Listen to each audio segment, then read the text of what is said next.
A war zone sprawls out, mountains of butchered monsters towering high, while a lone boy crouches over his dying grandfather, begging him not to slip away. Noel's grandfather leans in and tells him, "As long as you keep fighting for your life, you'll always march side by side with death." Then he snaps, asking if Noel is really about to take the same road as him, an old fool, while Noel is already crying his heart out. A sleepy village by the sea, and it all kicked off the day our protagonist decided to become a. At home, Noel clutched a book to his chest when someone called out to him, and his grandfather's warning echoed, "Don't let anyone look down on you." He rapped his grandson on the head and barked that a real man never lets people look down on him, and the boy nodded along. That was the grandfather's saying too, a former seeker who'd spent his life hunting for something in the world. Noel is ripping through a book, thrilled, because a seeker's hunt can snag anything from buried treasures in ruined places to the ruins themselves, and even criminals and monsters that are finally in trouble. Plus, once you pull it off, people idolize you like a legend, and then there's the past. A whole mountain of corpses and the protagonist's grandfather, so famously called the Immortal, who once ruled as a celebrated seeker in the capital of the Variant Empire. Two guys stood before a mountain of corpses, staring like, "What kind of monster slaughter is this? Did we just stumble into hell?" the other demanded. The man in black grinned and said it was like a demon clawed its way up from the depths and left all this death behind. The man in white went tight with fear, then Black jutted a finger and snapped that it was an immortal and that he was the one responsible. The other man just said, "Immortal, and he's here." Love's grandfather, back when he was still young, snapped around and apologized, then explained he'd spotted too many priceless monsters and got carried away, ordering everyone to move them carefully. Right then, a man dropped down between the boys and asked if this was the Immortal. Grandpa leapt off the pile. Augustus stepped in and told him the Immortal wasn't nearly as strong as he'd been imagining. That's when two knights surged in to stop him. Augustus flashed a grin and snapped that immortals only seemed good for piling up corpses. Then he pressed for answers, mocking him again and daring him to shut him up with force before charging in. The immortal swung and Augustus went down hard. Towering over him, the immortal snapped that his pride nearly killed him. He snarled at him not to look down, then slapped Augustus with the insult bug. Noel gasped, yelling that it was awesome and that his grandpa was really cool. Still lounging on the couch, Grandpa burst into laughter, saying he'd seen plenty of hotshots and always taught them a lesson, then made one thing clear: he never killed anyone. With a book in his hands, Noel said he wanted to be a strong adventurer just like him. Grandpa locked eyes with him, laughed, and pulled him into a hug, urging Noel to go become an adventurer, because if anyone could make it to the top, it was his grandson. Boy thanked him and added that he smelled like beer. His grandfather leaned in and told Noel, "If that's the case, pick your class." Then he jabbed a finger at the book and insisted everything she needed was right there, because a class is a hidden power that only starts to show up once you hit 10. The pages were packed with pictures and even a graph. He said that when the time finally arrives, he'll show it to the evaluator. Noel's eyes lit up as she skimmed the names: swordsman, warrior, mage, and honestly, that was a lot for her. She couldn't stop wondering what she'd become, and she was already itching to find out. Noel plops onto a chair and declares, "I'm an announcer," and the appraiser nods like it's undeniable, saying there's no room for error. After a close look, the appraiser drops the truth. Their personal combat stats are so pitiful they can only use their words to boost the whole party's power. Noel hears the word weakest, and it hits him like a thunderbolt. Now he finally gets what an announcer really is. His grandfather pats his head, then snaps, telling him not to cry, and swears that whether Noel stays an announcer or turns into something else, he'll whip him into the best adventurer. Noel protests, tears burning in his eyes, because how do you become anything with the weakest class? His grandfather glares and says Noel looks just like his late mother, then adds one certainty. Unlike her, Noel has the same talent he does for adventuring. "Believe me," the grandfather demands. Noel swallows hard and starts training right away until his grandfather roars at him to get up, because monsters don't wait for anyone. The gentle grandfather is gone. Standing over him, he screams that Noel should ignore how much it hurts and rise now with fighting spirit, then drives a punch into his gut and yells, "So how much longer are you going to stay asleep?" The boy crashed and rolled across the dirt as an axe slammed into the ground right beside his face, barely missing him. The training was brutal, cold, and relentless. Every time Noel stared down the demon trainer himself. An elite adventurer so fearless he didn't even flinch at death. After that training bath, Noel gets brutal. Grandfather makes him crank finger to push-ups for an hour, then run 20 kilometers and snaps that it's not over yet, so don't you dare cry. He collapses on the ground, sobbing, and says he can't take any more. Then the cemetery hits. His parents died in an accident before he even understood what loss was. Hugging his grandson through tears, grandfather swears he'll never leave him and will never die alone, no matter what comes. After that, grandfather becomes his whole world. People passing by point at Noel and whisper that he has no parents because the monster's curse swallowed the family. Noel hears it all. They claim the curse was born because grandfather, back when he was a seeker, killed too many monsters and now everyone dies young. Someone yells that they talked too loud and Noel just drops his head like he didn't notice. On a hill, the other boys start beating him, laughing that he's cursed, and if you smack him with a stick, you just might pull out a cursed weapon. Noel sprawls on the ground as a boy snickers, "So what's happening here?" and pure rage burns in Noel's eyes. Swinging a stick at him, the boy demands why Noel won't fight back if he hates it, then sneers that he's too helpless to do something like that anyway. Noel rides out the pain, gritting through it while the boy cackles that the damn kid can only cry, and Noel clenches his teeth like he's about to snap. He storms out and breaks down in tears, and the boys just stare as he leaves, yelling that he's already falling apart, that he can't do anything now but cry. But the grandfather never let it go, so in front of his grandson he slams the boy who's trying to wriggle free, and the kid sobs, "I'm sorry," while the offenders get beaten down one by one. Whoever it was, the grandfather would hit them hard, yet he never crossed the line into killing. Noel shakes uncontrollably, and every time the grandfather ends it by blurting out his signature phrase. Stroking his head, his grandfather leaned in and warned, "A real man won't stand there while people look down on him, be the kind they caw." Noel stared back with wide eyes, jaw tight as his grandfather hammered home, "Become strong."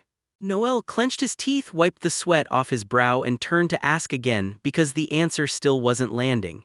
His grandfather spun around, chuckled, and admitted he'd been talking too long. So Noel trained like his life depended on it because his grandfather kept drilling this truth into him: monsters don't just fight you, they hunt your weak spots. If Noel ever slacked, stayed weak, and gave them an opening, he'd die fast, even if he could become a seeker. Then Noel charged hard, but his grandfather didn't want his grandson to get killed, so he taught him the announcer's fighting techniques. Noel studied those moves with desperation burning in his chest. Years slammed by. During sparring, his grandfather couldn't even tell what changed, until Noel dodged, surged forward, and nearly clipped him with a knife. "Huh!" He tightened his grip as his grandfather yanked the moment back by planting an axe into the ground. "So that's what you've become," he said. Noel had grown stronger. Noel raised the knife in front of him, thinking, "So this is what 4 years of training really did to me." Training never stopped. When he turned 15, he'd be officially recognized as a seeker, and even if he started as an announcer, his goal was crystal clear: become a seeker who doesn't lose to his grandfather. Noel kept drilling day after day until one day disaster struck, irreparable and final. The protagonist snaps his eyes open because his grandfather's shouting yanks him out of sleep. Noel sits up and blurts, "What happened?" His grandfather scoops him up like he weighs nothing and carries him out, and when Noel spins around, the entire city is swallowed by flames. His grandfather tells him those aren't fires, they're abyss monsters. Noel's mind clicks. The abyss is tied to the void through mana, and the danger level is a brutal 12 out of 13, which means their whole city is now a high-class disaster zone. He's left totally stunned. Then his grandfather snaps that if Noel is a seeker's apprentice, he should already know what this means. Most important, don't panic. After dragging him into the shelter, the grandfather orders him not to leave no matter what. Noel asks straight up what his grandfather will do, and the answer comes back: he'll hold out until help arrives. Noel rockets upright and screams, "You're lying." His grandfather tells Noel that the abyss monsters are already everywhere, that they can't run, and nobody knows when help will ever show up. Then he stares straight at his grandson and says he's going to fight alone. Noel's like, "Is that why you're doing this?" And his grandfather answers with counting fingers, "This abyss is level 12, and every monster out here has something worse lurking in the dark, the kind so brutal it's called the Lord of Monsters." Noel goes, "So what happens if you take that thing on by yourself?" His grandfather cuts him off fast, telling him, "Don't underestimate me." Then he reminds Noel with a grim calm that he's immortal. Eyes shut, he swears he'll shield his grandson no matter what. The door slams shut. Noel shouts after him. Alone now, Noel clutches his head, then the screams hit not just one or two but far more than he can even count.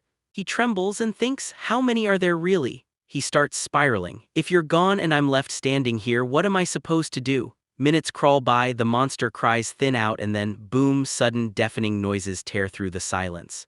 He shot his head up, and from behind those doors came a roaring, furious clash, so loud it felt like the war between his grandfather and the Lord had already ignited. He called out to his grandfather, then shut his eyes. The woman sat there gripping her chest as the brutal sounds that had raged for hours cut out in an instant, and the abyss's evil started to fade. Noel lit up, shouting that his grandfather had won. He bolted into the street, found it empty, and sprinted past monster corpses, yelling for his grandpa. Then he froze. His grandfather was mutilated, missing an arm and both legs. Noel rushed over, dropped to his knees, and leaned in. The old man gasped that he couldn't beat an opponent his own age, and how cruel it was that he'd been dubbed immortal. Noel broke down in sobs as his grandfather, barely able to speak, teased him, "You're a crybaby just like me." He declares this is the end of his road as a seeker, because every time you fight for life, death walks right beside you. Then he leans in and asks, "Noel, do you still want this life?" His grandfather lies there soaked in blood, and he snaps, "So you'll follow my path too, you old fool." The boy is breaking down, sobbing like his heart just got ripped open. Behind him, the entire city turns into a raging inferno. Time's blur hit him like a punch as tears streaked his face, Noel smiling through it, swearing he'd become a seeker for real. His grandfather just chuckled, admitted Noel was right, and then apologized for breaking his promise. His hand went slack. "I'll always love you," he said, and Noel leaned over him, helpless and shaking. 2 more years slid by until the forest was all that remained. Noel spun around hard when she heard someone call her name. An insect launched at him, but he snapped into motion and dodged it at the last second. The monster's eyes burned with a savage glare, and Noel clenched his teeth, fury spiking through him. He blared at his comrades to stay calm, swore the monster's last strike was just a baited trick, then snapped orders for a counterattack, all while standing behind the swordsman and warning, "It's coming." The protagonist roared that he'd draw it in, and Lloyd shot back, "I'm with you." Noel then commanded him and Walter to hit the monster from both sides at the exact same time, and he answered, "We agreed, go time." Noel fired off a shout to Tanya to cover them, and Tanya nodded like she'd already locked in, but the monster didn't wait. It charged straight at them, and Noel clenched a gun in his. In his tight grip, a knife gleamed as he raised it straight in front of him. Grinning like he meant it, he clung to a promise to his grandpa. No matter how weak his class was, he'd still claw his way to become the strongest adventurer, and while battle roared through the forest, they finally hit a huge city. 2 boys practically burst with excitement, and the one with glasses hollered that they'd arrived, standing on a crowded street in the capital of the Variant Empire, Itri.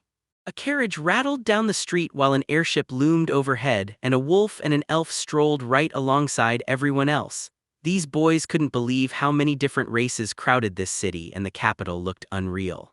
One kid blurted out if it was really true that every person walking around with a weapon was just itching for adventure. The bespectacled boy grinned and said, "Yeah, compared to other countries, the Varianan Empire has the most, and the abysses are proof of it." One kid asked what an abyss even was, and the other snapped back that he'd already said everything. Then Noel cornered him, and the bespectacled boy blurted out that he was really, really sorry, only for the other to wave it off. It was nothing. Both boys went beet red, shouting that the protagonist was a stunning girl and begging to get to know him better, while Noel, still staring ahead, wondered what they thought they were seeing because, truth be told, he was a boy. He strides through the capital 2 years after his grandfather's death. He's inherited his drive and moved here to chase the same dream, someday become the strongest seeker just like him. If there's a snag nobody can dodge, how do you even prove you're better than everyone else? Noel stands before the building, convinced the person who never loses must be the strongest. Yet that's a lie, because in every fight one class will always smash harder than another, and there's no all-powerful class that wins every time. Noel's convinced the closest thing to ideal is the warrior path, same class as his grandfather, but even he's got a breaking point.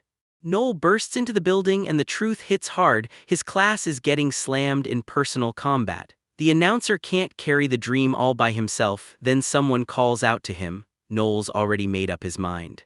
He sprints for his team where the protagonist has pulled in his strongest allies. Now all that's left is for him to lock onto his goal, but one thought nags at him: what if becoming the strongest costs others? Still, he believes potential shows up only in a team, and a team only becomes unstoppable when the best from different classes join forces. Lloyd the swordsman scans the area with razor focus while Walt the warrior seethes, clearly not buying it. Sonya, the healer, greets Noel along with the other three from their clan beyond the blue. And right when Noel needs it most, he's got 3 killer seekers already in his party. A girl steps up in front of them and tells them that since everyone's finally here, she'll run the whole plan again. She holds up a paper and says they have to wipe out some lesser vampires that have moved into the western side of an abandoned mine. The team leans in and listens hard. She promises that once every vampire is gone, the abyss will vanish, but make no mistake, this mission's prime objective is simple: exterminate the vampires. She grips a bag in both hands, then tells the others it's an advanced payment for them and fires back, "Now then, who's the leader here?" Lloyd tells him it is what it is, and the swordsman grabs the advance payment. But right now he's running their group, not Noel, and out of the whole team the protagonist has the least battle experience. He hates that fact, but this quest is his shot to finally get real combat under his belt. The girl blurted out that she was wishing them good luck, and then the horse-drawn carriage lurched out into the road. In a world called Makai, everything is sealed inside a dome, except there's also the demon world, and the only doors are abysses. If the right conditions hit, an abyss can rip open almost anywhere, and once demons spill out, they can't just go back. The abyss keeps widening until its demon lord is dead, and the people who sprint into danger to stop it are called seekers. Now this crew snaps into battle formation, monsters looming in the distance as the demons thunder forward. Noel screams for everyone to keep them from boxing them in, tells the team to spread out, and roars that Tanya's running logistics. Walt drives a punch straight into the demon and Lloyd carves it clean in two. Bam! They drop dead. Noel then points out the real nightmare: these lesser vampires can't use magic at all, they just multiply at lightning speed and drown you in bodies. Walt snaps that every vampire here is male. The protagonist nods and adds the chilling truth: these are just minions, puppeted from far away by some distant handler. The demon scrambles to its feet and Noel shoots back that vampires can't cast magic, but their raw strength is so brutal they could crush a skull barehanded. Then the monster lunges in. Tanya lunges forward to attack, then winks and asks if it's really true monsters can live as long as they've got a head on their shoulders. Noel confirms it with a sweet smile. Tapping his weapon's handle, Walt smirked and told Tanya she never should have finished the demon because he had it all under control. Then he pushed the question hard: was it really true that if the puppeteer died, all his little puppets died with him? He even tried to steer the plan toward killing the puppeteer, but Noel shut him down, no hesitation. Walt said this was a C-rank job, that killing the puppeteer was already a B-rank move they couldn't handle, so they had to wipe out every subordinate first. Then he flicked his hair and asked if the support was finally ready to give orders, while Noel shot back: "Are you hiding something? Do you not like the plan?" Something moves right behind him, a demon stalking his shadow. It blared out orders for everyone to fall back, then mounds of dust burst into the air. The whole team crashed onto the ground, and a brutal dust cloud exploded upward, cutting off the rest of the sound. The smoke cleared for a second, then a scream tore through the chaos: "It's the puppeteer!" Lloyd grabbed Noel's attention and demanded what they should do next. Right there in the choking haze, the protagonist stood coughing hard and the smoke kept crawling toward the whole team.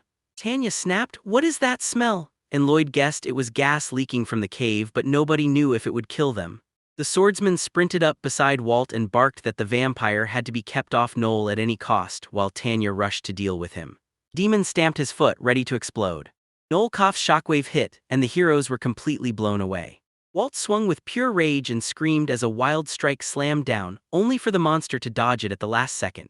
Snatching an axe, Walt roared that this demon was far stronger than his subordinates, and as the fight raged on, Lloyd realized Noel had gone still from the gas. They couldn't keep going without the announcer, because if this dragged on, they'd be done. Suffocating under the fumes, Lloyd screamed what they should do, yelling that Noel always tells them what to do, and Tanya called him in panic. In the chaos, Walt shouted at Noel to get up already, because they needed him. He doesn't answer. Walt lunges into the shouting, demanding he say something and firing off, "Are you the announcer or what?" Then Noel snaps his eyes open and everything crashes back. The evaluator's warning that the announcer class is basically the weakest. the way kids mocked him and his grandfather's fierce rule, be someone who never ever looks down on others. The bullet streaks forward and slams straight into the demon looming in front of Walt. He rockets upward as smoke blasts from the gun's barrel, and Noel snaps the bullet with his teeth. Tucking his gun out of sight, the protagonist snapped that nobody, absolutely nobody, was allowed to look down. Noel leaped forward, convinced he wasn't the same as before and that he had to keep the promise he'd made to his grandfather. Then he grinned with pure determination, thinking he'd still show them how the announcer fights. He slammed his palm to the ground and unleashed the formation of tactics technique.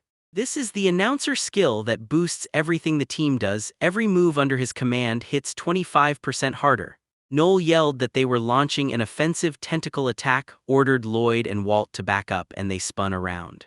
The demons rose to their feet, and before he could lunge in for the kill, the warrior and the swordsman sprang forward to meet them. The demon closes in hard and Walt and Lloyd scramble to fend it off, but Walt blurts that they're getting crushed fast. Then Noel rockets forward and unleashes her announcer skill, Fighting Spirit, pumping everyone up with a 25% boost to their physical and magical power. Protagonist yells for Tanya to refresh her buffs, and right on cue, Lloyd and Walt charge back in. All three snapped to attention and followed his orders without a single delay. The swordsman and the warrior crash into the demon and it gets thrown back. Then Tanya spots the danger and screams, "It's a trap!" Noel snaps around. Now he finally spotted the three subordinates lurking in the dark the whole time, and the girls screamed that if they moved as one with the puppeteer, everything would go down fast. On the ledge, the protagonist roared at everyone to stay calm and keep fighting, using pure grit and focus, then lunged forward and checked the clock. If his math was right, there were only 18 seconds left. He declared he'd handle the subordinates, told Tanya to keep refreshing her buffs nonstop, and ordered Lloyd and Walter to get ready to unleash their strongest attack. The protagonist squared up in front of his subordinates, staring them down. Then he snapped at them to halt and blasted the skill *roar, roaring the enemies to a standstill, just long enough to catch their breath. Demons swirled in the air, then crashed down hard, and Noel yanked out his magic weapon, useless against them, but it's all he's got, while he still clung to 2 bullets. He fired freezing rounds, dust blasted up, teeth clenched as rage snapped through him, and then, boom, the demon came flying straight at him. He realized he'd missed, and in just 3 seconds his whole plan and that deadly 18 seconds he'd calculated just end. The demon lunges in, Noel snaps the math in his head. In 4 seconds that hand hits his neck. He grins like this is all part of the script and angles the gun barrel downward. Noel stared at the man who claimed the candidate had to have a flexible mind, because without it even the commander-in-chief couldn't possibly run an army, right? The Dragon Conquerors were the strongest clan in the whole empire, sure, but that didn't mean they could think past the obvious in the middle of a fight or give clean, solid orders. Noel tilted his head, smiled, and declared their enemy was the 10 Kings of Hell, so if they charged in without brains they'd get wiped out. Zeke grinned and covered his face, pressing him on originality, and when Noel answered, he said the idea was pretty decent for a small fry, but it sounded like he was chasing his own agenda. The demon stared at it, baffled, and Noel practically smiled, because that meant he'd locked onto her. Then he burst out with his common force, skills blazing, shouting for Lloyd and Walt to strike now. Lloyd's eyes burned with rage as he declared, "It's over for you." Walt hoisted his axe and roared for the demon to vanish. They both charged the puppeteer like a stampede. Everyone knew the puppeteer kept so many subordinates thanks to the lower vampire's huge birth rate, but Walt made the truth hit hard: kill the puppeteer and those subordinates die with him. So Lloyd and Walt slammed down with a brutal, merciless blow. 18 seconds ticked by right on the dot. Lightning seemed to strike the subordinates' heads as Tanya screamed with pure joy that they'd succeeded and wiped out the puppeteer. Then she spun around to ask if Noel got him too, and her eyes went wide as the demon almost brushed the protagonist with his hand. He drops like a marionette and crumples to the ground. Terror hits Tanya, Lloyd, and Walt's eyes like a punch. The demon lunged with clawed fury, but its blades never kissed the protagonist's chest. With a brutal roar it buckled and it fell back lifeless. Noel crashed to the ground, then threw his arms up and screamed he'd timed it all perfectly, 18 seconds. Staring at the sky, he mumbled that it's brutal to act like bait when you've already inhaled gas, but there was no other way to win. Tom held steady in his chest. Sheer willpower kept him composed as he poured total strength into the strike, boosting every ally's attack power tenfold. This move, his deadliest technique, was the strongest he had, yet it wasn't flawless. Once his allies hit, they got hit back with a monstrous backlash and couldn't fight for a while. Noel pulled it off flawlessly down to the second. Lloyd grinned and admitted it didn't feel very safe. Walt said he'd found something to worry about, and Tanya just lit up, calling it amazing. That's their teamwork right there. Noel beams like she just hit the jackpot, and he grins because the sun is blazing. Then Noel declares, "That's it, the fight's over," and you can feel it, everyone's exhausted. This is how the announcer battles. As the announcer, the protagonist is chasing his dream to become the strongest seeker, to keep the promise he swore to his grandfather, and every single day he and his comrades push a little closer. They clinked their mugs in the capital, swearing they'd drink it all away for the cleansing of the lesser vampires. Then Walt barked for 3 crampy steaks and another beer. Lloyd chimed in for stewed duck and pantries, and Tanya demanded spare ribs with yet another beer. Every last teammate is huddled around the table, and Walt lifts his mug to announce, loud and proud, that they'd nailed it and pulled in 5 million fill, the biggest haul they've ever made. With the city's average at about 1,000 fill an hour, Tanya just grinned and said they'd made it this far. Noel stared at the bags and did the math in his head. 5 million fill for wiping out the lower vampires, and yeah, seeing that number made him smile, but the truth was colder. The materials from those vampires had been skyrocketing lately, so they should have raked in way more, maybe even 500,000 fill extra if they'd negotiated smart. But then Lloyd dropped the deal, 5 million, take it or leave it, and when Noel tried to push back, nobody listened. With his whole team turning against him, he couldn't bargain a thing.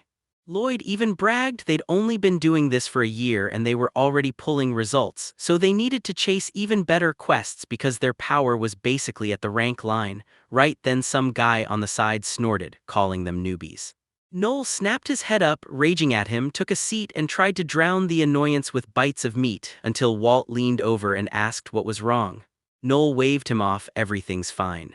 Walt didn't buy it and pushed for the real issue, offering to listen, and Noel shut his eyes and told him to leave him alone. Walt immediately guessed what was still bothering him, that missing 500,000. Noel said not to worry and told him to keep drinking his beer, but Walt fired back, lecturing that fixating on money wasn't how adventurers should act. Role models, Grandpa would have said the same thing.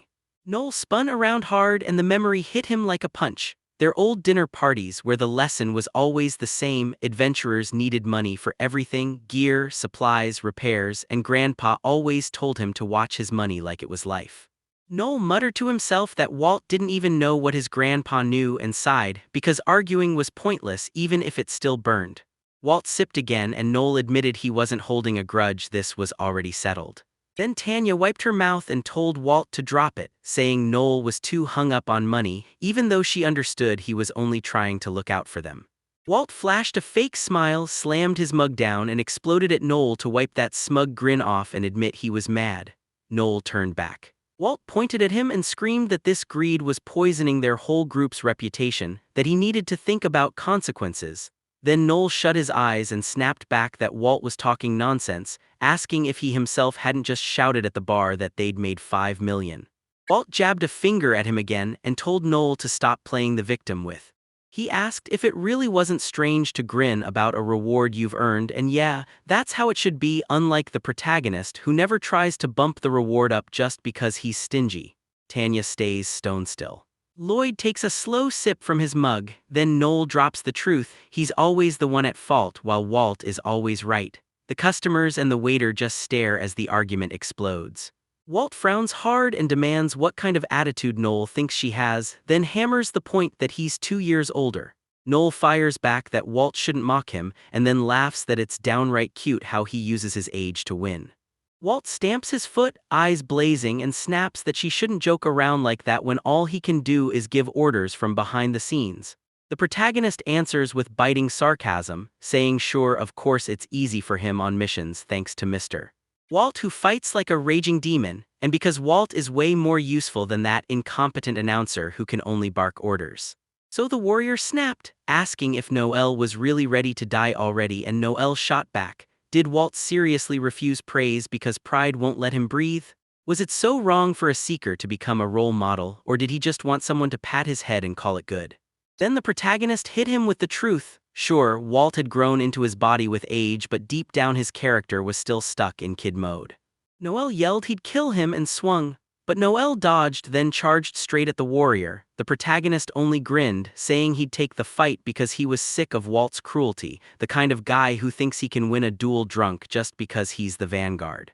Rage clenched his teeth as Lloyd stood right between them and barked, "Stop." Tanya snapped that Walt and Noel were both idiots, and the leader snapped his eyes shut, "Don't say that." Walt shot Noel a furious glare and shouted, "Lloyd, S with her again." Then someone finally spoke up, "Open the bag, let's split the reward," and the whole crew sat down at a table outside.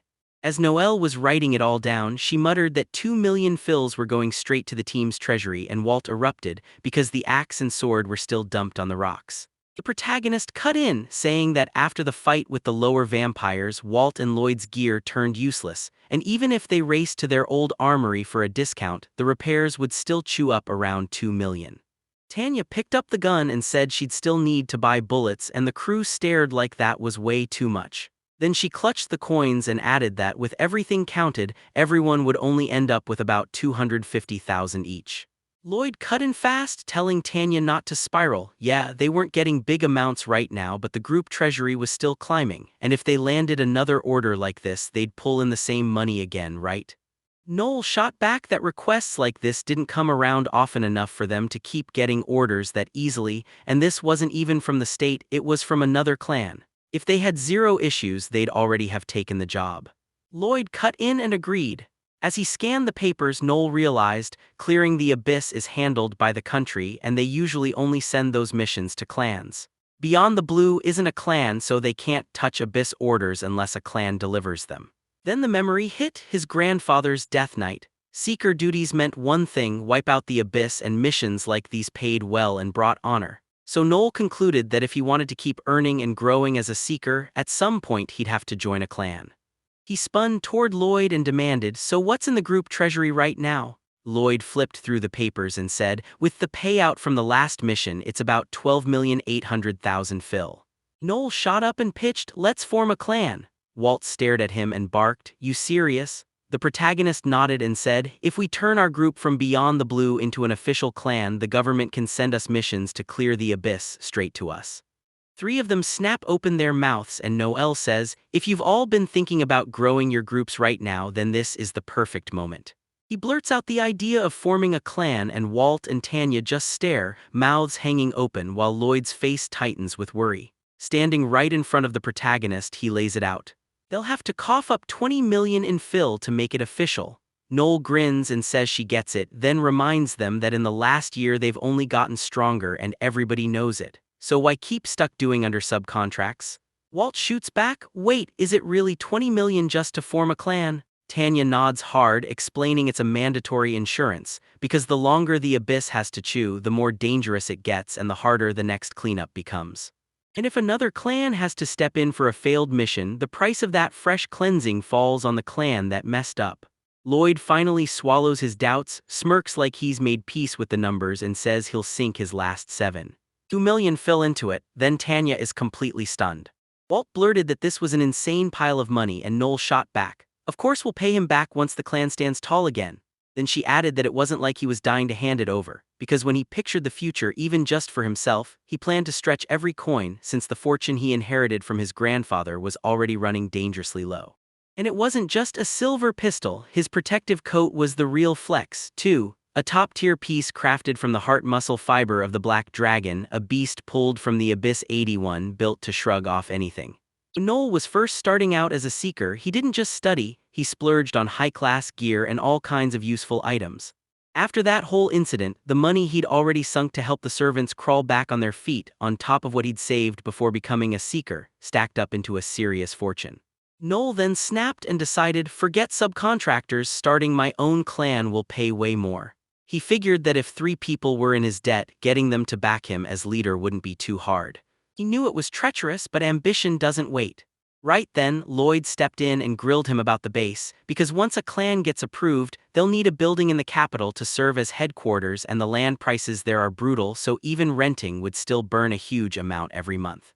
Noel assured Lloyd not to fret and claimed she knew a cheaper place they could rent. Then Lloyd blurted, "So you're really telling me to speak up?" Tanya, perched on her chair, leaned in and said she could tell Noel meant business, then warned him not to rush things because even if they started a clan right now, they still couldn't run it right, and the protagonist shot back, so why? Tanya stared at Noel with sad eyes and asked if he finally understood they were still rookies, because their missions were C rank and yeah, they were all too young. She was 17, Lloyd and Walter were 18, and Noel was just 16, so even if they weren't kids, society would still treat them like children. No matter how strong they were, they couldn't master everything. Noel snapped back, "Why?" Tanya, already annoyed, said she'd explain that. Then Noel shot his hand up. When was the right time to form a clan? How many years would they need to be sure, and what guarantees did they even have?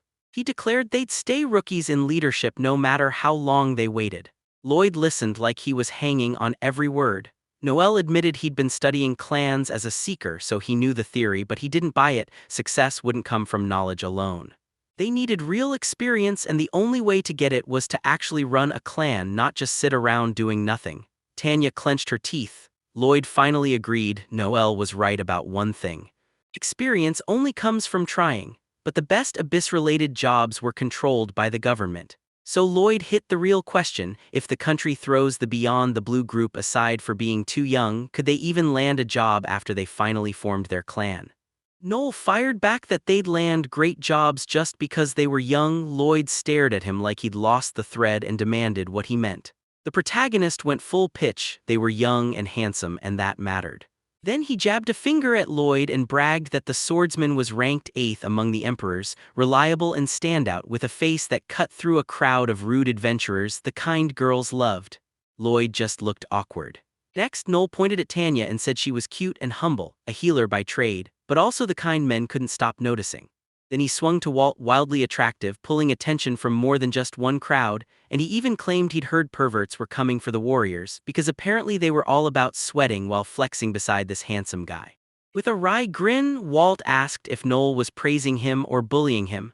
Noel threw his arms wide and declared the state was basically begging seekers to step up. More citizens were meant to become seekers.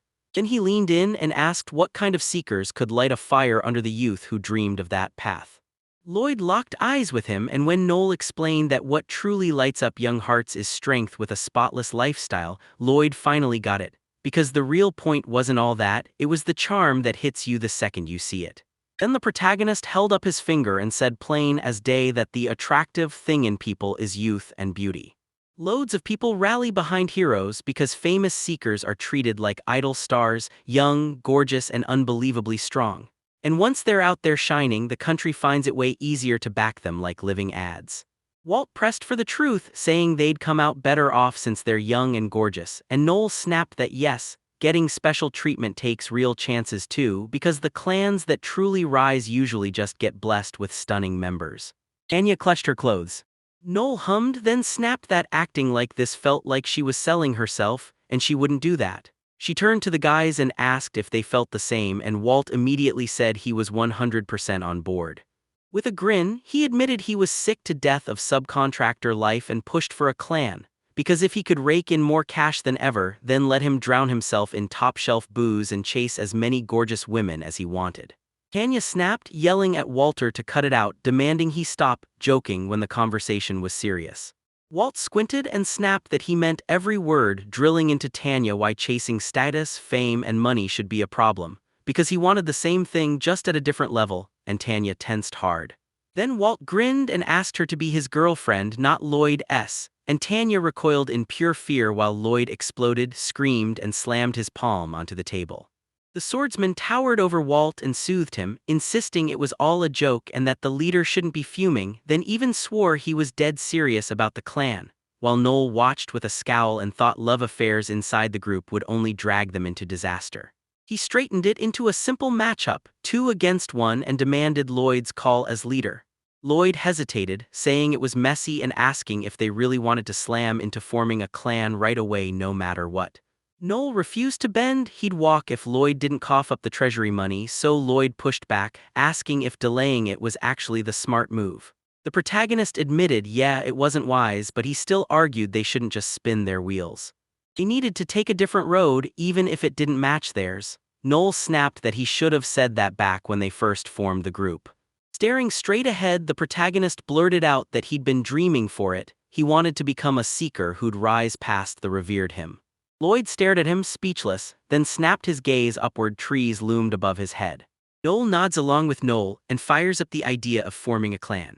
A rushes in and demands, "Are you serious?" He nods and says they'd have to form a clan sooner or later anyway. They lock eyes, both of them, and Noel studies them hard. Holding Tanya's hands, Lloyd declares, "My call as your leader stands," then asks, "Any objections?" The protagonist bursts out, thrilled that Lloyd finally agreed, and fires back, "So when do we talk details?" The sun sinks over the city and Lloyd tells Noel to hash everything out over lunch the day after tomorrow, just a few drinks, then a real break from work. Noel nods along and Lloyd says he'll come for him. Right as he finishes, he's not coming for anyone because Walt barrels up the stairs, bursts into the room and yells, "This is a nightmare," while Noel sits on the. Walt tells the protagonist that Lloyd and Tanya bolted with the money they'd pooled together, then shows him the paper as the desert still stretches out ahead of them. Lloyd made a terrible investment and burned a huge chunk of cash, and Walt looms over him as Noel guesses Lloyd raided the group's 12.8 million fills to wipe the debt. So when he pushed for a clan, the swordsman vanished from the imperial capital with Tanya before dawn, and the guy finally loses it, bursting into laughter and calling them idiots before Walt storms in and snaps that those two just screwed everything. And what's so funny? Noel's eyes are brimming with tears as she blurts out, "Lloyd Salma made a terrible investment, stole the money and then vanished into the night," and she tells Walt, "Laugh too." But Walt snaps, "I can't, what are we supposed to do?" He grabs the paper while Noel points in and asks, "Where and when did you find this letter?" Walt says he found it just now. Then the warrior leans in and explains. "Last night he heard a solid lead at the bar, went straight to Lloyd's room to talk it over, and that's when he got this letter from the apartment owner," only for Noel to fire back, "When did Lloyd leave?" Walt answers, "Right before 8. And the protagonist immediately connects the dots. The imperial capital gates shut at 8 p.m. and don't reopen until 5 a.m., which means Tanya and Lloyd slipped out under cover of night, right before the gates slammed shut. So yeah, they really did disappear into the night. Noel then shuts down the obvious plan, no horses because they'd leave tracks. So if they ran on foot, they couldn't have gone far. And if they just ask the gatekeepers which gate the two came out of, then charge after them with fast horses, they'd most likely catch them. Walt was buzzing, yelling that they should race out and grab the gatekeepers right now, while Noel, gripping his shoulder, demanded what he'd do once he found them. Walt snapped back that he'd hunt Lloyd down and beat him until he finally calmed, and when Noel asked if he'd pound him first, yell, then somehow make up, Walt just got more furious, asking if she really thought this would make them more united, like some beefy fairy daydream. He spun on Noel, fuming, and the protagonist shot up off the floor, telling Walt to wake up and listen. If Lloyd was that much of an idiot, they'd be in pure despair, and if things went wrong, especially after all the arguing, it could turn into a fight to the death. Noel said the money Walt grabbed was already gone, but two capable people should still be able to cough it up in full, and somehow, against all sense, the two decided to run.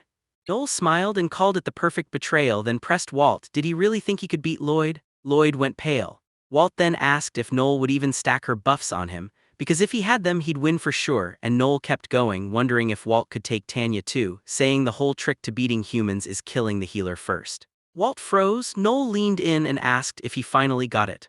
Walt said standing there that even if they won, they wouldn't get the money back, just wasted effort, and Lloyd and Tanya ran because they knew that. Walt cursed and shouted that they really were just going to leave it like this. The protagonist smirked and told him, "Don't be an idiot." He flashed a determined grin and swore it was his rule to pay 100 times more, then prove they'd never be able to look down on him again. He locked eyes with him, then someone barged in and announced he'd be doing the laundry, demanding the laundry right there, and the maid snapped a basin full of clothes, blurted that Noel's sand was gorgeous and slender like always, and wondered if they'd been interrupted mid-training. Walt shot back, grumpy as hell, that she'd better open the door only after getting permission, and Marie slapped a hand over her mouth, asking if she'd totally caught them in the middle of something. Walt and Noel just stared at her. Dead silent, so Marie blurted out in shock that it was only natural to imagine Noel as a half-naked hunk and Walt as the muscular older brother type, like, what's wrong with two guys falling for each other behind closed doors? Noel went pale and asked what she was even talking about, reminding her she was there to pick up the laundry, and Marie bolted off squealing how gorgeous and wonderful it was. Walt watched her go, baffled at this strange child. and Noel just sighed that she really was nothing but a strange child. Bar. Striding down the street, Walt shot Noel a tense look and demanded why they were headed for a bar. Noel snapped back that Walter was a fool, not a moron, a perfect warrior, and then he asked her which Noel said it meant, and the protagonist snapped back that they're both locked in for their roles. Walt should stop overthinking and let him handle it. Noel leaned in, asked if Walt messed up managing their band this year, and told him to trust his instincts for once. Walt clicked his tongue, nodded, and gave in. Then the door swung wide open. The bar was packed to the brim, and Noel blurted that he was about to place an order for everyone in the room, while he and Walt stood right in the doorway. Noel. Phil burst in and accused Lloyd and Tanya, straight out of the blue, of stealing the band's money, then vanishing, and he demanded someone track them down and bring them back alive. Noel shouted that she'd pay $2 million in full for it. Everyone's attention snapped to her fast. Walt, furious, snapped and demanded what Noel thought he was pulling by exposing this. Then Noel didn't even blink, saying he'd already made it clear. He was hiring these guys to go after Lloyd and Tanya because the two of them were good for nothing. Walt shot Noel a question: should you really have put the order out where everyone could see? The protagonist said, if you hadn't made it so public, I'd never have spotted who's hunting for the fugitives.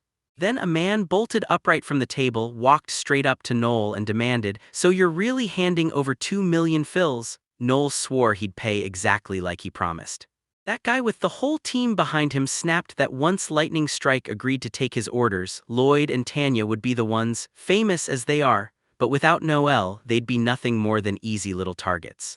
He demanded to know where the fugitives might have vanished. Noel snapped back that they bolted just before the gates slammed shut, but she had no clue where they went, only that they vanished from the imperial capital. Someone challenged her, asking if she really believed those fugitives would just stroll on foot. Right then, a werewolf and a girl sprinted up, announcing they'd take the order too. Noel quizzed if anyone else was coming, grinning that the early bird gets the worm. Then someone called out to him. That hook-nosed guy leaned in and said he had something to talk about with the order, like Noel should have just hit the jackpot talking to him. Noel couldn't help wondering what else they'd even keep from him. Then the guy smirked, said it was only a little thing, and told him to come behind the bar. They slipped back there, and the guy went straight for the truth. He knew where the fugitives were. On his way home from work, he'd spotted a couple that looked just like them, and once he heard Noel's words, he was 100% certain it was them. Walt blasted out a scream, demanding to know where they were. Then the guy flinched back and snapped that he'd never hand over answers for free, insisting the 2 million reward wasn't a lie. Noel backed him up and pressed, saying if what the man claimed was real, then he and his crew should have bolted the second they heard it. So why hadn't he, and what was he really hiding? The man just shrugged it off. Those are the circumstances. Noel stood right in front of him and fired off the questions. Was it really true that grabbing the two was out of their league, and what good was knowing where they were if they couldn't take them down, and did the man actually want them to team up? The man gave a quiet chuckle and said, yeah, pretty much, because those two were insanely strong, but if they cooperated he wouldn't expect the full reward. Then he offered 1.6 million, and Noel cut in instantly with 500,000, leaving the man staring in shock. Noel said he'd help only if they paid $500,000, and the man erupted that it was nowhere near enough. He countered with $1.5 million, but Noel just dug in and insisted on the $500,000.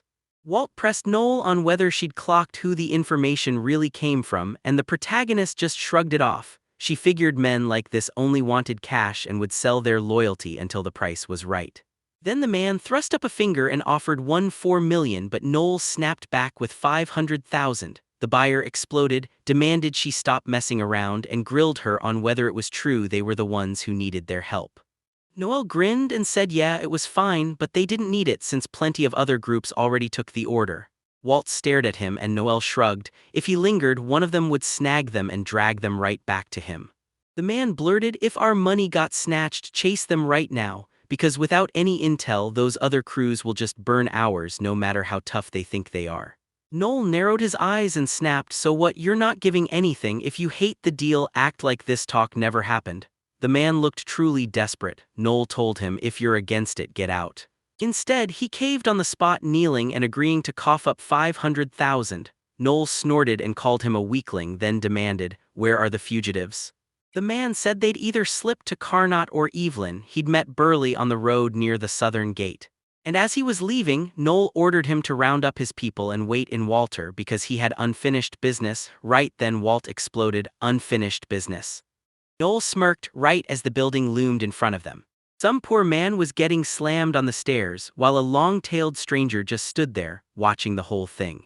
Noel grins and tells him he'll tackle the unfinished business later. Meanwhile, horses thunder across the desert as he and the others race to catch up with Lloyd and Tanya, who grabbed the crew's money and bolted, leaving the imperial capital behind, chasing every tip they could get on where they ran. Noel stood face to face with Walt, and before they even took a step, she told him straight, if he couldn't bring himself to fight Lloyd and Tanya, he didn't have to. He could stay right here and Walt didn't have to drag himself into it. Noel would go even without him, but Walt regretted saying yes the moment it left his mouth.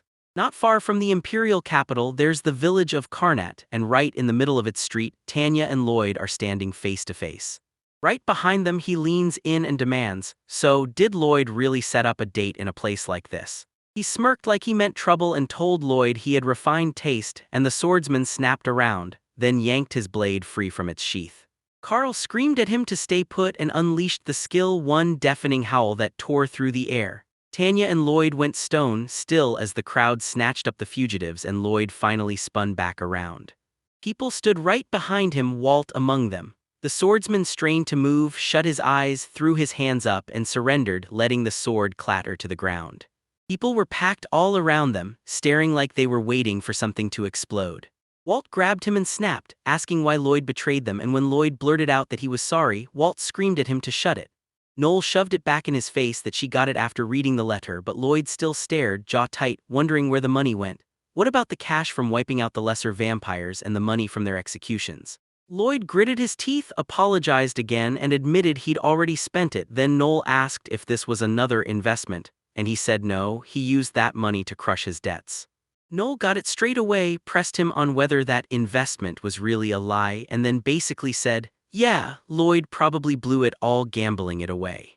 He grilled everyone about whether it was cards, dice, or roulette, then snapped that it didn't matter anymore. Noel said if Lloyd had actually invested like he should have, he'd have seen prices for lesser vampire materials explode, and as the protagonist he'd have chased a bigger payout instead. Because Lloyd had borrowed money from dangerous people after losing big at gambling, and now he was drowning in debt.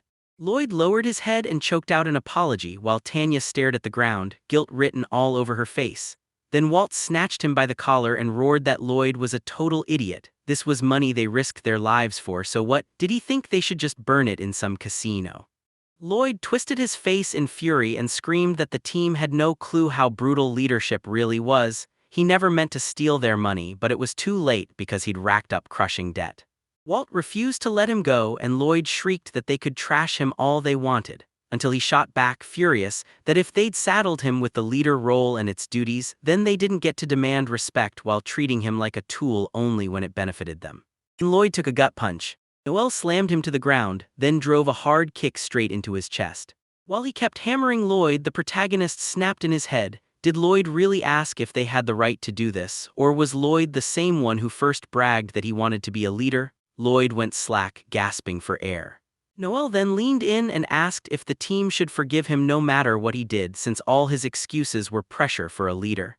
Standing over him, the protagonist roared that Lloyd's gambling debt wasn't bad luck, it was because he was trash, a clueless idiot. The swordsman's mouth flooded with drool as he begged Noel to stop, confessing he was guilty and that he couldn't take any more, and Noel punched him in the.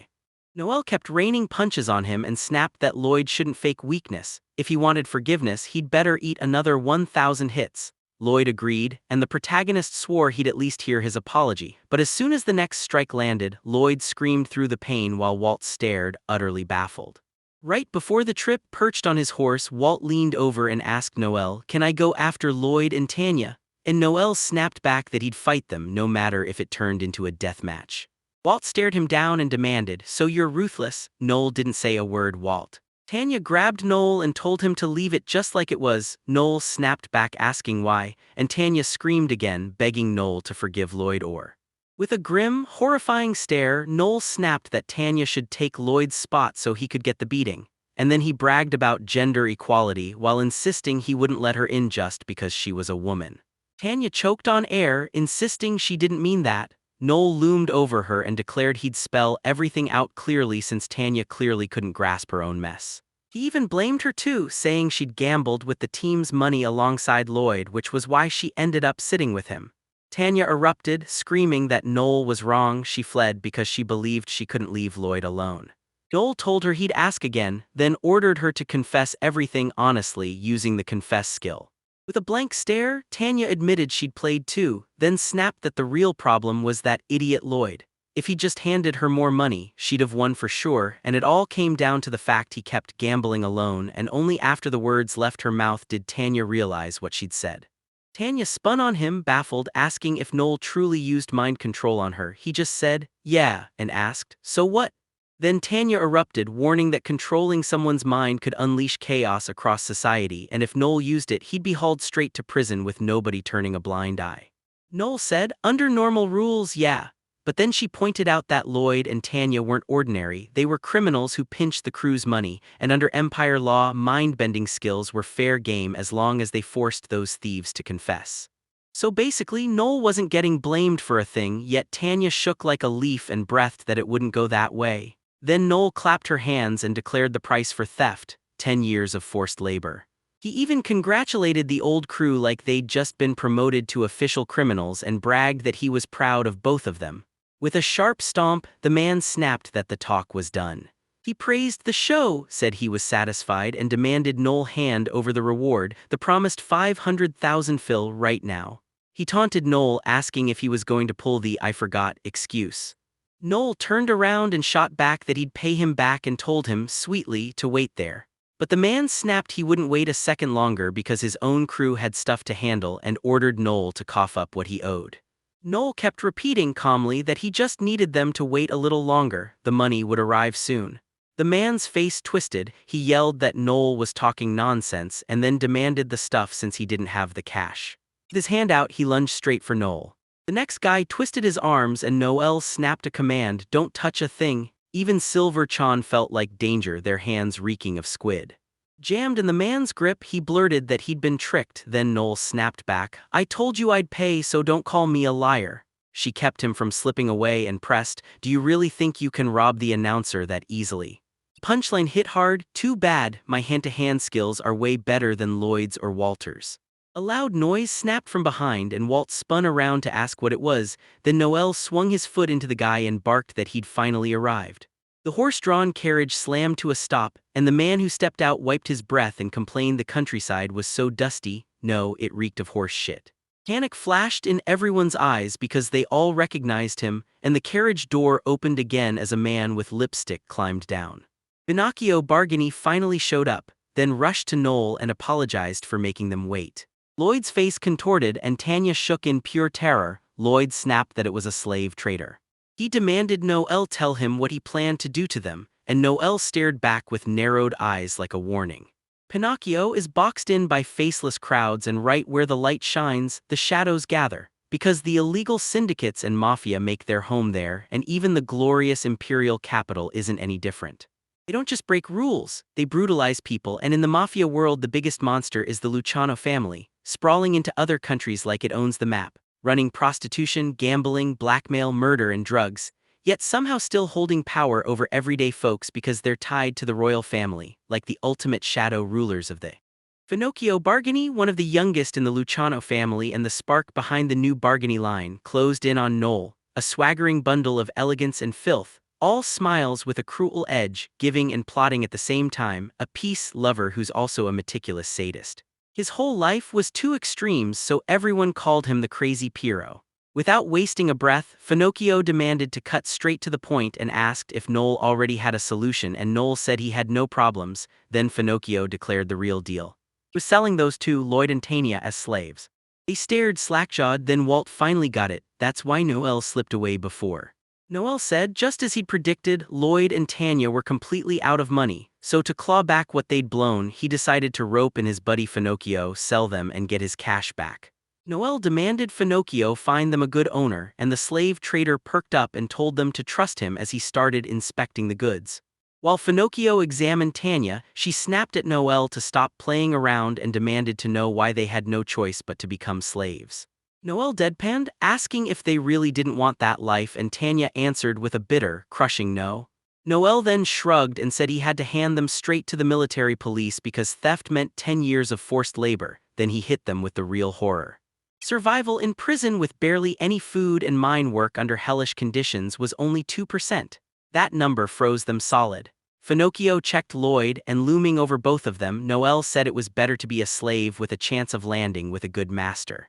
Pinocchio finished and practically smiled, declaring they had strong bodies, solid, no deformities, so they'd sell for a fortune. Noel thought the imperial capital usually paid around 5 million fil for slaves, but based on their condition he could pull about 10 million, which would let him recover their cut of 4 million fil. He figured he'd pocket roughly 10 million himself because the seller's share is 1/3 of the price they fetch once Finocchio resells them. Then Finocchio finally announced the exact amount he was willing to pay. He flashes the abacus, and Noel's eyes widen as shock hits the second he lays eyes on it. He blurts, "Why only 6 million? That's ridiculously cheap." Finocchio shoots back with an apology, then insists there's a reason for the price, no details yet, but soon the Church of the Holy Cross will unleash a poverty decree. Noel's jaw drops. Finocchio snaps into a quick explanation. If someone's got extra money, it has to go straight to the Church of the Holy Cross, the biggest place that worships the creative God, and to make them mad would mean betraying your own ancestors and turning your back on who you are, so no true believer dares stand against them, especially when the royal family clings to tradition and sticks to the proper forms.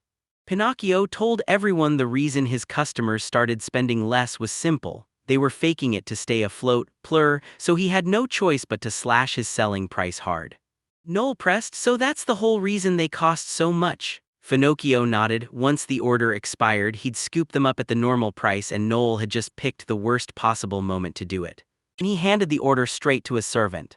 Noel didn't think the slave trader was lying about something that could be checked would be suicide, and that thought didn't scare him at all, until he realized he hadn't dug into the poverty story, and now it hit him hard because he was already bleeding money. Well, he frowned, then said he got it because they were trapped in the same mess. Finocchio lit up and blurted out that he was so grateful, then admitted he loved Noel. The protagonist says that's why he'll settle for 11 million, and while he's mindlessly laughing, Finocchio blurts out that the moment the client agrees to 11 million, they'll move right away. Then he hesitates as Finocchio pushes him on why Noel jumped the price by 5 million, and Noel stays cool as he replies it's 12 million, then 13, then 14. Finocchio snaps and rages, and Noel is just about to spit out 15 million when Finocchio yanks him by the collar and screams that Noel is trying to make a clown out of him. So if Noel really wants to be pig food, he can get cooked right here. Noel didn't blink. He told Finocchio that if he paid 15 million to buy those slaves, he'd turn around and make the whole world believe they were worth 30 million. After he let him go, Finocchio snarled that Noel wasn't kidding and pushed, "So you really want to jack up your product's value by faking the selling price?" Noel basically laid it out like this: most prices are born from supply and demand, but sometimes the world flips and the price itself decides what something is worth. The higher the tag, the rarer it feels, and the more people scramble to grab it. Tanya and Lloyd stared at him, stunned. Noel said the capital's top slave trader paying 30 million for them, even under that brutal regime, means these slaves must be insanely valuable. And if Finocchio can buy them for 30 million, he'd easily sell them for 90 million because in reality they're riding that inflated madness. The trader just stews on it, and Noel pushes the point hard. Finocchio should raise the price, never try to cut it. Finocchio raises a finger and goes straight to the point. He tells Noel that if she's sure the stories line up, he'll gladly cooperate, then leans in and asks one thing: does she realize they're finished the moment this gets out? Noel shoots him a look and demands to know if it's really true that this kind of risk doesn't even faze Finocchio, or if something's wrong. Finocchio just glares back. Finocchio grabbed his head and snapped that Noel was the only person in the whole empire who'd ever tried to shake him down for money, then demanded whether Noel wanted to join his family, promising to name him his leader. Noel just smiled and said his calling was to be a seeker, then asked Finocchio what he planned to do. He spread his fingers, smirked, and snapped that he wasn't buying slaves for 6, he was paying 15 million. He snapped loud that it was just this once, then insulted the protagonist as a stupid idiot. Noel grinned to herself, certain the negotiations were finally done and that this money would pay for a brand new party. The man yanked open his mouth and shouted that this wild Pierrot had blown the negotiations. Then Finocchio snapped his finger at him and snarled that he was a filthy, unshaven creep, and the guy went pale with terror. With a brutal glare, the slave trader warned that if he so much as mentioned what just happened, they'd feed him, his whole family, his mistress, and all his friends alive to the pigs. Finocchio leaned in and asked if he understood. He swallowed hard and said yes. Finocchio smiled like he'd won, saying he'd already handed Noel the promised advance of 500,000 and that the rest would hit Noel's bank account the next day. He handed Noel a. The man hurled it at him and snarled that this was his reward, and Noel nodded along, thinking he'd repaid the theft and settled the debt, so there was nothing left to do but leave. Then he told Walter, "We're going back." She begged him to wait, and when Noel spun around, she fired off desperate questions. Had he really decided to sell them? Then pleaded for him to save her because they were allies. Noel turns on him and snaps that anyone who squanders other people's money on gambling isn't his ally, and that traitors who crossed him once will crawl back and do it again, so he tells her goodbye. Tanya goes deathly pale and bolts to Walt, screaming for help. Walt grimaces like it hurts and tells her with a heavy heart that he's sorry but there's nothing he can do. Tanya drops to her knees and yells at him, begging him not to pull that kind of trick on her. She rips into him, face twisted as she demands, if he loves her, help her right now, even questioning if he's a virgin and useless at a time like this. And Walt just freezes, convinced he's dropped straight into hell as Tanya shrieks that his head is packed with goblin slime and that she wants him dead. Noel yells for Finocchio, and once he gets it, he orders the slaves forward. But Tanya tries to bolt and still screams for the dumb jock Walt to die, saying even shit is more useful than him. Finocchio blows Noel a farewell kiss. The protagonist calls out to Walt telling him to go, and the leader of the other team is. Noel is left trembling as the man shrieks that she's the weakest buffer and that she can't get cocky just because she's tied to the mafia. Then, without even turning, Noel snaps back that this is an insult and Tanya did it better. He blurts that he can't throw down without allies, but then he sneers that even a guy like him can rake in a fortune, so don't normal class people have to work harder. Next, he screams that Noel is a demon who sold his friends into slavery. Noel just wanted to hear him talk, but he doubles down and calls her a demon. The sky dims as the sun sets. Noel realizes that for someone who hunts demons, slapping that title on your opponent means they're the lowest, weakest, and most vile thing on earth. And the protagonist shrugs, "It's fine," then walks away and says he'll use that name and become the strongest. Seeker, Walt watches him go, face crumpled like it's been shattered, and tries to get a few words out before he can't. Days slip by. Now Walt stands on the street staring into the far distance and the past comes rushing back. Bar, Noel strides up to Walt. He slammed the bag on the table and told them he'd just gotten the last bit from Pinocchio, and inside was Walt's share. The warrior stared hard at the bag, sure they'd claw the money back, but his mood didn't even budge, because no matter why, that cash had been pulled in by betraying allies. Stuffing the bag into his own, Walt can't bring himself to turn down the cash, so he does what feels inevitable. He takes a sip from his glass, then Noel slides in beside him and jokes, "So you're getting drunk on your favorite whiskey again?" After a tense beat of silence, Walt leaned in and demanded what Noel planned to do next. So the tired protagonist sighed that first they had to patch up the gap those two left in the party, and Walt shot back, "All right, who do you think can fill it?"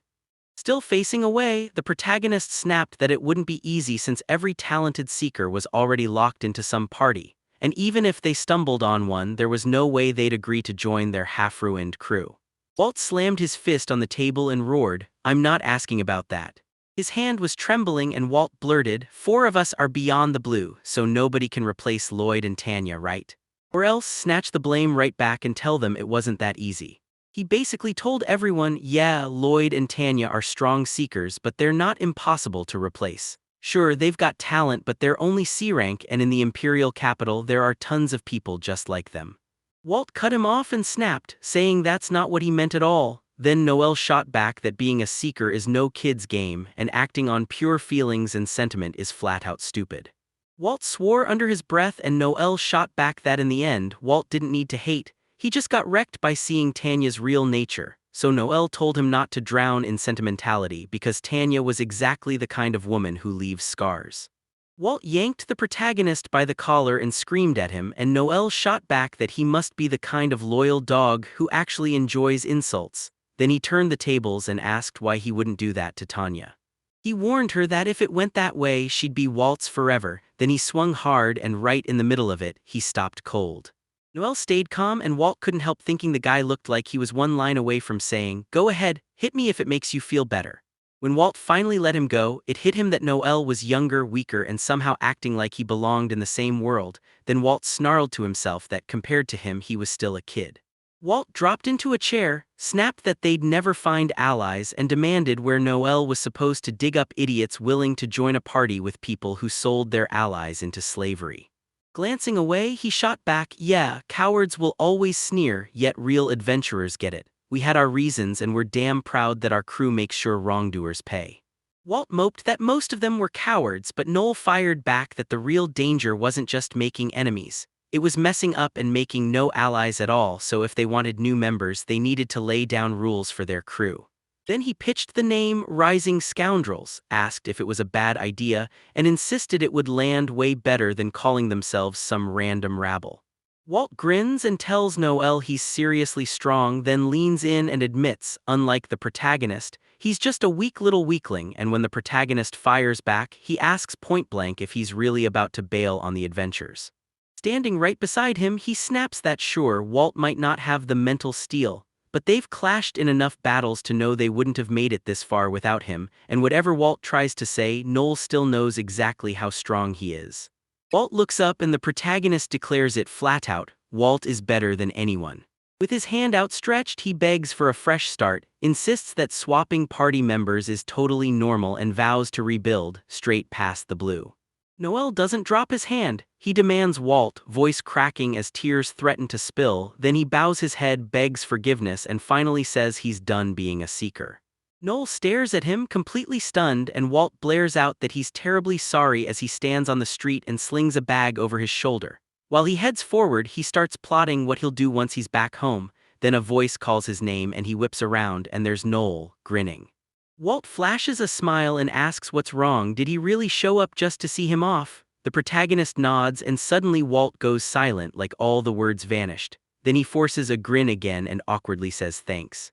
Noel reaches under her coat and reveals the parting gift she brought. He shoved a bottle of whiskey into Walt's hands, and Walt immediately demanded if Noel was really handing it to him. Noel fired back that it was true. Walt wouldn't get many chances to drink it back home. Walt just stared at him in silence, then spun on his heel, said he'd done what he came for, and walked away. Walt watched him go, utterly thrown, but Noel didn't even look back. Walt only stared at the bottle, trying to figure out whether Noel was kind or cold as ice. With a grin on his face, he leaned in and asked Noel if she had any idea that Tanya's real love was him. Turns out he didn't need a girlfriend, he needed an ally, and that's why Tanya had no spot by his side. When it came to love, Lloyd talked his way right into her heart, and boom, they were a couple. As he daydreams, Walt can't help but wonder if, when she came to talk, she might have picked him instead. But it doesn't hit him anymore because he knows he'd just be another replacement for Noel. Yeah, he cracks open the bottle and takes a sip, then Walter smiles and tells the protagonist it's exactly like he promised. Plenty of people can replace them, but Noel's different, she's the one who's special. Walter's mind reels back to those days when all four of them were a real team, and as he holds the bottle up to the sunlight, he admits it bluntly, Noel was a leader they never even deserved. His eyes burn with tears.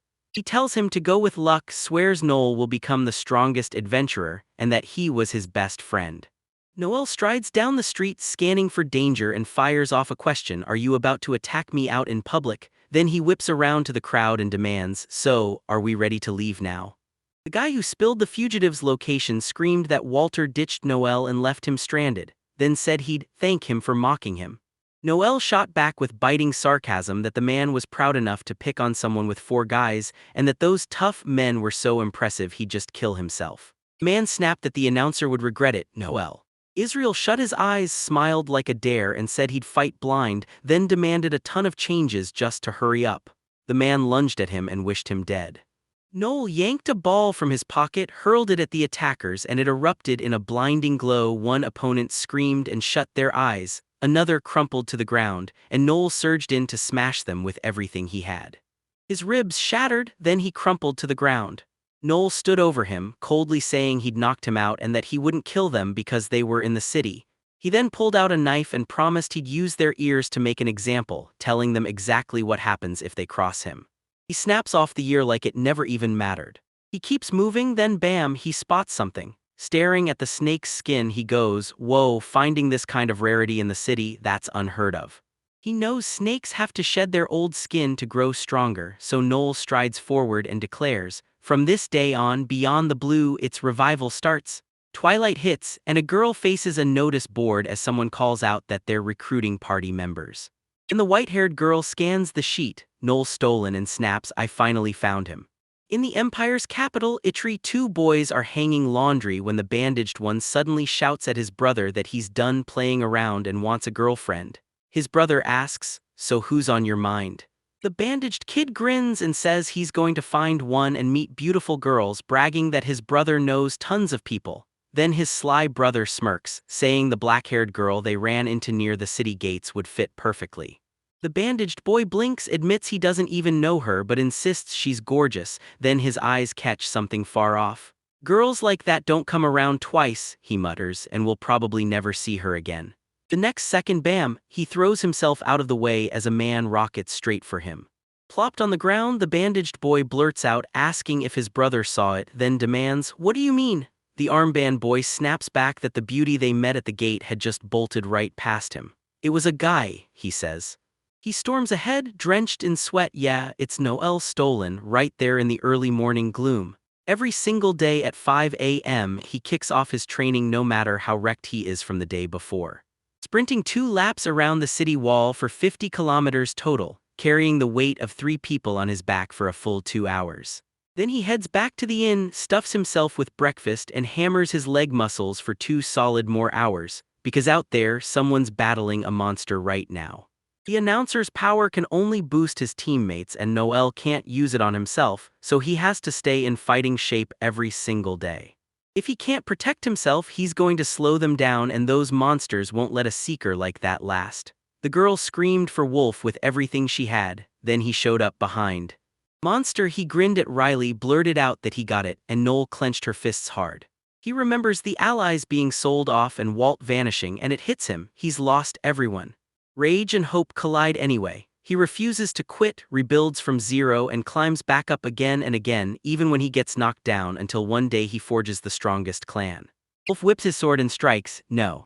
Strike. 2 housewives wave at each other, the cook breathes in the delicious smell like it's magic. A man drops a jaw-dropping 1 million to buy the dish. Then the guy leans in and asks where the toilet is. She points him down the street, left side, no fuss. They step into a bar. Wolf smirks and says, "Nobody's showing up anyway." Wolf and Noel settle at the table. Wolf starts grilling him about how the protagonist is just burning time hunting new members. Noel shuts his eyes and snaps back, "You're making way too much noise." He challenges Wolf. A bar isn't supposed to be quiet, and it's daytime. Daytime is when you recruit in places like this. Wolf just frowns and insists, "Like I said, no one will come. Everyone who's strong enough to join is already locked into a party or a clan." Wolf then admits Noel might stumble on a hidden talent, but it's still a long shot. And even if they found a lone genius, they'd probably clash with them in other groups, so you'd never build a real team out of random strangers. Noel spins around, unimpressed, and tells Wolf not to worry so much. Wolf pulls him in for a hug and asks why the protagonist doesn't just join Thunderbolt, they'd take him in a heartbeat. Noel leans against his arm and replies with a bitter little truth. After all, Wolf only came to him because he wanted Noel to join the party. At the next table, the girl snapped at Wolf to back off and turned to Noel, asking if he was bothering her. A masked guy beside him bragged that Wolf himself ordered him to hand everything over, so they did it, but now Wolf's just hounding Noel for no reason instead of inviting her to the party, and that's why nobody's joining if he keeps acting like this. The black-haired girl snapped back that Wolf can't even think, his only strategy is to plow straight ahead, then she called Noel a poor guy and Wolf disgusting. One dude even snickered that the reason he got shut down by the flower shop girl is because that's just how Wolf is. Rage flashed across Wolf's face as he roared for them to shut up and swear they wouldn't tell anyone he got rejected, because he was only now starting to negotiate. And the ponytailed girl just asked, dead serious, if this mess was really going to go on. Noel shut his eyes, grinned, and told them he'd changed his mind. If they agreed to his terms, he'd join them. Wolf lit up and asked the guys if they heard it, bragging that those were the results of his tough negotiating. The girl zipped up to him and demanded to know his conditions, then leaned in, insisting they'd do everything they could to get him on board, only for Noel to raise a single finger and declare, "One condition, I'm the leader of Thunderbolt." The girl asked, "Do we all agree?" And Wolf blared out. Then she turned to the guys, who grinned and said not a single one of them was against it, and Wolf just went wide-eyed, totally stunned. He snapped, demanding why they all jumped in so fast without even hearing him out. Because after all, he was the leader. The girl shot back that Noel was just smarter, so leadership didn't matter, and then she cut him off mid-question with, "Did everything? Oh." The protagonist just stared in silence as Wolf admitted they might be right, then snapped that he wasn't okay at all, yelling that he was the one who created Thunderbolt and that he was the leader here. The black-haired girl let out a chuckle, called it such a pity, and said she'd really wanted to adventure with Noel. The elf girl turned to the protagonist and pressed him on what he'd do if he didn't form a party, and Noel shot back with arms crossed that if not, he'd start recruiting instead. The girl challenged him, was he really recruiting, and did he already have someone in mind to invite? The protagonist nodded, clearly saying yes. He thought it was Hugo Capelius, an absolute rarity working as a puppeteer, and Noel was already pushing to get him into her party. Giving in, the girl demanded to know who he meant and whether she should recognize the name. Then he shut his eyes and said it was a commercial secret. She shot toward him, fuming, insisting, "So what could possibly go wrong if Noel tells me?" He snapped, "Back off," and in his mind he thought Noel wasn't as much of a headache as Wolf, but she was still a pain in the... The man who suddenly popped up behind them demanded, "Noel stolen," and both of them jolted back so fast they almost fell. With wide eyes, the girl stared at him and demanded where he came from, because her ability didn't even pick up his presence. The man pressed if she was sure, and Noel Stolen snapped back that yes, he was Noel Stolen. So who was this guy? Then the white-haired girl yanked off her hood and introduced herself as Alma, saying she'd come after seeing an advert for a... Right there, staring her down, she declared she'd come to join the party, while Noel just went stone-cold silent. He stared at her face, traced her curves with his eyes, and couldn't help fixating on her legs. The elf girl leaned in and hissed whether it was true that Alma was still just a child, because kids apparently can't be adventurous. The girl stood there stone still, and when Noel finally looked back, she realized she'd never seen disguises like this before. Alma lifted her leg, everyone's eyes snapped wide open. The man's gaze rolled back as Alma drove a kick into him like a thunderbolt. He hit the floor hard and Noel was stunned. Alma stood over her fallen opponent, the air full of curses. 10 minutes earlier, Alma had introduced herself, saying she'd come because an advert called for party members and she wanted in. Noel stared at the woman in front of her, thinking about that old love fiasco. He'd wanted an all-male party, should have limited it to men, but there weren't many female adventurers, so he'd barely thought it through, and now she was here and he was out of options. He shut his eyes, thanked Alma for coming, and invited her to sit. Then the elf girl leaned in again, whispering if he was about to start some interview since Alma was supposedly still a child and children can't be adventurous. Across the table, the elf shot back, she wasn't a child, she was an adult, and she held up 3 fingers. Alma blurts out that she's 21 and fully legal, and Noel swears she's 5 years older. Then the elf girl innocently asks the big question, "So when do people become adults?" Noel says he can ask Alma a few things, and Alma shrugs, "Go ahead." Right then, Wolf barges in and blurts, "What's your favorite food?" Alma grins and answers, "Strawberries." Noel flashes a wink and tells Wolf, "Don't interrupt."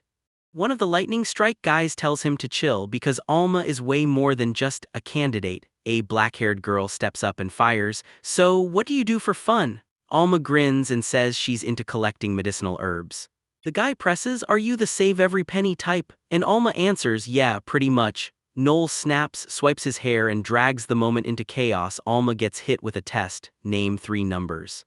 She shoots back, 90, 53, 82. Then it's, "What's your favorite book?" And Alma answers with, 100 Tricks for Turning Tough Guys into Girls. Noel demands to know her job and rank, and Alma says she's a scout, a C rank.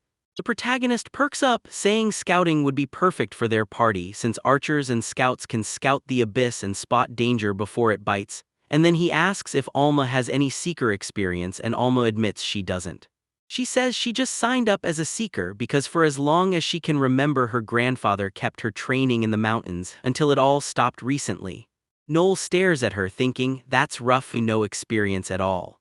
Then her eyes narrow, what kind of training could she possibly have had, if it wasn't enough? He presses her with his last question, why did she even choose the life of a seeker? Alma snaps back that she wants nothing to do with it, then points straight at him and says she's only after one thing, him, the grandson of an immortal.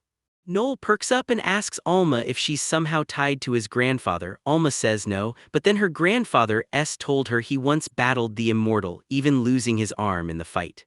She watches Noel closely, then asks if Alma even plans to drag out the real goal of revenge.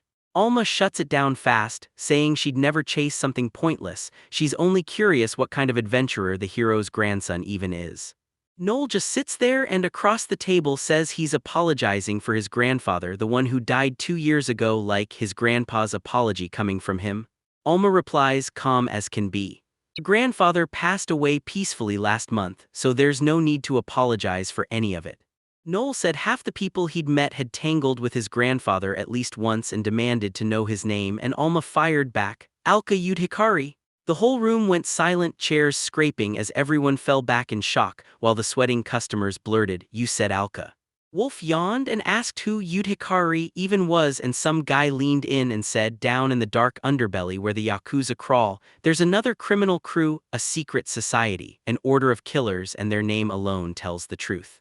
He went off on how that was the absolute worst crew, worse than the Yakuza, because they'd even wipe out babies if the job paid them, and he named the legendary killer who founded the order and took over as its leader. Okirikari. Story. Alma sat there tense as the toothy guy bragged that he once, at his father's demand, went on a rampage to wipe out hostile religious groups, more than 1,000 murders. Someone leaned in, asking if Alma was his granddaughter, and the guy snapped, not funny. He slammed up from the table, barked at her to stop spouting nonsense, and warned that sure, people might joke about that in the red light district, but not here. Wolf stepped right in front of him and said it had nothing to do with him. Logan pressed Wolf hard, asking how it wasn't his business and who exactly was calling the shots. The second guy ground his teeth with fury, and Logan snapped that he wouldn't barge into other people's interviews like that clueless Wolf. Then he jabbed a finger at Alma, who sat there with her hands on her knees. Logan said that just from what he'd heard from the Sow a moment ago, Alma's talking was pure nonsense, so of course he couldn't ignore it. Noel shot up and backed him, insisting it didn't matter if Alma was telling the truth or not. Logan was right. He didn't have the status to step into this place. Customers pressed in on her until it felt like the whole tavern was crowding her, and Noel warned that adventurer bars set entry rules based on status, break them, and the regulars beat you back into shape. Logan flashed a grin. Alma just blinked, sounding flat as ever. First time I'm hearing that. Logan leaned in and told her, get ready. Then Alma shot her hand up and demanded one question, what exactly decides an adventurer's status? Noel said it comes down to the job's rank and you've got to prove you've got the skill. Got it, Alma said, and she climbed up on a chair, then pointed at Logan and asked, chin high, if I prove I'm stronger than you, is that arrogant monk finally going to admit it? Lucky. Then Logan's face snapped cold. Someone said that was the worst thing you could possibly tell Logan, and Logan shot back that Alma had had enough. Noel only smirked like she could already feel Logan's fury ripping through him. The man stomped the ground and screamed at Alma, the sow, that she'd never walk away alive, then lunged with a punch, only for her to slip aside and dodge it. Two men squared up and stared each other down. Logan taunted her as small fry. Noel kept her eyes locked on him, thinking this stunt would finally show whether she was really Alka's daughter. Logan then leaned in and asked the other guy if he'd really complain if he killed Alma, because, apparently, he couldn't knock her out without ending her. The protagonist told him to do whatever he wanted. The other seekers erupted, chanting Logan's name and pushing him to finish the job, begging him not to get embarrassed by some girl. One guy even asked who they'd bet on and shouted that he was all in on Logan. Another snapped at him not to be a fool, saying nobody was betting on Alma because Logan was one of the best seekers in the whole city. Logan just stood there stone still while they kept firing questions. What was he scared of? What was stopping him? Then Logan couldn't make sense of one thing: why won't the sweat on his forehead stop pouring? And he couldn't understand Alma either. Her face was icy, ruthless, like an unstoppable demon that could never get enough. The elf girl slumped against the wall, grinned, and declared that Alma had won. Then Logan erupted into a scream and lunged to attack, but Alma slipped away, smirking like, "It's two."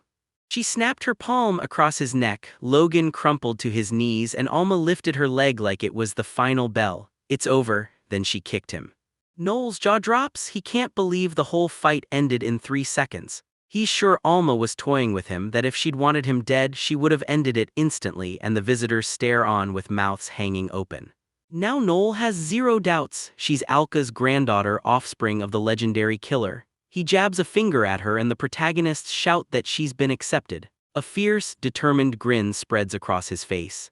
He's grinning like he just won, convinced she's finally his ally. Then the owner rips into him and screams that there's zero chance of any fights in his place.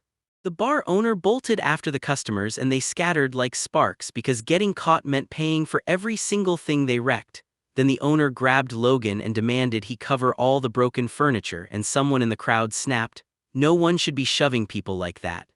Alma burst out of the bar and the protagonist, sprinting after her, yelled back that the fight was unreal, then dropped the shocker: Alma really was Alka's daughter. She turned to him and demanded, "So you don't believe me either?"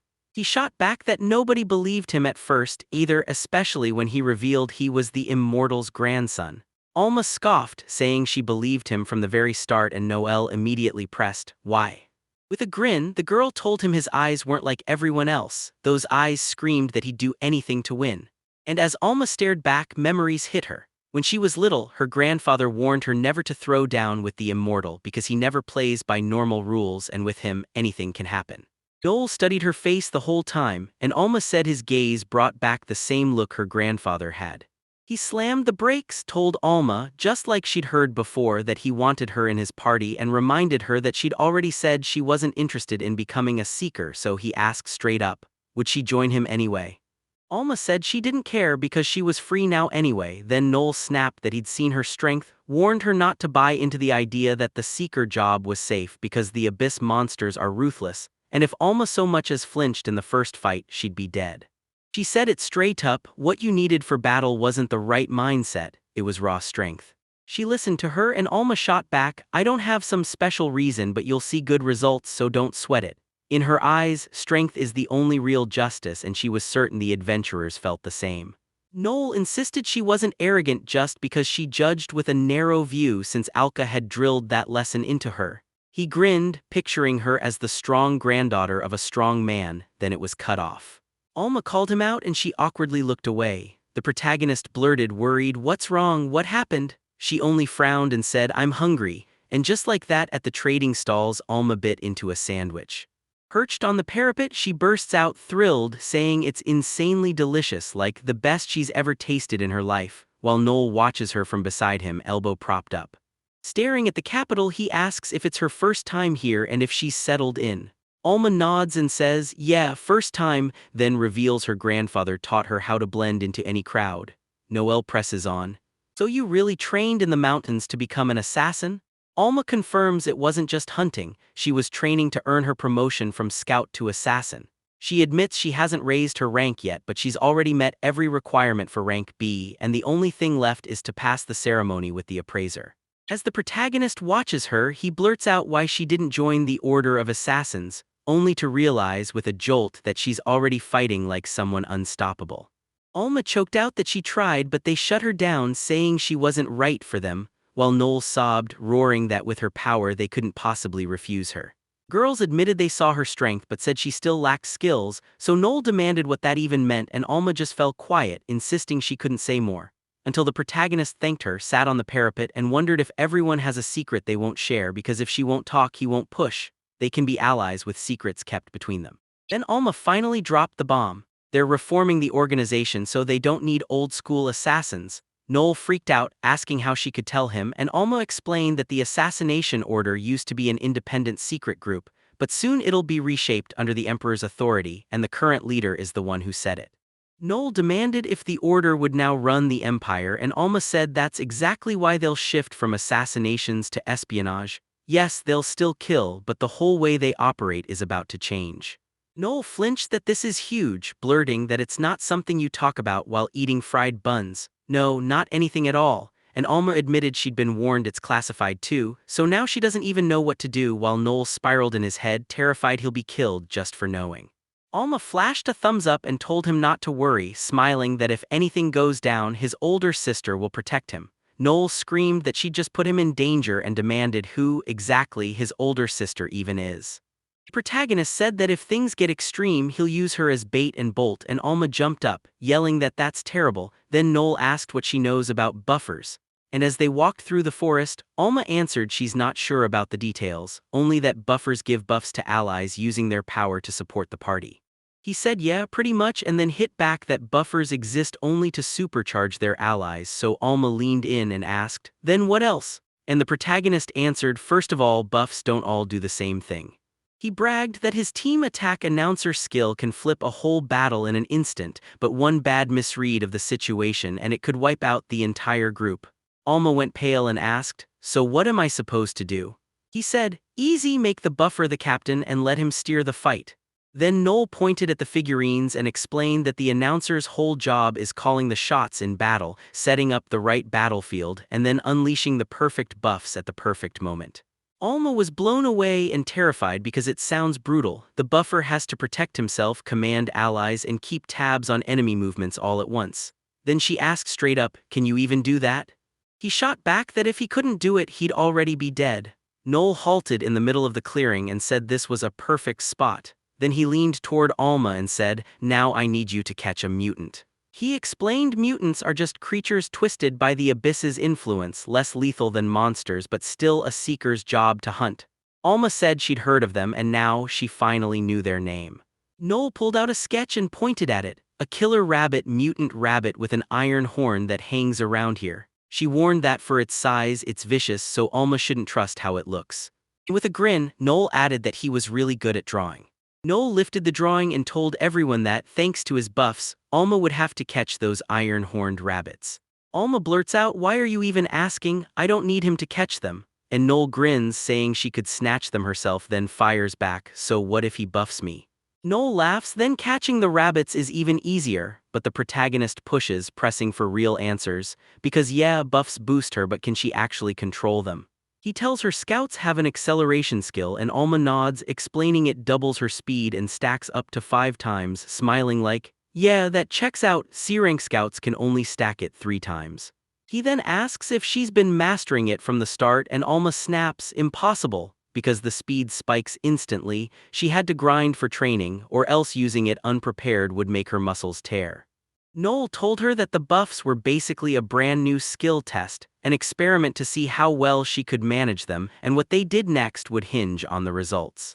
He said even his old allies needed half a month to adjust to his buffs, and he had no clue what was going on with Alma, so she frowned hard, grabbed her cloak, told him not to worry, then shrugged it off and said just like she promised earlier she'd deliver results that would speak for themselves. Noel fired a question at the room, how many rabbits could we spot? Then she scanned the area and snapped 13 in a 200-meter radius. She flashed the watch and grinned, that's enough, then urged them to kick off the experiment. He crashed his foot into the ground, cracked out fighting spirit asterisk, and boom, Alma's hair whipped in the wind as she blurted that something felt wildly wrong, like endless energy was gushing up from deep inside her. The protagonist hit her with the numbers. This buff boosts his physical strength and recovery speed by asterisk 25% asterisk, and his next skill will jack up the power of asterisk everything he orders by asterisk 25% asterisk. Then he grinned and said she could move asterisk 6 times faster asterisk, and if she could snatch just one rabbit in 10 seconds asterisk, she was in. Alma snapped back, I was ready the whole time.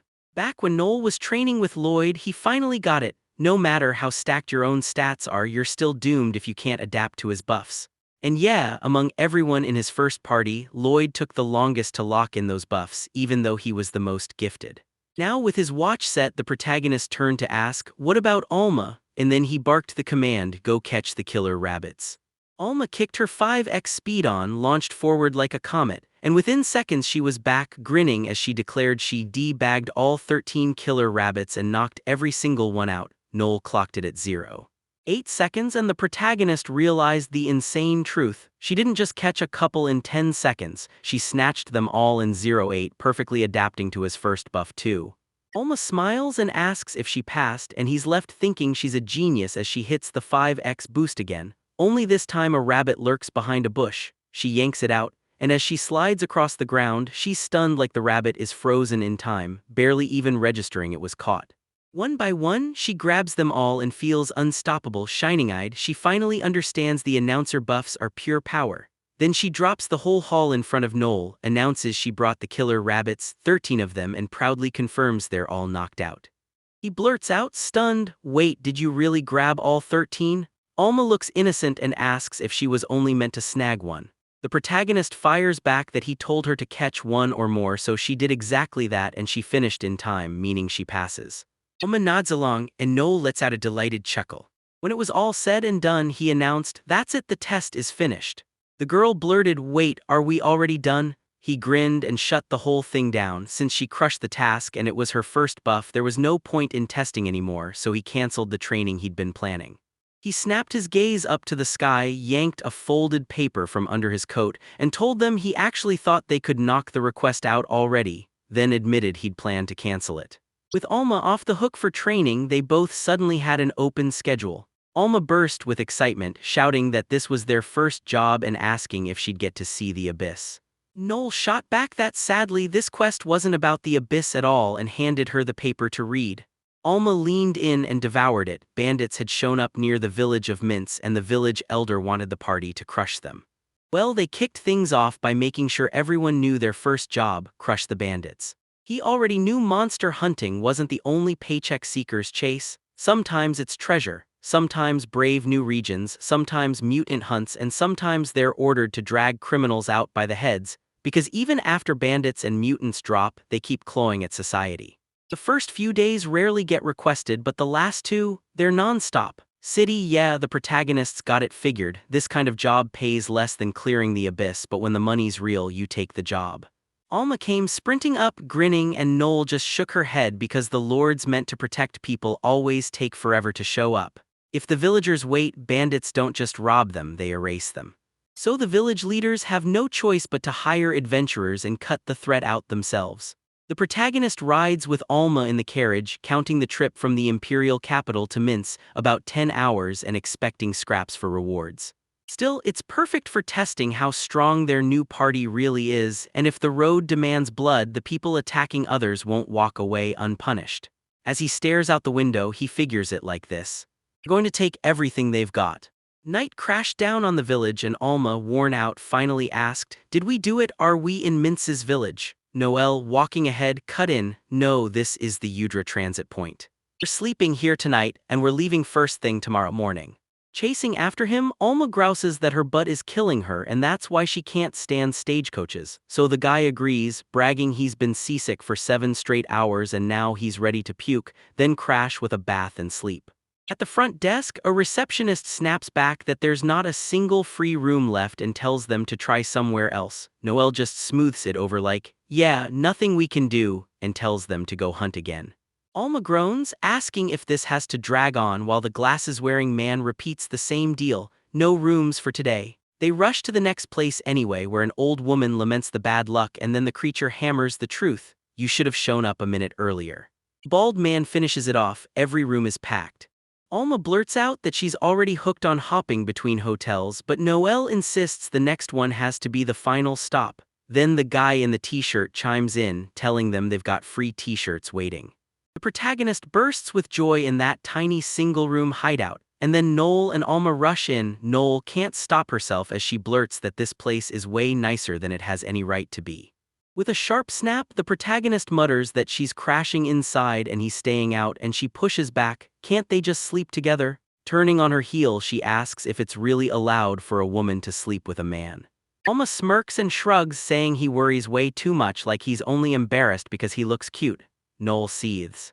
Alma stretched on the bed when the protagonist finally stepped out. Then she called after him, asking if he'd already bathed, and he grinned and said the water here was so good she should try it too. Alma stared him down a moment, then rose just like she'd guessed. There really was a razor-trained body hiding under that coat. She praised him nonstop, saying it was beautiful, perfect, and those lean, powerful muscles looked wild, like an animal that's built for the hunt. Noel planted his hands on his hips and thanked her for the compliment, and Alma asked if she could touch him a little. He answered, "Yeah, just a little." She slides her fingers over his chest, then presses her whole palm flat there, until Noel reminds her sharply that he only let her have a little, and she immediately stammers an apology. Then she backs away, blurting that his body is beautiful but she's sorry anyway, and as Noel smooths the fur at his neck, she leans in and asks why it's such a pity. Staring him down, Alma said that to build a body like that takes pure, unbreakable dedication, because regular training can't touch it, and she added, blunt as a blade, that no matter how hard he trains, he'll never match the strength of the Vanguard adventurers. She tells her that in the end, only ruthless training can shape a body like that, talent doesn't cut it, so that's why she said it. Then she points out that if the protagonist's class had been warrior like the Immortal, he could have carved his way to becoming the strongest adventurer. Noel freezes, staring at her like she's missing something, and the next second he tells her to close her eyes, so she does. The protagonist flicked her hard. Alma clutched her forehead and demanded why, and he shot back that it was none of her business before telling her he was going to sleep first, so she'd better hurry up and take a shower. Then he flopped onto the bed and started thinking about Alma's words, that a body like that comes only from brutal training, not talent, and he basically said he already knew that better. With the pillow pressed to his cheek, he admitted to himself, no talent, not a shred, but he still kept pushing, refusing to quit. Then he rolled onto his back and muttered that Alma was probably still stuck to the bathtub, so she'd better wake up tomorrow morning. He thought of his grandfather, who demanded that the protagonist grow into a man who'd never shame their stolen name, and then little Noel, eyes brimming with tears, swore he'd become the strongest seeker. Ron shattered, then he blinked awake, and the protagonist gasped because he realized it was already morning. He slammed his nose into something, eyes flying wide, and snapped at Alma, calling her an idiot through his irritation. Struggling to slip out of her grip, he snaps that even if she means well, her hold has to stop somewhere. She flashed me a grin and whispered something about fried buns. Noel screamed at her to go die and get buried under fried buns, and she shrieked back. Then it cut to the Mince village. The protagonist asked if it was true they hadn't seen the village chief in a year. He blurted that he hadn't seen them either, not in ages, and thanked them for showing up so fast, right when he trailed off mid-sentence. Standing there with Alma, Noel leaned in and asked if the chief had noticed. The chief looked utterly lost and demanded where the other three were. Scratching his head, the protagonist said they'd already left, and then he insisted there was nothing to worry about because by the end of the day they'd wipe out every last bandit. In her room back in the village, tea gets poured for them, and Noel spots something off the moment the door swings open and a girl steps out from behind it. Smiling, the protagonist tells Chelsea they haven't seen each other in ages, and before they can even blink, Chelsea bolts. Then the chief rushes in, apologizes hard, and explains that she's at a tough age and had been looking forward to everyone from beyond the blue. There's just no help. General admitted he felt bad for Chelsea because that gorgeous leader was gone and out of the party for good. The chief almost spilled who Chelsea had been talking about, but he slapped the brakes and told everyone, "Let's leave that for later," then begged their permission to dive into the real crisis: bandits. He said a gang of them showed up here 5 days ago, hit a nearby village already, slaughtered a bunch of residents, stripped it clean, and left the place in ashes. Roughly 20 of them were around, faces no one recognized, so they were probably just wandering scum with no real name.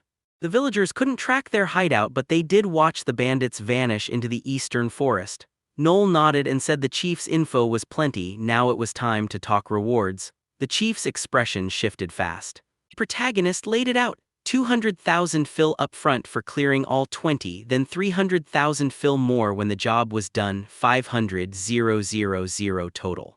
The chief muttered that 500,000 was a huge amount, and Noel snapped back that for 20 bandits it was basically nothing, because that's only 25,000 fil per person.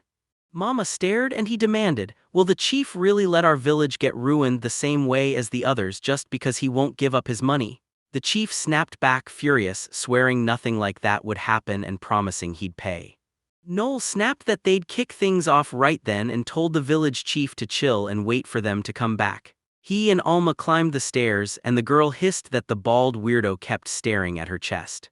The protagonist demanded, "Are you serious?" Alma shot back that he did it even with his wife and daughter standing right there, and that's why he was pure filth. Then someone called out to the protagonist. He barrels up and asks if he's really taking on those bandits right now, and he grins, saying, "Yep, done in a jiffy, so don't worry."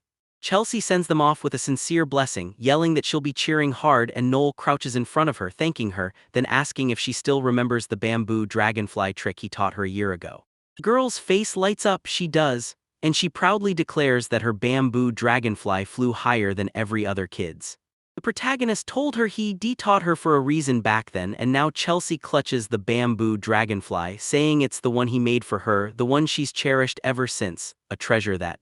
She bursts into tears and yells that she'll wait for Noel to come back, then she'll cook up a feast with her mother. Blushing hard, she flees and screams it all again to him. Alma grins while Noel snaps, annoyed at her smile, so she lashes back, accusing him of being a manipulator, leading an innocent girl around like a puppet, and that idea floors even her older sister.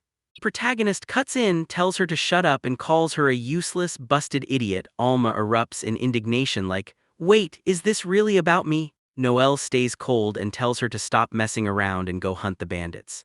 Alma chases him anyway, demanding he wait because an older sister can't just ignore this. Meanwhile, Chelsea is crouched there with a dragonfly in her hand, smiling in the middle of the forest and the lair. Back with the bandits, one jams his sword into the ground and asks where they're headed next, while their boss sits surrounded by girls, admits he hasn't taken out the trash in forever, and shrugs like it doesn't matter because they're robbing everyone anyway.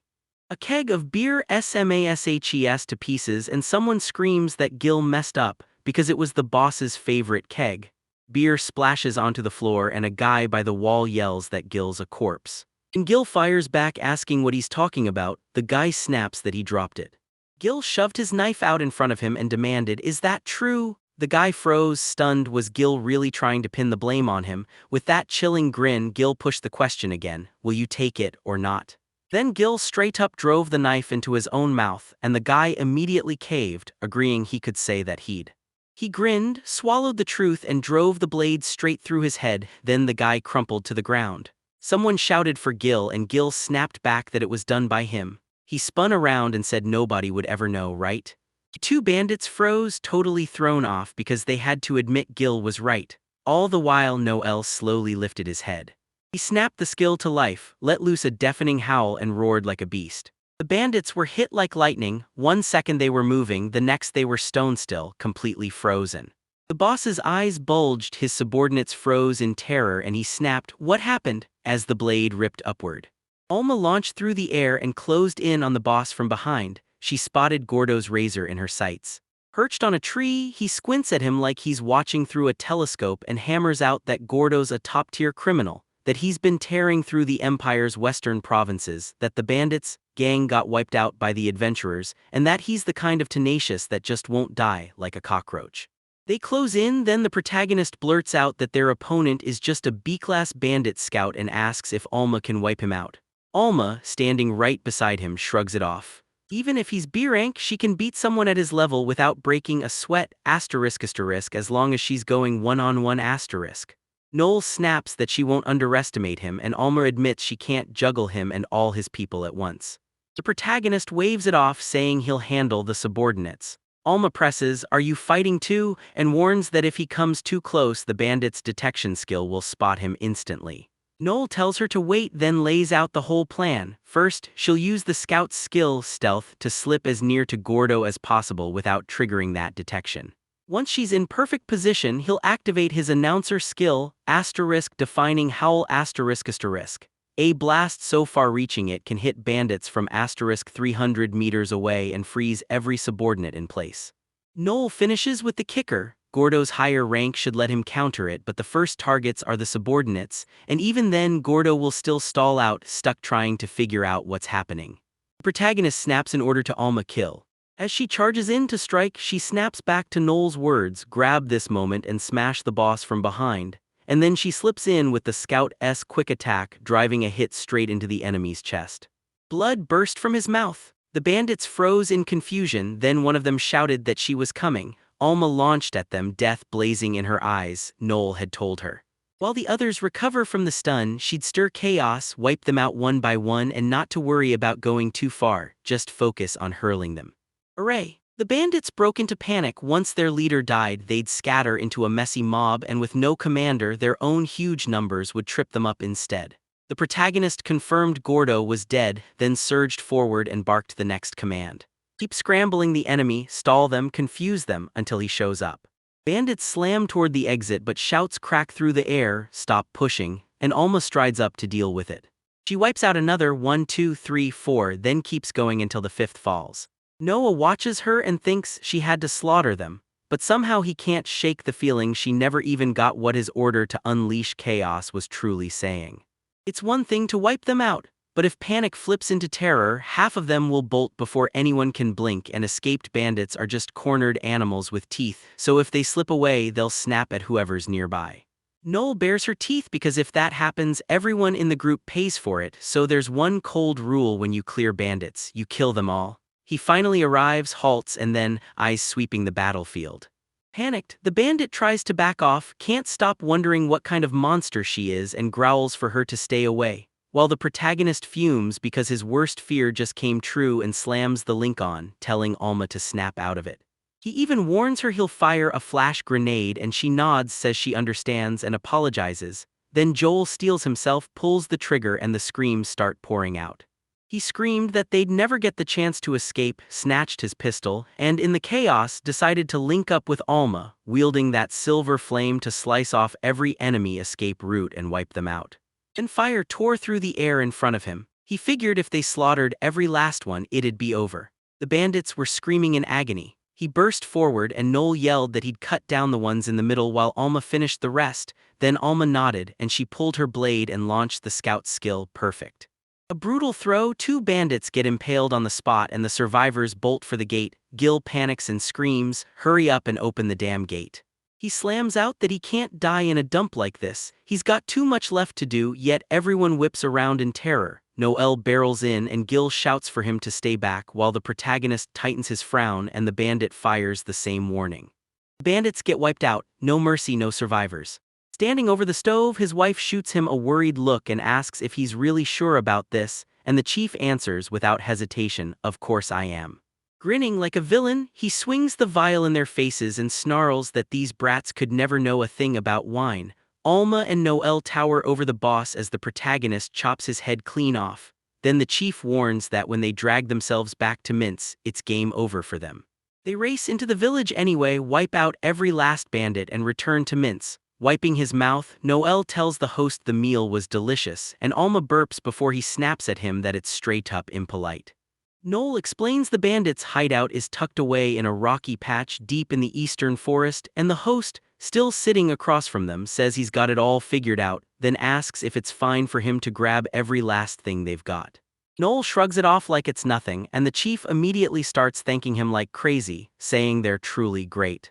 Noel slaps his hands on his knees and waves off the thanks, saying he's not done yet. Before they hit the bed, he wants the rest of the reward, because in his line of work you can't truly rest until every last thing is wrapped up. Chief chuckles, says he gets it, and promises he'll go grab the reward right now. He bared his teeth, then demanded, "Give me a minute."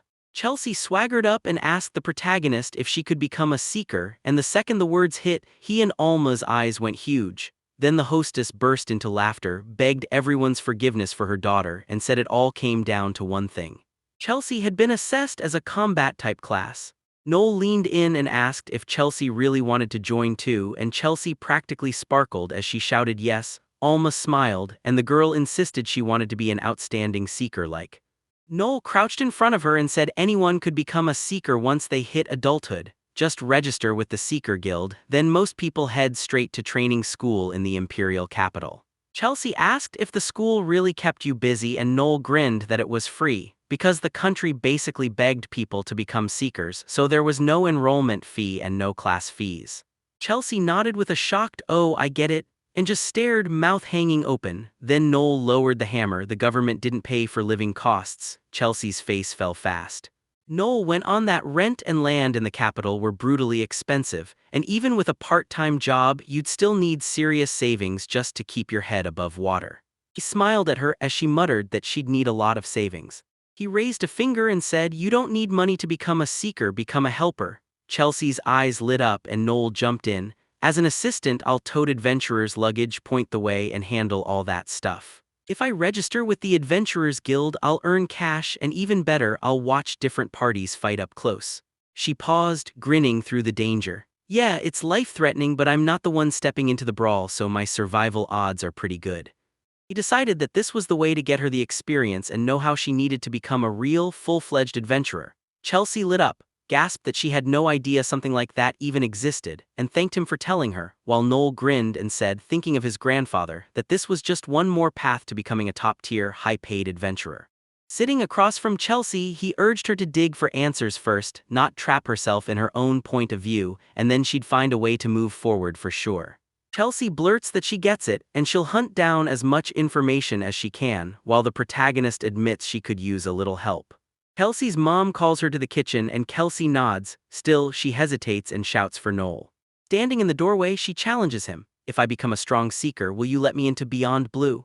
And the moment she says it, his eyes flare wide. He grins and tells her it's fine, then promises that if she really becomes the kind of strong she's aiming for, and he can live up to her expectations, they'll clash shoulder to shoulder right then and there.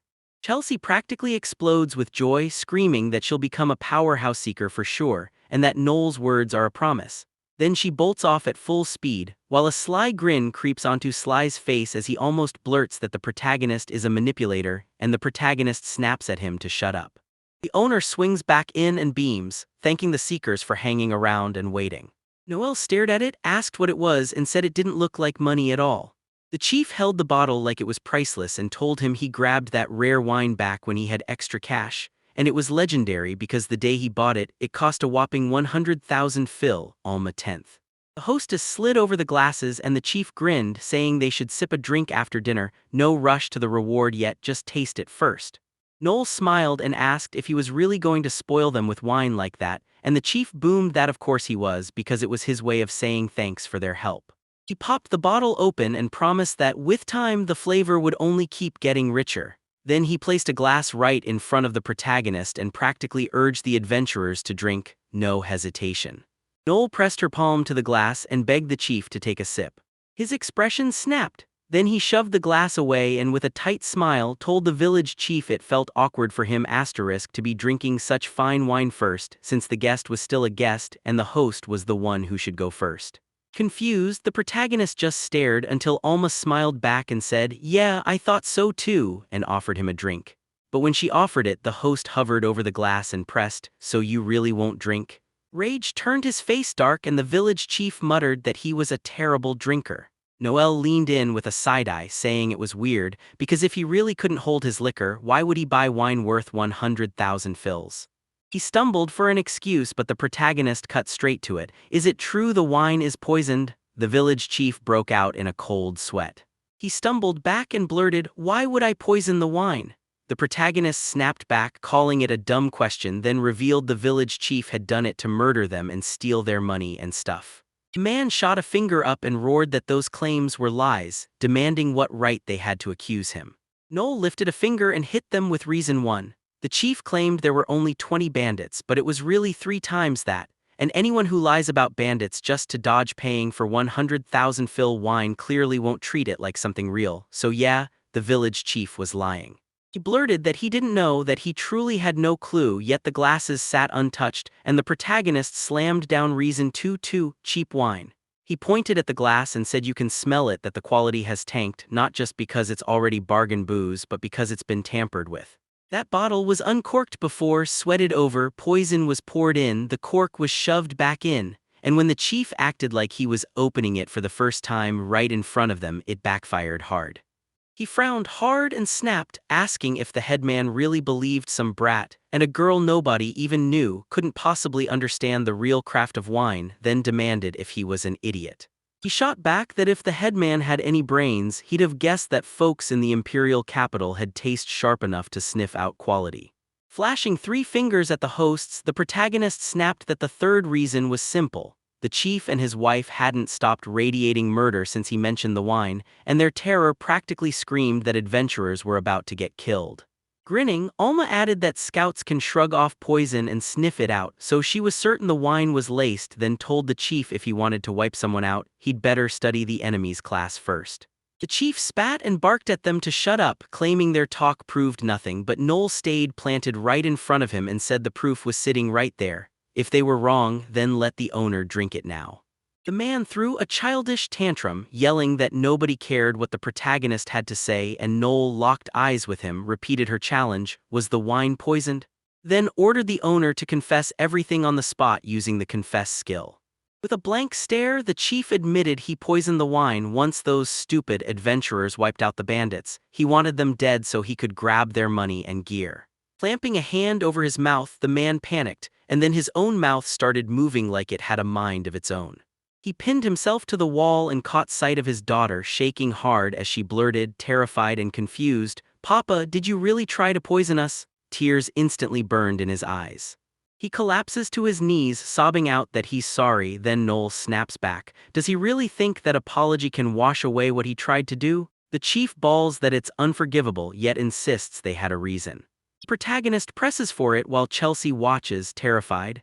The chief swallows hard and finally admits they're drowning in a huge debt. Noel cuts in that he's still lying, then he yells that he's telling the truth. The protagonist doesn't buy it and declares he'll start with the right eye. The chief laughs it off, asks again with the right eye, and Noel immediately punches him in the face, blood bursting from his eye as he screams. The seeker doesn't flinch. A tear slides down Chelsea's cheek, like it can't hold back anymore. A scream rips through the hallway, and the man gets slammed backward. Well, she slams him to the floor. Pinning him down, he snarls that Chelsea's turn is next. Then he swears he'll carve up his nose and ears and make sure the chief gets painted the trash he is. Chelsea bolts. Stammering through fear, the chief begs for mercy and promises he'll cough up 300,000 right now. Noel snaps, telling him to stop clowning and ordering him to grab every last bill in the house if he wants to be. Noel glares at him like she's ready to cut the world in half. Then she declares the negotiations are done, and the mayor shrieks that he can't do it, begging for mercy as she vows he'll only see this once in his life. With a swollen eye, the mayor pleads for mercy, snaps that the cash belongs to the Gambino family, and warns they'll wipe them out if they can't pay. Then the protagonist fires back, "You really think bringing up the mafia is supposed to scare me?" Chelsea sprints up, yelling at him to wait. He glances back, and with that bag clutched in her hands, she screams, "This is all we've got. There are 820,000 fills in here, and we don't even have one copper coin left." Mama watches in stunned silence as the girl shrieks, "Take everything, please spare my father." The chief snaps that she's a fool and demands what she thinks she's doing because handing over that money means certain death for her.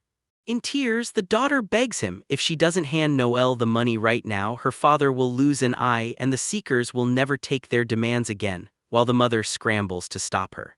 The protagonist listens to her, then Chelsea blurts, "What do we do if bandits or monsters come back again?" And with hands shaking so hard the coins rattle, she presses the money into Chelsea's grip. Noel flips the bag open and shouts that it's packed with 820,000 bills, then demands if this is really every last cent in this house. Chelsea shrieks that it's the truth and she's not lying. Staring at her, he says he'll take her word for it, wipe the memory of today clean with this money, and asks whether the chief is really okay with it. Lying on the floor, he nods and answers, "Yeah, I'm fine." With a terrifying stare, the protagonist warned the seeker, if he ever tried to deceive him again, he'd come for payback and take every last thing he had left, no matter what the request was even about. The village chief totally panicked and wet himself. Noel threw on his coat and waved Alma away. Chelsea, trembling, clenched her fist and screamed at the protagonist's back that she hated all seekers. Rage burned in her eyes as tears spilled out. He refused to look back. Just a moment ago, he was telling her about the seekers, night, forest, and Alma admitted the life of a seeker was harder than anyone warned her. Walking ahead, the protagonist pressed her, asking how she could hate it this fast. With a shaky smile, Alma insisted everything was fine, but she still couldn't shake the truth. This wasn't just a paycheck for killing monsters. Noel didn't even turn around. He said he was glad to hear it, then confessed that he'd really soured her on their first mission, and he regretted not being more careful. Alma waved it off and asked the bigger question, was he okay? He shut his eyes and told her yes, because stressing over old stuff that was already in the past was just wasted time. Alma gave him another weak smile, saying that no matter what happened, it would still crush her to think he might disappoint the girl who looked up to him. And right then, Noel's eyes flickered with sadness. They crossed the river and he cracked that if he was scared of letting people down, he'd just vanish on a desert island.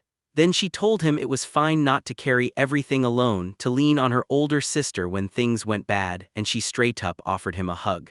He flipped out, snarling that she should go hug a cactus and calling her a useless, busty idiot, and she exploded in indignation, demanding he stop calling her that. He snapped his head back and told her to quit treating him like some kid, and she just made this garbled little sound, claiming it was all his cute face's fault. He shot back, "What kind of argument is that?" Alma pouted and Noel's lips twitched into a grin. After a breathless pause, he finally stepped forward and thanked her for worrying about him. Then Alma called him at Sundara and he muttered that he wished she would die. The girl was stunned, swore she just wanted to hug him tight, and he snapped back that if she even touched one hair on his body, he'd use his authority as a leader to cut her from the next mission. Alma burst out that was way too cruel. Then she saw something. She stared up at the airship hanging in the sky and Noel couldn't hold back. "Just look at the shape and color, that's the third star of the 7 stars regalia, the Goat Dinner clan." The airship hovered right over them and Alma frowned, utterly lost. The protagonist quickly filled her in. "The regalia aren't just titles, they're clans the emperor officially recognizes, and there are only 7 of them. A clan is bigger and higher up than a mere group, and the clans that rack up real victories get a medal handed straight down from the emperor. And those elite ranks belong to the 7 stars, the bright shining 7 stars of the imperial capital." Up above, a lone star blazed in the night and Noel leaned in and declared that the emperor's medal wasn't mere decoration. It carried real authority, equal to the highest nobility, with one privilege stamped into it. "You get your very own airship." Alma stared skyward, impressed and whispering, "So, is it packed with serious adventurers?" And the protagonists grinned back because they weren't just strong. Whether it was brains, experience, money backing them, or pure courage, they were the absolute cream of the crop. He thrust his hand toward the heavens and felt it, so high, so unreachable. If you could fly through the sky, he'd still be nothing but some bug crawling on the ground. He clenched his fist, started to believe he could have it someday, then snapped himself back. No, that wasn't right. "A year," he said, and Alma locked onto him. "In 1 year I'll have it." He looked up with stubborn fire. "In 1 year, Beyond the Blue will become one of the 7 stars." Their hair whipped and fluttered in the wind. The smile cracked across her face, because not long ago she was sobbing, begging someone to hand her life back, and the blonde man just told Alma about the announcer, Noel Stolen, saying that if she wanted him she'd better pay him a visit. Right now, the girl grinned at the protagonist and said, "A lot just happened, but I had a blast today, and your tactics were actually awesome." It hit him that maybe teaming up didn't feel so terrible after all, and then he told her he was happy she enjoyed it because getting paid this time. Yeah, that part was even better. Smiling, she said she'd been digging deeper into his personality, and he shot back, "What are you talking about?" She grinned, "It means you're really nice." Then Alma wrapped the protagonist in a warm hug. The blonde man kept his gaze locked on her while Alma towered over the fallen enemy. When she met the protagonist's eyes, she vowed she'd fight beside him forever. 3 days before she met the protagonist, Alma slipped into the capital and burst into the Assassin Order's hideout. The man stepped forward and greeted her, Alma Urikari's granddaughter, heir to a legendary assassin's legacy. He pressed her again, asking if she truly wanted in on their order, and the girl answered with a simple truth, "That's why I'm here." With a sinister grin, the cloaked man beckoned her straight to the door. The girl stepped forward anyway. He promised that if she cleared his test, their god of the Shadow Realm would grant her his blessing. Then Alma pushed the doors open. A crooked-faced man stood in the room, fired a sharp question, "Is she really Alka's granddaughter?" Then smirked and said it was so obvious it was barely there at all. Alma's wishful stare dropped to her feet as she sighed, asked if some worthless nobody really belonged to the order, and snapped that she was honestly disappointed. Then the man flew into a furious rage and demanded to know what she'd said. Alma yanked her weapon from its sheath, asked if he was an examiner, told him to shut up and start, and when he came charging in, he screamed that she was just a C rank and he'd make her regret it by showing her what a real killer can do. Alma twisted aside and dodged every. Her gaze locked in like a weapon, and the blood in her body surged like fuel. Pinning him under her boot, the examiner hissed that it couldn't be done, and Alma stood over him like it was no surprise. "That's exactly what I expected from you, a little fish." Then she cut in, ruthless and clear. Her granddad had cooked up every assassin fighting technique the order teaches, and none of them work on her. The examiner's eyes popped open as he blurted out that she really was Alka's granddaughter, and when she looked him dead in the face, she snapped that he should have clocked it from the moment they met, because even a little clue was too much for his incurable stupidity. The examiner suddenly perked up and Alma, knife in hand, told him not to stress anymore, since he wouldn't have to worry about his own incompetence much longer. He barked at her to stop and insist the test was over, then admitted he'd failed, and the girl stared him down, fire in her eyes, saying it wasn't over until she cut him down, the examiner. He barked again, and when the guy grabbed her shoulder he snapped, "That's enough," and ordered her to drop the blade. She whipped around and threw herself back, wiping her face as she blurted, "Was that really you?" The man stepped in and named himself Simon Gregory, the head of the order. Alma holstered her knife and flashed a hard grin. If he was the leader, then she could unleash that kind of power too. Then she demanded answers. Why did he stop her? Simon shot back, asking why she'd tried to kill the examiner. Alma's smile turned grim as she said her grandfather warned her that in a place like this, only the strongest survives and the rest, they get sacrificed to the god of the shadow realm. Simon snapped that those rules were history, and under his rule the old disgusting stuff was gone, so he let her go. Then the doors slammed shut in front of. She asked if she'd passed, and Simon nodded that she did, thanks to her combat stats. Alma leaned in. Anything else? The head of the order told her he'd fire off a few questions next, and she had to answer them. He stared at her, grilling her hard, then snapped, "Did you kill Alka?" And she didn't even hesitate. "Yes." Simon shut his eyes and felt it snap into place. Alma's letter had lied because her grandfather hadn't died of old age. Instead, Alma admitted the truth. Once you're old, strength drains fast, even if you used to be X-rank, so the old man was basically an easy target. Then Simon jerked his gaze toward her and, just to keep up appearances, asked why she'd done it. Alma's eyes flashed. "Do you really need to ask?" And the leader answered in a dry, unimpressed drawl, "No, and it's a stupid question." Staring him down, Alma blurted out that ever since she could remember, all she'd ever wanted was to kill him. Simon stood unshaken, hands clasped behind his back, and said Alka was pure terror, so terrifying that even he, the X-rank who now led the order, couldn't beat him in his prime. And the leader leaned in and called him death in human form. Simon glanced away, admitted Alka really had been beaten by an immortal, and then snapped, "There's always someone better, and that's when it started driving me insane." He turned to Alma and demanded, "So it's true you're not Alka's granddaughter, you're his daughter?" With a grin on her face, the girl admitted it was all real. She was one of the many kids born from the women he'd stolen. She explained that he didn't just want some heir, he wanted to forge a clone of himself. And because he was dead set on wiping out the stain of the past, he believed that if he raised someone who could beat the immortal, he could rewrite history with his own hands. Simon sighed and declared the legend's road was over, but Alma shot back that he was dead wrong. This wasn't a tragedy for history. It was a nightmare for the women the man snatched, forced to carry children they never wanted, and Alma knew it because she'd trained with kids long ago. A single boy crumpled to the ground, choking and vomiting with brutal force. In his bedroom, he tore through the silence with a scream of pure agony. Alma watches in horror, trembling as she whispers that she pities her brothers and sisters, because Alka's possession dragged them into torture and death. She plops down beside her father, because to him she's his proudest product. Yet he keeps hammering into her that she must never try to kill the immortal, and even after he finally snaps and loses it, Alka can't shake the terror of getting defeated. Alma wrapped her arms around herself and spat that she still hated the man she killed. Yet when it hit her, she felt downright satisfied, because even the immortal was nothing but a shriveled old wreck by then, and Simon calmly told her the immortal had been dead for years. An abyss had opened in his city, and Simon had traded mortal punches with the abyss's lord-class monster. Then Alma stared at the ground and snapped that if even the immortal was gone, then she must be alone, and Simon turned away to tell her straight up she didn't belong in the order before Alma repeated the crushing truth again. Immortal or not, he's dead, and in her eyes she's alone. Flared up, why not? She'd already proven she had the strength, and it showed. Simon's face tightened as he said the assassin order was about to flip its whole way of life. They wouldn't stay independent anymore. They'd be reborn under the Empire's banner, and from then on, their power would be aimed at espionage, right for the good of the country. The girl a few meters off shouted that this must mean he was backing off from killing, but Simon snapped back, "No, this is the next step. He made it crystal clear, from now on, killing was just a tool, not the goal like before.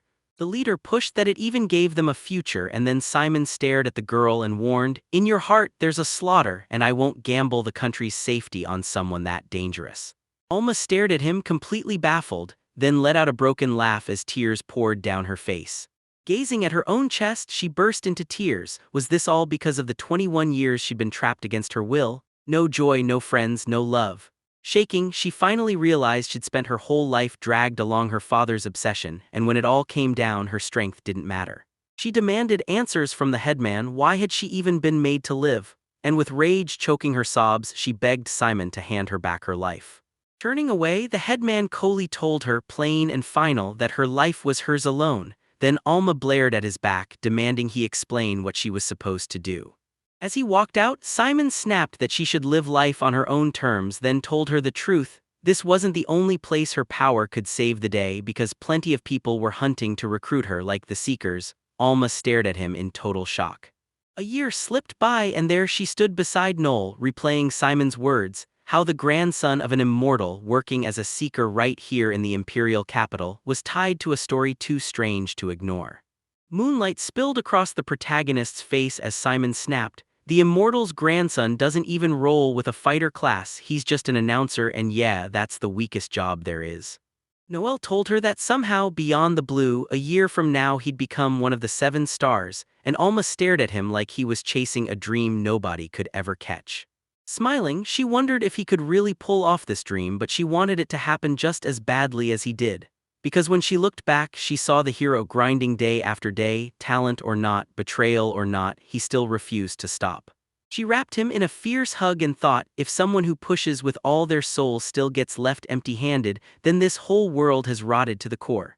Locking eyes with him, she swore she'd fight by his side forever, begging him in her head to show her the moment his hard work finally paid off. Night fell over the capital of the Atree Empire. He landed on the castle wall, and the man in Loki's cloak snapped that yet again, this was some painfully ridiculous task. He let out a wicked chuckle like he already knew it was time to collect on the announcer straight to his door. Day had finally arrived in the capital. With Noel at his side, he and Alma headed down the stairs, and Alma immediately shot a question. Where were they going first? He told her they'd hit his friend's weapon shop first, run by a dwarf master who makes legendary gear and still keeps the prices low. Then the shop rumbled like something big was about to happen. Noel pushed aside the curtain and froze there. The owner was going berserk, yelling that the black-armored dragon's muscle fibers were soft, but way tougher, and that they'd be perfect for armor asterisk and underwear. Then the protagonist shot in, begging him to just shut up. Noel snapped his head to Alma and said her kit looked deadly, but only if the armor was kept in shape, because the moment it's neglected, it turns useless fast, and that's why a shop you can always trust is impossible to replace. Then he raised his hand and called out the owner, and the dwarf puffed up proudly, swearing he'd dominate the bidding today. Noel lowered his hand and told him he wasn't here for a deal, just to bring him a new ally. Dwarf's face lit up at the newcomer. Alma Hikari introduced herself, and the dwarf suddenly went tight all over. She flashed a polite smile and said it was a pleasure to meet her, while Noel revealed she was the newest member of the Beyond the Blue party and hoped they'd all get along. Then Grom stared at her like he was trying to read her soul. Staring at her, he blurts out, "Yura." Down the streets of the capital, Noel hurried along with Alma and told her that after the armory they'd swing by the item shop, owned by a monk who'll help if you're on good terms, so Alma better make friends fast. When she spots the place, her eyes sparkle as she blurts that there's just so much incredible stuff here. Then the shopkeeper pops out, beaming like he's been waiting, and cheers that he hasn't seen the protagonist in ages, so why is he here now? He points at Alma and says he's bringing the owner over to meet his new ally, Alma, a scout, which means, according to him, she's exactly the kind of customer this shop was made for. The monk's grin widens. He declares that this shop is basically hers because scouts can brew poisons and medicines using their own blood, and the effects can shift depending on what the user ate right before they use them. With that, he ushers her in like a treasure chest has opened, because his shelves are packed with chemicals and ingredients, and his whole shop is perfectly built for someone like her. He closed in on her and studied the girl, another building just like that. With the blindfold still on, the guy covered his eyes and promised he'd open another door for someone, while Alma and Noel stared through the glass as the boy shouted that it felt like power. Then he congratulated the girl, telling her her rank up was complete. Noel leaned in and explained to Alma that this is the Appraisers Guild, where jobs get appraised, and he stares her down and asks if she can already climb from Scout rank C to Assassin rank B, and she nods, then flashes her chest to prove it, saying that whenever someone hits a rank up, a special design like the one she's got shows up on their body, and the guy just mutters that she didn't have to show him all that. A man with glasses whips around and Alma tells Noelle she heard the design usually shows up on the chest or nails, so she's praying it lands on his chest because it'll be adorable.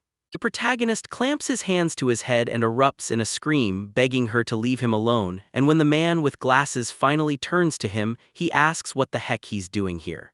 He said he was only giving a quick tour, then the guy immediately asked who he had with him. Noel smiled and named Alma his brand new ally. That's how her whole spin through the imperial capital went. The man studied the girl and nodded. Exceptional newcomers were always welcome.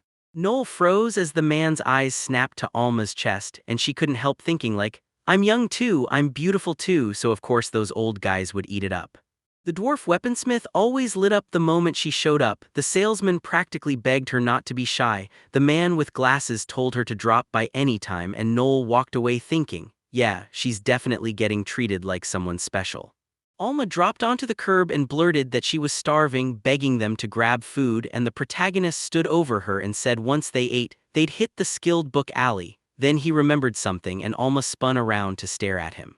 Even after she begs him to stay, he bolts anyway, sprinting off and shouting that he's got an errand, telling her to eat herself, then she calls after him. Again, the protagonist slips into a dead, abandoned alley, then a voice snaps his name from the shadows. It's Loki, closing in fast. Waiting for him, the protagonist huffs that he shouldn't have picked a filthy slum on purpose. They could have struck a deal anywhere else, and snarls, what are you going to do when your clothes reek of this place?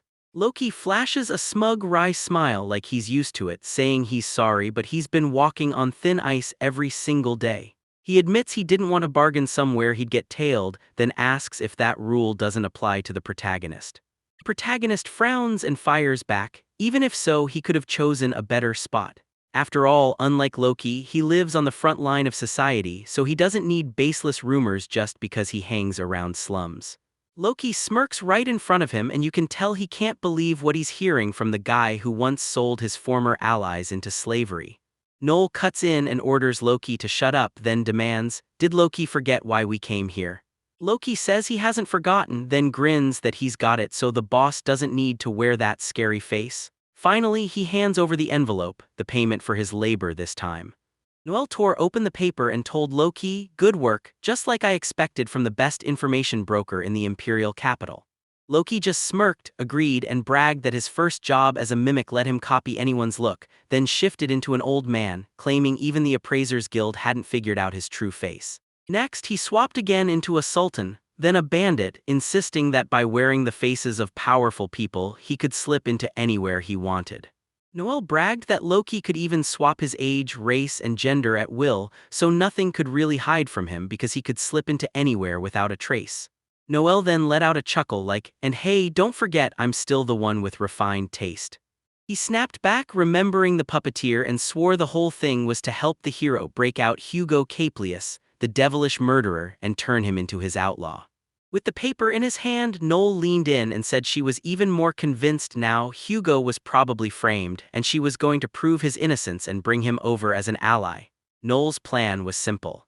All Loki had to do was handle his job and stop stepping into places he didn't belong. He admitted it felt scary. Still, the informant grinned and fumbled around with the bag, and the protagonist ordered him to call in again through the channels, then he touched his ear to fire up the comms. Alma sat at the table. The protagonist said he was finished with business and asked where she was now. She snapped that he was taking too long and told him she was in the well-fed cat restaurant, then basically rushed him to move faster. He begged her not to yell like that. He kept replaying Loki's words in his head, make the real murderer an ally. Even if the accusation was fake, freeing Hugo would take forever, so for now he'd have to assemble a crew of other people, but finding real, worthy seekers wasn't going to be easy. Striding down the street, he figures, if I snag 2 more people I can already head for the abyss, but it's not that simple yet. Then, out of nowhere, he spots a man lurking near. On the building's edge, a guy clutches a stick in both hands. Noel clocks him as a tramp from the slums, and her heart aches because he's still so young, with hopes and dreams that are probably bigger than his life. Noel flicked a coin at him and it skidded to the tramp, clanging against the ground at his toes. The tramp yelled Noel, begged him to wait, then Noel spun around. He rose to his feet and the tramp shoved the money into his hands, claiming the mist dropped it. Then the protagonist couldn't stop thinking, why would a tramp single him out like that?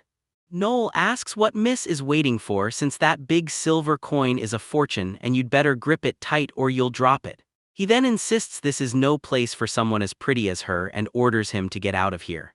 After a tense beat of silence, the protagonist blurts out that he's a guy, not a girl, and the tramp freezes, shocked, then quickly throws out an apology.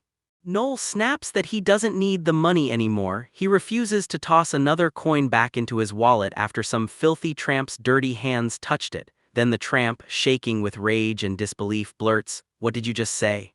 He flicks his hand and tells the tramp, "Spend the money however you like," and the tramp bolts out the door. Right after that, the protagonist yanks him back and slams him down again. The tramp crumples to the ground and the protagonist barks that he better not touch him and better learn his place. Then the tramp jerks back up, gasping hard, and snaps, "So this is how you've decided." Tension snapped tight in the oil. The tramp snapped into a fighting stance and insisted he hates violence, but he wouldn't sit back and let someone bully him. Then the protagonist scoffed that this wasn't some amateur pose, wondering who the tramp really was. The tramp only smirked, swore he'd make the protagonist pay for everything, and stared him down as a rat skittered past. "Noel, if you want to apologize, do it now," he taunted. Noel demanded why he should apologize and called him an idiot, and the tramp's grin widened like he'd been waiting for that response before he shot forward in a quick lunge, fear flashing hard in his eyes. Tramp whips his stick through the air and roars that Noel should die, right here, right now. Noel whips his head back in a sharp, instinctive recoil. He grips a gun in his hands, dreaming of becoming the strongest seeker, yet somehow lands a gig as an announcer, while Noel and Alma stand side by side. With his class blocking him from ever reaching the top alone, he chooses to hunt the strongest and lead them, and Alma, the legendary killer's granddaughter, already joins his party, sparking a fresh new beginning. With wide eyes, the protagonist can't make sense of how fast that tramp is closing in, and he yells at him to die right here, right now. Even with all the glitter of the imperial capital, not everyone gets to breathe in that luxury. Because some people are beaten down to the slums where the dispossessed are packed in tight, choking on acrid stench, drowning in garbage, surrounded by the worst hygiene and danger. A decent citizen wouldn't be caught dead there. Then one tramp barrels up to Noel and spits, "Beast," and with a swing of his stick he curses him to die. Noel clocks it immediately, this guy's fast. He slammed his hand to his chest and hurled him away. Clenching his teeth in pure fury, the tramp declared this was the end. Then the opponents slammed down in front of each other. Noel stared at him, totally baffled. Why was a former mercenary acting like a random nobody? He wiped his mouth and the protagonist clocked it. This wasn't just some ordinary drifter. Sure, he carried an unremarkable stick, but one clean hit would wreck you fast, not just leave you with a little sting. Right in front of him, the tramp hissed that those acrobatics were pure terror, then demanded who the main character really was, a dancer or a ninja. He clung to that last word, convinced that ninja meant scout in the evolution classes, and that it only existed in some Far East island nation. The tramp stared him down and Noel knew, yep, the guy was from here. Noel shot back, "I'm not a ninja, I'm an announcer." The tramp blinked, paused like that answer threw him off, then shrugged it all away, said it didn't matter much because Noel looked strong and for him that was more than enough. He clutched his weapon like it was the last thing keeping him standing. He snapped into a fighting stance and declared that from this moment on he'd finally start unleashing his real skills. Grim resolve burning in his eyes, Noel couldn't believe the killing intent because it was nothing like before, and it meant the opponent still hadn't shown his true strength. He remembered thinking, if I can snag 2 more people I can already head for the abyss. Then his grip tightened around the knife because he just spotted a candidate in the worst possible place. He snapped into a fighting stance and Noel, still grinning, apologized for his manners like it was no big deal, then announced that the tramp had caught his interest. His eyes lit up as he said he'd go all in for real. Now the rivals stand face to face. The protagonist knows this opponent is no joke, his power is on the same level as Alma, and if he's even half as strong as he expects, he's already decided. He's recruiting him into the party.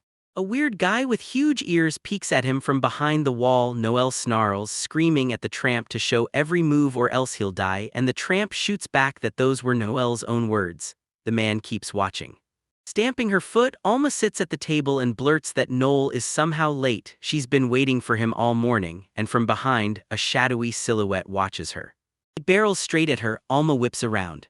Meanwhile, Noel and the vagabond lock eyes and announce, loud and clear, that the duel is about to start. Alma snapped around and told the elf girl, "If I'm not mistaken, you're from that lightning strike." Then she raised a hand as the girl, Lesha, introduced herself, saying, "It's been ages since we last saw each other, so tell me, are you alone?" But before Alma could answer, the opponents were already itching to start the fight, and then a dwarf of. He storms into view and hurls an angry shout at Koga. What in the world is he doing? The dwarf closes in, snarling that he can't just order a vagabond to wait like a obedient dog, then swings his stick and threatens him. What happens if the military police see this? The vagabond's totally lost. Mr. Miguel, no longer holding back, snaps that he doesn't need excuses because he already knows exactly what comes when you break your word, and the tramp starts trembling, trying to talk his way out, begging for anything but that. Noah watches it all, completely confused. Miguel snaps the ring to bind Koga, and it drops from his hands out of place. Finger, the tramp is writhing in agony. No. Miguel's eyes go wide. He finally gets it. That contract is a servitude covenant, and whoever signs it must obey the ring's owner to the letter. Koga drops hard to the ground. Miguel spits on him and promises he'll make Koga regret every single thought of ever fighting him. He tells her right then and there that she's way too pretty to be stuck in a place like this, and he even hints that he and Koga have been butting heads. Noel bristles, thinking he's gone way too far. As Miguel stepped closer, he couldn't help but think Noel must want to know what really happened, and that he'd do nothing wrong because he was a true gentleman who just wanted a few drinks together. Then Noel kicked. Miguel, shaking off the impact, snapped that it was his fault and roared that he'd burn his crotch, so the protagonist stepped forward, shut him down with a warning, and told him to watch his mouth. With a gun shoved in his face, he snarled that if he didn't back off, he'd blow him apart. Miguel stared at the gun and blurted that it was a real silver flame, then couldn't help asking why any woman would need one. Noel snapped him shut, basically telling him to stop talking and just answer on command, and Miguel obeyed. Restaurant, Lesha snaps at Alma to quit waiting on that slowpoke and dig in first, and Alma just grins, saying she's totally ready to eat. Lesha sat across from her and shot a question. How's Alma doing now that she's joined Noel? Did she get used to him yet? Alma scooped up some soup, shrugged that everything felt fine, then stared off and muttered that Noel always looked lost in thought, like she was searching for fresh allies. Lesha smirked and drawled that they'd need even more people if they wanted to descend into the abyss. Alma, dead serious, declared she was enough for the protagonist, and the elf froze mid-breath. Noel leaned in and demanded to know where he was from, pointing out that his accent didn't sound like he belonged. Then Noel yelled that he was from Soudaland, way down in the far south, and the protagonist snapped back that it was the scariest city in the whole empire. Yet Miguel didn't look like a merchant at all, so he pressed him for why he was in the royal capital. Miguel just stared silence. Noel shoved the barrel right to his mouth and barked that he'd spill everything. He blared that he really did move here, and the protagonist shot back, then why? People were shouting that the Dalen Bertha family had handed him the keys to the underground arena until they caught him skimming money from his own bosses. Noel remembered. The Dalen Bertha crew was their mafia crew, totally different from the Luciano family that was teaming up with Finocchio. Noel took a step back and told Miguel with a straight face that he'd only slipped to the imperial capital because it was Luciano turf, so the Dalen Bertha gang wouldn't dare show up there. Miguel snapped back with a wild, hysterical grin. Yeah, that's exactly what I was told. Noel turned around, gun still up, and said Miguel had claimed he'd been put in charge of the arena. Then he asked if the Asian was one of the gladiators. The halfling had answered yes, and the protagonist knew it was already too late. Still, he pushed the lie anyway. I'm just a guy. Miguel's eyes went wide as he screamed, a guy? Spitting in rage, Noel snapped his gun up at him and demanded why the hell Miguel was acting so shocked. Then said it straight up pissed him off, and Miguel burst into screams, swearing he was sorry, so sorry. Protagonist stared, racing through his next move while the dwarf yelped like he was doomed. Noel stood on it. Nobody would blame him for putting this halfling down. Sure, he was tied to the Dale and Bertha family, but he'd already slipped out of their grip. And yeah, Dale and Bertha probably wouldn't thank him for the murder, but they also wouldn't brand him an enemy. Gun muzzle inches away, he decided if this halfling died right here, then Koga would finally be his. He couldn't wait, he just knew someone with that kind of power had to join his party. Lesha shoves a spoon into her mouth and says, "Who knows, maybe Noel's already found some good candidates and is getting them to sign up right now," and Alma just stays completely silent. She shrugs it off like it's nothing and Noel smiles, then takes charge and decides everything. She smirks and vows she'll cut down anyone who dares to step in. At the restaurant, after the cat gets well fed, Lesha lifts her hand and calls the protagonist over. He heads her way, totally baffled about what she wants here.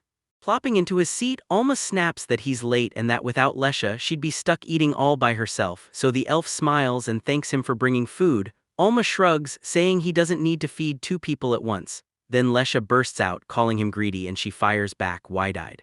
"Didn't you rake in a ton from killing Gordo? If there's extra cash, why shouldn't you spoil me too?" Rage flashing as the protagonist glares at his ally, he thinks she clearly has no filter, no bones in her tongue. Then with a too-sweet smile, he sits down and tells Lesha he'll treat her too, and she beams like it might actually be real. He shrugs off his coat and admits he did it, but warns he'll wipe the whole bill off Alma's cut for the next job. She screams in outrage, yet Lesha still thanks him for the treat. Then Lesha leans in, asks why he's so late, and says she just told Alma to see if he was scouting for someone in the party, asking whether he found anyone worth bringing along. Then Alma's jaw drops. The protagonist reclined, smirked, and said there was. Alma stared at him as he blurted that every talented seeker was already inside, and he'd only crashed the party because nobody worthy was left. Then his smile vanished. He shoved Miguel aside and barked for him to get lost, and Miguel blinked, completely confused. Then El Grumpali leans in and tells him, "You've got 10 seconds to vanish or I'm smashing you." He snaps his gaze away and starts the countdown, and Miguel immediately breaks into a sprint. He barrels up to Koga, demanding to know how long he plans to stay sprawled there, shoving him to get up and run. The protagonist just watches them peel off. Koga swings back to look at him. Noel thinks he's a total idiot. As Koga hobbles off, the protagonist can't stop wondering, someone with Koga's strength could have already wiped out his master and escaped before anyone tied him up. He also figures the vagabond was beaten into shape and now fears that once this is over, he'll be forced to survive alone. Still, it doesn't change the truth. His heart has gotten soft, dependent, and weak. Keeping his eyes on Koga, Noel thinks, yeah, Koga's strong. If the protagonist had bothered to judge his fighting, he'd have dragged him into his side at any cost. He didn't want a skinny pup as a teammate, he wanted a ferocious wolf because he would never team up with anyone who couldn't handle the pressure and stand strong. He spun away and snapped that he was disappointed in him, and Alma's heart sank instantly. Lesha snapped that the hero hadn't snagged even one ally, and then she sprang up, grinning, urging him to team up with the lightning strike, promising they'd welcome Alma too because it was the smartest play. The protagonist tried to clear things up, but Alma shot her hand out and snapped, "That's impossible." Locking eyes with Lesha, she snapped that she'd obey exactly nobody, except Noel, so when the elf offered her help, it sounded totally dead on arrival. With a weak smile, the main character swore everything was exactly what Alma had said. Lesha let out a tired sigh and asked, "So there's really no hope?" She insisted they could have been an amazing team, but she had no power to change it. Then her mood flipped. She suggested they just become friends and asked if they were okay with it. Alma grinned and agreed on the spot, declaring them best friends from this day forward. Lesha burst out happily. And when the protagonist was asked what he'd say, he chuckled, muttering that this was all women's nonsense, then glanced away and admitted, yeah, even if she kept asking, he'd already had countless chances to be friends with him, even if she wanted it so. Why now? All three were huddled at that table, then Lesha snapped that Tanya was right beside him. He pressed her, asking if Tanya's presence was the real problem, and the elf said it was awful. Long ago, Lesha had tried to call the protagonist, but Tanya cut in first, telling him that Lloyd was calling her. Lesha just watched them, utterly baffled. Tanya snapped her head around and stared at her with a terrifying glare. Lesha bowed her head and asked, "Is it really bad?" The protagonist rolled his eyes and shot back, "Are you serious?" Tanya cared about him, sure, but she was also dating Lloyd. Lesha flashed a smile like she almost said, "Noel has no clue what a girl's heart even is." Looking away, she went, A girl's heart is like a wild horse. No matter how much she wants to give in and love someone else, she still understands she can't quit the one she truly loves, so she ends up doing the dumbest things. Lesha burst out, "That's exactly it," and the two girls launched into a heated debate over romance. Alma then bragged about a ridiculously interesting romantic novel, and Lesha immediately demanded the title. The whole moment started grinding on the protagonist's nerves, and he just prayed a new male ally would show up fast. Lesha glanced at her watch and realized time had already. No, she's late, so when she steps out, she tells Alma she'll go first and thanks her for today. Alma shoots back that next time it's Lace's turn to pay. Noel grabs the elf before she can leave, turns her around, and asks if she knows anything about the superaddictive stimulant the Gambino family has started selling. Noel presses again, then low-key finally spills the real info. The Gambinos are peddling that addictive crap without the main family's okay, the Lucianos. Browning, the protagonist, said it looked like the Gambino family was peddling that stimulant without the Luciano family's okay, and he swore their boss sounded completely unhinged. Nisha asked him, sweet as anything, if he was worried about her, and he snapped that from what she'd seen, someone was already acting like a real friend. Teeth clenched, he told himself he was only warning her so they wouldn't get dragged into this mess. Then he forced himself to calm down and ordered the girl to pass the message to her leader, Wolf, no matter what. A massive, ultra-luxurious building loomed over them, and a long, echoing corridor stretched on forever. Miguel and Kager dropped to their knees. At the table, the man blurts out the dwarf's name, and the poor thing shakes like it's about to snap in half while Koga just sits there stone still. The guy standing beside him snaps, Miguel from the Dalenberta family. Then the man slams his fist down and shouts, now I remember, Miguel is a disaster. Rumor says he bolted with his family's money. They still don't lift a single knee. He roars that Miguel's escape is unforgivable, that the Dalenberta boss went completely berserk, and even demanded another mafia boss hand the prisoner over the moment they find him. He hits the bell and practically snarls, that's why we grabbed you. Miguel is drenched in sweat. Just a minute ago, he and the slave were strolling down the street, then strangers closed in from every side. Miguel's eyes went wide and terror hit him like a truck. This is it, he's done. He stares at the man at the table and remembers what everyone whispers. The mafia's toughest don't just fear him, they're scared out of their minds of the absolute man, the real degenerate. The man smirks and Riley locks in too, because it's the young boss of the Gambino family, Albert Gambino, a subordinate of the Luciano family. Miguel's soaked with sweat as he realizes there's a second boss under the Luciano family with the same reputation for going off the rails.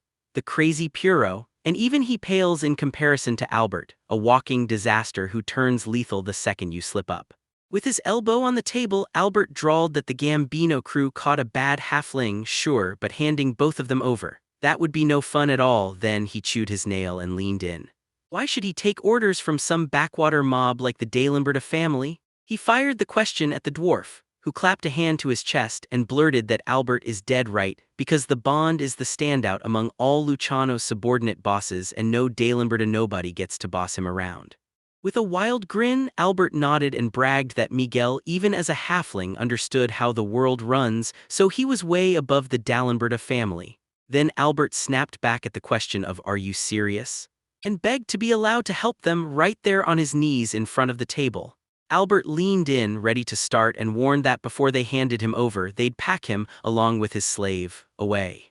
Miguel gasped in terror at what stuff even meant, and Albert slapped up his fingers and shrieked that they'd skin them alive, stuff them, then stuff them all over again with ham and sausages and ship the whole gruesome mess to the Dalenberta family. Didn't that sound awesome, because they'd be blown away and Miguel just had to wait for the chaos. Miguel snapped his head up and screamed, "How did it come to this?" then begged Albert to stop those terrifying jokes. Albert grinned and swore he wasn't joking, he was dead serious, and Miguel's eyes filled with pure horror. Albert finally got the nod and told Reyes, who'd been hovering nearby, to handle the prep work. Reyes snapped back that he understood and would start right away, and Koga just resigned himself to one brutal truth. His life was headed straight for its end as a fladdle. The door swung open and the subordinate hurried in with a debtor who'd fallen behind on his payments. Kagat shot him a quick look out of the corner of his eye, and there, blocking the doorway, stood the headman of the Minsk village. Before long, Albert listened, nodded like it all clicked, and flat-out confirmed whether it was true that the seeker named Noel Stolen was squeezing money to cover a debt. The chieftain raged that he'd fought with everything he had, but the seeker seized his wife and daughter, gouged out his right eye and forced him to cough up the money. Olga, trying to think clearly, tells himself that if everything the chieftain claims is true, then he should have gone to the military police first. Yet the chieftain snarls that it's only the start because Noel Stolen supposedly said more. But if the chieftain had extra money to give the small, weak Gambino family, it'd be smarter to just toss it in a ditch since he'd just pocket it instead. The chieftain insists he heard the seeker say those words himself, swears on it, and then Noel stares back at him like she can't believe him. Miguel shot him a look and snapped that calling the chief a fool was right. He wasn't building justice, he was just hungry for revenge. Albert slumped back and fired back that mocking the Gambino family as small and weak was downright cruel because it hurt so bad he felt like he might break into tears. The chief erupted, insisting this wasn't the moment for Mr. Albert to suffer because to prove the might of the great Gambino family he had to crush the villain who hunted Noel Stolen. Then he agreed on the spot. He'd punish Noel fairly and even let the chief catch up on his debt. The chief thanked him with real sincerity. Albert slammed his hands on the table and declared, "We're done with this, now it's time to settle everything." The chief grinned like he'd lost, then asked again if Albert really meant to settle it all. Albert stood up, nodded, and said the headman had broken his promise so he'd have to pay no excuses. The headman stammered, "I have no money," and Albert cut him off, "I don't want money, I want something." The headman froze, he'd forgotten. Then the Gambino boss leaned in, pointed to the deal and asked, "What about the right hand?" When it was confirmed the seeker had already handed over the right eye, the boss answered, "And you're taking the right hand too." With his arms flailing like a man fighting for air, the village chief blurted, "No way, if you take his hand he'll die." Albert Grind shot back that he'd just lean on his own willpower. If he tried, he'd handle it. And he barked at Koga, lifting his head. Albert cocked his head and grilled Koga. Was it really true he was some kind of blame master? Then Albert tossed in the rumor that their class was way more about slashing than a swordsman, and he didn't even know if it was legit. Koga just didn't expect good news. Albert stared him down and said it was crazy interesting, and then he wondered out loud what would be different and how different. "Perfect chance," he said, and pushed the idea of snapping the village chief's arm clean off with a stick. Koga was finally untied, asked if he really had to cut off that arm, and Albert shoved him to hurry. Albert grabbed his bottle and Koga dragged his feet, saying he wasn't ready yet. Then he snatched a hammer and smashed the bottle. The smell burst out and Koga's face twisted with pure madness as he screamed that he could feel it now. "This is it," he roared. He'd been waiting. Before the fun of violence, he needed a stimulant, and nothing hit harder than this. Koga stepped up to the chief, gripping a stick like a weapon, and once Albert finally cooled down, he declared he was ready to cut off his hand. Then Koga just stared, silent and unshaken, as the elder grinned with that wry smile and told him a stick like this can't possibly slice through a hand, and Robert erupted in outrage, shouting that Koga had been ordered to sever his arm. So what, didn't he hear? "Are you really playing dumb?" he demanded, and Koga just stayed calm, saying, "I already cut it off." He turned away from the stunned village chief, closed his eyes, and said it again. Then, snap, the chief's arm dropped, flesh and all, and the poor man screamed as pain tore through him. Albert erupted into wild laughter, and the subordinate by the door turned pale with terror. Ray stayed stone calm, and Koga did too, while Albert burst out shouting at the Asian, praising him for a job well done, then declaring that starting today, he'd be his slave. Throwing his head back, he practically demanded Covid wipe out the man who'd stolen the money meant for them. Then the protagonist and Alma kept walking down the street.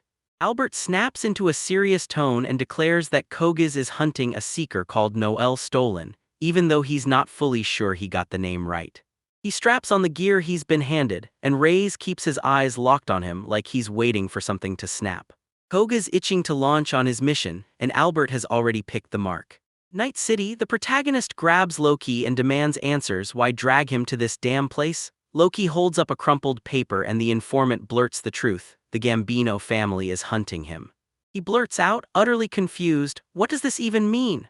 Loki stands right in front of him and admits he doesn't know the nitty-gritty, just that it ties back to what tore through Mint's village, and Noel's mind immediately snaps to the village chief.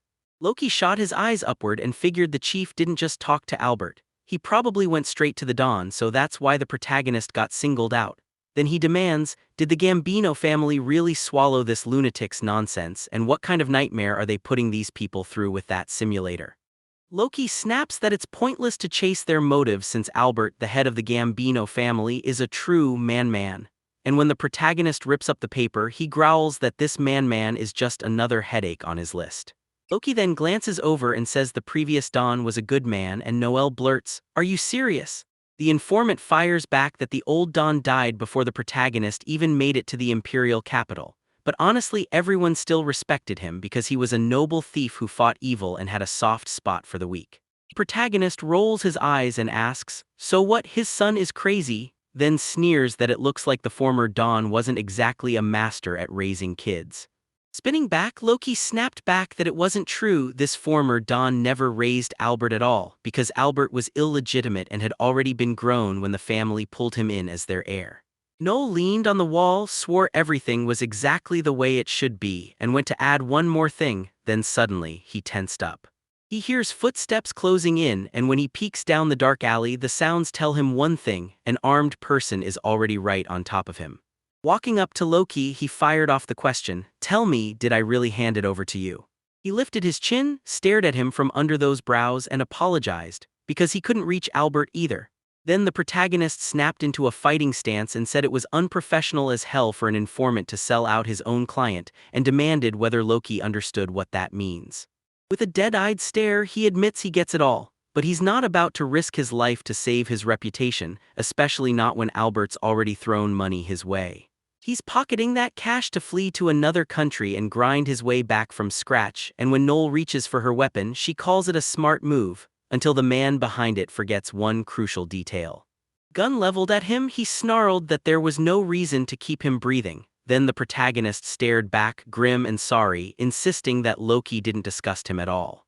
With a sly grin, he said this was some wild coincidence, because he didn't write disgust for his boss either, not with that kind of charm. He shut his eyes and admitted it, there was no escape. Without budging a muscle, the faceless one said he'd still die a miserable death, but at least he could accept one thing: he'd be the protagonist's next target. The protagonist snapped, asking if he really didn't value his own life. Loki shot back that he did, and then admitted that by shattering the main taboo of the information intermediary, even if it meant trading his life, he'd finally understood it. He bowed his head and said, "Without my own pride, I'm nothing." Noel shot back, "I get exactly how that feels." His finger curls on the trigger, Loki doesn't budge. The protagonist is rigid with fear, then he snaps the gun away, shoves the informant to leave, and swears he'll make what happened today disappear. Loki stared at him, baffled, and asked if he was forgiven. Then the protagonist, not even turning back, said, "No, but I'm not going to kill him either." Loki tried to speak, but as he walked off, the protagonist snapped that he didn't need to leave the imperial capital because he'd crushed the Gambino family, so the informant could stay here and claw back what he'd lost. Loki erupted into a wild laugh, wiped at his eye, and admitted that it hit so hard he genuinely thought he was going to die, then snapped whether the protagonist had completely lost his mind. He stared him down, blasted him as an idiot, and told him to get lost. Like he'd only slow him down on the battlefield, so Loki asked what he could do, and the protagonist snapped back that he couldn't help right now. He told them straight up, "I'll need Loki later, so I'm gonna lend him my power for free to settle this debt." And Loki nodded like he got it, wished him good luck, then vanished. Noel yanked out a vial, bit into it, and boom, his body started to sparkle as a combat stimulant flooded his system, the kind of drug that cranks up brain activity and sharpens his focus. He planted himself at the mouth of the alley and realized the drug would burn for 10 minutes, then the backlash would hit hard, but for that window his combat power would nearly double. Dark swallowed the spot beside him and a man slid out from the shadows. Noel froze in shock. Koga's eyes went huge as he blurted, "Wait, Noel stolen?" Riley, grinning like they'd just met again, said they hadn't seen each other in ages. Koga's frown sank deeper with every word. Alma gets a message through the comm, then from her split-kneeling stance she snaps back with a response. Noel stands face to face with Koga and blasts him with the same shock. She never thought he'd turn into the Gambino family's killer, so did he really swap gladiator life for being Hanover's bullet? Then she smirks and congratulates him, calling it a huge step up. Koga snaps back that none of this matters to the protagonist. The protagonist presses, "What happened to that halfling? Did Albert wipe him out?" Koga shakes his head and says he doesn't know. The moment Miguel's ownership got transferred, he vanished. Noel said she could feel it inside, which meant Koga was Albert's dog now, so Albert only smirked coldly, told the hero to say whatever he wanted, then yanked out his pistol. With a grin, he said it wasn't fun teasing someone like an assassin and asked if the protagonist really understood. He was the one sent after him. If that was true, then draw your sword, because they were going right back to where they stopped, so what was the plan exactly? And Koga just stood there frozen solid, so the protagonist snapped and asked why he wasn't gearing up for battle. Still not a word, the blame master threw out that it was without any honor. Then Noel demanded, "What are you even talking about?" Koga admitted he'd been a vagabond once and admitted he didn't want to throw hands because he still had to pay back the big silver coin he'd taken, even if the guy's a total nuisance. And Noel demanded to know what he meant, since all he did was grab the money that hit the ground. Still keeping his eyes shut, Koga snapped that he was too stupid to even get what those complicated formulas were saying. Then, after a long, hard rethink, he froze because it felt way too weird that the protagonist would just dump his money right in front of him. He stares him down in dead silence, then blurts, "So what does Koga really mean he'll let the enemy go for one giant silver coin? And tell me this, does he get that kind of freedom, or is he still just a slave?" He dips his head and admits the protagonist is right. He's not allowed to chase that kind of freedom, and if they order him to kill, he'll do it no matter who's standing in front of him. Still, Koga insists he's got pride too. He exhales, then blasts out his name. Koga Tsukishima, C-ranked lay master, and his specialty is bending and controlling cuts. He stands right in front of the protagonist, declares this is his ability, and tells the enemy to remember it, while Noel stares in shock. Then Koga reveals his own power and demands a fair fight, making himself look like an absolute fool, and with his brow knotted in rage, the protagonist snaps in his head that Koga's just a mafia lapdog. So there's no point flaunting that pathetic pride, but there's one problem. Gun blazing in his hand, Noel grinned with steely resolve and said it was only polite to return the favor. Since the other guy had introduced himself, Noel was going to introduce himself too. He announced, "I'm Noel Stolen, the announcer," and declared that his class specialty let him use skills without draining a single drop of magical energy. With a hard frown, he declared, "I'm the one who inherited the great hero's blood, will, and immortal techniques." Right before the attack, Koga barked the protagonist's name one last time and swore he'd never take him away, while Noel just let out a chuckle, saying he probably wouldn't even remember the name because he'd be dead anyway. Then, facing him head-on, Koga snapped to stop messing around and claimed he'd win the fight. Noel cut him off, saying they'd talked enough and told him to start. Koga raised his sword. Agreed, now the moment hits and their battle erupts. The protagonist lunges forward, ready to strike with everything he's got.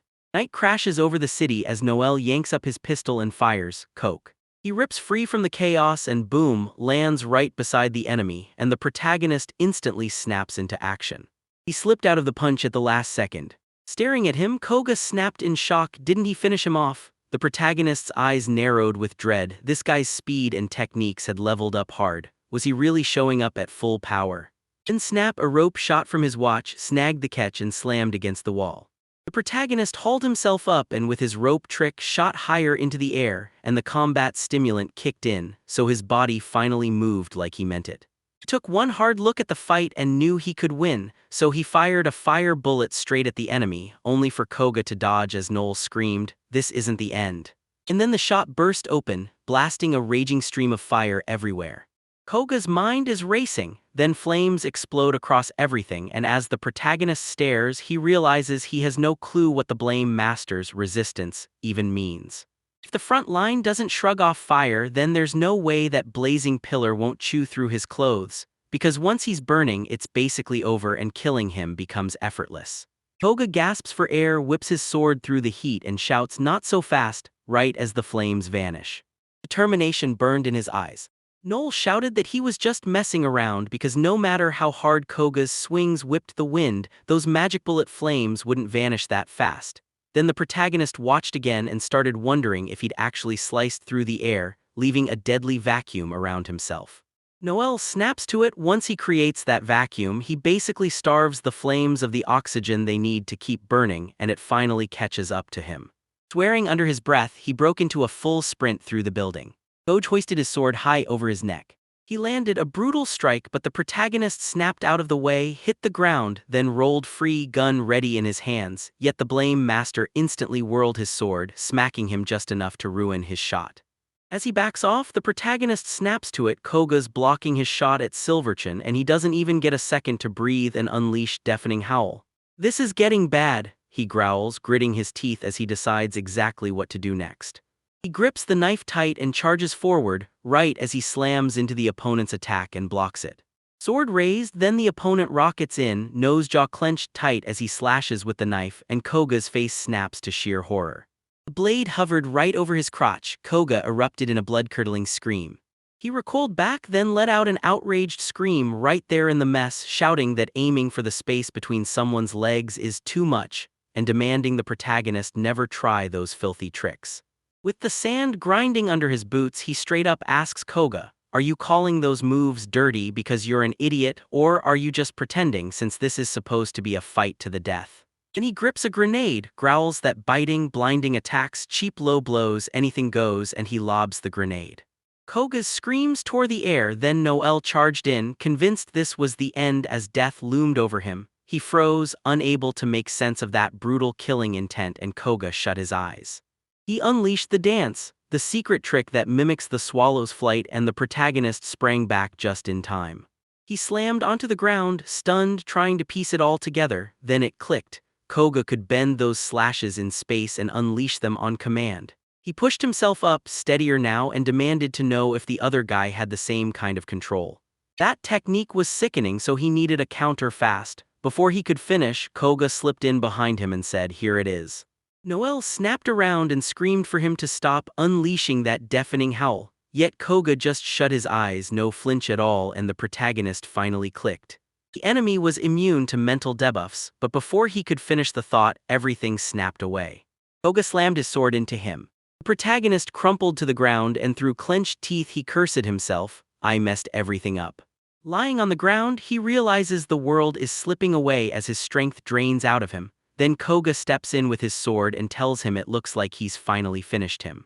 Rage twists the protagonist's face, but he can't move an inch, and when he breathes, there's no blood, so his organs and bones are still whole. Koga doesn't yank the blade out. Noel clocks it instantly. He's not frozen because he fell. His combat stimulant is just done, and his fight is over.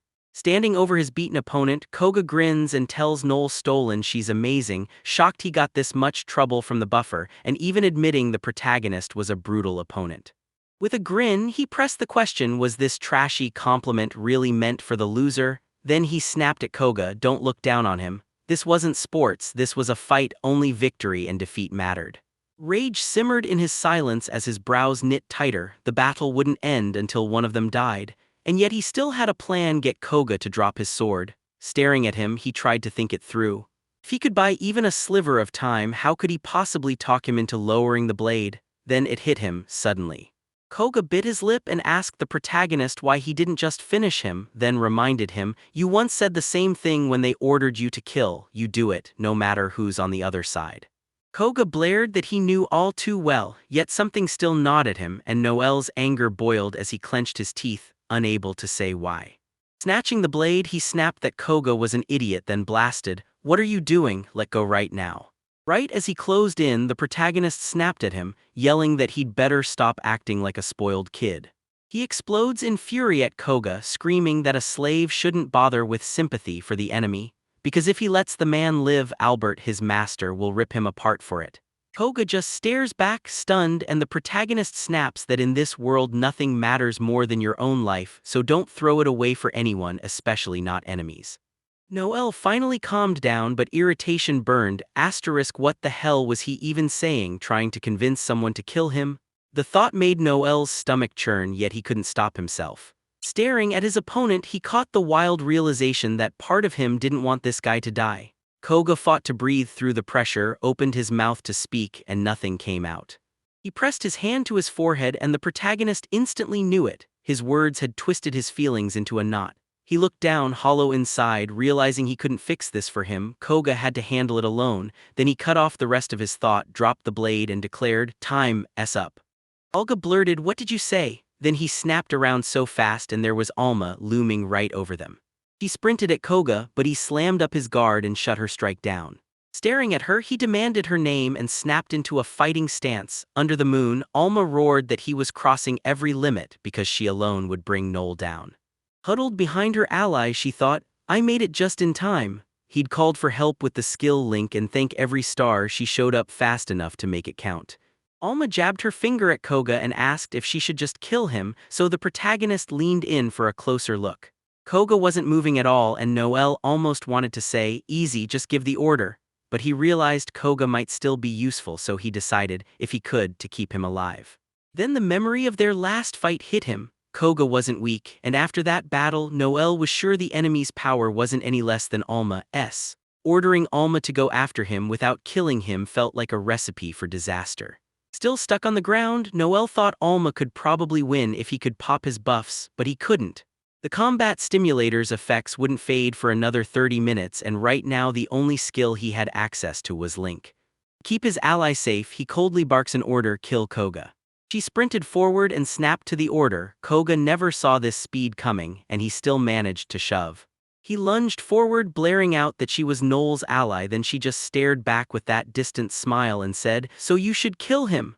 Kobe snapped at her to stop. He wouldn't lay a hand on a woman. Alma didn't even change her face. She fired back that gender bias is wrong and that even if he's trying to sound noble, she's still the stronger one. She keeps pressing forward and Koga snaps back that her surprise strike didn't land the finish. So yeah, he's way tougher than she is. Then Alma lets out a shaky breath. As the fight rages on, the protagonist clocks it. Koga just struck the exact spot that hurts most. He thinks, of course, if Alma was stronger than Koga, her first surprise hit would have ended it, but Koga kept her from going fatal even while she was caught off guard, so right there in that moment Koga was the stronger one. Even so, the protagonist doesn't fully buy it. He still doubts his power counts for much because no matter the situation, Alma keeps shoving him back. In his eyes, the two are dead even. Grinning, Riley watches as Alma snaps that Koga is insolent, warning him not to assume he'll go down that easily. She slammed it 5 times the acceleration and bolted straight toward him. She rockets past them like lightning and Koga can't tell if she actually broke through that air resistance wall. Then she whips out her blades. Right behind him, she unleashes the scout skill, *perfect throw***. The weapon rockets straight into place and lands with *100% accuracy every time, while Kovac gritted his teeth. He swung his sword and unleashed the skill. Cherry petals rained down as slashes tore through the air and slammed into Alma. This move boosts how many slashes you can unleash in the space. She lunged forward, flying straight at the enemy. Closing his eyes, he poured everything into the swordsman's skill, serenity like still water. He snapped up his guard and blocked Alma's strike. She froze, staring in disbelief. Wait, did he seriously shut his eyes to defend himself? Leaning in, the protagonist pieces it together from what Koga said, serenity like still water, and realizes closing his eyes is the key to triggering the skill. Replaying that fight, he finally understands how he could move even after that flash grenade blinded him. Koga lifts his sword and Noel chimes in that the technique likely supercharges his senses while his eyes stay shut, but there's a brutal catch: he can't visually scan what's happening. Still within a tight 5-meter radius, that power is downright insane. Gazing at it like it's a trophy, the protagonist blurts that the Far East Blade Master is a really wild class. Then, out of nowhere, he spits into his palm, revealing blood smeared across it. Yeah, that's the price he paid for the fight. Clenching his palm with bitter frustration, he snaps at the universe. Why doesn't he have the same power as those two? From down below, he watches the fight unfold and realizes whining about disappointment and envy changes nothing. Eyes wide, he stares at the monstrous gap in talent and fires back, saying he'd be even stronger than them if he could land the warrior class his grandfather earned. Remember. He flashes back to his childhood training, his grandfather's words hitting hard. Even an announcer can become the best seeker, and when he finally lands this class after all that brutal training, pride surges through him. Then the thought comes again. Alma glares of Koga and the truth stings. There's always someone better than you, and it's a power an announcer like him will never truly grasp. He hauls himself upright, shaky but convinced, and blurts that he was right all along. No more doubt, no more whining, because there's only one road he'll take. He lifts his head and vows that if the strongest are going to listen, then he'll become the strongest. Koga and Alma touch down on the rooftops. Alma calls out that the enemy is terrifyingly strong, then fixes her gaze on him like it's already over. She doesn't care how she wins anymore because she's going to kill him. Her blade flashes and she cuts her own hand to prove it. Then she yanked it free, activated the scout skill, blood poison, and turned her own blood into a lethal toxin. Snatching the sword from her, Koga swore he'd stop seeing her as just a woman, he was going to kill her for sure. And then something flew. A blinding flash tore through the air. Then, with a gun clutched in his hands, the protagonist snapped that the military police would be here any second, so both of them needed to fall back right now. A squad of cops sprinted straight into the light and somebody yelled, "What the hell is happening?" Another man swore he'd seen a beam up on the building. From above, Alma screamed that he better not be messing around because the fight still wasn't finished. He shot back, "Shut up," and demanded to know if she even heard his command. She opened her mouth to argue. No. He snapped it out like an order, "Shut up, use the comm skill," so the target's mind could settle back into normal. Alma clicked her tongue, furious, and spun around just as the protagonist barked at Koga to get out too, because he refused to let the military police haul him in. Koga shot back from above that orders weren't his thing, but he admitted the protagonist was right, and he started to go, until Noel stopped him. With a smirk tugging at the corner of his mouth, he leaned in and said he had to tell Koga something, and you could see the fear creeping straight into Koga's eyes. Albert demanded in the corridor, did Koga's assassination fail? And the moment he dropped to his knees before the chief, he blurted out an apology, admitting it was more than his body could handle.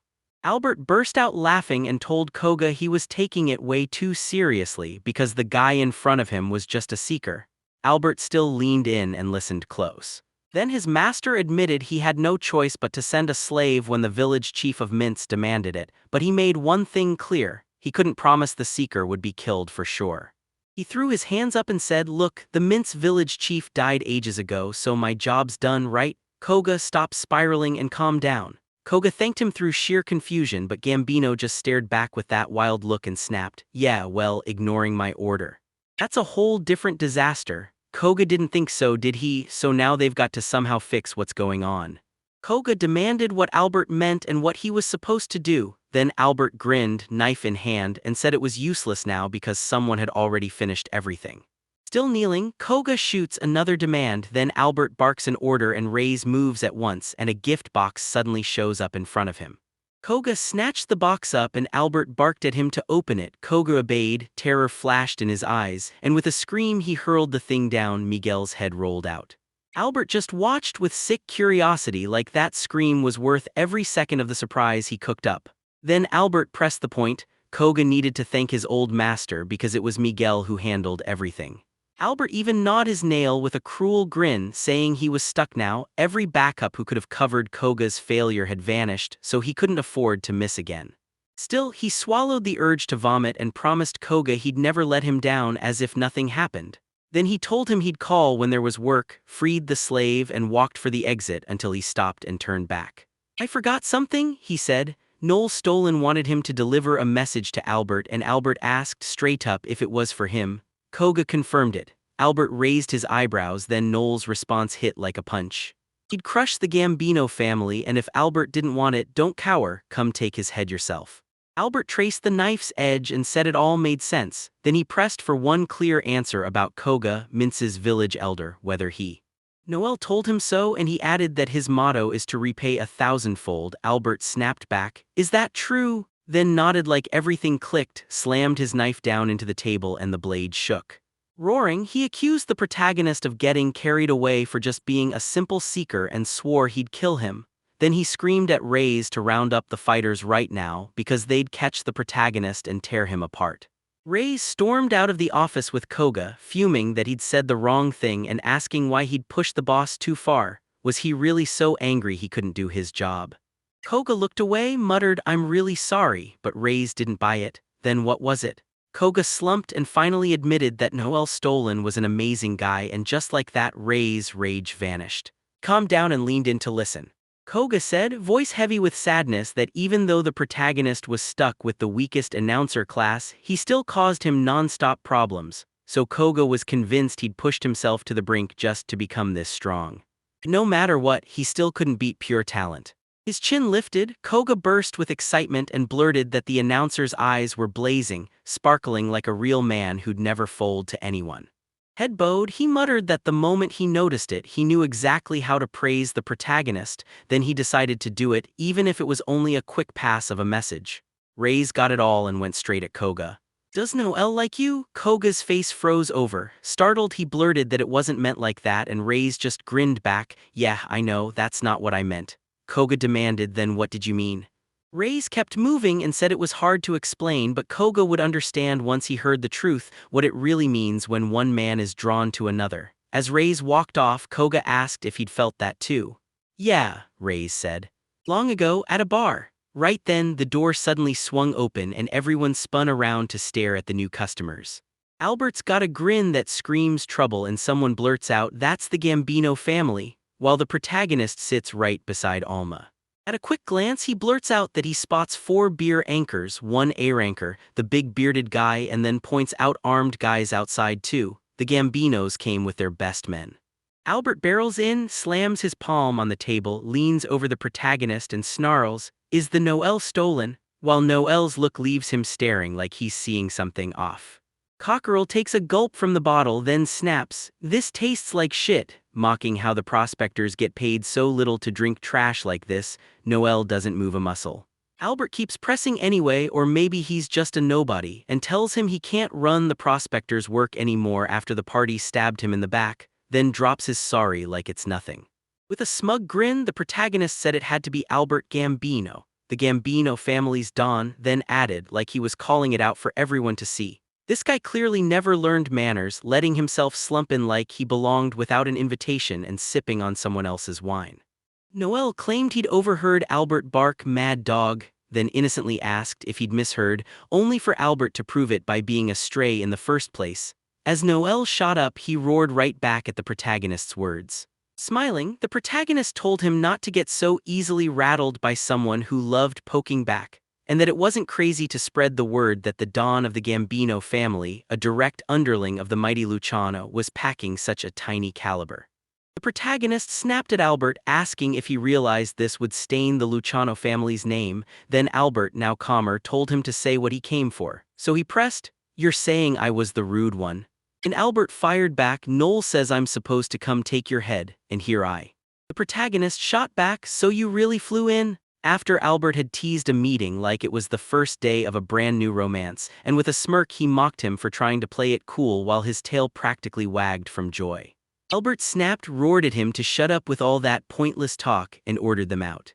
The visitors gawk at the scandal, and Noel snaps back that Albert's yapping too much, like, doesn't he see he's still eating? She tells him he can handle this after he's done, so Albert, the ever-faithful dog, should wait outside. Rage flares in his eyes. He jabs a knife at the protagonist and snarls that he's sick of him, that he'll settle it right now. Noel better brace herself because his beautiful face won't be beautiful for long. It'll be riddled with holes for wine to pour into from every angle. Then someone clamps down on his hand. Logan, looming over him, tells the Gambino boss to quit acting wild as long as he's inside this bar. Albert's furious at what Logan's letting him stop, but Logan fires back that he doesn't know what happened between Albert and the protagonist. Either way, he needs to control himself here. He says if Logan's got to protect his name, then the Seekers have to protect theirs too. The Seekers tense up, weapons coming up in sync.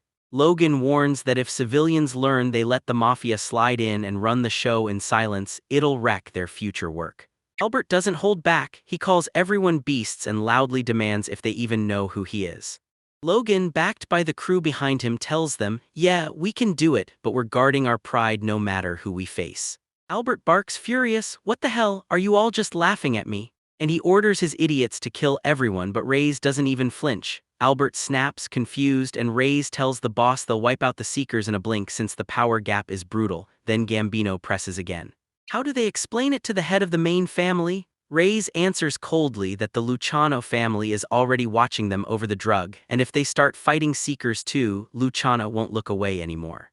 Albert's subordinate stays cool and says their country backs Seekers, and it would be a whole different story if only one Seeker existed. But if they're going to slaughter this many in public, even the Empire can't stay quiet, and the Gambino family is finished for sure. Albert opens his mouth to speak. Reyes tells him, if you're good with what I just explained, order it again, because the boss's commands are law and they'll gamble their lives to make your will happen. Albert grits his teeth and hesitates anyway while Noel bursts into loud laughter, calling the whole thing so funny.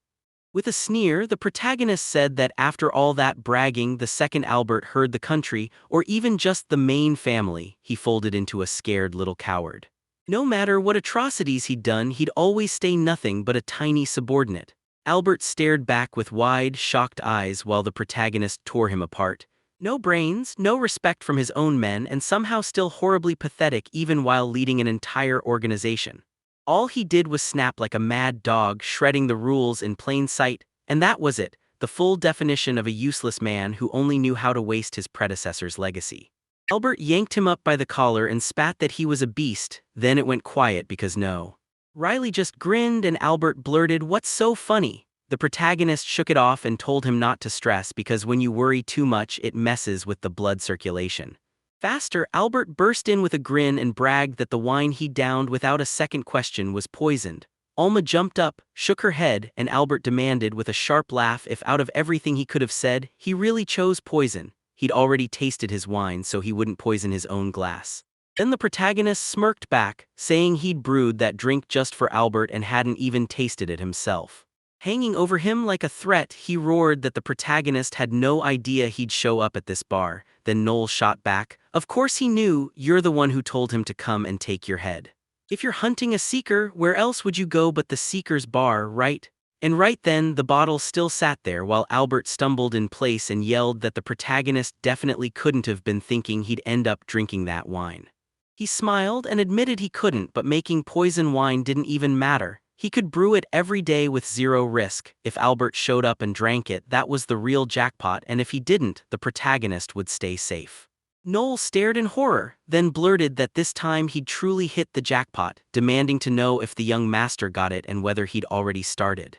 Albert crumpled to the ground and vomited over and over, and with a big grin Noel snapped that it was already too late. The poison had sunk into his bloodstream, and if he kept going, he'd die.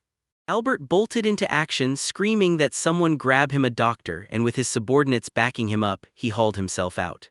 Reyes smirked and said the protagonist's talk was impressive, just like an announcer, and yeah, even he bought it. Then Noel shot back that it had nothing to do with skill, he was speaking the truth. Reyes snapped, "Enough games," slid into his seat and took a sip from the bottle while Noel blurted, "Are you trying to kill yourself?" Reyes shut his eyes and sighed that the wine tasted light and gentle, then stared at the protagonist and said he was exactly like Koga promised. Brave, sharp, and built like a real man. He smiled again, making it clear the guy wasn't the type to poison someone in public just to reach the top of the adventurer world. If he ever tried anything, it would be done quietly. After a beat of silence, Noel finally grinned and said the wine wasn't poisoned, so why didn't Reyes warn Albert? Albert answered without flinching. He couldn't bear to see the family fall apart. The protagonist got the full picture and demanded to know what they wanted from him. Reyes shut his eyes and promised, "I'll spare your life. I'll send the others out through a stray so Noel can leave the imperial capital, because if I'm gone, the boss won't have to cross that line." Noel froze and asked, "What if I say no?" Reyes promised he'd end it right then and there, no second chances. They locked eyes and the whole world went quiet. Tense silence hung in the air, then the protagonist finally snapped, "If I leave the imperial capital, everything will be fine." Alma gasped. Raves snatched up a chair, praising him like a proud dad. "That's my good boy. With ambition like that, you'll win anywhere you go." Standing tall, he blared an apology for the disruption and threw out a sweet deal. He'd cover every drink today so everyone could party hard and drink to their heart's content. As Reyes walks away, the protagonist stares after him and swears Reyes is already one step from being the deputy leader of the Gambino family. Because if the last Don hadn't been truly great, a man like Reyes wouldn't still be standing strong inside the current Gambinos. Noel watches his back, and when she imagines what's spinning through his head, all she can do is sympathize. He leaned in and murmured to Alma that they should make a move, and after a beat she nodded, saying she got it. So they slipped out of the bar, and the protagonist couldn't shake the feeling that this was a curse. The customers stare right at them, Alma's trembling with fear, and Noel keeps her eyes forward, refusing to turn around. Logan stands in the doorway, firing the question straight at him. "So you're really leaving the imperial capital?" The protagonist straightens his hair, answers that he promised he would, admits, almost like a surrender, that his life as a seeker might be done, then bids Logan goodbye. Logan squints at him, suspicious as ever, and with a sharp, ironic tone, finally mutters agreement like this easygoing guy is too good to be true. And just like that, the capital is left behind. Alma clenches her lips, then bursts out, grinning, saying it's unreal that from start to finish, everything happened exactly like he said. He turns back with a smile and tells her, "Don't get impressed yet, I only planted the seed. Everything, it's just getting started." Alma shot back that she already knew what was going on, then said they'd be back in the capital in a week, so the protagonist nodded, confirmed that was the plan, and asked what the girl was going to do: lay low in another city. She snapped that she'd head back to the mountains, sharpen her fighting instincts, and finally take him out next time, so he raised his fist and swore they'd meet again in a week. Alma clenched her fist too and nodded, then they threw the punches. With a predatory grin, the protagonist promised, "I'm gonna swallow the Gambino family whole." Albert gets yanked away by his own subordinates. A week after Albert's showdown, Noel and Alma slipped back into the capital. Then Albert hit the panic button, rounded up his men, and ordered them to slam the adventurers straight into the Gambino family's residential territory. Finally, Koga's brow knotted. Today decides everything. Albert mockingly was roaring at them like complete idiots, telling them they should have never bothered showing up in the capital. Crossing his arms, the protagonist snaps that Albert's laugh is downright vulgar, so disrespectful you can't ignore it. Albert throws his head back and spits that right now the protagonist's attempt to insult him sounds like sweet music. Then he cracks one eye open and growls that the night's just getting started, urging everyone to enjoy it, no rushing, no holding back. He jutted his finger and roared at the guys to cut off their limbs first, so they'd have no way to fight back. Staring them down, Albert snapped, "Did you all go deaf?" and ordered the adventurers seized on the spot. Then, totally baffled, he spun around and demanded, "What's happening? Why isn't anyone listening to me?" He told Reyes, "Explain yourself." Reyes went silent and Albert's face twisted with fear as he blurted, "What is going on here?" Right behind him, the protagonist burst into laughter and yelled that Albert Gambino was nailing the role of a clown. Albert barely turned, shocked, and shouted, "This can't be real, what did you do to my people?" He flashed a cruel little smile. Koga lunges forward and hacks his sword through, snapping off a man's hand in one brutal swing, and the others go wild, cheering. Reyes steps in and asks how Koga's holding up, whether he's starting to get used to the job. They sit down for lunch and Koga says he's getting there, slowly. Reyes grins and praises him because even with an opponent this strong, Koga finished him off in an instant. Koga thanks him and Reyes tells him straight, if he keeps performing like this, he'll talk to the boss about freeing him from slavery. Koga jerks back in shock, "Wait, are you serious?" Koga stares off, wondering what life even looks like once he finally drops the slave collar and walks into freedom. Then Reyes leans over and asks if he's really thinking about Noel. Koga pauses, tight-lipped, and insists it's not about her. With a small smirk, he says there's no point hiding it. Noel is exactly like Koga described him, and the truth hits hard. The main character looks great even if he's young, which makes Koga's interest feel obvious, and then his face tightens as he frowns. Once the bamboo dragonfly was jammed into the table, one of the men snapped, "I can't take this anymore. Are we really stuck obeying this crazy boss forever?" The guy with the tail clutched the dragonfly in his fist and blurted that it was just a girl's toy he'd been ordered to trash, but she clung to it like it was the most precious thing she owned. The dejected man snapped that Chelsea was still just a kid and nobody who truly called themselves human would ever do something like that. Grinding his teeth, the other guy swore he was praying Reyes would handle it. Then Reyes stayed cool, told the tail-wearing man to calm down because he was scaring the other customers and they could hash it out later. The man then blurted that he only joined the Gambino family to work for a boss like the previous Don, and if he'd known his boss would turn out to be this lunatic Albert, he would have told the whole thing to go straight to hell. Reyes snapped at him, yelling to see if he was deaf, then demanded he cool off, while everyone around them stared in terror. He paused, then snapped, "Yeah, the boss has done plenty of awful stuff lately, but you and I can't stand up to him just for that. In the Mafia that rule is ironclad, we don't get to rewrite it on a whim." The man with the tail tried to argue. Reyes clenched his fist, snapped that he understood and swore he'd speak to the boss again, then asked if they could call it for today. He bowed his head again, pleaded once more, and the others surged in close, instantly agreeing, practically begging him to lift his head. Right then, the protagonist loomed above him and asked if it was just a tiny misunderstanding, warning that it's never good to fight among yourselves. He snapped his head up and shouted, "What the hell is Noel Stolen doing here?" Everyone's eyes locked on him. The protagonist clocked the dragonfly in the man's hands and it hit him like a punch. He remembered handing it to Chelsea and his smile vanished as his face darkened. Reyes locked eyes with him and asked why he hadn't heeded their plan to quit the imperial capital. He tried to play it cool, saying he'd left like promised, just for a week, and that he'd enjoyed a laid-back vacation, but the lie hung in the air. Chris furious snapped, asking if this was supposed to be a vacation and whether the protagonist even knew what he was doing. Then he started to rise from his seat. Goga snatched his katana, frowning at the fact that Reyes was about to murder Noel, then flashed a grin and told him to cool off. He was only here to hand them souvenirs from his vacation, so he pulled out a sheet of paper. Rage flared in Reyes as he snapped, "Is this paper just a souvenir?" Everyone leaned in to stare at it and then someone shot back, "No way, it can't be." They demanded to know if he was serious, like had they been fed lies the whole time. They insisted the protagonist had to be messing with them. Reyes just stared at them, baffled by what was wrong with his subordinates, then snatched the paper and scanned it like he was ready to find out what it said.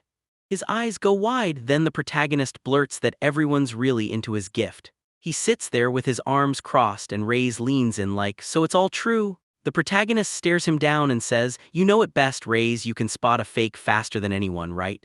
Reyes flinches without meaning to. The Don strides up the stairs, Reyes tracks every step and then blurts out whether Albert, the kid the tramp hauled in, is really his son. The Don doesn't even glance back. He just says that years ago he had a thing with that girl, so this shouldn't spark any trouble. Reyes stares at him, then cuts off mid-sentence as if the answer hits too hard. Surprise, he grins and Reyes matches it, thinking the Don is up to his usual reckless game. Right there in front of the boss, he blurts out he's got two questions. First, isn't it true the last Don was Albert's real biological father? His eyes go wide as he says it and Reyes is like, "What are you even talking about?" He held up the paper and said Noel handed him the original birth certificate, claiming that for illegitimate kids the father's field should stay blank in vain, yet on Albert's certificate, the father's name is written in clear ink, and it's not the previous Don's name at all, it belongs to a totally different man. He jabbed a finger at Albert and laid it out, so in other words, he wasn't the Don's real heir, and he had just fooled the whole family.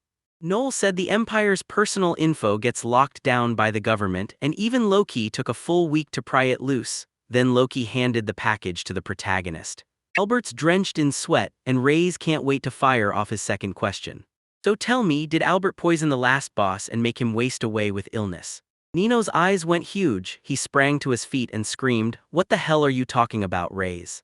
Reyes said, dead calm, that Albert wasn't his biological son, so he struck now to lock himself in as heir before any other contenders crawled out, then stared at the boss, waiting.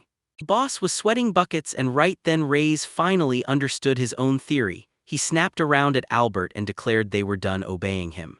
He recoiled, snapping, "What do you mean?" As Reyes loomed over him and declared, cold and brutal, Albert had neither honor nor humanity, so they wouldn't keep backing a boss like that. Albert blurted out in total despair, "What the hell is this?" and grilled Reyes, asking if he'd forgotten that the last Don crowned him as the successor. Noel snapped back, asking whether the man who caused his death was actually talking like this, then declared Albert was hopeless, yet he'd said it right. Reyes had snapped, "Who even cares about blood ties?" Back then, because even if Albert and the Don weren't related by blood, they still recognized each other as father and son. The protagonist shot back that blood bonds still matter to plenty of people, then pushed Reyes on whether it was really so hard to keep swearing allegiance to Albert like before. Reyes didn't fold. He insisted it was Noel's call, and Noel agreed the whole thing depended on the family. Reyes said he'd back them either way, then he clenched his fingers and in the present told Albert to prove his nerve. He pointed at the protagonist and demanded a duel, because if Albert wins, he'd be officially recognized as the Don of the Gambino family. Albert spun around, totally lost, while the protagonist crossed his arms. Albert slumped on his knees and blared, "Who even agrees to this?" Reyes answered like it was nothing. Since he's not some combat class, Albert doesn't have to swing himself. He can pick someone to fight for him, and whoever he chooses, they'll give it everything. Tears almost spilling, Albert screamed for Reyes to shut up because he was Albert Gambino. He didn't have to obey every last word. Then a man slid into view from behind, telling Albert to get it together, accept his fate, and hit him right in the gut, admit they're direct partners now.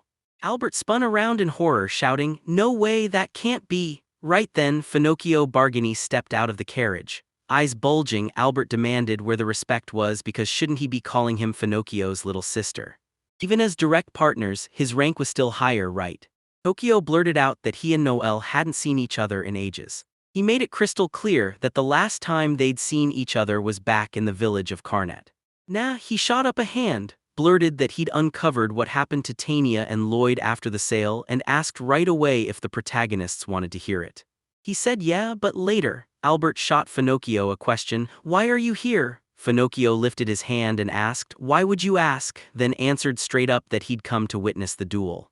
As he watched, the protagonist figured there was no point mentioning that he set all of this in motion. For Finocchio, Luciano's friend's right-hand man, Gambino, was both a lifeline and an enemy, so the protagonist knew he'd jump at the chance to testify and smash that rival with zero risk. If they ousted Albert, Reyes would snap into the role as head of the Gambino family on the spot, because he's the deputy.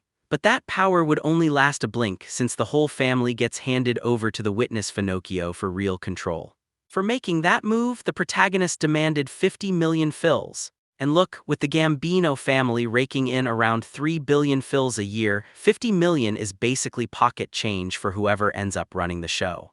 Noel could try to squeeze Finocchio for a bigger payout, but he'd never risk wrecking their relationship. And even if he did cough up more, it'd be unfair, leaving the protagonist stuck owing him, because running up debt with the mafia is basically a death sentence. Albert, eyes bulging, demanded if the insane Piero was the one behind all of this, and how he'd pulled the strings in the shadows just to throw him off. Finocchio snapped back that he had it all wrong. Noel had masterminded everything and he'd done nothing at all. Albert exploded, "I don't buy it." Then he yanked Finocchio by the clothes and roared that a punk like him couldn't possibly set him up.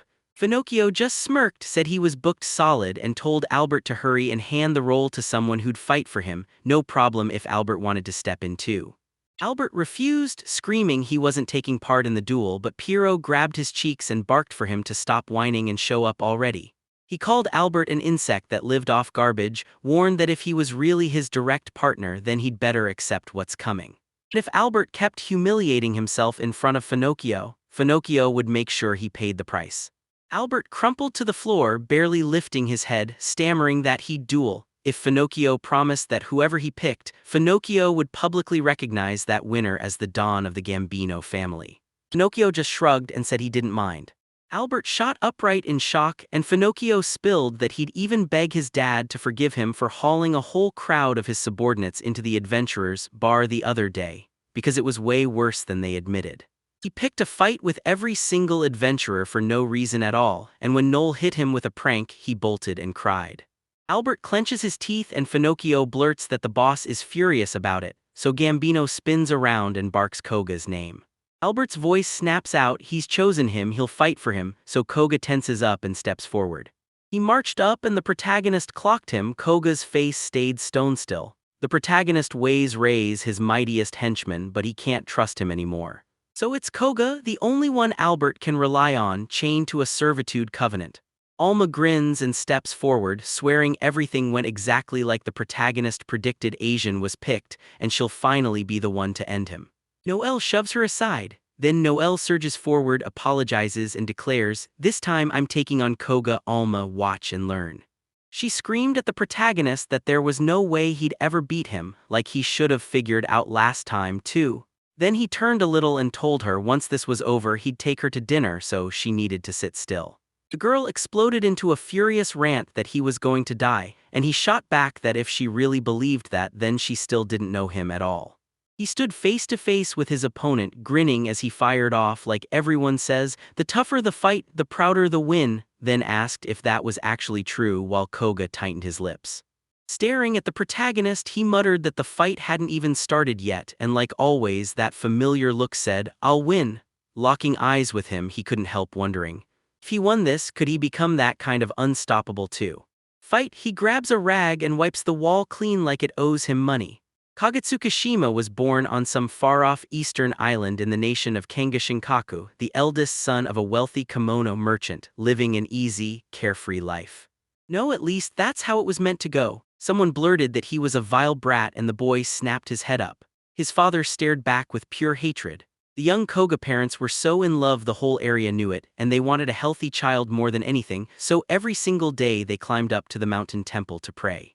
The bandit knocked the man down in a brutal strike, and while his wife got dragged away too, she let out a terrified scream that cut straight through the night.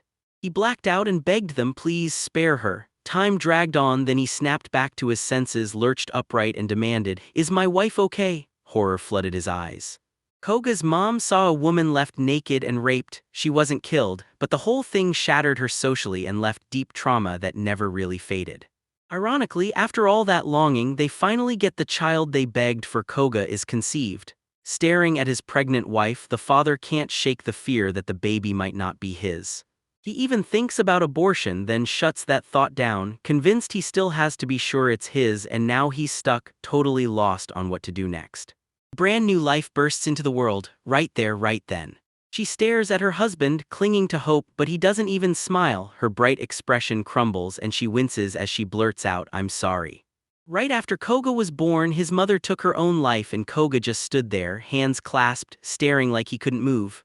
Dinner. His father barked for the servant to pour more sake and Koga snatched the jug right out of his hands. With a bright grin, he offered it up like a hero and his father shoved him away, screaming that Koga wasn't his son. The jug toppled, sake splashed everywhere and the servant spat the worst insult of all, calling Koga a vile brat. Koga shot upright, tears spilling as if her heart finally cracked. He grabbed the jug and promised he'd tidy the tatami right away. He's posted by the wall, listening as someone mutters that Koga's eternal smile is downright scary, and then spits out that the wife left them a nasty little souvenir. So if she's really set to die, she should do everyone a favor and take her son with her. And then he breaks down and cries. One day, Koga jolted awake only to find himself strapped up on a weird ship, surrounded by kids tied the same way, sobbing their hearts out. It took him forever to connect the dots and realize he'd been sold into slavery. And then the shore came into view as a man nearby sneered that he should be lucky because boys like him usually end up dead. But this one is still breathing, Miguel standing right there beside him. Koga is sobbing in silence when the man tells him, "Hang in there like you've been doing," and right then Noel steps up and says, "The best kind of win is the honorable one and the heart of the fight decides it," as the Nokia blares the start of the battle. The protagonist *** blasts forward, sprinting straight into danger. Noel swung his sword wide, then shot over him like a bullet through the air. They twisted his body and nearly kicked him. The protagonist ripped off an ice bullet and sent it screaming through the air. His opponent unleashed the Blade Master skill, Rain of Cherry Petals, and the whole battlefield detonated into icy chaos. Gun in hand, Noel snapped, "So Koga want to win?" Then she pressed him with the worst question, "Fighting for Albert, doesn't that just humiliate you?" And even if Koga crushed him and won, Noel made it clear Koga would still walk away with nothing. Right, he shot back that he never even bothered with that kind of nonsense and he couldn't wait to see what the protagonist was about to pull off. With his brow knotted, he said the opponent who got him last time had just demanded a rematch. And even even a fool like him, knew exactly what that signaled. The protagonist had a plan, so he needed to move fast and show everyone what he'd cooked up. He chuckled and basically admitted Koga was sharper than his busta idiot, then leaned in close, grinning, and said, "All right, then I'm done holding back, so you'd better use everything you've got because you're going for the kill." He gripped his sword and swore he'd never hesitate again. This time, he'd make him pay for every single thing. A wall of ice blocks split them apart. Fenakayo said that under all that ice, the world was so blurry he could barely make anything out. Then someone snapped at Reyes, asking if he was truly sure this was the best move. Reyes just smirked and said he trusted the protagonist. Albert grins, telling himself it'll all be fine because Koga already knocked Noel down once, no sweat at all, and it doesn't matter how tough the protagonist is because he's just an announcer, this pair's about to meet its end for good. Then Koga shifts his stance and prepares to strike. He remembers he struck this same pose during his fight with Alma, because while Noel was off in the capital, he hunted down Blaemaster Intel in another city's library and sure enough, Kogan has to take this pose too. He grips his sword tight, and once he yanks the blade free, lightning slash kicks in, boosting the katana's attack speed and cranking up its cutting power like a lightning strike. He knows one careless step into the radius of that skill will get him split in two, black dragon jacket or not, because Koga won't leave him a single way out, and this is an attack he can't survive. The seed he planted already sprouted, and Koga himself had warned him.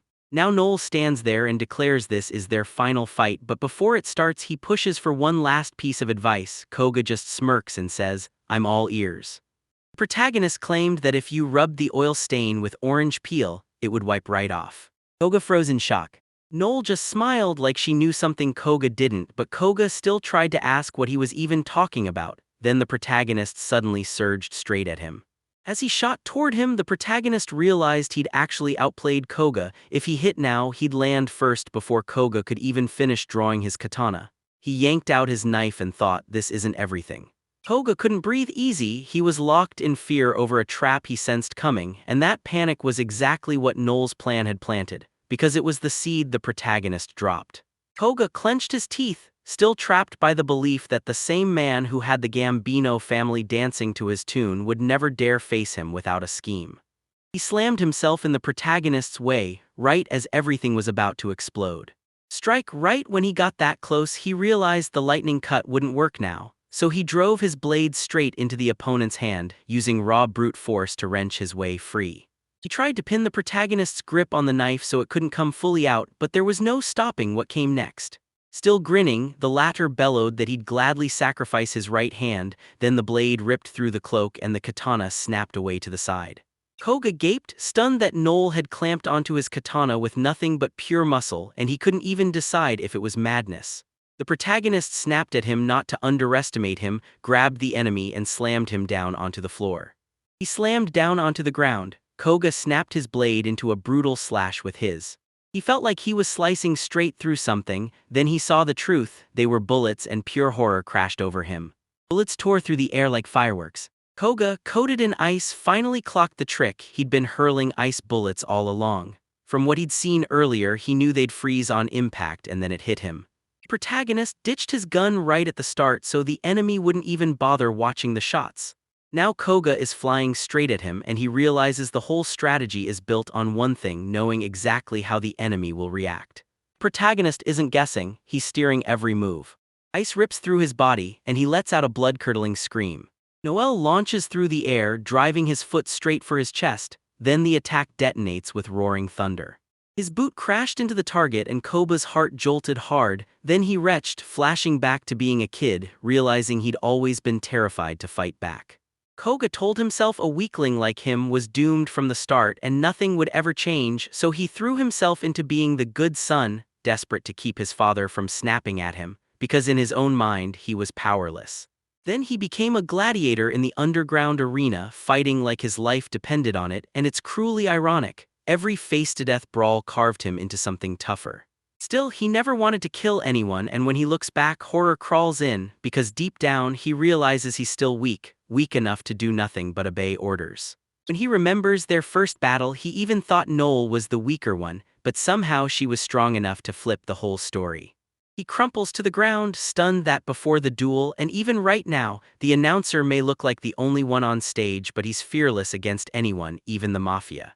He thinks he's weak, yet Koga can't deny how insanely strong he is, and he can't even wrap his head around what that strength truly cost him. Koga snapped into his own thoughts. If he was like Noel, could he really guard his freedom? Could he even kick his father in? Would he even get the chance to talk to him and make him fall for him? The katana dropped limp to the ground, Koga's eyes rolled back and he blacked out. The ice block vanished. Then his immortal grandfather stepped in, drilling a hand-to-hand move where you punch the opponent's chest to wreck their heart rhythm. But real fights don't play fair. Most enemies hide behind armor so that one punch can't touch their heartbeat, and that's why the immortal taught him a whole new technique. With a wild spin, he launches into the air and snaps out a thunderous kick, centrifugal force driving it straight to the opponent's heart. This brutal strike is called Roaring Thunder ****. Someone jabbed a finger at the battlefield and shouted, "Raise," and Raise broke into a triumphant grin. Pinocchio blurted that Noel Stolen was the winner, and the crowd erupted in roaring cheers. Albert froze in confusion, wondering if he'd really blown it. Then he bolted off, shouting, refusing to believe he lost. An abandoned building. Alma grabs the protagonist's hand and hammers the same insult in, "You're a real idiot." He snaps back that she needs to stop repeating herself because it's driving him crazy. Alma shoots back that if she'd been left in charge, he wouldn't have gotten hurt so badly, so yeah, he really is an idiot. He shrugs, bored now that he won, saying it's fine.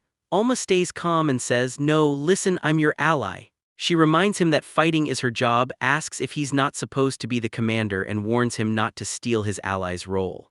He stares at her and shock hits him hard. Right after that, he blurted out an apology and promised it would never happen again, and when Alma slid onto the couch beside him, she pressed, "You swear?" He swore on his grandfather's name, and Alma gasped that she finally believed him, then insisted he could start relying on his older sister now. The protagonist snapped back that he'd already told her she wasn't his older sister, but he cut himself off mid-sentence. He shot his gaze up and asked if there was any update on Albert's escape. Alma said the entire Gambino family was hunting him non-stop, so they'd catch him soon. She even bet that by tomorrow morning he'd be splashing around in some river. Noel stared off into the distance and said, "Then Chelsea can finally rest in peace." Alma whipped her head around and demanded, "What does Chelsea have to do with any of this?" He told her to drop it. Then his eyes sharpened as he said the Gambino family was in solid hands, because Reyes would be running the show, and with him at the helm, they'd probably be back to how things were before the previous dawn. Reyes then leaned in and admitted that the protagonist's masculinity reminded him of a man he truly admired, thanked him from the bottom of his heart, and smiled as he said he'd never forget what he'd done. Pinocchio walked in and instantly clocked that Noel had nailed it, then said he'd love to talk, no worries if Noel didn't mind, while Noel shot back that he'd rather keep it quick. Alma looked away. Pinocchio agreed fast but then pushed back. He wanted to discuss something face to face and Alma was getting in the way. He understood her, told Alma to step out for a few minutes, and when he faced Noel, he said he hated dragging things out, so he offered to join Noel's family instead. Pinocchio promised he wouldn't mistreat the guy, and if he wanted, he'd even take the whole Gambino family off his hands, sure they'd welcome him with open arms. Noel laughed and called him out like, "You're a 16-year-old brat." Pinocchio flashed that sharp look and shot back that age doesn't decide anything, capability does, like it was never about the Seekers at all. The protagonist admitted he wasn't wrong and reminded him he already turned this offer down once. Pinocchio's eyes hardened with an icy gleam as he brought the offer back up again. Then he shuts his eyes and tells the protagonist he can give it as much as he wants, but the answer won't change, not even a bit. Pinocchio asks no matter what. Pinocchio narrowed his brows with sheer determination, and in that moment he started to think. He shut his eyes and drawled, "It's all clear now." Noel finally made his choice. Noel spread his hands and apologized, and Pinocchio waved it off like it meant nothing, then leaned in. "So, does he even know what my job is?" He answered himself, "It's called Punisher, an A-rank scout role. Sure, Punishers don't hit as hard as most vanguards, but that's the thing, this job comes packed with special skills that nobody else has." He waved his hands and said those crazy abilities were perfect for putting on a show. He'd even used them to wow guests, and now he was about to cook up something and ask the protagonist. He picked up a handkerchief and hummed to himself, then pressed it into place on his hand and warned the protagonist, "Don't you dare blink from now on."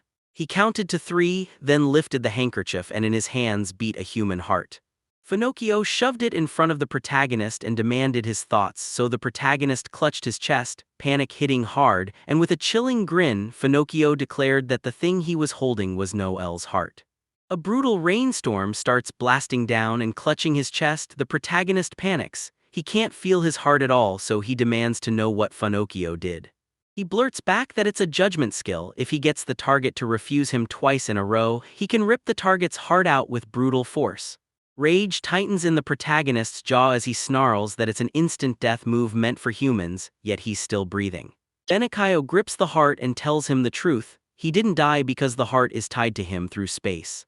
Smirking, he tells Noel that if he slips even 5 meters away or if he crushes the hero's heart in his hands, then the protagonist will die, like fate is literally hooked to his grip. Then his fury hits the room as he glares. Dropping his head, Pinocchio mutters that the guy's way too incredible to be joking about, that it's hard to believe he's only a 16-year-old kid. And with a cold, menacing grin, he insists this is just a transvestite's intuition, but Noel is going to wreck the Luciano family one day, he's certain of it. Gripping his chest, the protagonist finally got it, so that's why Finocchio was choking off the disaster at the source, and he confirmed it too. Then Finocchio stared at the heart and snapped, "I'm not a demon," offering him one last shot join the Luciano family, and if he said yes, his life would be spared. Clenching his teeth with raw fury, the protagonist weighs whether to hit Link to call Alma, but he knows a C-rank girl can't stand a chance against an A-rank like Nokia. He thinks about getting Alma to call Ray's, yet this isn't the kind of move that lets other people butt in for no reason, because once he decides, he'll tear the whole thing apart before they can lift a finger. He bowed his head, still wondering if he really got beat, and Finocchio's voice came out with, "Guess it's just like me, I'm too kind." Noel nodded like she already knew, saying they'd gladly welcome him and be happy with him. The protagonist shuts the idea down cold. Nokia squints hard and Noel snaps to her feet. Then Bargany smirks and asks if Nokia's really trying to grab the heart back, because hey, just so we're clear, the gap in power is so monstrous that he could fight off the protagonist while literally standing on his head. And even if Noel somehow pulls off a 1 in a billion miracle and gets that heart back, it changes nothing. Until the skill gets cancelled, his heart will never hit the ground. To him, the protagonist fully agrees Bargany is dead on. Noel blinks, confused about what he's even saying, and before anyone can catch up, he barrels forward and declares he'll be standing at the very top of all adventurers someday. So when that day hits, even the Luciano family won't be able to touch him. Then he leans in like a threat you can't ignore. If Finocchio wants you gone, Finocchio should act now.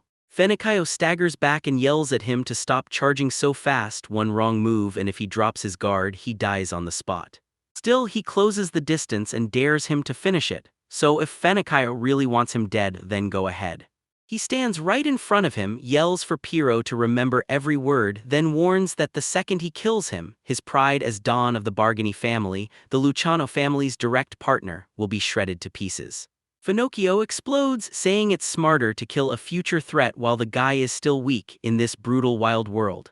He locks eyes with the protagonist and snaps that only cowards do this, then the protagonist fires back, where's his masculinity gone? Finocchio can barely catch his breath as he demands how the protagonist can dare to act like that, right in front of him.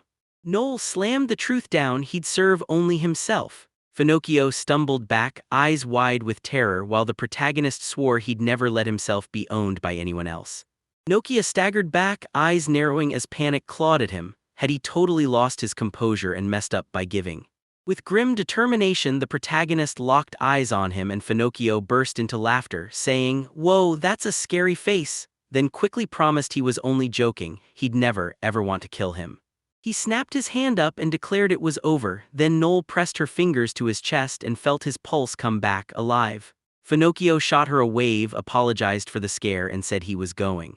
That was when he cut loose, warning some brat not to even dream of undoing what he'd said because he'd never forgive the man who forced him to buckle under that battle of courage, especially if he died before reaching the top.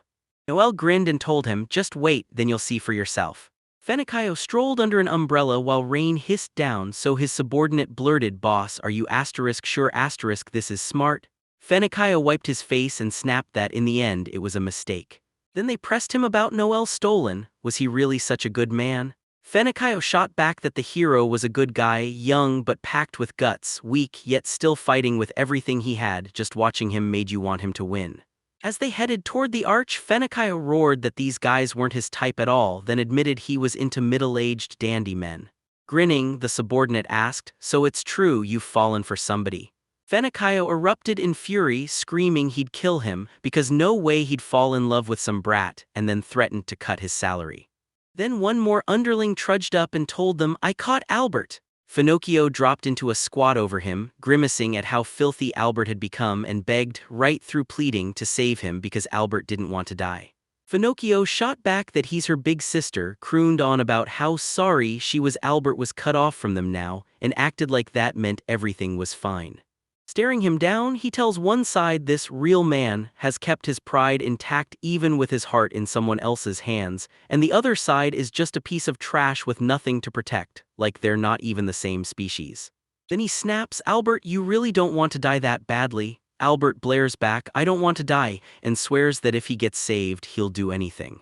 Pinocchio nods and promises to save him first, then says he'll place him on his pig farm, while Albert, mouth agape and drooling, stares in total confusion. Pinocchio swears he'll lop off his arms and legs just to strut around like a pig, and then he'll be a partner for his adorable sows. Albert's eyes spill over with tears as Pinocchio says pigs are omnivores, so they might even chomp him. He apologizes in advance and tells Albert to grind hard to impress the sows. Albert fights to break free and shrieks, while Pinocchio, lost in thought, wonders if those cute sows will actually fall for their new lover. The very next day, he dumped 50 million fills straight into the protagonist's hands, and after everything that went down after the duel, the protagonist braced for Pinocchio to slap on some conditions first. Nope. Pinocchio handled it cleanly, with conscience guiding every step. Noel sits at the table and Pinocchio shoots over the extra thing he asked for: Koga's covenant of slavery. The protagonist looks up at Koga, who's standing right in front of him, and says, "With this covenant, you're mine." Koga stands there with her arms crossed, and when the protagonist shuts her eyes, she blurts out that he doesn't want any slave. Then Koga snaps, "Why would you even say that? As long as you've got the covenant, every bit of its power belongs to you, so you can use it however you want." Noel snaps at Koga to stop acting so smug, tells him he might have a few skills, then drops the truth. Out in the adventurer world, Koga's nothing but a step above the lowest scum because a slave like him doesn't belong on the same level. Koga shoots back, "So what do you want from me?" Noel snaps his head up and says he wants just one thing: to stand on top of the adventure world, and to do it, he doesn't need some skinny, domesticated dog. He wants a ferocious wolf. Then he seals the covenant of slavery, declares Kajit is free, and stares at the paper in stunned disbelief. "Look." Staring him down, the protagonist demands an answer. "Are you just a skinny stray dog or a raging wolf with teeth bared?" He clenched the paper, dropped his head, and snapped that for his whole life people had used him. Like Noel said, now he's just a skinny stray dog, but he'd finally figured out one thing. Noel grinned as Kogla burst into loud tears, swearing he wanted to stay by his side to watch Noel crush his dream. Then he snapped into action, promising that if a ferocious wolf was needed, he'd become one too, and he begged the protagonist to let him join the party. The protagonist nodded and grabbed his hand, and just like that, a brand new ally was theirs. In the prison corridor, a voice snapped, "Number 113 up," because someone had come to visit, and the guard barked curses as he forced him to get to his feet. Hugo is locked in shackles, stuck in place and unable to move. The guard barks that he's talking to the leather mask, and the man surges forward, shouting for Alma, who's staring straight at him. Koga spun around the instant someone called him, and Noel, head bowed low, said, "It's time." Goblin squads trudged through the mine with boxes, right into the abyss, an emptiness that swallows space the moment monodensity crosses the line. There, a hulking ogre lounged on the rocks, raising a hand like a warning bell, claiming the abyss's core was guarded by a beast, and as long as that thing lived, the invasion wouldn't stop. Above it all, a massive dark sphere loomed from the surface, and the ogre's smug calm cracked when a shot slammed a goblin behind him. Then every goblin snapped their gaze to the man dangling on a rope under the seal. Noel dove into the cave, pistol clenched tight in his hand. He sprang upward, ripped the rope free, and in that same beat the other guy leveled his pistol and told himself, "If they drop those corpses, the abyss will finally open up." Two goblins shot forward at the guy in an instant, then a blade materialized beside one and the monster's eyes bulged wide. Alma sprang aside like lightning and swung, chopping down two goblins' heads before they could blink. The ogre thrust his hand forward as the goblins bolted ahead, and Noel snapped his eyes up while monsters crawled through the cave. This is the abyss's core, no doubt. The goblin general thought they'll slaughter him and the mission ends here, and the guy slammed his palm to the ground. Dropping to the ground, he unleashed his dictatorship-like mastery, forging deadly tactics. Alma dodged during the fight just as the guy barked, "Kill the archers and the goblin mages on the walls." She shot her hand to the side, snapped back, got it, and followed the scout S. The girl sprang over two goblins swinging staffs, then flicked her hand, projectiles ripped straight through their bellies. Noel gripped the pistol, whipped his gaze over his shoulder, and yelled that no one would get to shoot down from above. Then he shouted for Koga to smash the enemy formation because he and Alma would carve a path. The guy nodded with his head down and said, "Okay." Koga lunged through the goblins as they turned back, snatched his katana from his waist, and Alma halted with both feet planted.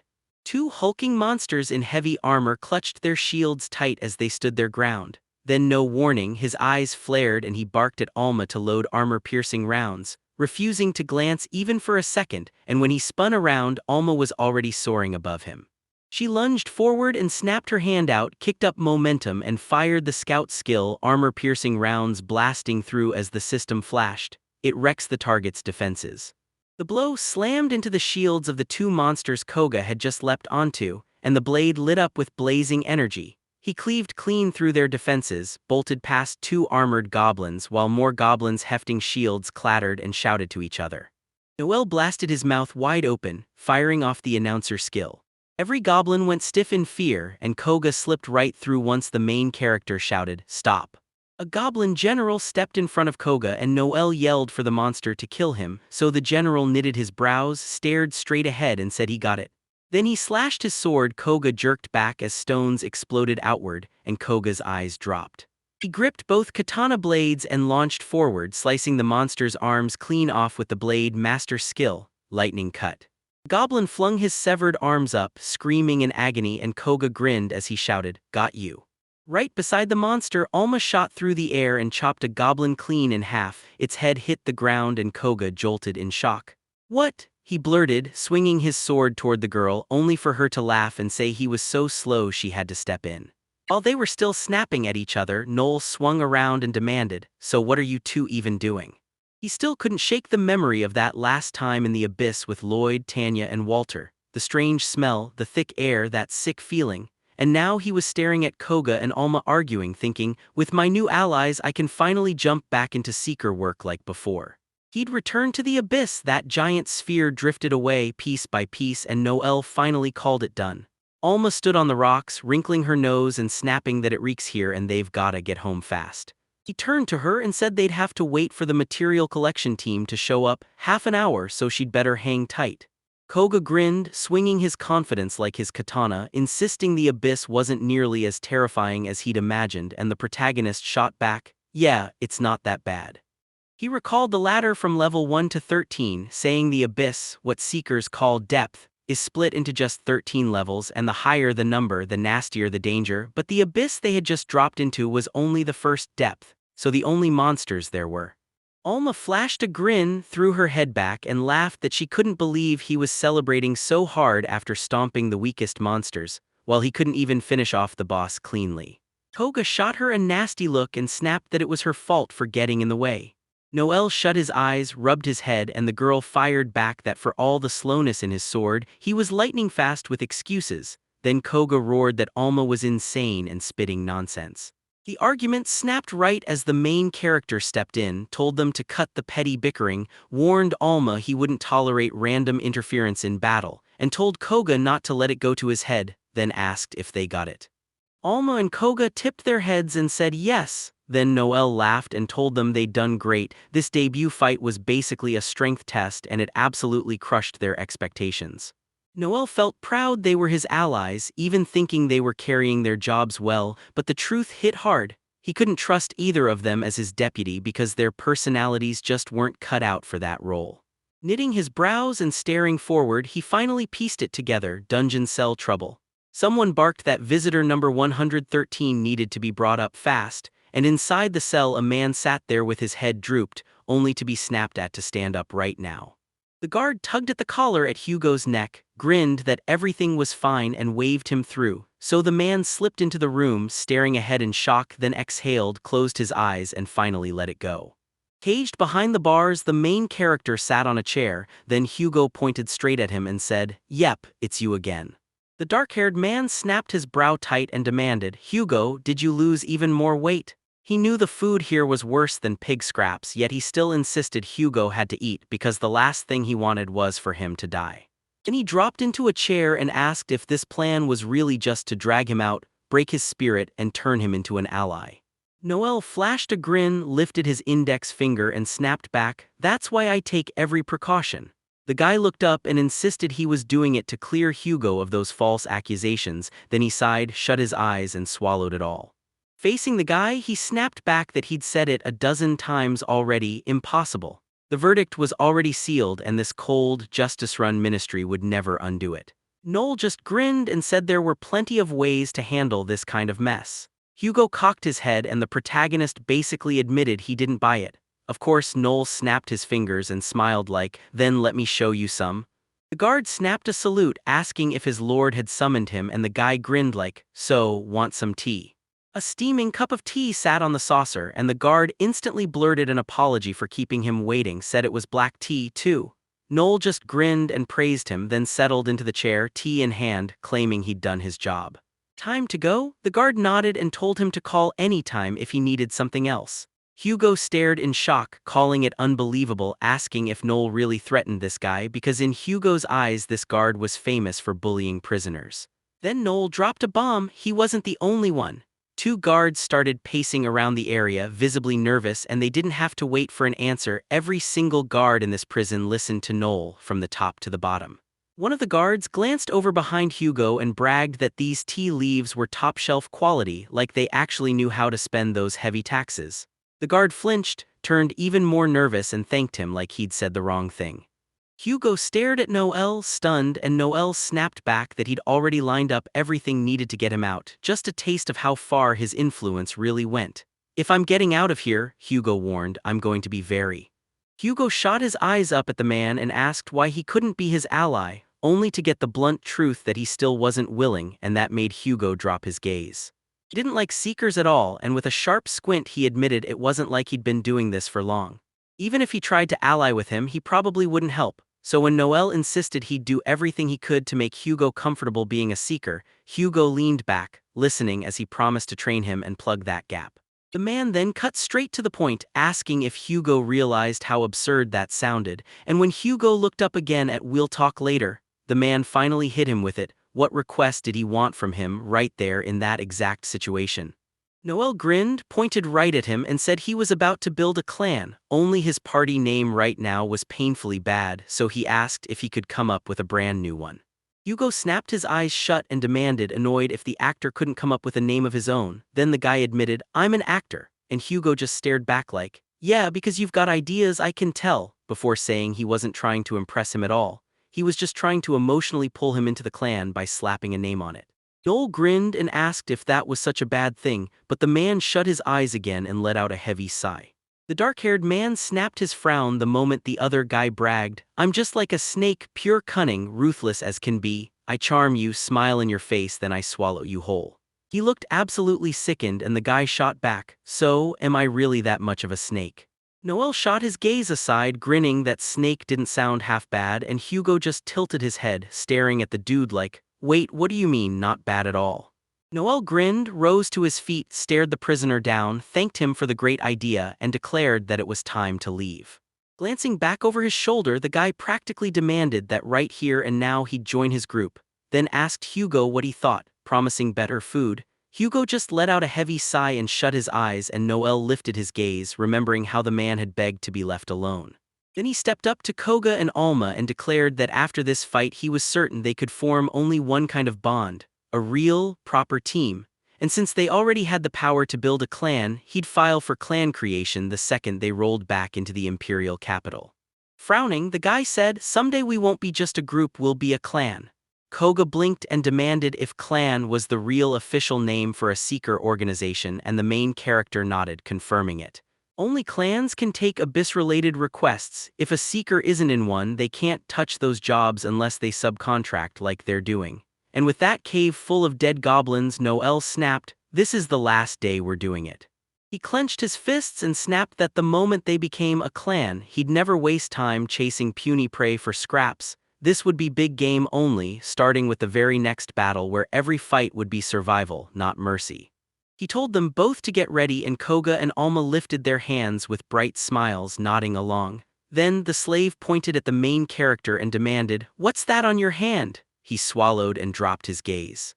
He stared at the hand. There it was, a grin-shaped mark etched into his skin, and Alma gasped, remembering the smile she'd used when she told her that once you rise in rank, a drawing would bloom on your body. As Noel lifted his hand, he blinked in shock and whispered that it was the rank up mark. Then a massive shark with razor-sharp teeth slammed onto the ground. A man faced it, and up on the height, another crew stared in awe, whispering that it was unbelievable. Then one guy dropped his eyes and said Zeke Funstein had beaten the 12th depth boss all by himself, while someone else insisted he was still a novice, like that meant he couldn't know better. But the truth hit harder. Zeke didn't need help clearing anything. With light hair and his back turned, he stood there as they claimed he was the deputy head of the victorious clan, the Empire's strongest adventurer, the Sacred Blade, Zeke Funstein. The blonde flashed a grin, opened his mouth and snapped that this was way too simple, because you can't just rank up without an appraiser's help, and you definitely don't need a score or evaluation for it. Two people, a boy smiling as he inspects a girl's hand through a magnifying glass, and an appraiser in a giant city of houses is a rare profession whose powers are already yours from birth. No rank-ups required. People streamed through a massive hall, punching hours in an office, while appraisers, starting right after their training, helped folks in the imperial capital and across every municipality measure their work. Inside, a horned girl leaned over a microscope with rows of vials lined up like clues. And when appraisers weren't doing their main job, they pored over pieces that had already been judged. Then the main character barged into the office, introduced himself, and thought appraisers were supposed to be a vital part of everyday life, yet he couldn't stand them. The horned girl just grinned, crossed her arms, and told him she'd heard he was here to raise his rank. She said that was amazing, and she was genuinely thrilled to witness his big new start. He stared at her, arms crossed tight, and she told him she'd finally lay out the jobs he could level up in. Noel clocked it instantly. They weren't the least bit interested in people. Their eyes were glued to classes alone, like humans were just guinea pigs to experiment on. The girl who was grinning after his song said they'd kick things off with the bard, someone who could boost the whole team with music. Then Noel yelled at the group, and she added that there'd also be a strategist for team support in group fights, plus a tamer who rides in on a massive horned cat and battles using tamed demons. She glanced down at the book and promised she'd recommend the tamer, but before she could finish, Noel cut in. He wasn't choosing the tamer at all, he was picking the strategist. She snapped her gaze up at him with a surprised grin and said, "I get it," then lifted the book and insisted he'd use all kinds of tricks, tamed demons and everything. But the guy cut her off, claiming he wasn't going with some random route at all, he was picking the strategist class. The girl insisted she had recommended it, and with her arms crossed tight over her chest, Noel snapped back that he didn't care about suggestions, he wanted to be a strategist. She asked, "So in any case?" And he answered, "Yeah."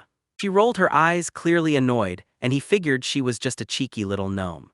Standing in the hall, he couldn't stop replaying Alma's words, "Wait a little longer," and a cold thought hit him. They're pushing him toward this tamer path because there's almost no data on it anymore.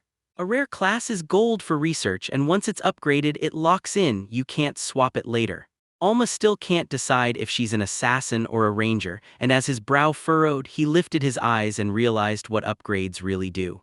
They crank up your body stats, strengthen old skills, and even spawn brand new ones. But then the catch slammed into place. If he jumps from narrator to strategist, his skills won't change. Same water, different temperature. Boils or freezes, but it's still water. When the girl said they were starting the class upgrade ritual, the guy snapped his hand into a fist. She clutched the book, shut her eyes, and launched into a song. Noel swore it was the ancient gnome tongue, nothing like the modern version, because appraisers trace back to gnomes and about 80% of them are gnomes. Then a blazing seal formed above him and Noel felt the words hit home. For the brave who hunger for power, new doors swing open, step into the light and let wisdom guide you into this new world so the world can open for you. Noel's eyes went wide as he stared at the hand where that searing energy was pouring out. When they congratulated him, he snapped his eyes up, only to hear he'd been promoted, going from narrator to a B-rank strategist. Noel looked up at the girl, shut her book, and told him the narrator skills she ranked among the best at the start were only getting stronger with the new features. Now he had to split his thoughts, read every detail in real time, and still move at full speed. Noel swallowed, clenched his fist to his chest, and thought, so I can judge the fight from every angle. With that, he could make sharper calls, maybe even forecasts so close they felt like the future. He turned to leave the room, saying that these skills were exactly what a narrator needed. The girl thanked him and reminded him that even after the class upgrade, he'd still be called by his original class. Noel didn't even face her when she warned him not to get cocky just because he gained new power, and he answered, "Yeah, I know my limits." On a bustling city street, the main character jogged forward, then shot a look back and muttered that now it was time to head to the guild. In the square, Zeke stood there like a legend, surrounded by people who kept calling him so cool. The main guy shut his eyes and bowed his head, and right away someone begged him to join for lunch and sign the sheath. He watched the crowd grinning at Zeke and realized it. Adventurers weren't just heroes to the public, they were idols. Everyone tried to copy their favorite one. Zeke just smiled, while Noel swore to himself that being deputy head of the first Star Regalia clan at that age was insane, especially with that sacred blade, Zeke Funstein. The blonde waved at Noel and said his name with a grin. Noel lifted his eyes, meeting Zeke's, and Zeke confirmed it was really him. Talk about a shock. Then two girls spotted them, whispering and asking who the girl was. One said she was the leader outside the blue. The other questioned if she was actually a guy. The first girl admitted she didn't know what was going on, but something about them felt way too intense, and the second nodded, saying she could have sworn she saw blooming roses in the background. Noel flashed a smile and introduced himself as Zeke Funstein, saying it was a huge honor too. When he answered, he dipped his head and told Noel it was an honor just to be known by her, but the dark-haired guy's eyes screamed, "Poser." Because come on, doesn't every seeker know his name already? In the capital, there are only 3 people who have ever made it to X rank. He couldn't stop thinking about Zeke, the masked man with the human silhouette, who he swore was the third of the 7 stars, the head of the Demon 100 Sunset, the King-Killer Rioedin, and the first of the 7 stars besides, the head of the Victorious, then even the deputy head of the Victorious and the Sacred Blade. Zeke Funstein. Noel watched Zeke and Rio face off and figured Victor, since he's already past 60, can't be stronger than a rank higher, so the title of strongest adventurer isn't settled at all. It's up for grabs between Rio and Zeke. Smiling, he lifted his gaze and groaned that this guy's modesty was straight up disgusting. What could a busy man like him possibly want with Noel? The blonde flashed a grin, cupped his hand to his face, and said it wasn't anything special. Rumors were all that traveled through their clan. Not just that he was the legendary adventurer's grandson, but that the 3 of them had fought off the Gambino family too. Noel's eyes went wide. He grinned back and insisted, sure, the grandson part was real, but he didn't remember any Gambino family at all, like maybe the guy had mixed him up. When he sat down with his family and replayed everything, Zeke shot back, "You've got the wrong idea, I can't be mistaken." Then he explained how plenty of other adventurers had watched their clash with the Gambino family unfold. He couldn't stop thinking about that guy with the short light hair. Just a week later, the Gambino family had a whole new boss, and sure, nobody saw him personally put Albert down, but come on, isn't it obvious?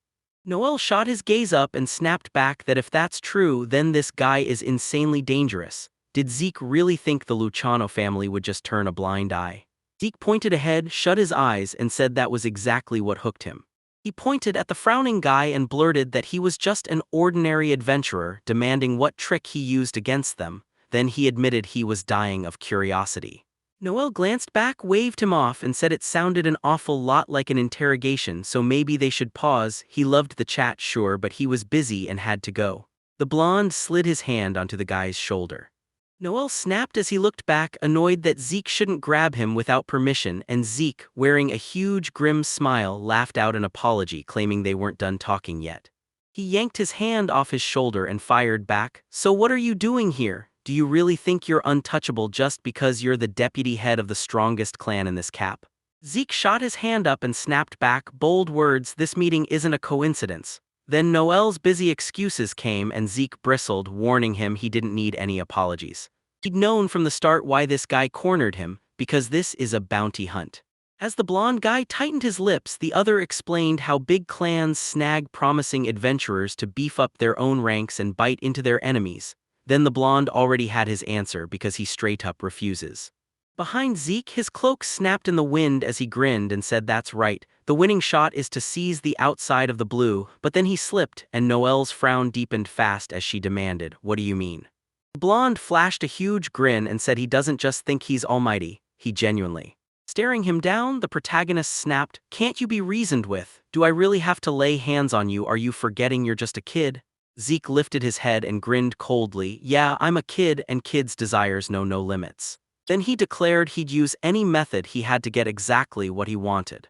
Noel bared his teeth, terrified he'd finally snapped, because even beginners like him couldn't afford to show weakness to someone like Zeke. Meaning any negotiation was basically doomed. Then Zeke slapped a hand on his shoulder and said he'd ask nicely if Noel would join him, and Noel braced for trouble. Knowing he had to keep the one topic he wasn't willing to discuss with guys like that, while the blonde stared at him in shock as Noel swore he'd never obey, he'd forge himself into the strongest adventurer everyone followed. And if he was ever going to work for anyone, it would only be for someone he respected as the strongest. He pressed his lips together and stared the guy down, then shut his eyes tight, stunned, before his mouth fell open just a little. Noel grinned and asked Rio to sing him a stronger hymn. Zeke's eyes flared open, irritation snapping through him. He cracked a grin, asked if Noel really wanted him to prove he's stronger than Rio, and the answer came back, "Yeah, that's it." He swore he wouldn't play second fiddle forever. Back in the capital, their clan was the strongest thanks to the head victor. Then the frowning guy leaned in and said, "If Zeke wants me, he'll have to earn it. Let me show how strong I am." The blonde's eyes went wide as Rio flashed in his mind, and the terrifying thought hit him.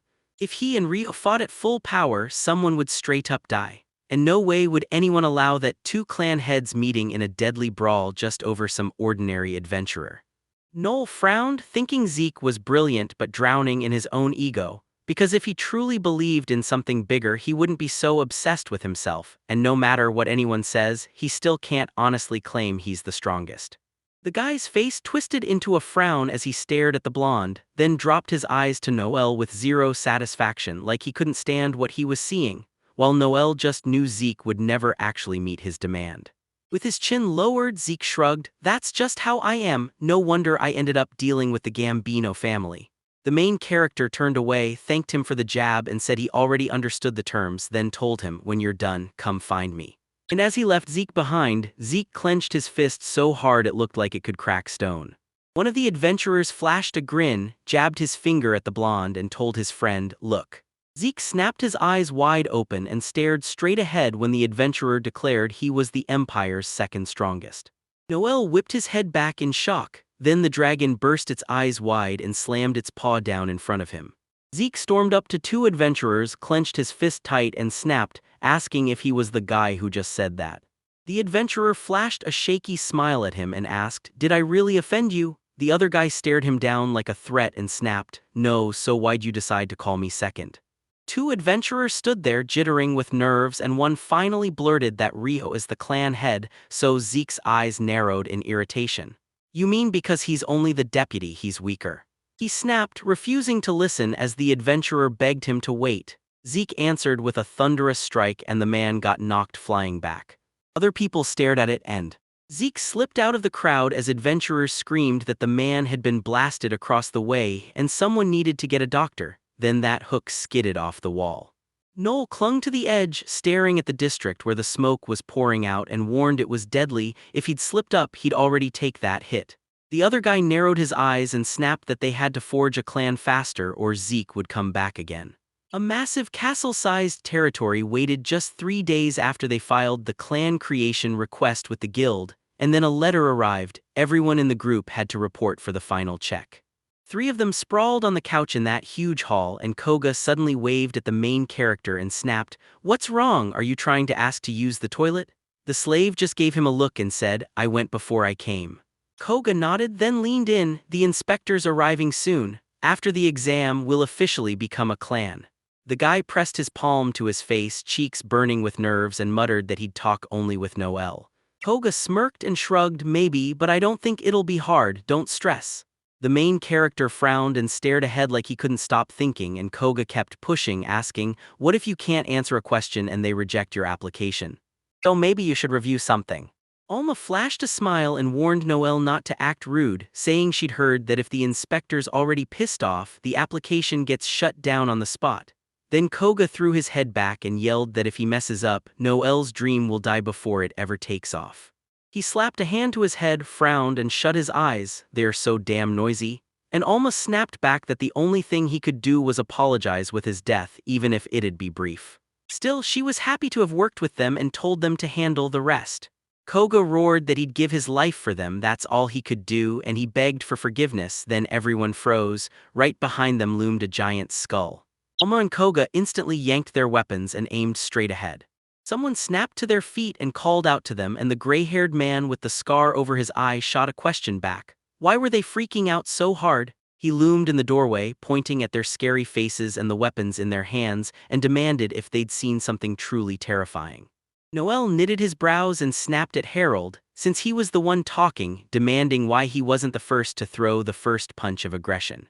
The man hopped on one leg and blurted that they hadn't seen each other in ages. He'd never threatened anyone, he just didn't want to get left behind by the youth. Main character stared him down and snapped if Harold really thinks he's that clueless, because it's all just his decrepit old man attitude, and the man marched up to the table bragging that he still has no time for disrespecting elders, only for Noel to shoot back that he treats him like a friend, not some senior. So if he wants respect, then what does he want Noel to talk to him like an object? Harold slapped a hand to his chest, bowed with his eyes shut, and said the narrator isn't just good, he's got a silver tongue too. Harold even admitted he's jealous of that talent and told him, "Go ahead, let me introduce myself. I'm Harold Jenkins, the chief guild inspector." Noel stared him down and snapped that he's the one running things outside the blue Noel Stalin. The man shot back that the application lists a different name, and the guy only smirked, saying once they officially form a clan, they'll swap it. Harold then flopped onto the couch, reached out like he was sealing the deal, and told him he got it, so yeah, they could keep talking. Outside the window, shadowy figures moved, and the protagonist figured the next round would be plain as day. Clan joining paperwork, yearly insurance fees, and regular clan inspections. Koga blurted nervously, and Noel just stared, thinking, after all that, they're only asking something simple. Everyone had to answer. Alma even nodded through it with a drowsy face, but Koga was so rattled he kept stammering nonstop. Three of them piled onto the couch. Noel leaned back with his arms crossed, eyes down, thinking, our answers match, we all want to reach the top. He felt relieved and weirdly embarrassed about it too. Harold shut his eyes, folded the papers neatly, and declared, the exam's over. They were a solid group, even if the trophies were scarce, because every single one of them had serious talent, and even though their team was thrown together just recently, they trusted each other completely. The main character swept his gaze around and snapped that he was done with the compliments. He wanted results, so Alma beamed and told him she was happy, but the guy shot back that she needed to be quieter. Then Noel's eyes went wide the second the man admitted they'd totally disappointed him. All three of them stared straight at Harold, right there ahead of them. The man shot them a glare from under his brows and flat out said they were forbidden to form a clan. Then, lounging on the couch, he sneered that they looked painfully weak right now and it'd be too much of a burden for them to try. Koga started to speak, brows pinched, but Noel cut him off fast, waving him down with a hand. The guy scowled at the inspector and demanded to know what that meant, insisting he was sure they'd have zero trouble paying the fees to form a clan. Harold shut his eyes, bowed his head, and snapped that the rules had changed. If they wanted to form a clan, the group would need to clear a special exam first. The main character leaned in and pressed him on why, but the man coldly said it wasn't his business since he was an outsider. Harold cracked one eye open, frowned hard, and said he'd be honest, he was disgusted. How could someone like him, the immortal's grandson, know nothing? Noel couldn't forget what that man said in the cemetery, that he was Noel's grandfather's comrade and also his friend, and that he'd been waiting for the day he could surpass his grandfather. Noel tilted his head, staring back like, so why did the rules suddenly change? What did this do for the guild? And if Harold's words were true, didn't this mean the guild would jack up the clan prestige by keeping only the best adventurers and cutting out the rest? As the man shut his eyes and folded the papers, the other guy couldn't stop thinking about that big guild goal, the one that was supposed to crown the world's strongest adventurers. Then a child slid up to the table and called him Grandpa. He grinned and looked back, and when he asked what was wrong, the kid blurted out the question on her mind. What was the strongest demon she'd ever fought? She even tilted her head in pure surprise. The man pressed his lips tight and stared down. A blade was planted in the dirt, and when he finally spoke, he said it was them. Harold snapped his eyes up at Noel, who demanded, so, have you ever heard of the 10 Kings of Hell? The man's eyes bulged, and Koga stared right back in pure shock, blurting out what's up with the 10 Kings of Hell. The guy lifted his gaze and said they're towering demon lords rotting on the 13th floor of the abyss, then he rattled off the list like it was a death sentence. The first, Lord of Skeletons Limbo, the second, Mistress of Love Francesca, the third, the Star Devourer Pluto, the fifth, the Black Death Dit, the sixth, the False God Fountains, the seventh, the Eternally Hungry Fregatanta, the eighth, the Bearer of Chaos Mailbald, the ninth, the Silver Cocytus, and the 10th, Lord of Flame Pligatorius. Alma and Koga stared at Noel as he warned them that through all of history, only 10 demons, 10 Dark Lords had ever shown up, and they had enough power to wipe this world clean. Then he brought up the man with the monstrous axe and said it had been ages since the last demon lord crawled onto Earth, and that last one was the Silver Cossidus, a dragon that smashed 3 countries before the others could even breathe. The only reason the rest survived was because Noel's grandfather, yes, the one tied to those bloody blades, managed to cut him down.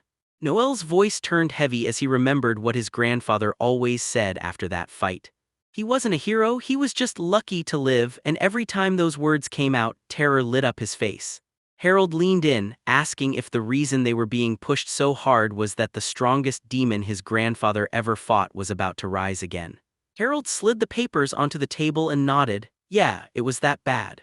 Noel's eyes narrowed as he muttered that the only reason an organization that big would suddenly twist the exam rules was because a catastrophe was breathing down their neck, and if they didn't act now, nobody would stand a chance against that demon. The man shut his eyes, clasped his hands, and said that, per the research team's report, in about 2 years a massive surge of magical energy would tear loose in the west of the Empire, and the disaster would be as bad as it was 100 years ago, with the realm swarming in demons.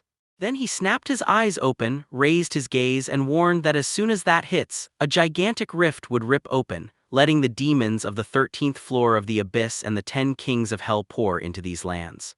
Koga's eyes went wide as he blurted, "Can we stop this somehow? How could something like Koga monsters, could it really destroy 3 countries?" Harold shut his eyes again and bowed his head, admitting, "No, it's impossible." He did say there was a way to cut down the magical energy, but the cost was brutal. People would not be able to. The planet's lifelines twisted together, and Harold warned that you can't do anything until the energy shows up. He said Earth's arteries, the channels where that power surges, look way too much like human fate. Mess with the flow and you unleash earthquakes, eruptions, and a poisoned world. Even if you slap the disaster down in time, Earth still turns into something nobody can live on. And Alma stared at the man and demanded, "So, do we even have a shot at victory?" Harold stared ahead and said, "People beat demons all the time. Humanity has shut down the 10 Kings' invasion again and again, so we can keep breathing, growing, and even topple a few of them. But don't kid yourself, it all comes down to luck." Then he pointed his thoughts at 3 names. "A full-scale war is coming, and the human army will march under the best seekers while the 7 stars become our lifeline. First, the victorious. Second, the silver tiger riding the path of mysteries. And the third," his voice sharpened, "the blade of Flash, the dark devourer, the sunset of 100 demons, the mermaid's requiem." He finished by driving it home. Each clan is power on a different level, perfect for the 7 stars title. Staring them down, the man declared that as proof of the 10 kings of hell's terrifying power, he couldn't promise victory, even they had limits. Koga snapped to him in shock while the other 2 stayed cool as Harold basically said, "So we're not waiting for weaklings like you to get stronger, because we don't have that time," and Noel only narrowed his eyes and stared forward. He shot up from his seat, nodded that he understood, and promised they'd turn down the clan request for now, while Koga and Alma stared at the guy, stunned by his words, "For now." His hair fell over his face as he snapped that the answer was obvious from the start, no doubt about it. He would climb to the top of the Seeker's world. Harold clicked his tongue, staring at Noel, who acted like the 10 kings of hell were just a stepping stone to his real dream. Noel remembered how his grandfather's clan once tamed those 2 terrifying lords, and that only made him more ruthless. He, the one who had to beat him, would never ever back down. He thrust his fist out and every eye locked on him as he demanded, "Give us 1 week. In that week they'd hammer themselves into monsters, become many times stronger, and forge a clan." Noel flashed a determined grin forward and swore that in just 6 months at the inspection he'd spot the finest seekers, those who would rise as some of the 7 stars. Harold knitted his brows and snapped his eyes up at him, and Koga spun around in total shock, jaw hanging open, while Alma reeled back the memory too, thinking of Noel flashing his fist and declaring that out of nowhere he'd rise to become one of the 7 stars in just a year. Harold watched the crew vanish out the window, then the office door creaked open behind him, and the man warned him not to jump any higher than his own head. A pale-haired girl shot her hands up and shouted, "I'm back," then told him she'd come just to see him. She slumped on the edge of the couch, groaning that she was exhausted, then snapped that adventurers were so stupid she couldn't stand them. Harold turned toward her, greeted Marion, and said she looked like she'd finally finished work. She shut her eyes and said, "You're the ones whining about unfair grades." Then she started beating them up, because the weaker they were, the louder they complained, and if they wanted a good grade, they'd have to earn it the hard way in real practice. Whipping around, the man answered straight that this was exactly how Chief Inspector Number 26 expected her to do the job, and when Marion stared him down, she snapped back that she already got it, so stopped picking at her and dropped her hands, asking whether he'd actually run the exam for the new clan. He admitted he hadn't led a clan in 10 years, then shrugged, asking how they were supposed to be. Harold stared ahead and admitted he wasn't sure yet, then clasped his hands behind his back and turned to the window, only to say the girl's lead was none other than Noelle Stalin, and the girl gasped, eyes flying wide with a grin like she'd just cracked a secret. "I know him." She dismissed him as a small fry narrator, even as she reminded him with a smirk that he was the immortal's grandson, asking if he was for real and whether he'd actually be responsible for someone so weak. Harold shot a look over his shoulder and said, "Yeah, exactly," daring her. "Got a problem?" Marion touched her chin, shut her eyes, and breathed out that she was glad the grandfather had started working with the clans again. Turning to her, the man demanded, "What's wrong? Are you really okay with that sunset of 100 demons?" Marion flopped back on the couch and groaned, "Those guys are nothing but trouble, and I have no idea what I'm supposed to do with them." Remembering that masked man, she shot her hand up and said the sunset of 100 demons only slipped into the 7 stars because of Rio, because the other skills were weak, but Rio was overflowing with pride, taking only the orders he actually liked, while their deputy head fought tooth and nail to keep the clan from collapsing, and it was just plain heartbreaking to watch.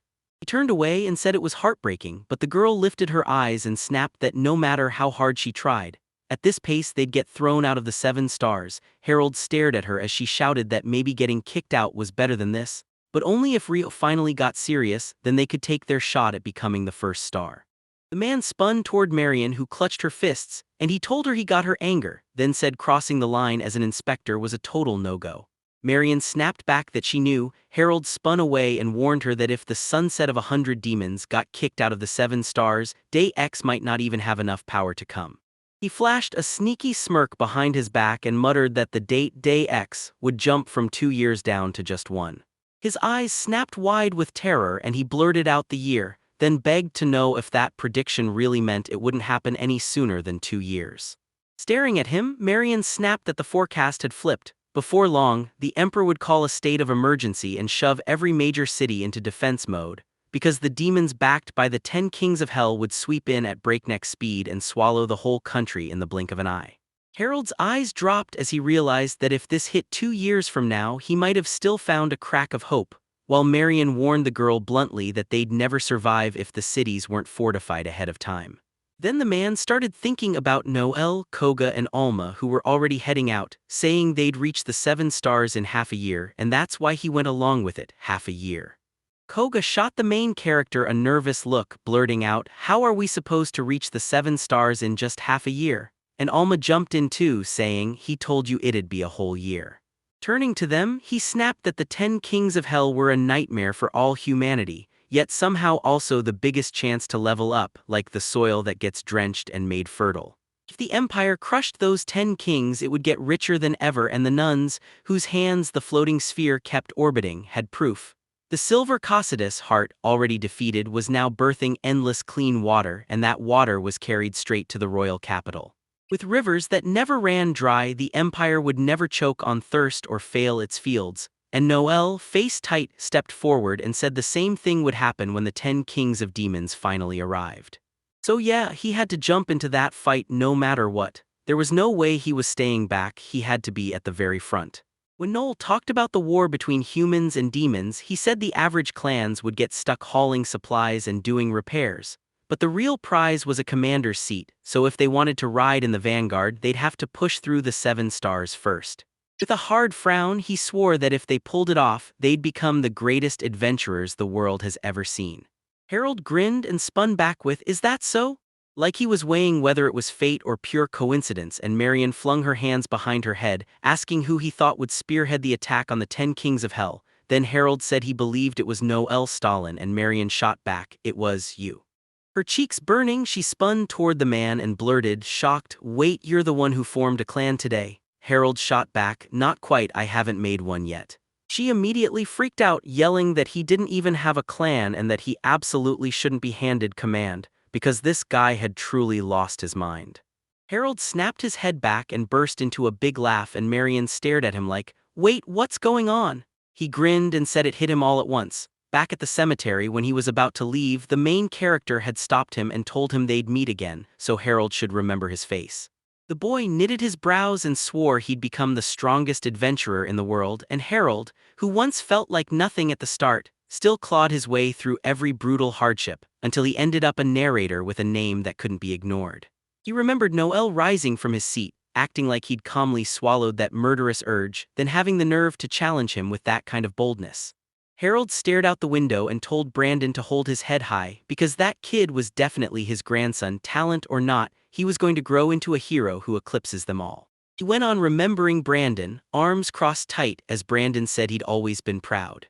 Marion stared at Harold, her eyes screaming questions, and Harold dropped his gaze like he couldn't face the truth. The man whipped around to face her and demanded who she thought should become commander-in-chief. Marion crossed her arms, glanced away, and snapped that of course it was Rio, because he was already an X-rank adventurer the moment he started at 15. The man smirked and proposed a bet, asking who she'd pick. Harold grinned and said he was backing Noel, while Marion was all in for Rio. If she won, he'd hand her the head spot at the gentleman's house, and by the day of the battle, they'd find out who really deserved the commander-in-chief role. Marion stared at him wide-eyed, asking if he was serious, not joking. Harold just said, "Of course."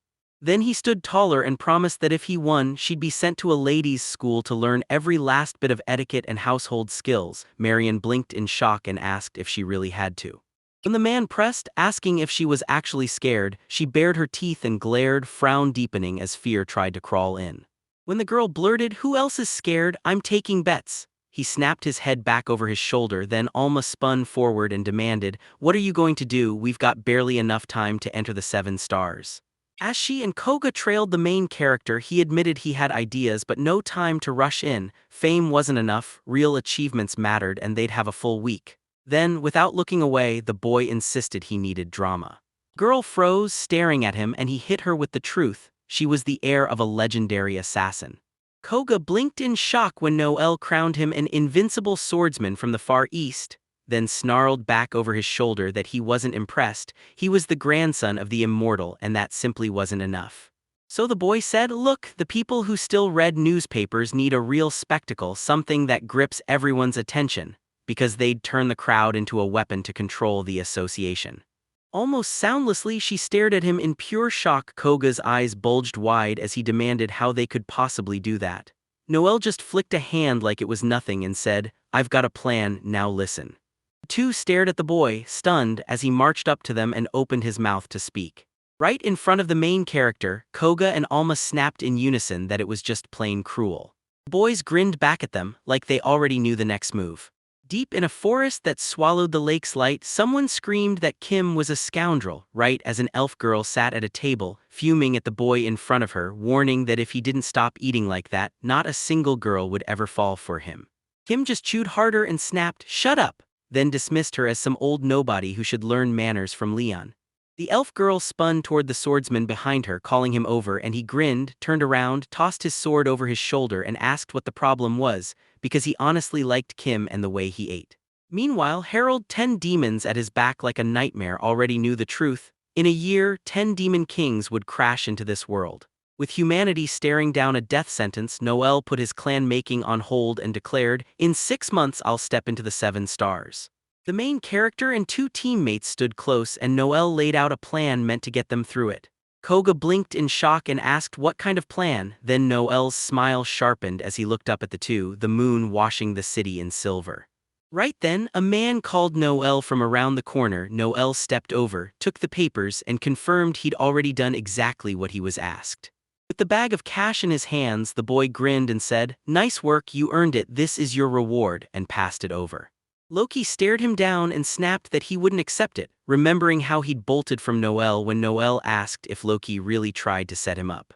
Noel thrust the bag into his hands and snapped, "Do you really think I still owe you anything?" Loki snatched it and shot back that he'd been treated like trash, but Noel just shook his head and said he'd already forgiven him, so go ahead and take the reward. The informant eyed the kid and growled, "So what are you cooking up this time?" Noel flipped through the papers and swore, "Nothing bad." Loki tilted his head and cut him down. "That's a lie, I told you to dig up intel on adventurers above B rank." Still, Noel insisted it didn't look like a crime. He leaned in, asked for Loki's attention, and pointed to a photo of Leon, then demanded, "Is Leon Frederick really the strongest at B rank?" Noel's face lit up when Loki confirmed it. Yep, Leon was strong, but Noel said he'd also heard the Sky Knights had real muscle too. Loki said that's exactly right. The informant's eyes narrowed, and he barked for the boy to come closer. He flashed a huge grin at the photo, and Loki shot back that even if he'd denied it before, this time he couldn't, because now he had the look of a true villain, a picture of Leon with the boy's hands. The blonde tore through the forest, shouting for answers about where Afia had vanished so suddenly. He and two other group members sprinted through the forest, blades of light cutting between the trees as they chased their next move.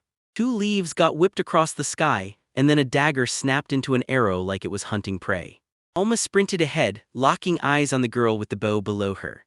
She sprang into the air, whipped up her sword, and slammed her skill on, then the girl stared at her, utterly shocked. Alma thrust her sword straight ahead with a furious snap of motion, and the girl's eyes shot wide in panic, because the ground was empty like Alma had vanished. Alma hit the earth baffled, then heard it behind her. Lesha loosed 3 arrows straight at the girl. The girl grit her teeth, twisted around, flipped over onto her hands, and slid the blade's reach clean as the strike missed. Alma slammed back to the ground. The elf girl raised her bow at her right there in front of her and declared with steel in her voice that she had it again. Alma's frown deepened as she pushed the question again, 3 wins and 2 losses all on her side, and she snapped, "Didn't we agree ahead of time which skills were allowed?" She even pointed out that she never named a move that could make her vanish. Lesha grinned wide, recalling how she danced around him like it didn't count as a skill at all, because when he throws that rapid thrust, there's a blind spot for a split-second mid-swing. Alma's lips curled into a pout when the elf claimed she used that moment to slip out of sight. "A dense forest," the girl insisted. "I get it," but Lesha cut in, saying Alma simply wasn't built to play rearguard. Right behind her, the girl fired off a super direct comment, and Lesha snapped back that she hated beating around the bush. She glanced over her shoulder and said the rearguard was split into 3 jobs: commander, the ranged attackers, and the support crew holding down the vanguard, then asked Noel what they all had in common. Alma met her gaze and said battle control, and Lesha nodded, correct. She couldn't stop thinking about Alma, Koga, and Noel clashing head-on, convinced that hardly anyone could command a squad like Noel could, so they wouldn't need to babysit the defense nonstop. But then the question snapped into place. If Noel couldn't hold the line, could she step in and take over the rearguard? She smiled and said, "No problem," and Lesha shot her a baffled look like, "You're lying." He didn't think her temperament could handle this, not without iron self-control, not for a rearguard role. Alma just met his eyes and promised she'd learn step by step, while the elf nodded at her fire, then warned it still wouldn't work. Alma and Koga claimed the front, Noel took the middle, and the back was totally empty. Then the girl said, "If I keep sharpening assassin skills instead of rearguard ones, we'll end up drowning in vanguard fighters." Lesha lifted her glass and agreed, but warned that if she pivoted to rearguard, she'd just drag the whole team down. Once you change classes, there's no going back. The braided elf watched Alma take a sip, thinking hard, and then someone burst in from behind and shouted for Lesha. That elf grinned wide, turned to her and said, "Afia." They hadn't seen each other in forever, and Afia admitted she'd been worried, so she stepped up to the girls and asked if they were training. Lesha said they'd just finished, then asked if Afia had just come back from an expedition, and Afia said yes. When Afia glanced at Alma and asked who she was, Alma tried to speak up right before Lesha cut her off with an awkward smile. "Relax, she's just my friend, her name's Alma. She's a fresh adventurer and I'm helping her understand the fine points." The other elf chimed in that Alma was basically a newbie. Alma stared at them, confused, then Leon and Kim finally showed up behind Afia. Blonde snapped, "Stop running off," and the dark-haired one demanded, "What do you think you're doing?" They lingered by the lake and the elf quickly apologized, she just wanted to see her friend. Leon dropped his gaze to her and said there was nothing he could do, then asked if she was Lesha. "Yes," she replied, pointing to Alma and introducing her. Leon Frederick, Sky Knight Squad's leader, broke into a wide grin. Sure, the others were strong too, so he led only on paper. Kim's brows knit as the boy said the spearman with the scary face was him. Then Leon teased, "Why do you look so terrifying?" When the blonde spoke his name was Alchem, the beastman lowered his eyes. Afia stepped forward with a bright smile and waved, "I'm Afia, nice to meet you." Alma clutched her mug and said the same, while the elf told the girl that if she ever ran into trouble she could always come to them, they'd be ready to help. "That's really kind," the girl said. Afia nodded, insisting adventurers should stick together, but then the girl glanced away and warned there was a strange guy hanging around here. "Who?" she asked. Alma blinked in shock when the elf answered, "Noel Stalin." Afia's face darkened. She'd heard he ran a crew outside the guild, kicked out anyone who didn't agree with him, and even sold his own comrades to a slave trader. She snapped a warning, "Be careful." Lesha looked nervous as Alma called it terrible. Leon frowned as Afia added the rumors that he was tied to the mafia and attacked anyone he didn't like. Afia said, "So watch your step." Leon looked the elf in the eye and argued, "Don't judge people just because rumors fly." The elf shot back, "Everyone's talking about it." Leon lowered his head and pressed, "So you really believe them?" She shouldn't speak on things she wasn't sure of. Afia went quiet, then admitted she understood and apologized. She and 3 others turned to leave, and Leon's grin returned as he said, "All right, time to go." Right in front of Koga, Alma stood as he declared, "Starting today, we'll make this place our base," the spot known as the beak of the giant bird. Koga stared at the building, stunned, and blurted that he needed them to wait. Was this really a place for the top-tier adventurers? The kid spun around and shot back, asking if Koga knew something. When Koga looked at him, the boy said it straight. To get into this tavern, you had to be insanely strong and loaded with achievements. If you didn't meet the bar, they wouldn't even let you near the door. Noel flashed a smile at the two of them, told them to quit panicking, and promised there was always a way out. Then he threw the doors open with both hands. A massive hall stretched out with giant tables packed full of people. Then, right at one table, 2 adventurers spun around while 3 more snapped their heads over, clearly thrown off. At the far end, a scar-eyed man narrowed his gaze, frowning hard as he stared back. Knowles grinned, stared straight ahead, and told them, "Just like Alma handled Logan, we're going to shut down every regular by showing them we're stronger." A towering brute in thick armor charged up to them, gruffly saying he'd never seen her before and grilling, "So you're really an adventurer?" Alma stared up at him and asked if the protagonist could survive experienced adventurers, and Koga gulped nervously as she revealed they just got B rank while he was still stuck at C, because if a fight broke out, they stood no chance at all. One of the adventurers clutched a mug, flopped back on the sofa, and demanded, "So who are the kids?" Someone else burst out laughing, "Come on, let me see." Across the room, another adventurer grinned and jabbed a finger forward like, "Honestly, I almost feel bad for them." The guy beside him shut his eyes and muttered that there hadn't been any fresh faces around here in ages. A man with glasses leaned in and said he just hoped they were tougher than they looked. Then Noel flashed a smile, stepped up, and told the 2, "Don't worry, no fighting for you." He lifted his hand, strode right up to the tall man, and promised, "You'll see, pretty soon everyone here will welcome them." Noel lifted his gaze and snapped, "First things first, I'm not a lady, I'm a guy." The man grinned down at him and teased if he was really a guy and if guys really had faces that beautiful, but even then Noel still looked like a girl. Noel narrowed his eyes and challenged the guy. Did he really think men only got scars on their faces, or had Noel messed his own face up to look tougher, and was he trying to grow balls or what? The man snapped, irritated, staring at the boy and demanding what he just. Knowles grinned as he stood there, firing the question, "What would you do with them if you were alone with no one watching?" And mocked him as arrogant, and Edgar, the War Raven leader, couldn't believe a guy like him could actually run a clan. He grinned like a sunrise, roaring that he couldn't believe how naive Noel thought he was. Then Noel dropped the bomb. If it was a boy, it'd be Bruno. His face went pale as the shock hit, and when Noel said the girl would be Tacadia, the protagonist just smiled and gushed that those names weren't just cute, they were basically wrapped in love. Noel watched Edgar clutch that pregnant girl, then blurted, "So you really didn't tell the guys, huh? You just let your girlfriend, your baby on the way, keep this secret?" The man froze in shock and snapped back, shaking, "How did you know?" Edgar met his eyes and said, "If you want, we can throw down, but be ready to bet your life." Then he spun toward his comrade, who instantly demanded, "What's happening?" He spun back in fear to Noel, and Noel warned him, if his friends come rushing in, that's his cue to throw down, and he can only pray Edgar is ready for whatever hits next. Edgar spun back to his comrade and screamed at him to stop, don't come any closer. The other guy blinked, utterly confused, so Noel grinned and threw his arms around him, thanking him like it was the warmest welcome ever. Edgar's jaw tightened as he hissed that this guy was a monster, and the other just chuckled like, that doesn't sound so bad. Then Edgar snapped that they were done and the man should let him pass because he was in the way, right as everyone around the table started pestering Edgar, demanding to throw them out. Edgar fidgeted, glancing everywhere until Noel's face fell and he moved in, warning him darkly, if he didn't want to die, he'd better get out. The guy brushed past the man, hands shoved deep in his pockets. 3 adventurers stared at him in shock, and over at another table 2 more leaned back, just as stunned. Koga and Alma gaped at him in pure shock, while Knowles flashed a smile and glanced around like, I haven't even introduced myself yet. He figured Edgar had to be one of the greatest adventurers that ever dared into a giant bird's beak, and once that was sorted, the rest of the mess would be easy. Striding down the hall, the guy introduced himself as Noel Stalin, the leader of the crew outside the blue, and said he was thrilled too.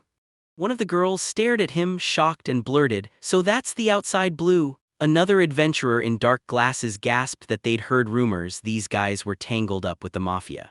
Meanwhile, the protagonist and Alma leaned on the bar, and Koga sat beside them, calling the guy. He bowed his head and admitted it. Seeing this made him realize Noel was downright terrifying, and Alma, refusing to look away, muttered that she didn't want to say it out loud, but yeah, he was a true villain. The protagonist flashed a smile, tilted his head upward, and fired back, how am I supposed to say that when nobody on earth is kinder than me? Someone brushes past them, Alma shouts, and the girl and the protagonist whip their heads toward her as everything starts to blur. Alma snapped her gaze upward, stunned as the elf's words echoed in her head. Noel couldn't possibly sell his own comrades to a slave trader. While inside the massive tavern hall, upbeat voices rolled in, and a waiter brought 2 plates of food, saying it was a salad piled with big shrimp and grilled ribs. More plates piled up across the table, stacked with food and clinking mugs, and the waiter swaggered in with the news. Barbecue pork, a dragon meat steak, and selected ale. Then Noel slapped a hand to his head and activated his communication skill while Alma stared at the guy, realizing his thoughts were asking if she was the one he knew. When the girl confirmed it was Lesh's acquaintance they'd met once, he quickly looked away. The girl suddenly remembered 2 elves and blurted that her surname was Melsides, realizing they'd both been born in the same village, and when she silently told the guy to be careful, his face flickered with surprise. Ifia stared down in shock as Alma said rumors had soured her view of him, nobody knew what he might do. The protagonist lifted his eyes to the girl, and even the elf shot Alma a stunned look while the guy asked if she was Alma's friend. She replied, like I said, we've only met once, and the girl's eyes went wide when he smirked, saying he'd play with her a little. Alma snapped around in shock as Noel grinned at her, wine glass clutched in his hand. The girl snapped her gaze aside and pressed her lips together like she couldn't stand what she was seeing. This was exactly what she hated in him. Then she waved her hand, saying hello to the elf, and the elf blurts in shock, asking if those 2 were really her friends. Koga was chowing down while Noel sipped wine, and Alma simply nodded yes, same group, no questions. Ifia flashed a nervous grin and admitted she'd never met them before, then whispered she couldn't believe they hadn't already been kicked out. Alma clutched a small bundle in her hands, smiled back that they were warmly welcomed, and even got sweets, and the elf stared at her like she'd just heard the impossible. Noel twirled his wine glass as the elf demanded what their crew was called. Alma's face went white as she blurted that they were outside the blue, and the elf roared, outside the blue.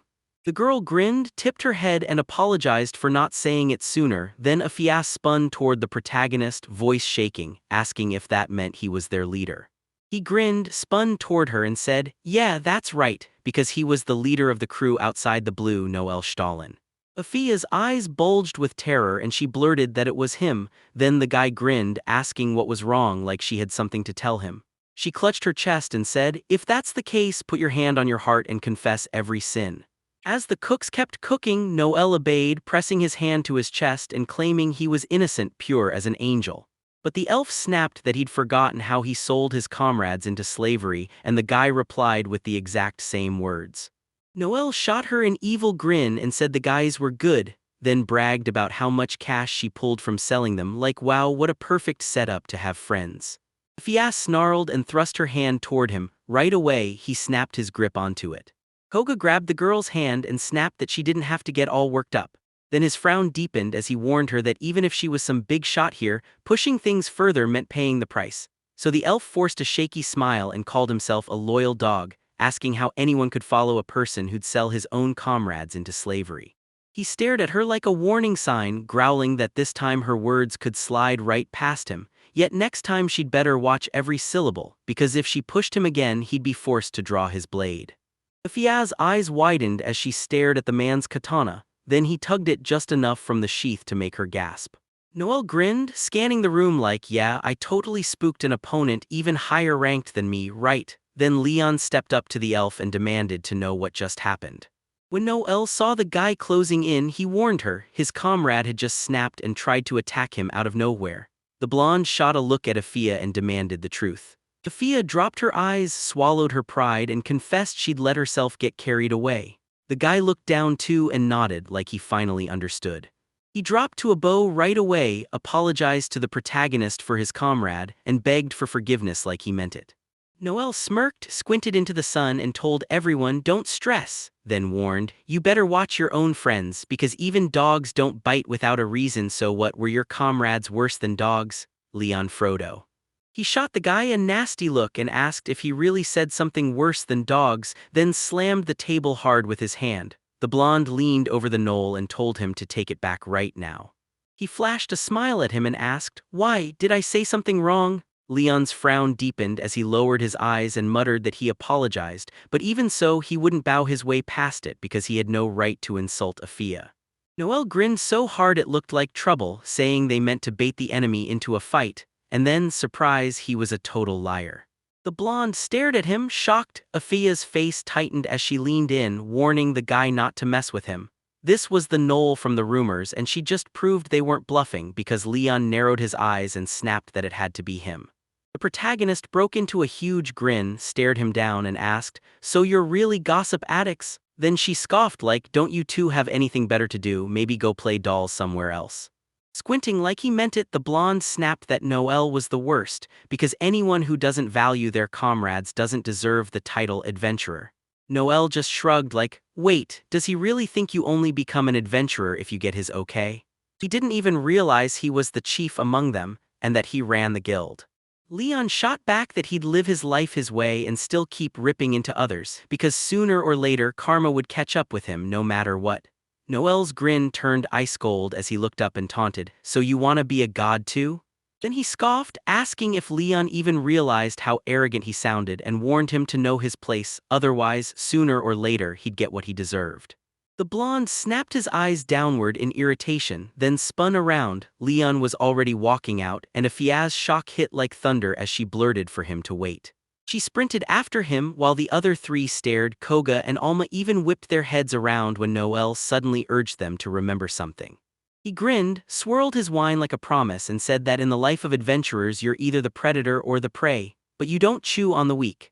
Leon started to leave with a sharp purse of his lips. The elf sprinted after him, and the protagonist shot back that the ones who cling to prey are just arrogant fools. He lifted the glass to his lips, grinned, and said turning your back on the enemy was pure stupidity, like begging to get killed, and just as he finished, someone yelled, Leon. Leon's eyes snapped wide when the shout turned into, stop. He spun around, shocked to see his whole crew there. Kime, spear in hand, said they were almost out of the city and asked if the walk had cleared his head. Leon dipped his blonde head, apologized, and admitted he'd been stuck in his thoughts. Then another guy stepped up, eyebrows tight, saying he didn't know the full story, but was Leon really upset just because of that guy's words? Leon swallowed and said there weren't any signs of debuffs. Kime stared the elf down, demanding to know what hurt, and Leon clamped his mouth shut before dropping his eyes. Through the tavern window, he and Kim were staring out. Then the mugholder grinned and said everything clicked for him. They'd swallowed rumors, attacked the wrong guy, and it was their own stupid fault. Leon dropped his gaze with an awkward smile, admitted maybe rank had gone to his head, and promised it was on him. He'd apologize. The dark-haired man leaned in, demanding to know what really happened, and Leon just shrugged, leaning on the counter with both hands, asking if he truly wanted the full reason because yeah, Leon was curious too. He whipped around to Chime and she asked if maybe he was just jealous of him, so he shot back, jealous of me, what? Remembering the way the protagonist sat by the counter, Chime guessed he was about 16 now, then boom, he appeared right inside the giant bird's beak and stole the whole crowd's attention, and yeah, people were going to be jealous. Chime said he and Afia felt the same way, while Leon looked down again, grinned and teased him. So that's why you're acting so childish? Chime tilted his head, smiled back and asked if Leon really believed that, saying rivalry was totally useful because it's what helped them grow. Leon met his eyes and shot back, but what if it drags trouble in with it? The dark-haired man lifted his glass, took a sip, shut his eyes and said he just knew Noel saw it the exact opposite. Because, yeah, the Heavenly Knights and the ones beyond the blue could make perfect rivals. The blonde leaned in and asked, why? His gaze snapped to Kaiman's shocked face and Kaiman answered it in one breath, because we're basically the same. Leon, leading the Heavenly Knights, set the glass down with care while the blonde laughed and agreed, I'm right. Leon lifted his gaze and said he didn't know Noel well, but man, he seemed like a solid dude for someone this young and somehow with the announcer class. He pulled it off. Kaim spun toward him and asked, still jealous? And he shot back that he wasn't jealous, he was just showing respect. The dark-haired man lifted his mug again, took a sip and said it felt good to be honest with himself, then pressed further. Didn't he realize he might have already started falling behind the younger crowd, and the kicker, he didn't even have a girlfriend. Leon shut his eyes, grinned and shot back, I'm not far behind, then laughed like he could already see what was coming. Leon shot the guy a stunned look as he plunged a hand into his pocket, talking like it had been ages since they left home, then suddenly pushed an envelope onto the table and hinted, maybe it's time to jump to the next step. Leon blinked hard, so you got a letter too? Kaim nodded. Yeah. He read it off, top-level groups were urged to set up a clan right away and he'd heard other groups got the same message. Leon grinned, eyes wide, and told his friend, we've got enough savings to cover every creation fee, maybe this is it.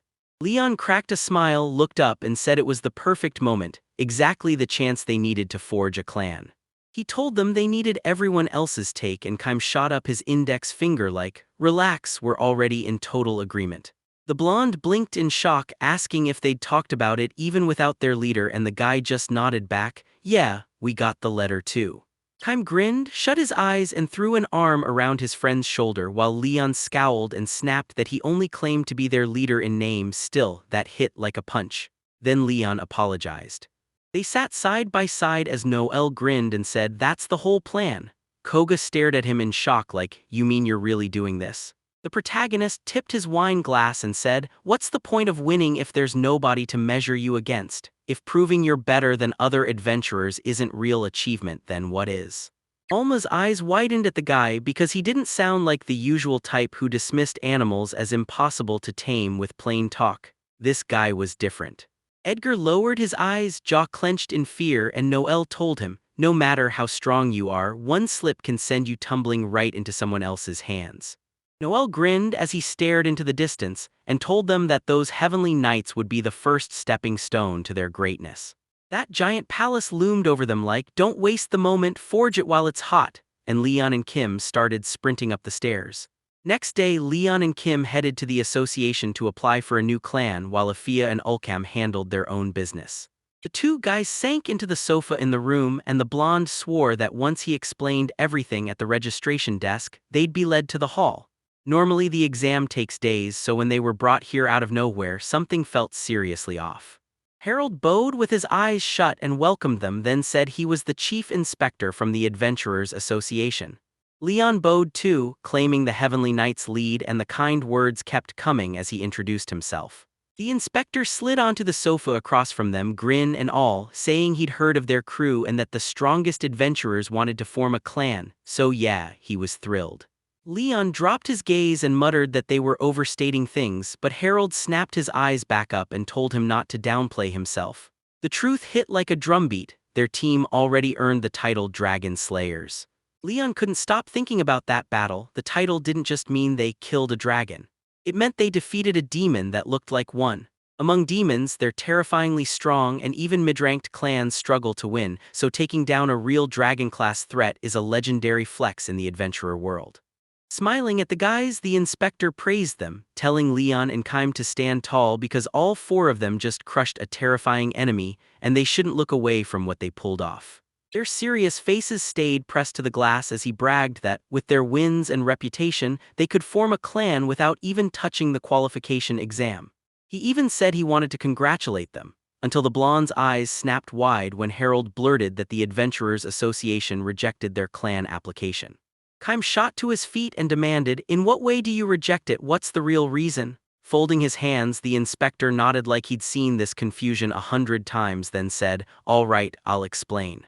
Two stunned dudes stared at the man as he demanded they swear every word he spoke would stay locked in this room. Leon snapped back that he swore it.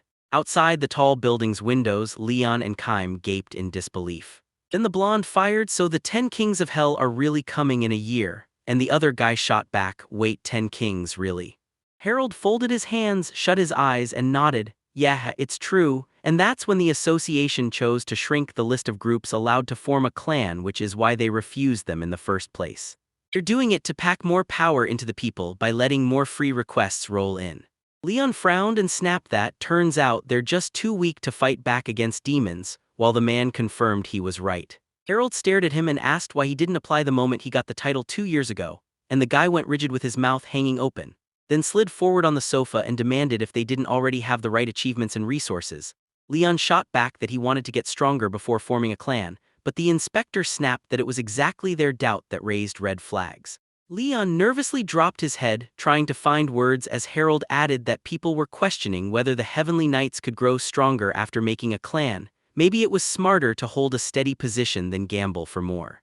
Then Kim stormed in, frowning, and slammed a letter onto the table, glaring and asking what that's supposed to mean. If they're already asking to form a clan, why are they rejecting the application? He shoved himself to his feet, bracing on the table when the inspector demanded, confused, what kind of letter this even was, and the man shot back asking if the association had sent anything like it before the dark-haired guy erupted, calling it pure nonsense. Then Leon fired back, "So who sent it?" As Harold admitted they knew nothing and speculated it might just be a prank. Harold rose with a small bow, declared the exam was finally over, and thanked them for showing up, while Kime stared in stunned disbelief and Leon ground his teeth. The inspector shut his eyes and left, so he stepped up behind him, demanded they wait, and insisted they give them a shot. Leon dropped into a deep bow and begged for permission to form a clan. Kime stared at him in pure shock, and Harold even glanced back at the guy over his shoulder. With his eyes shutting once more, he spun around and nodded, promising he'd give them that chance. Leon and Kime exchanged a grin, and right as the instructor spoke up, the person who stepped forward got the news. "You'd have to clear an exam to earn it." Leon stared at the man, shocked, and demanded what the exam was. Harold answered like he knew it cold. Aside from the basic conditions, they'd have to beat specific demons, and if they pulled it off, they'd get their application approved. Frowning through sheer determination, the guy nodded and begged to let them take the exam. Then the inspector sized him up and grinned, "Great. But this test wasn't just about cutting down demons, it was a showdown against another group." Kim's brows knitted tight as he asked if anyone else was joining. Harold threw his head back and admitted they decided to go after the association's ruling too, then he pleaded for a shot. So they all agreed to enter the exam, and the man turned toward the door, asking to be let in. The two guys stared at the newcomer, shocked out of their minds. Noel flashed a grin at the two of them, welcomed them in, and told them they hadn't seen each other in ages. Leon stared at the guy, stunned, and then blurted, "Wait, you're Noel Stalin." With the window blazing light into the room, Harold leaned in and demanded they learn the rules. Everyone flopped onto the sofas around the table as he explained the goal. To win, they had to take down the appointed demon. The target? Danthalion, the demon of the abyss's 8th floor. Leon snapped into a frown and bowed his head because 8 floors down felt even worse than the dragon they faced a year ago. The inspector stared right at the protagonist and demanded, "Have you heard of me?" The guy crossed his arms and snapped back, "Yeah, I know about you, you're a demon one that can read minds." He remembered the massive, light-furred demon, about 4 meters tall, tagged a medium demon built like a monkey, yet crowned with a third eye on his forehead that reads minds. Noel creased his brow and snapped, "I'm incredibly clever, pure cunning, and I'm a cruel demon." And if his memory didn't betray him, he once tortured the very group that tried to take him down until they were dead. Kym and Leon snapped his head sideways in pure shock when Harold said, "Yeah, out of all those demons, he's the one who stands out most for his brutal cruelty. And if they lose, the protagonist flat out insisted that for their own good they'd better end their lives." Harold shot a hand up while clutching those papers and cut it off, then told them he'd understood and thanked them for the rundown. Now sitting across from the three guys, he said Noel had laid out every detail of the demon they'd have to take down, and that this was the showdown between the Heavenly Knights and the outsiders from Blue. Leon stared at him uneasy, asking what any of that even meant, and Harold snapped back, "You're not wrong, whoever kills the demon first wins." Kym frowned and snapped that yeah, they got it, but based on what he was saying, they had to beat the crew outside the Blue first, then go after the demon, and no, they weren't going to kill anyone. Leon's brow nodded. He reminded everyone that even when they fought bandits, they chose to disarm, not kill. They're grateful for the mercy, sure, but if it comes down to taking lives, they're walking away. Noel grinned and clapped like, "Yep, the rumors were dead on." Harold then leaned in and told the two guys, "Don't panic, you don't have to kill anyone." He explained that during the exam you're allowed to mess with the other team, but any killing is a crime, and he'd be watching them from the abyss, so every rule break would get caught. Leon shot his hand out and demanded what interfering even meant, and the man answered flat, "Anything goes except killing," and the exam starts the instant both teams step into the abyss. Kym smirked and muttered that their fool plan was to trap the team just beyond the Blue, because once they slipped into the abyss, they'd wipe them out fast and march straight for Dantalion, even though in a real fight they were way stronger and wouldn't give them a single shot at winning. Then Noel shot his hand up, stared at the inspector, and demanded clarification on the rules for sabotage outside the abyss. The inspector asked what he meant, and Noel snapped back, so they'd only watch them once they were in the abyss and not care what happened outside it at all. Just days ago, Afia from the Heavenly Knights had tried to hit him. Kym knitted her brows and scanned the area, and when Leon snapped his eyes open, the guy bragged that the Heavenly Knights were famous for their noble behavior. Then Kym turned around and acted like a full-on bandit, and Leon felt sick with worry. What if they decide to ambush them in some dark alley? Leon shut his eyes, bowed his head, and muttered that he regretted everything that happened, calling it a horrible stunt, and pleaded for them to forgive him, because he swore they wouldn't mess with him again. Protagonist only smiled and eyed him from head to toe, like he didn't buy a word of it. The blonde locked eyes with him and said he got it, then asked Harold what they should do next. The man dropped his gaze and promised he could make it happen, then turned to Noel and asked him not to write rules that only help one side. The protagonist stared him down and snapped back that he wouldn't slip up like that, then demanded everyone's safety be guaranteed before the exam even starts. He folded the papers and nodded, saying it was accepted, then slammed them on the table and made it clear this wasn't a rule, it was a requirement. With his hands on his hips, he declared this exam was a special event, warned everyone not to expect it again, and stared around as Harold said the losing team would be disbanded so nobody could mistake how serious this was. He jabbed a finger at the papers and told them, "Sure, you can keep adventuring, but once you're on Heavenly Knight's business, you're done. Break the rules and I'll yank your membership from the Adventurers Guild." Then he demanded the team leaders slap their signatures on the document. Leon stared at the pages in shock and Noel dropped his eyes too. Two names hit the paper. "It's finalized," Harold said.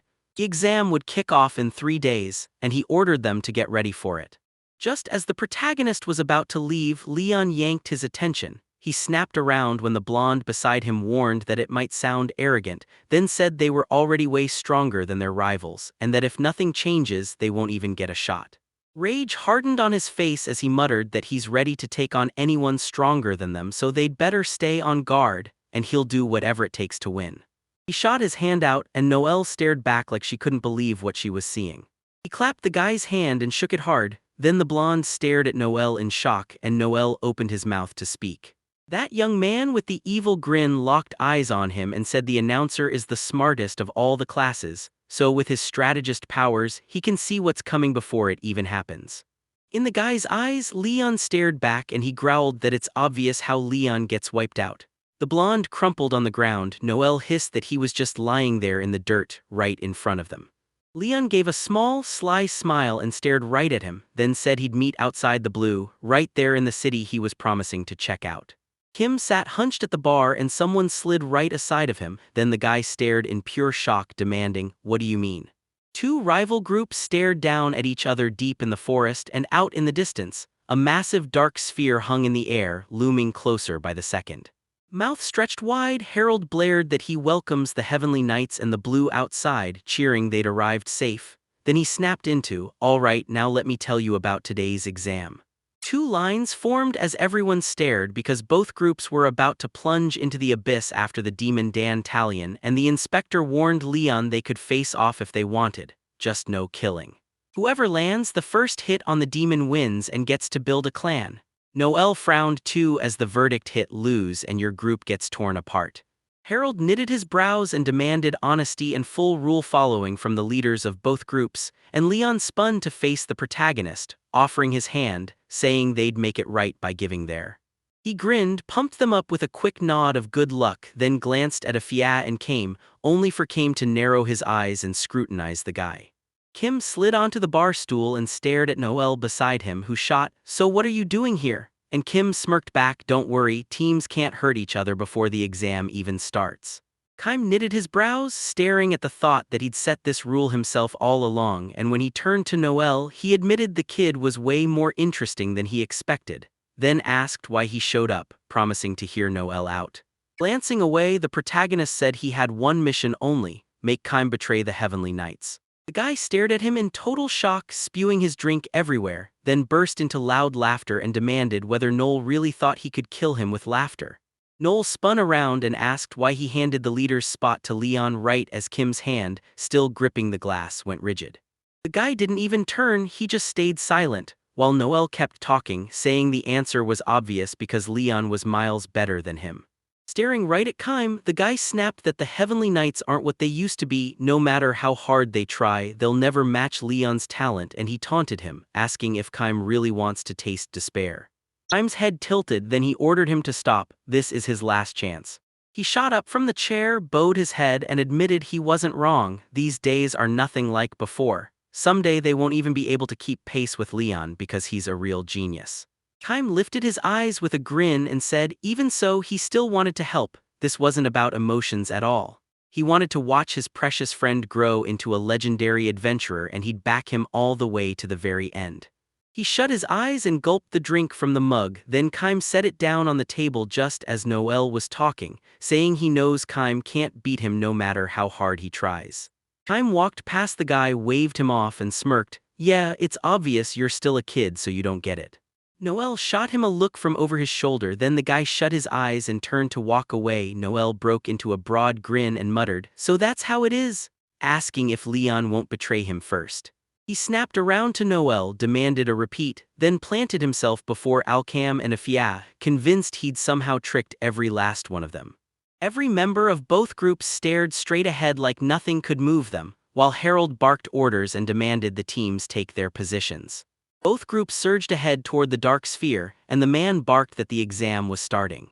Leon shoved off the ground with his foot, and he, Kime, and Afia burst forward as Noel's voice rang out in panic, begging for help to clear the stone. The blonde whipped his head over his shoulder in shock, then a basket slammed down on the ground.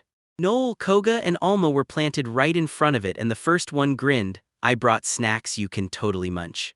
The girl dropped her gaze, eyes hungry as a storm, staring at the basket packed with food. Then she proudly said it was the guild's special meat lunch while Leon watched the trio in silence, caught and waiting. As he came up to them, grilling them about what Noel was doing, he snapped, "Do we need to hurry? Are you all competing?" The blonde's eyes went wide in shock and she shot back, "No, it's not like that." Then he pressed again, "So what are you doing?" Noel just smirked and said, "We're eating lunch, can't you see?"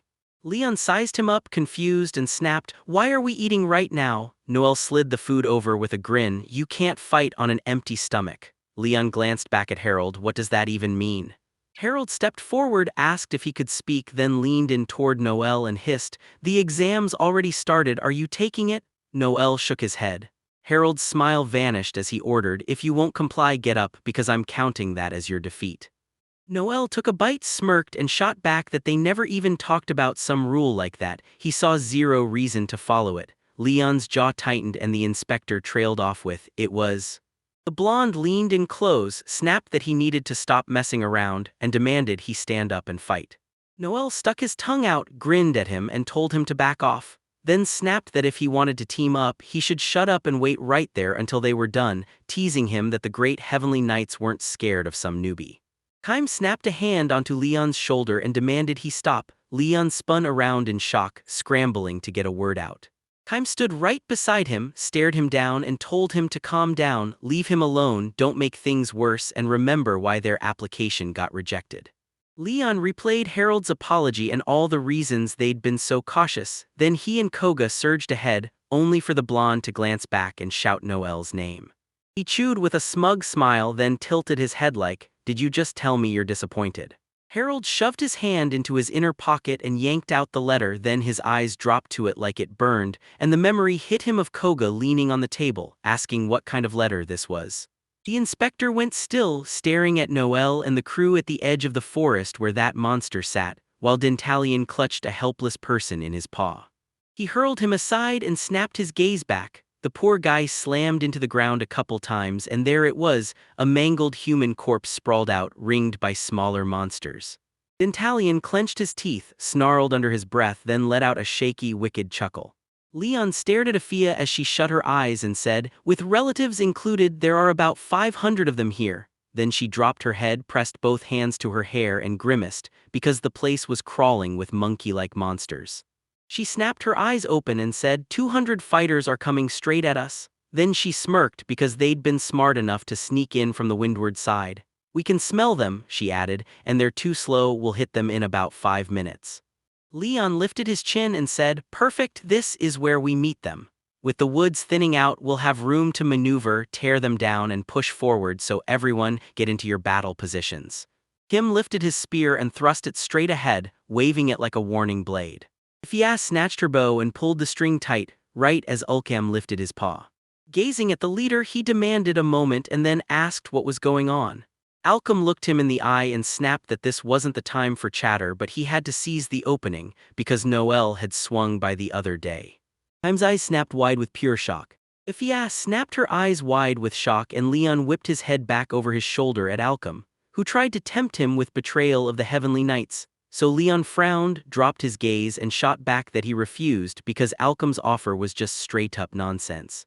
Facing the 3 comrades, Alchem said he might have met more than just him, then snapped that he wouldn't even entertain the idea that a traitor could be hiding among them, so he pushed for everything to be settled right now. Kaim stared ahead, eyes wide as coins. Leon whirled around in pure shock. Afia dipped her head and said he'd come to see her too, and the blonde immediately snapped, "So what did you do?" Afia met her eyes, then hissed that she'd refused him without hesitation, never once betraying her comrades. Kaim bowed his head and admitted straight to his face that he'd bumped into Leon too, then Leon spun around in pure shock. He stood in the forest and the guy told them Noel was trying to lure everyone in except him. Kaim snapped his head back to his friend and declared he's the leader. No way he'd strike a deal with that guy, so Kaim decided to go after the rest, the smaller fish. Afia lifted her gaze and flashed a smile, but you could tell she was uneasy. "What if there's really a traitor in our group?" she asked. It couldn't be, so she swung her attention to the other members who stared ahead in stunned silence. Leon flashed a grin and spun around, telling her he got it. There was no way any of them would betray the Heavenly Knights. The guards narrowed their eyes, insisting he didn't really understand, but Leon promised that if they turned on them he'd hand over freedom, and it sounded so absurd it barely made sense. Kaim bowed his head, remembering the main character who'd told him to break free. The elf girl stared at the guys, stunned, and demanded to know if anyone else had heard the same deal from him, freedom for betrayal. Kaim smiled with his eyes shut and said, "Yeah, I got the same offer too." At that point it didn't feel like a plan, it felt like a punchline. Leon spun back over his shoulder and told him he got it, then asked what they usually talked about when it came to him. Kaim's eyes shot wide open. Fia snapped her eyes wide open, and Ulchem stared forward like he'd just seen a ghost.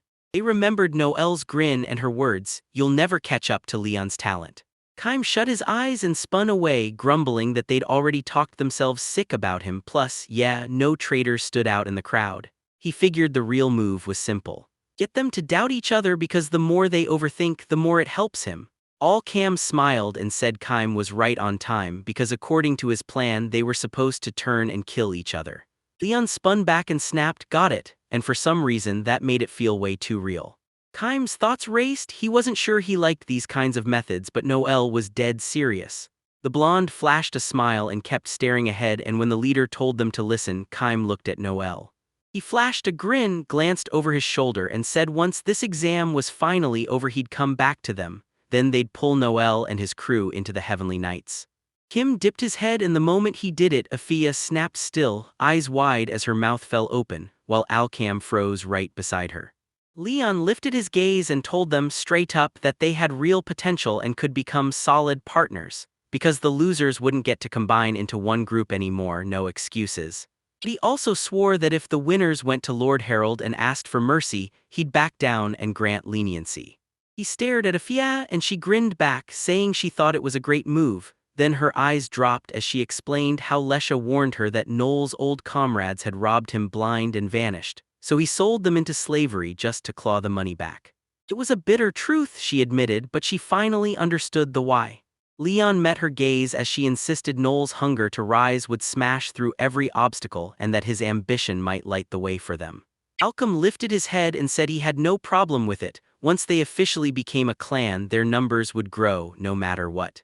Keim grinned, glanced back, and said he was in too. After all, they still had to crush this exam first. They faced the forest, weapons tight in their grips, and Afia snapped that the enemy vanguard had sped up. Soon they'd all be here. Then the monsters surged forward and Leon clenched his sword like his life depended on it. He snapped his shield up in front of him and everyone else thrust their weapons forward too. Then the blonde barked that he'd handle most of them alone and the rest of them should wipe out the survivors. Leon huddled behind his shield, hiding his face, and his brows knotted as he snapped his eyes to the side.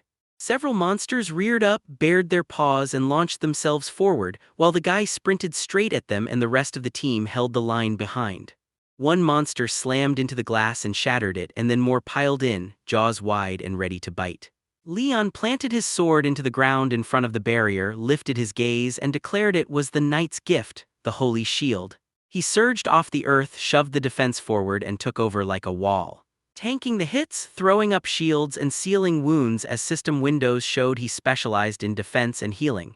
Then Leon roared, swung his blade, and cleanly cut down monsters, while a thick tree trunk got chopped right along with them. He crashed onto the ground in front of the monsters, and they toppled over immediately as blood poured down their necks. Leon slashed his sword again and drove the blade into the monster's side right in front of him. Keim snapped his spear up midair and sliced through two monsters, while a hard frown and pressed lips tightened his focus straight ahead. He frowned hard and snapped his gaze to the side. Afia thrust her bow forward and unleashed arrow after arrow at the monsters as they leapt into the air. Then her frown deepened as she lifted her gaze higher and raised her hand to strike again.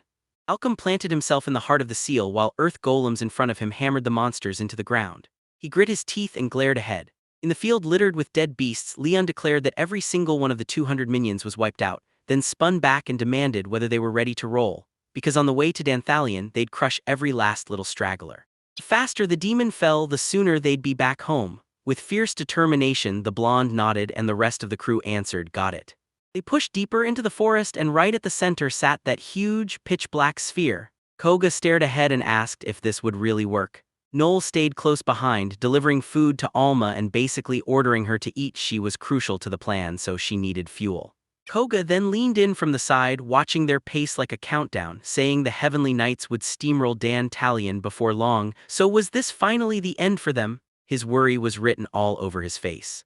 Noel caught his eyes, shut down the whining, and told him they weren't weaker than Danthalion, nothing to fear. Koga stared at the guy as he said, "We've got a high chance of clearing this abyss," and Koga's face went pale like, "Wait, does that mean we really have no shot to win?" So Koga just shut down and gave up.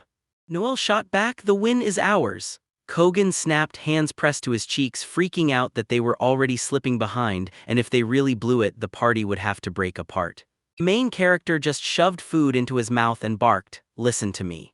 Koga chewed like crazy and asked what the hell that one condition was to beat Danthalion. The Heavenly Knights had to give it everything.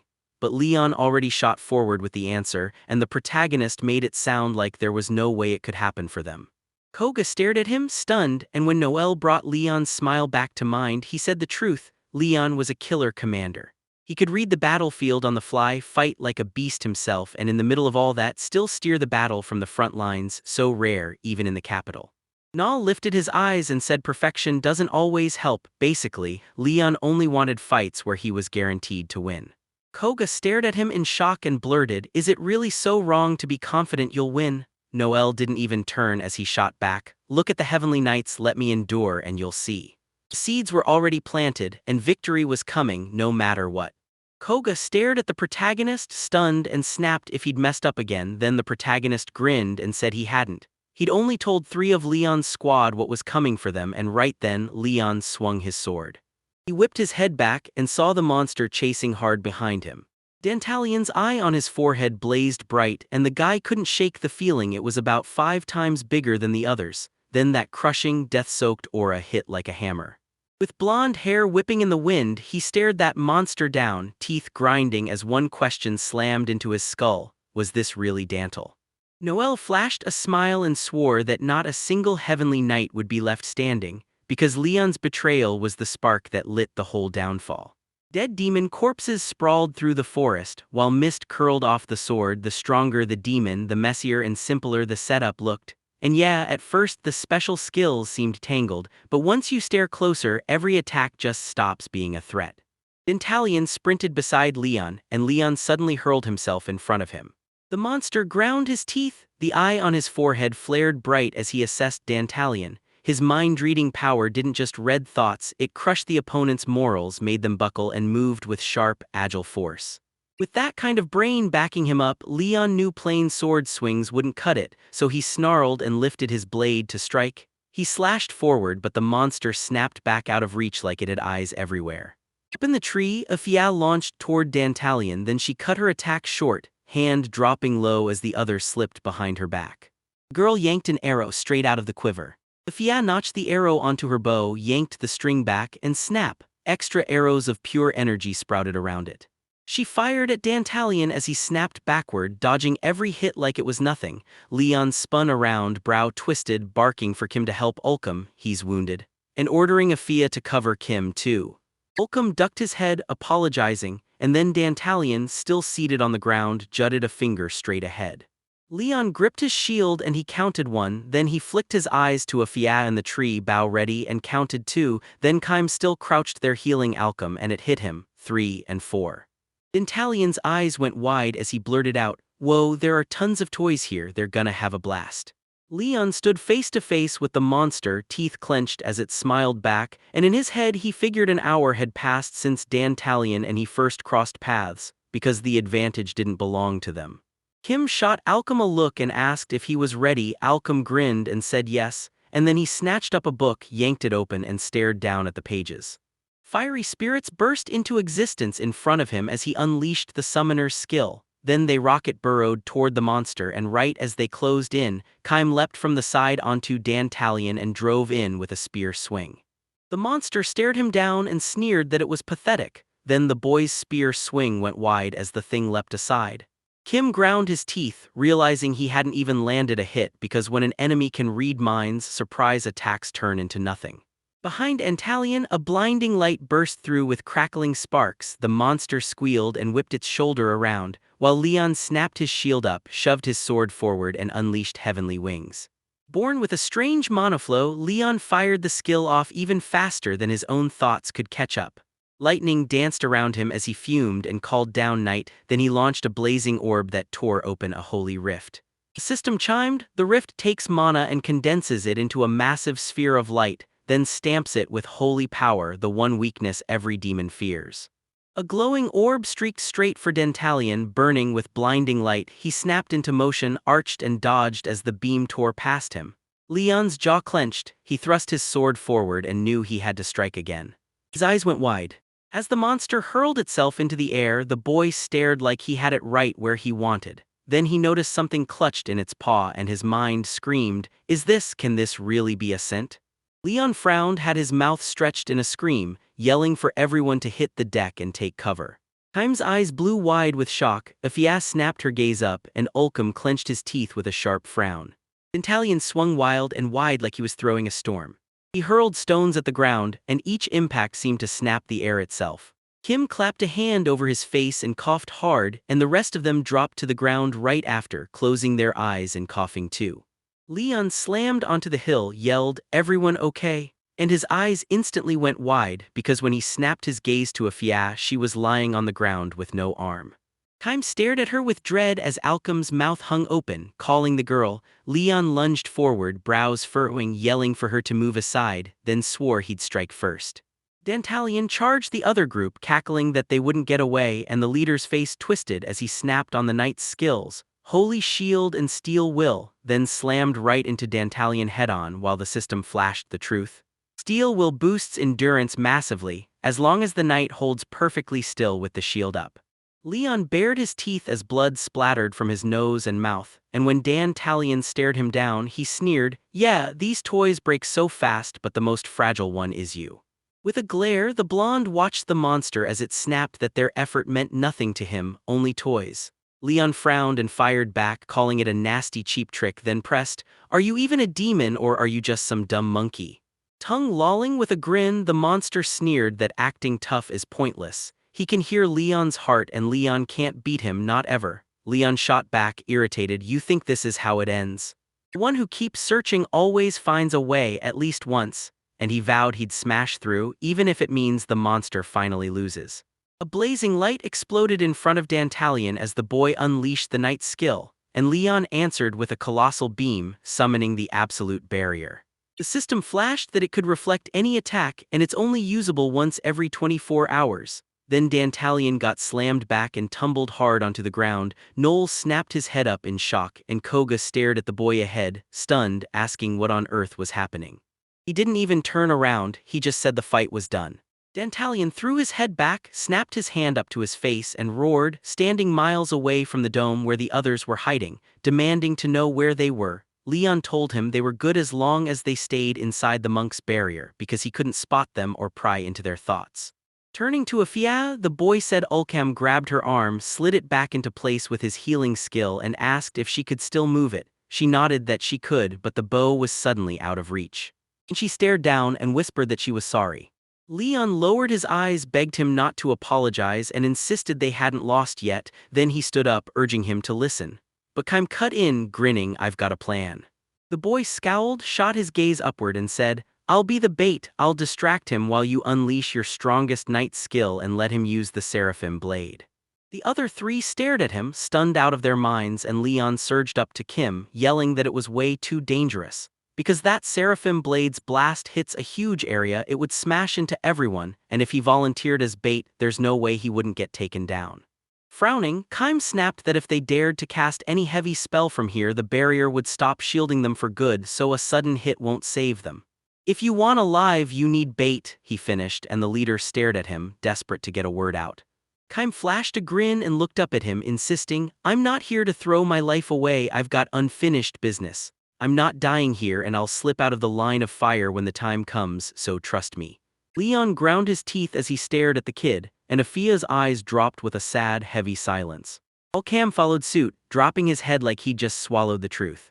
Leon trembled, fists clenched so tight his knuckles hurt, and snapped, "No way, I'm right, this can't get any worse," daring them to try because if they wanted him dead, someone else would have to pay, and he refused to be the one who sacrificed. Kaim frowned and snapped, "So what do we do now? Got any better ideas?" Then he warned, "If we retreat, we'll lose. The Heavenly Wing Knights get disbanded, and every last one of them will be scattered across the world." Gazing at all his comrades, the leader urged them to team up with the crew outside the blue, and Kaim froze in shock. Leon dropped his eyes and said, "If we combine forces, we'll smash Dantalion without hurting Kaim," and when Afia looked up at the boy, she snapped, "Wait, what about the X?" He stared at her dead serious and told her they'd have to drop it, because it was the only way. Afia's eyes bulged, her mouth parting in pure shock, while Ulcam stared at him with his jaw hanging open. Then Kim just froze, staring at the boy like he'd seen the impossible. Leon shot a look back at the girl and she snapped, "That's not true," as she slumped on the ground, palm pressed to her face, whispering she couldn't believe he'd been right, while Ulcam nearby stared in shock, finally realizing the meaning. Leon stared at them, totally baffled, and asked what the heck was wrong, but before he could finish, Kaim shot back, "Are you serious?" The dark-haired grabbed his friend by the shoulders and snarled that Noelle and her comrades were their enemies they had to crush. then insisted they should team up and fight them together, not just stay enemies. Leon's face twisted into a scowl as he barked that he got it, because he truly, absolutely understood. Kaim shot him an irritated glare, barked that he didn't get it, demanded he trust him, promised they'd win, threw in that he'd finally get Kaim his chance to beat him, and then swore it on everything. Leon stared at the boy in shock, demanded he calm down, and asked what happened to him because he clearly wasn't himself. The boy snapped back that he was calm enough to figure out what the Heavenly Knights really needed. Frowning hard, Kaim barked that Leon couldn't possibly be ignoring him. Was he really trusting Noel? The blonde snapped his eyes shut and ground his teeth. Staring at his friend again, he nodded and said yeah, it was true, Noel could handle it way better than Chime. Dark-haired man stared at the boy like he was drowning, whispering that Leon's head wasn't working right now, and how could anyone trust him like this? Kaim took a step back from his friend. Leon blinked in shock. Tears streamed down the dark-haired man's cheeks. Mouth barely open, the boy weakly asked if that was his answer. Then Leon, eyes full of sadness, called out to him. Suddenly, Kaim wrapped him in a tight hug, forcing the blonde to snap his head around again, still staring at him like, wait, what? Kaim dropped his head and sobbed as Leon told him he'd talk after the battle was over, and the blonde stared in shock when Kaim snapped back that, yeah, in the end, Leon was right. Romcom and Afia recoiled in disbelief, and Leon's eyes blew wide with pure shock. Kaim clutched a dagger in his hand, gripping it like it could decide his fate. He drove a punch into Leon, and Leon stumbled back as blood poured from the wound. Somebody shouted his name like it was an emergency. That reporter dubbed them Heavenly Wing Knights, but the winged shield on Leon's armor carries two meanings at once. It's not just decoration, it's the real embodiment of his unbelievable talent. The Heavenly Wing Knights marched right beside Leon, grinning like they owned the sky, so even if Kaim, Afia, and Ulcom got swapped out for other adventurers, the Knights would still stay around as long as Leon was still standing. But if everything stayed the same except Leon, then the Heavenly Wing Knights would lose their power and fall apart. The dream of a happy team cracked wide open. No matter how hard they pushed, some people only looked at them like they were just part of Leon's shadow, and sooner or later everyone hits that breaking point. A sprawling forest towered over him, packed with tall, twisted, curved trees that looked like they were reaching for the sky. Leon slammed to the ground in pure shock as Kaim calmly said, "See, after all, I was right." The boy stared at the blonde from head to toe, declaring Leon a traitor, and Afia lunged toward the fallen boy, shouting for him loud and clear. She scooted in beside him, then swung her head toward Kim and demanded, "So what are you doing?" Leon lay on the ground with his eyes shut as the girl screamed that she had a healing potion in her bag and demanded Ulcom hand it over. Ulcom just said yes. Kaim stood there and barked for everyone to calm down, dagger still in hand, as he insisted he hadn't struck any vital organs, but the blade was laced with paralyzing poison, so Leon wouldn't move for a while. Afia braced Leon's head and cradled his hands while Leon, panicking in his mind, asked Kaim why. Kaim lowered his gaze and admitted he'd always envied him, and Leon's eyes shot wide. Kaim raked a hand through his hair and snapped that it drove him crazy. He was somehow better at everything, but they were friends, like family, like a little brother. Then Kaim grinned, clenched his fist, and swore that as long as he had Leon, nobody would ever beat them. Blonde nearby shouted back, just as excited, "True." A boy slumped on a city bench, staring up as a man closed in, then told him this was a devastating situation, the kind that breaks your heart. Leon snatched 2 trays and fought to keep the food from spilling as the man warned that the instructor's secret wouldn't stay hidden for long, then said today's hunting training for low-level demons ended with Leon and him posting the exact same scores. Kim's eyes bulged as the man claimed Leon only looked weak because he was holding back at half strength. The man clapped a hand on Leon's shoulder and said he believed Leon did it to protect him because they were childhood friends. Leon's apology hit the air, sharp and heavy. Sure, they were close, but they were different. The man insisted the smart move was for them to split up, not team up. Smiling reporters swept up to Kaim and called out his name. One even shoved a microphone in his face, claiming they just crushed a 7th-floor demon today and congratulating him for beating the dragon in the forest blight. Kaim kept walking right past them, brow tightening and eyes dropping as the reporter demanded his thoughts on Leon's latest raid. With his head bowed, Kaim murmured that he'd even risk his life for Leon. The boy dropped to his knees, gasping that he couldn't take it anymore. He was done. Clutching his head, he whispered that he just wanted to be free. He shut his eyes and pressed his palm down, then the boy broke, sobbing hard. Leon dropped his gaze on him, tears streaking down his cheeks. When he reached out with that shaking hand, he realized just how brutally hard it was, like he'd never truly understood until this moment. Out of nowhere, Dantalion dropped in from above, yelling that he'd finally found his toy. Everyone stared at him in pure shock. Then Afia blurted out that they hadn't crossed the barrier's limits. The monster shot his eyes upward and Ulcom snapped that he wasn't watching them, so both he and the elf whipped their heads to the side. Someone snapped upright, cutting off their lean on the ground. Noelle kept her ground a long way from the monster, staring it down from a distance. He snapped upright and locked eyes with him. The boy flashed a smile, but his frown was still burning underneath. Fia and Ulcam stared in stunned silence, whispering that it was absolutely no. Kim yanked his hands off his face and scanned the room in stunned silence, while Noel lifted his gaze. He spun in place, eyes wide, demanding to know if this was truly the 8th level of the abyss. He snapped his gaze to the side. He stared at the dirt where it had been trampled and clocked how the plants had bent in the weirdest way. Then he spotted the Sky Knights lounging under the dome, and Noel murmured, "So they're here." He shot his hand out, bowed deep with a huge grin, and told them the honorable Sky Wing Knights should let them thank them for all their hard work. Alchem and Afia stared at the guy, stunned to the core, and he snapped his gaze to Dantalion like, "We're getting acquainted, my name's Noel." Moan, eyes bulging, stared at the guy and yelled that Noel was his. He yanked out a pistol and a dagger, grinning like a nightmare, and swore he wasn't anyone's toy, he was the one who would end him.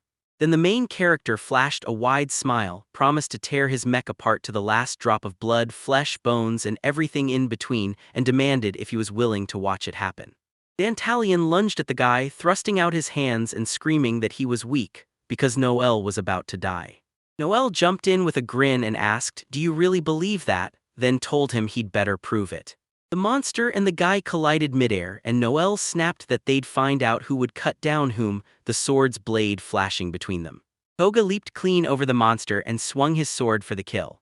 The moment the Skywing Knights stepped into the exam, Noel watched Leon and Kim stride out. Then Harold, looming behind the guy, confirmed what Noel needed to hear.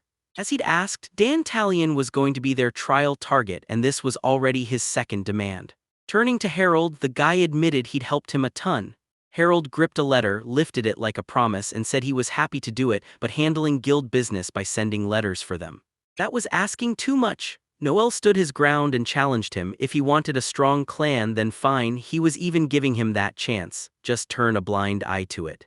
The man lowered his eyes and asked, "Are you really sure you can beat Dantalion?" He folded his arms behind his back and smirked, saying sure he'd be a handy opponent. But they still didn't have the strength to stop his kin, and he wasn't even getting started on the Skywing Knight. Harold's frown deepened as he squinted at the protagonist, insisting they'd handle it while everything unfolded exactly how he planned. So the man demanded what that meant, and Noel only smiled, shrugging it off as a professional secret. The monster lunged at the main character, hands thrown out for the hit, and Koga snapped his gaze up. Koga forward. Slicing his katana blade in motion, he leapt clean over the creature, sword high to smash down, but the monster stared up at him, stunned. He swung his sword wide, but Dantalion just sprang back at the last second. The monster slammed onto the ground, looming right in front of the two guys. Then Dantalion clamped his teeth and let out a wild laugh. Koga frowned at the sight, and Noel behind him snapped that it was all just like training. Koga nodded, and then the monster smashed its hand toward the guy. He smashed into Koga. Koga snapped his guard up and blocked the strike with his. The monster's eyes bulged with pure irritation, and he shrieked like the world had just insulted him.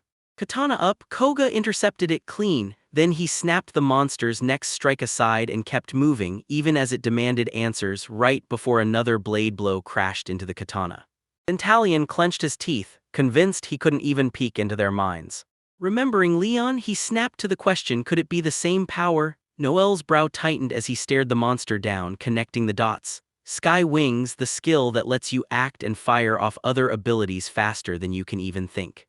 Only Leon had the raw talent to pull something like that off. He remembered Koga training on dummies, figuring out that they were doing thought exchange drills together, side by side, until it got so seamless they could read each other without a single word. Koga grimaced, shoving Noel's attacks aside with sharp parries, lifting his sword high like he'd been taught a secret technique, and Noel realized right then, this was no special training act, he was just deflecting, not unveiling anything new. Dentalian couldn't possibly read the monster's mind in a fight like this.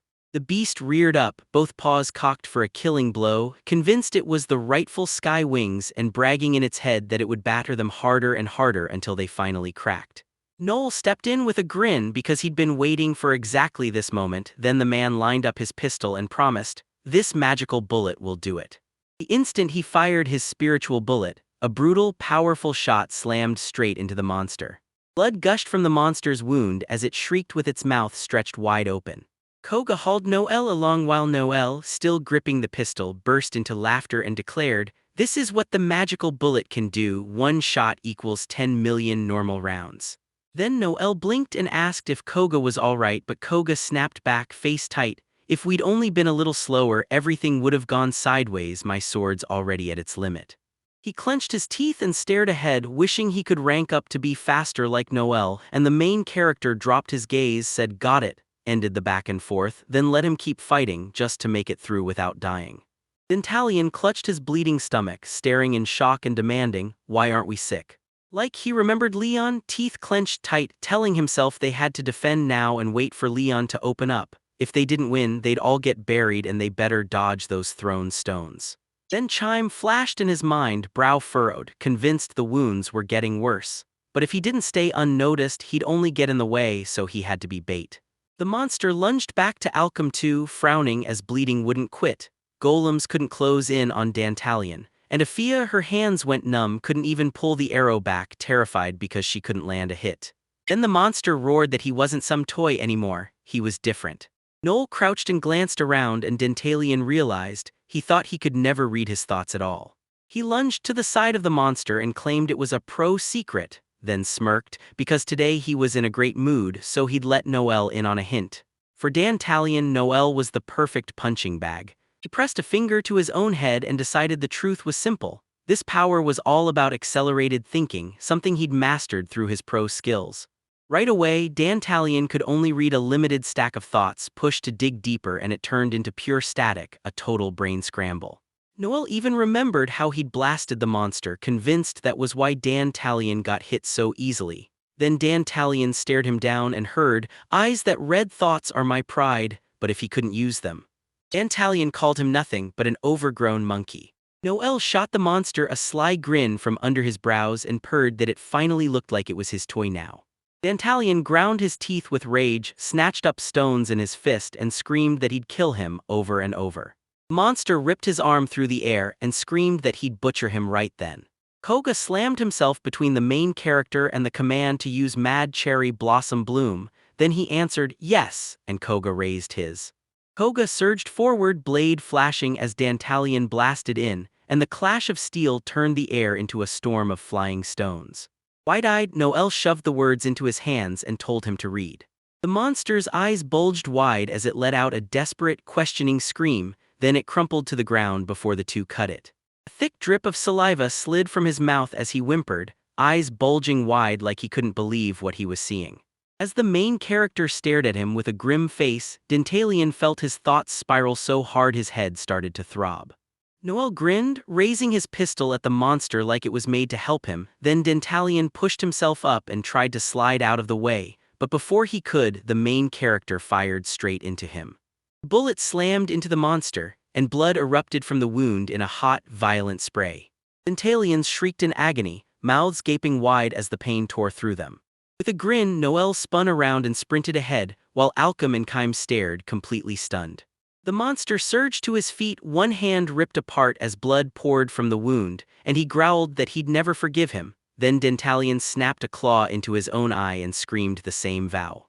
He yanked the eye out of its socket and hurled it aside. Bam, it smacked the ground. Then he spun on the guy, lifted his paw to smash him, and roared that his head finally didn't hurt anymore, his skill wouldn't. The main character slammed his palm to the ground, calling up morale boost and deployment skills. Then Noel snapped his eyes up and yanked his hand back with the pistol ready. Dantalian shot his hand out, and while the guy freaked out about accelerated thinking burning an ally's brain, they cut the thought exchange. Then the guy lifted his gaze and barked that he'd ordered it, acting like there was nothing to fear until Alma looked up and waved her hand the moment she heard, "Shoot him." The girl chewed on something and shot her hand up, while Alma dropped onto the ground with a dagger in her grip, ready like an assassin.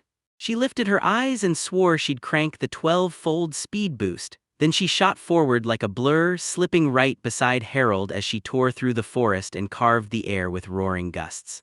You could see her explode off the mountain ground, launching forward like a streak of lightning. The girl replayed Lesha's smile in her head. He was C rank, and once she hit B rank she'd get to pick assassin or ranger, but she had to choose smart, and then Alma swept in and called out to the main character. When the girl looked up, Alma declared her choice was made. The girl knitted her brow, thrust her hand forward, convinced Dantalion's third eye was shut. Now she could slip past the abyss boundaries without exposing herself and end him right here. Then she stared at the monster's back, imagining she'd explode through the space like a cannonball, so fast he wouldn't even have time to dodge. Dantalion stared as the girl collided with him in pure shock, and Koga blinked in disbelief. Did he really predict this? He asked if they'd already wiped out the third eye, and Alma's eyes went wide because she couldn't believe he could read her mind. Then a monster's hand clawed into view and Alma's thoughts raced. Is this some kind of animal instinct? Dantalion slammed his hand into the ground. Koga narrowed his eyes at it, snapped out a loud call for the girl. Noelle's brow furrowed too, thinking about an opponent like Dantalion who had lost his third eye with his own hands. The monster grinned wide and swore he wouldn't lose. He could never be beaten by toys until Alma slid in behind him, flicked a look over her shoulder and snapped that she was going in with Assassin, Phantom. A system prompt flashed. Phantom can be used once every 24 hours for 3 seconds, leaving the user without a physical body so no physical hits will land. Dantalion whipped around in pure shock. Then Alma lunged and spun her dagger in a sharp, quick attack. Thwack, blood splattered as she declared the move. Kaim and the other Sky Knights stared in total disbelief, while Koga watched her with a stunned grin. Then Noel lifted his gaze like something just clicked. That dark sphere hovering over the forest finally started to fade and the guy barked, "It's over!" Koga whipped his hand up, shouting excellent, and then grinned, holding out his palm. There was the mark, and declared he could finally climb up to rank B just like Noel and Alma. The main character smiled right back and congratulated him, and he already had the battle's experience points in the bag, so Koga threw his hands up and yelled with pure joy while someone sprinted across the ground. Kaim yanked Noel by his clothes and snapped his name, pure irritation spilling out of every word. He knit his brow at the guy and demanded to know if he'd struck a deal with the guild, while everyone else stared as the guy screamed that the chosen demon fit his talents to a T, then slammed out a letter offering to form a clan. Also he could use them as stepping stones to build his own. Cam gaped in shock. Kim kept yelling that it was a trap from the very start, and Alma rushed over looking terrified, calling the protagonist, only for him to cut her off and tell her not to. Noel stared him down with a frown and snapped, "So what? The Skywing Knights have every chance to win." Kaim's eyes went wide as the guy blamed them for the defeat, and in that moment it hit hard. They couldn't trust each other at all. The guy snapped his fist toward Noel, jaw clenched tight, then a sharp sound ripped through the air the second his punch swung. Harold crashed down right between the two guys who tried to back away. With a heavy frown, the man lifted his eyes and said he was grateful to both teams, then declared he'd watched the whole fight from start to finish. The man snapped his hand in the air, telling them to let him announce the results. Noel, Koga, and Alma stared as he declared that Beyond the Blue had claimed victory, earning them the official green light to form a clan, while Kaim and the rest of the Sky Knights could only watch the instructor with sinking looks as he confirmed their side just as they'd agreed, would disband for good starting today. Leon's eyes went wide with pure shock. By a newspaper kiosk, folks leaned in to read the latest issue while the seller burst into loud shouts waving a fresh copy like, "Urgent news is here."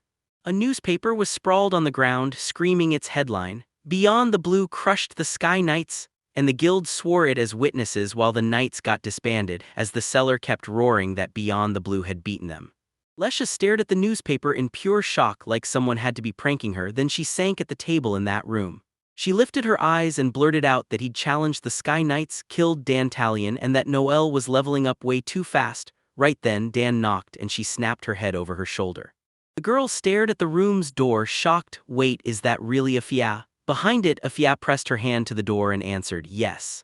Lesha stared in shock, then her expression crumpled into worry. Right by the door, the girl demanded if she truly meant to walk away from the adventurers, and Afia pressed her forehead to the wood and answered, again and again, "Yes."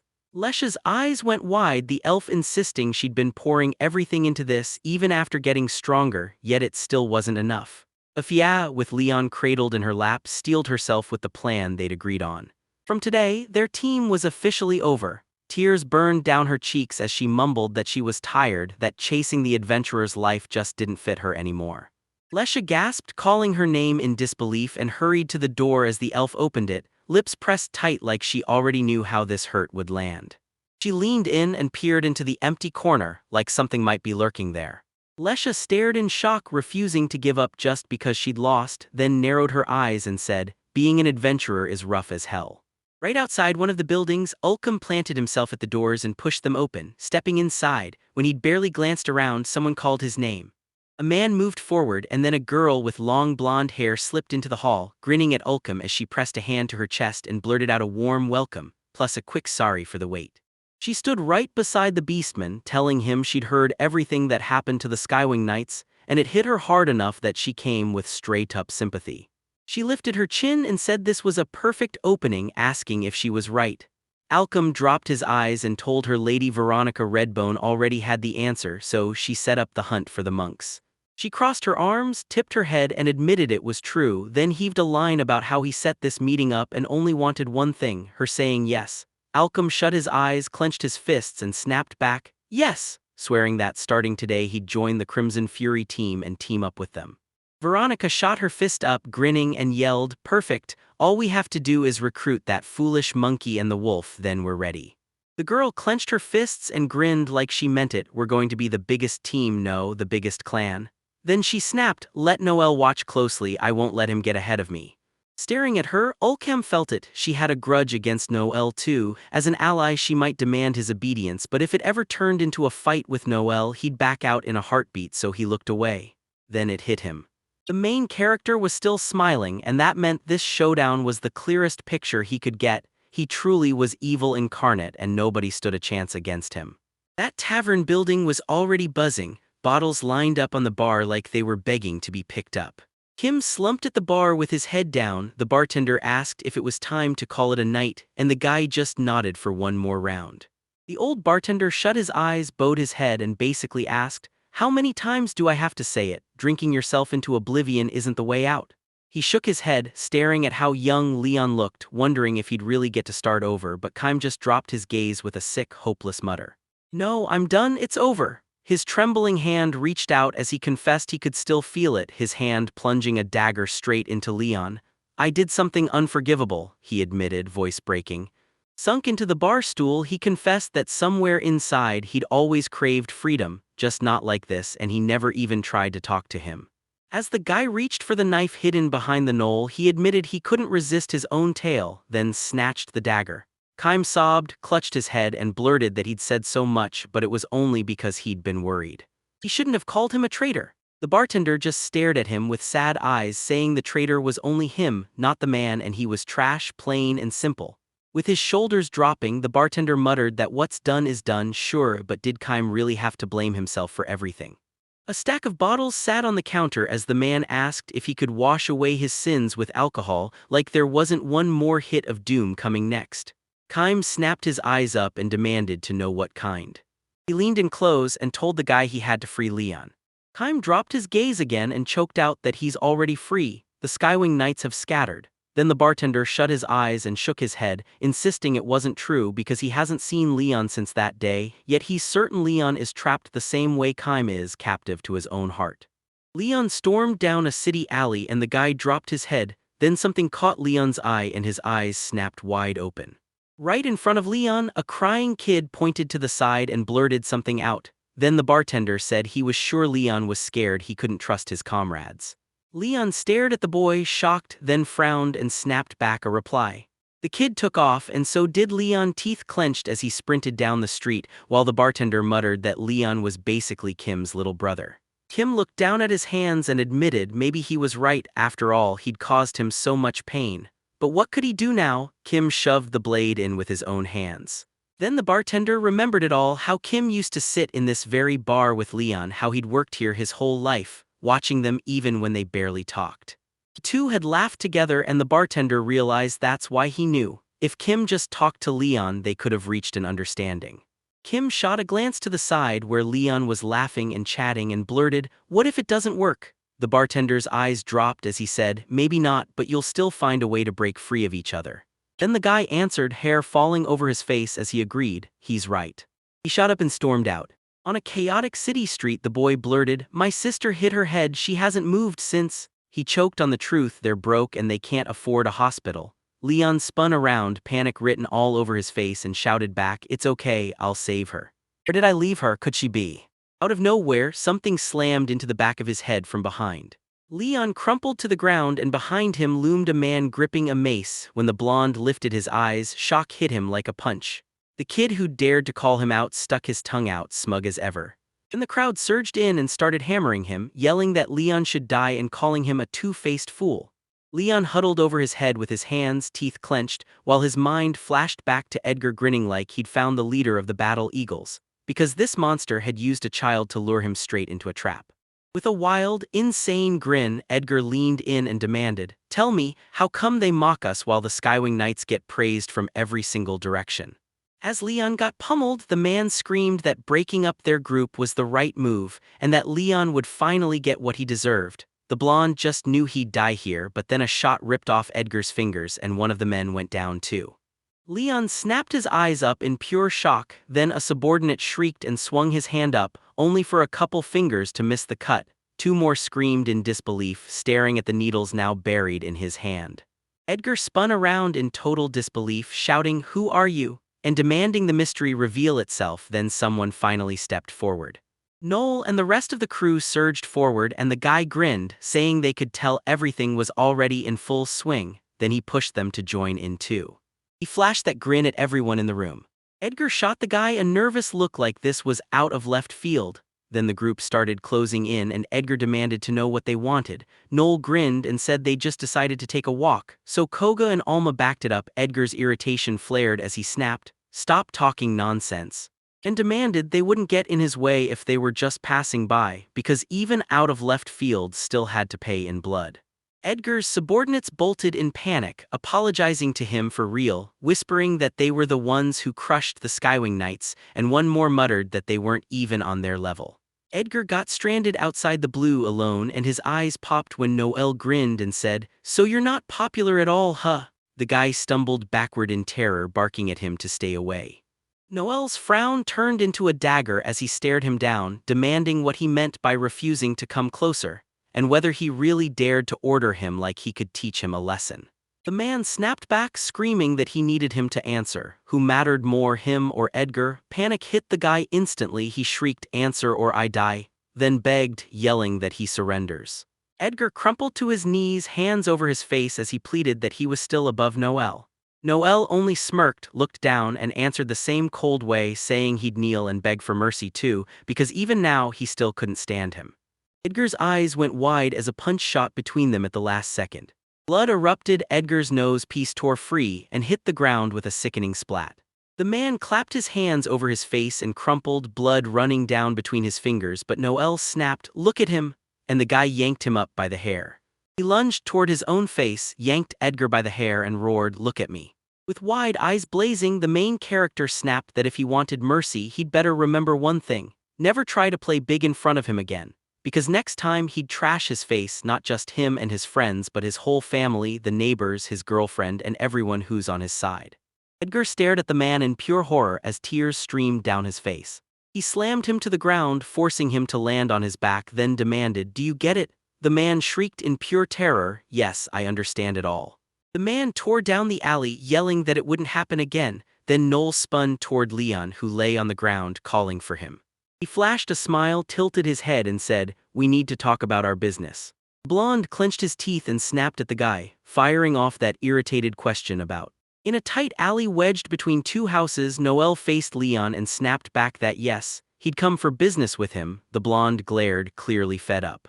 The guy dropped his eyes to him and practically begged, "Come on, join me." He snapped his eyes wide at the protagonist, practically begging him not to talk like that. Koga and Alma dropped their eyes as Noel promised that if they said yes, they'd take him in as the master's right-hand man of their brand new clan, and honestly their team couldn't be in better shape right now. He stared at Leon in shock as Leon snapped, "Who in their right mind would want to join you?" Then Leon demanded to know why he was refusing, and with his hand clenched so tight it shook, the blonde muttered, "Not for you." He was back in his head to that time the Sky Knights walked side by side, grinning. Leon though locked onto him with pure hatred and roared that without him, the Skywing Knights would have still been whole. Noel stared down at him, hands jammed in his pockets, and said he looked just like Edgar, then demanded if Leon understood what he was getting at. Leon leaned on his hands and snapped that they weren't supposed to be compared because he knew Noel was in cahoots with the Seeker's game. With a frown locked on him, Noel shot back that he and Harold know each other inside out. Yeah, he admitted it, but weren't they the ones who refused to claim victory? They had the whole win within reach. Leon lowered his head and said he finally understood. He'd scrambled his friend's thoughts, and that was exactly why Kime struck. He remembered the dagger buried in him. Then the blonde slammed his fist into the ground, lifted his eyes, and swore he'd never forgive the pain Leon caused. Noel stared, shocked, because in Leon's gaze it was like he was looking straight at him, lying there on the ground. He suddenly burst into laughter, and the blonde snapped his head up, eyes wide, as he demanded, "What's so funny?" The blonde stared at the protagonist in pure shock, and he snapped back, "If you really get Kime's agony that well, then why haven't you gone and made peace with him yet?" Grinning at Leon, Noel taunted, asking if he was the one behind every last bit of their misery, because now they can't even function as a real team anymore. Nobody stopped them from hanging out as friends, but they still can't talk like before. The blonde snapped his mouth open in pure shock, and the guy next to him said he still hadn't gone to Chime. Was it fear or something worse? Because it turned out this wasn't some stranger at all, it was Leon's childhood friend, the one he should have understood best, yet all this time, envy had been quietly eating at him. Leon let his eyes drop helplessly as the guy insisted that if Leon had even thought for a second, he'd get it. Then the guy shrugged it off like this was exactly the kind of problem Leon chose to ignore. Not going after what he should, not even listening properly, it was a brutal failure for a team leader. Leon's weak reply only made it worse. The guy talked like he already knew everything, and Leon even asked what he understood at all. Alma and Koga stared down in silence when Noel said he understood everything perfectly, because Noel leads his people, and as long as he's the leader, every team problem hits him first. He pressed a hand to his chest and said, "The truth is, if you want the main glory, you better own the responsibility too." Yet the Skywing Knights had a horribly twisted idea of what leadership meant. Leon's eyes went wide when Noel declared he hadn't done his duty as a leader. And then Noel finished with a cold certainty, a team like that wasn't meant to last. Wind hissed through the alley and a newspaper fluttered by, and the main character went still, staring down like the words had pinned him in place. Koga and Alma both dropped their eyes in silence, and Leon's hand rested on the ground as he muttered, "Yeah, I know that too." Leaning on his elbows, the guy muttered that it was all his fault, Noel or not, they wouldn't have made it much longer. Tears poured down his face as he sobbed, begging to never admit it, because if he did, then all their hard work would have been for nothing, and he just couldn't take that. The main character stared him down in silence, then tilted his head like he was piecing everything together. He stepped up and demanded he remember every word, remember Leon standing right there, telling him to stop messing around and just go. Fight. Noel slammed his fists shut, shouting at the blonde to get up and charge into battle. The guy shot him a look with eyes so wide they practically popped out. Leon stared at him stunned, then dropped his head, shut his eyes, and demanded, "Why fight? He can't claw back what's gone." He opened his eyes and snapped, "It's impossible." Noel fired back, "Look around this huge city, people everywhere, and at this rate the Skywing Knights' glory will fade into the past. The world is just too cruel." With his gaze lowered, Leon grimly said, "There'll be no glory, just a stain. And it won't even last. In 6 months, maybe a year, nobody will even remember the Skywing Knights ever existed." Leon stared at the ground with a heavy heart and muttered that it just seemed like this would be. 2 blades and a shield sat on the dirt as Noel, former leader of the Knights, faced off with him and warned, "If you make history as a true seeker, the Skywing Knights won't be forgotten."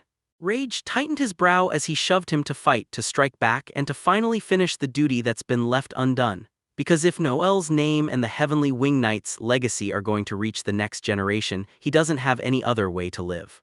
Still not looking up, the blonde muttered that if Noel went with him, he'd finally turn into a real traitor. Noel froze in shock, then snapped back that it was time to get selfish and toss out the useless feelings, because those wouldn't save him or his old comrades.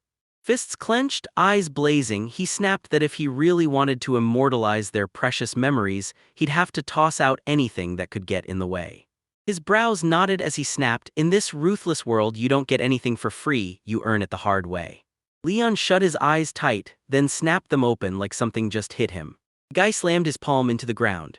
Kneeling in front of the protagonist, he demanded to know what he was chasing and why he kept refusing to stop as a seeker. Throwing his arms wide, he declared he did it to shock the world, so everyone would see he was the strongest seeker. Leon jerked his gaze up, shocked, then leaned on his knee and demanded, "Can I really trust you?" He warned that if it was all a lie, he'd never forgive him. Noel smirked, reached out his hand, and teased that Leon was asking stupid questions. Then the guy grabbed his outstretched. Outside the window, a packed city street roared with life as Harold smirked. His shameless plan had worked. The rumors were already flying through the imperial capital, and when he glanced back, Noel just smiled like it was nothing, saying the reporters probably got it straight from them. Leon stared, shocked, while Harold's expression turned cold with pity. The Knights of the Heavenly Wing were doomed, so yeah, take his condolences, but don't ask for an apology because this is real life. Then Harold leaned in and told the blonde that if he was really that upset, he should have won from the start. He'd barely tried, plain and simple. Leon blinked at him, and the man calmly admitted he understood, no complaints. Harold coughed, shut his eyes, and just said, "Okay." The guy waved it off like he totally got the rage and warned he could knock him half to death, no big deal. Leon frowned and shot back that he'd hold back because he didn't swing at old men who were basically already gone. The man stared at him, stunned, then he shut his eyes and muttered that he'd only just taken the role of right hand, and already he'd learned to mimic those deadly poison speeches perfectly. Everyone crowded around the table where Harold leaned in, and he told them, "This is a good start. What happens next depends on you, not fate." Then the man thrust the contract forward and announced their guild had greenlit their application to form a clan. He slid it over with a sharp lean and said, "First, you've got to pay the price out of the reward for killing Dan Talion." The reward was 20 million, and selling Dan Talion's materials brought in another 80 million, so it all added up to 100 million going straight into their clan's account. Alma stared at him, stunned, and blurted out, "The 100 million? Koga's eyes went huge. "That's insane." Leon just watched the guy in silence. Harold's brows knotted as he snapped back to the demon's plan. Once they sized up just how popular the demons were, they assigned them the perfect job: hunt the demon that haunts the Crystal Gorge, a ghost wolf lurking in the ninth depth. He slammed his hand on the contract and promised the guild's payout, 30 million, then declared that materials could fetch 120 million at today's market rates, as long as only the demon slayers had the rights to sell them. The job had to be finished within 1 week starting right now, and he asked straight up if they took it. The group headed for the door, glancing back over their shoulders, and Noel grinned, snatched the paper, and said, "Yeah, we're in." They spilled out onto the street, and right away people started whispering, "That's Noel and Leon." One shocked guy spun around and blurted that they really did team up and form a joint clan, calling it about to be a massive spectacle, while another nearby swore the newcomers were suddenly gaining unstoppable momentum. Alma looked away as someone hissed that their numbers were few, but they still carried the Knights of the Heavenly Wing's legacy and wins. Koga scanned the room with shaky nerves, lips pressed tight, because people kept saying Out of the Blue had only just become a clan and yet was already ranked among the best. Leon stayed steady, eyes forward, while another voice claimed that once they formed as a clan, they ditched the name Out of the Blue and picked a new one. Then Noel shut his eyes, clenched his lips, and suddenly someone stomped the ground. Time stood right behind the group, threw his head back, and blared the protagonist's name. The guy stared at him like he'd burn with rage, then snapped, "It's that demon." Noel snapped his head toward the guy and said, "Man, it's been forever, feels like since the exam." Then he clutched the spear with both hands, screamed that it was all his fault, and dug in even harder on the spear's. Kim launched into the attack, slamming toward the guy and yelling that he should die right as he whipped the spear around. Leon burst in front of him and snapped his fist up, ready to land the blow. He scowled hard, then clamped his teeth like he was holding back a storm. Kime stared at him with the same cold expression, jaw locked tight, and when Kime promised that they'd become adventurers, little Leon whipped his gaze forward in pure shock. Then a dark-haired boy with a shovel popped his fist up with a grin so wide it hurt, declaring that he couldn't wait to see how enormous the world was, and that when they grew up, they'd do endless awesome things, even become adventurers themselves.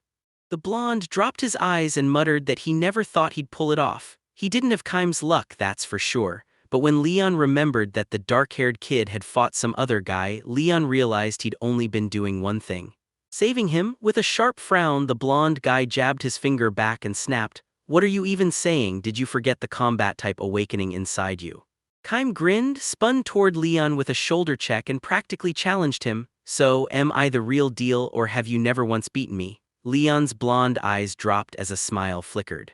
Then Kime stepped in close, laughing, "Don't worry, everything'll be fine as long as we're together, no one would." He clenched his fist, beamed with that huge grin and promised that if Leon believed in him, he'd snatch victory for him without fail. Leon just smiled back and looked up. Then they strode across a wide sunlit field and Kime announced that starting today, they'd begin special training for adventurers. Leon froze in surprise and told him to wait. Leon snapped Kime's spear dead in its tracks, using nothing but his own hand. Knitting his brows, he barked at the guy to stop. There was no way he'd get away with it like that. He demanded the spear be yanked away fast. With hatred blazing in his eyes, Kime snapped, demanding the traitor shut up. Then he wagged his tail at the demon who stole everything from him.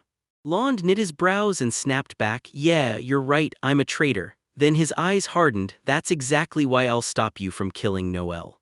The spear screamed past Leon's hand like it was hunting him. Kime snatched it mid-leap as it tried to slip back. Frowning, he barked that if Leon didn't make sense he'd have to kill him. Koga watched, nerves on fire, and Leon got disarmed anyway. The protagonist frowned as the other guy warned it was too dangerous, then pushed off the ground with his foot, insisting they had to retreat and get the guards. He launched straight at Leon, spear raised high for the strike. He lunged ahead and snapped his hand into a tight fist, yanking it back behind his own back. With teeth clenched tight, Leon thrust his hand forward. The spear whooshed past his head. He yanked Kim by the neck, Kim's teeth clenched, eyes snapping wide. Leon launched the guy skyward like a cannon shot. Alma and Koga stared in shock. Kim fought his way through the air, teeth still gritted. Leon lowered his head in silence. Kime crashed down right in front of him, screaming like he'd lost his mind. Then the blonde stared back, irritated as he snapped that none of this would have happened if he just trusted his comrade.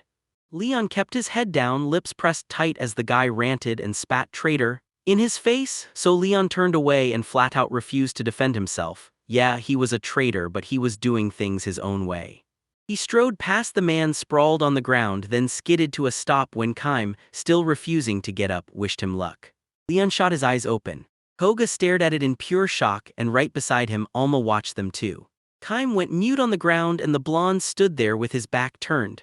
Kime twisted his shoulder to call him out, then his eyes snapped to Noel, who screamed at him, "Don't you dare look back." Leon stared at him, stunned. Noel narrowed his eyes, clenched his fist, and snapped that he'd come to test his resolve, so now let him swallow his older brother's will, and tears immediately shimmered in the blonde's eyes. Kim gave a small, sly smile while he lay there on the ground. Leon slammed his wrist over his face and wiped it hard with his hands. He straightened up, dropped his head, then shot his gaze up, no hesitation. "Yes," he answered, "I'm going." Leon charged ahead toward the rest of the group. Kim bit his lip through the tears, then slammed his hand over his face to hide the heartbreak. He remembered how he and Leon used to laugh as kids, grinning like nothing could touch them. And now the protagonist and the whole crew stood in front of a huge building in the city while that guy pointed at it and said, "Yeah, this is our clan's house." Koga grinned and looked up, saying it was stunning and asking if they could really step inside. Then Noelle shook her head, saying the place was still under repairs inside, so they'd be smarter to stay put here. Alma stared at the guy and demanded to know if he really snagged the whole building for cheap, and he smirked with his eyes shut, saying yeah, he'd just gotten lucky with a steal. Then the girl pressed, "How much did you pay?" "If it's not a secret." Noelle held up his hand and flashed 2 fingers. The girl gasped, 20 million, and Koga snapped back, "No, 2 fingers, so it's 2 million. Alma spun on him, furious, yelling that idiots who can't understand words shouldn't be handed anything. If anyone would sell a house like that for 2 million, then let him die. The guy went pale, scared like he couldn't even shower. The girl snapped her gaze to Noelle and demanded the truth. Then he admitted he'd taken a loan from shady people, but when she pressed him for more, he grumbled a hard no, refusing to borrow a single cent. The girl clutched her cheeks in terror, blurting out, "So where'd you get the 20 million? Noelle snapped that if she added one more word he'd bury her. Then he stared at her and said, "We both guessed wrong. He didn't buy this place for 20 million or even 2 million. He paid just 2,000. Alma's eyes went wide, whispering that it was ridiculously cheap, and Leon went pale when he remembered the same thing. The man spun around, hands shaking, and shouted, "Wait, doesn't this building go back to the days when people were executed here?" Koga and Alma froze with dread when the blonde snapped that this building was famous, because every owner who came before her met a mysterious end. The three of them scowled at the protagonist. Alma snapped, "Tell me this isn't some kind of joke, because this is straight-up cruel." Koga barked, "What was he thinking buying this place?" Leon added, "Dead serious, he built our clan house in a cursed building, he's totally lost it." Staring them down, Noel muttered he almost felt bad for them, then shrugged, "So what if people died here? If they're afraid of that, where are they even supposed to live?" Leon flashed a grin, and Koga grumbled, "Yeah, he's right." Noel went on, "We earn our keep by killing demons, ghosts aren't going to scare us." Alma shot back, "Demons don't bother me, it's ghosts that terrify me." Then she compared it to bugs. She could love rhinoceros beetles all day, but cockroaches, those things are disgusting. Noel grinned, flashed two fingers, and told them, "Don't panic. If a ghost shows up, we're covered with exorcism, and this power lets us toss out any spirit that's equal to or weaker than us." Stunned, Leon blurted that it was obvious, "So our next target is the ghost wolf?" And the guy snapped back, "Yeah." The whole crew huddled by the building as Leon declared it was time to stop talking and start working, calling everyone in close to hand them the plan. Alma jolted in surprise and gripped whatever was in her hand, while Koga and Leon stared just as shocked, clutching their own pendants, one shaped like a winged snake, the clan's symbol, like Noel explained. And Noel demanded a blacksmith forge them. Dropping his eyes, he said snakes always meant immortality and riches, yet people still feared them because they were seen as pure evil, masters of deception. Pointing at a fresco of the sun and moon, he claimed that their two-sided nature fit perfectly. The way of good and the way of evil, light and shadow, teetering between two edges as they climb higher and higher. Then every member thrust out their hands, pendants gleaming, while Noel declared that the clan had been born, no more out of the blue, no more Knights of the Heavenly Wing. From this moment on, they'd be called something else. He grinned, lifted his eyes, and declared that the sky's winged storm serpents were the real deal. Alma grinned as she snapped the pendant onto her neck, thinking, "Finally," while Koga smiled at her, gripping it tight, because in that moment he knew this was their clan. Leon stared at the pendant and it hit him, Kime's grit was real. The three of them stood before Noel, who met their eyes and told them straight, building a clan was only step one, don't you dare ease up. In half a year, they'd be stepping into the leading roles. Glancing over his shoulder, he snapped that their target was the 7 Stars, an ominous building sealed behind a towering fence. Behind those bars, a man sat with his hands chained tight, and Noel couldn't shake the feeling that after Leon, the next name on the roster would be his new comrade. Hugo slumped with his head pressed to the wall, thick collar choking his neck, while across the way a massive city sprawled, split by a river into 2 banks. Noel strode down the street, replaying how, by inheriting his grandfather's immortal demon will, he finally forged a clan after 2 years, all to become the strongest adventurer. His long hair swung as he tied it into a ponytail, convinced that the strongest had to mean something, so what did it really take to beat everyone? He shot up the stairs, believing he'd found someone who could crush any opponent, but even the strongest has a wall they can't break. Immortal demons still hit limits because there's always some monster out there who's stronger. Inside the lab, researchers worked without pause, while one of them held a massive skull, totally unaware that with his weakest role as a narrator, this whole thing was about as impossible as it gets. Noel marched toward the gates of the building, convinced that trying to become the strongest all by himself was never going to cut it, so where was the real answer? Then he halted the moment a voice confirmed he'd finally arrived, and when Noel heard he was late, he snapped his head to the side. The guy flashed a grin as a system window popped up, labeling him a null stolen, rank B narrator tactician, and the whole other team stared at the main character as he marched over, greeted them, and convinced them he'd pull the strongest to his side and take command. The guy walked up to Alma and asked how she was feeling, and she grinned, flashed 2 thumbs up, and said she'd stuffed herself with meat. So yeah, everything was fine now, and the system window popped up with Alma, rank B, scout assess. Koga grinned so hard he punched his own palm when the guy asked if he was okay, because just now he'd been promoted, and with the samurai at his side, he was finally ready to unleash his real sword skills. The system flashed that Koga was a rank B swordsman samurai. Leon's brow tightened as he stared at the one who asked if he could handle the new partners with no warm-up, and Leon snapped back that he'd give it everything, do his part, and drive them to victory. Then the system confirmed it. Leon was a rank B swordsman knight. Two dark-haired girls in identical outfits stood there. One snapped that they had to wipe out the demon at depth level 9, the ghost wolf, while the other grinned and said the whole guild would pray to the winged serpents of the storm petrels, so go on, let it try. Noelle swung around to the team and warned them. The ghost wolf was no joke. Even with all of them sitting at rank B, this thing wasn't getting beaten by just 4 of them. Then the others stared at the guy because yeah, that was the whole adventurer's creed. Face the invincible, push through, evolve nonstop, and treat this as the perfect test to level up past their limits. Noelle stared everyone down, frowned hard, and ordered, "We're taking down the ghost wolf, then we hit the peaks." He made it crystal clear, nobody's allowed to die. The 2 girls blew the horn, praying for a safe ride, and Noelle with the whole team surged ahead, everyone answering yes. 6 years ago, Hugo Capelius, still only 18, was the famous adventurer the Empire's capital couldn't stop talking about, juggling 3 puppet strings like they were life and death. He was a puppeteer who built and controlled soldier marionettes with the exact traits needed to snap into any situation fast, and people swore that made his class one of the deadliest. Amid the giant ruins of the city, his unmatched talent lit a spotlight on him and the rumors exploded. So it wasn't surprising when that whole mess turned into a fight with the mercenaries he'd joined. War paint smeared across a man's face as he barked his outrage, demanding to know why Hugo Capelius, puppeteer, rank a maestro, didn't follow orders, and the guy with glasses just stared back like, "Why are you even asking?" While the system window sat there, showing exactly who he was. A squad of seekers huddled before the ruins, and their leader flung his hand up, screaming that the guy ditched formation and put his own comrades in danger.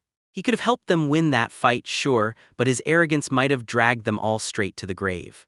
Every seeker stared him down, sour and fed up, while the leader kept shouting, "If you've got something to say, say it, maybe we'll forgive you." And then the guy finally spoke, not like he had no reason. "Then you went and adjusted his glasses." He shot back with a grim stare, saying the truth was the exact opposite. If they'd obeyed his orders, the convoy would have been wiped out to the last person.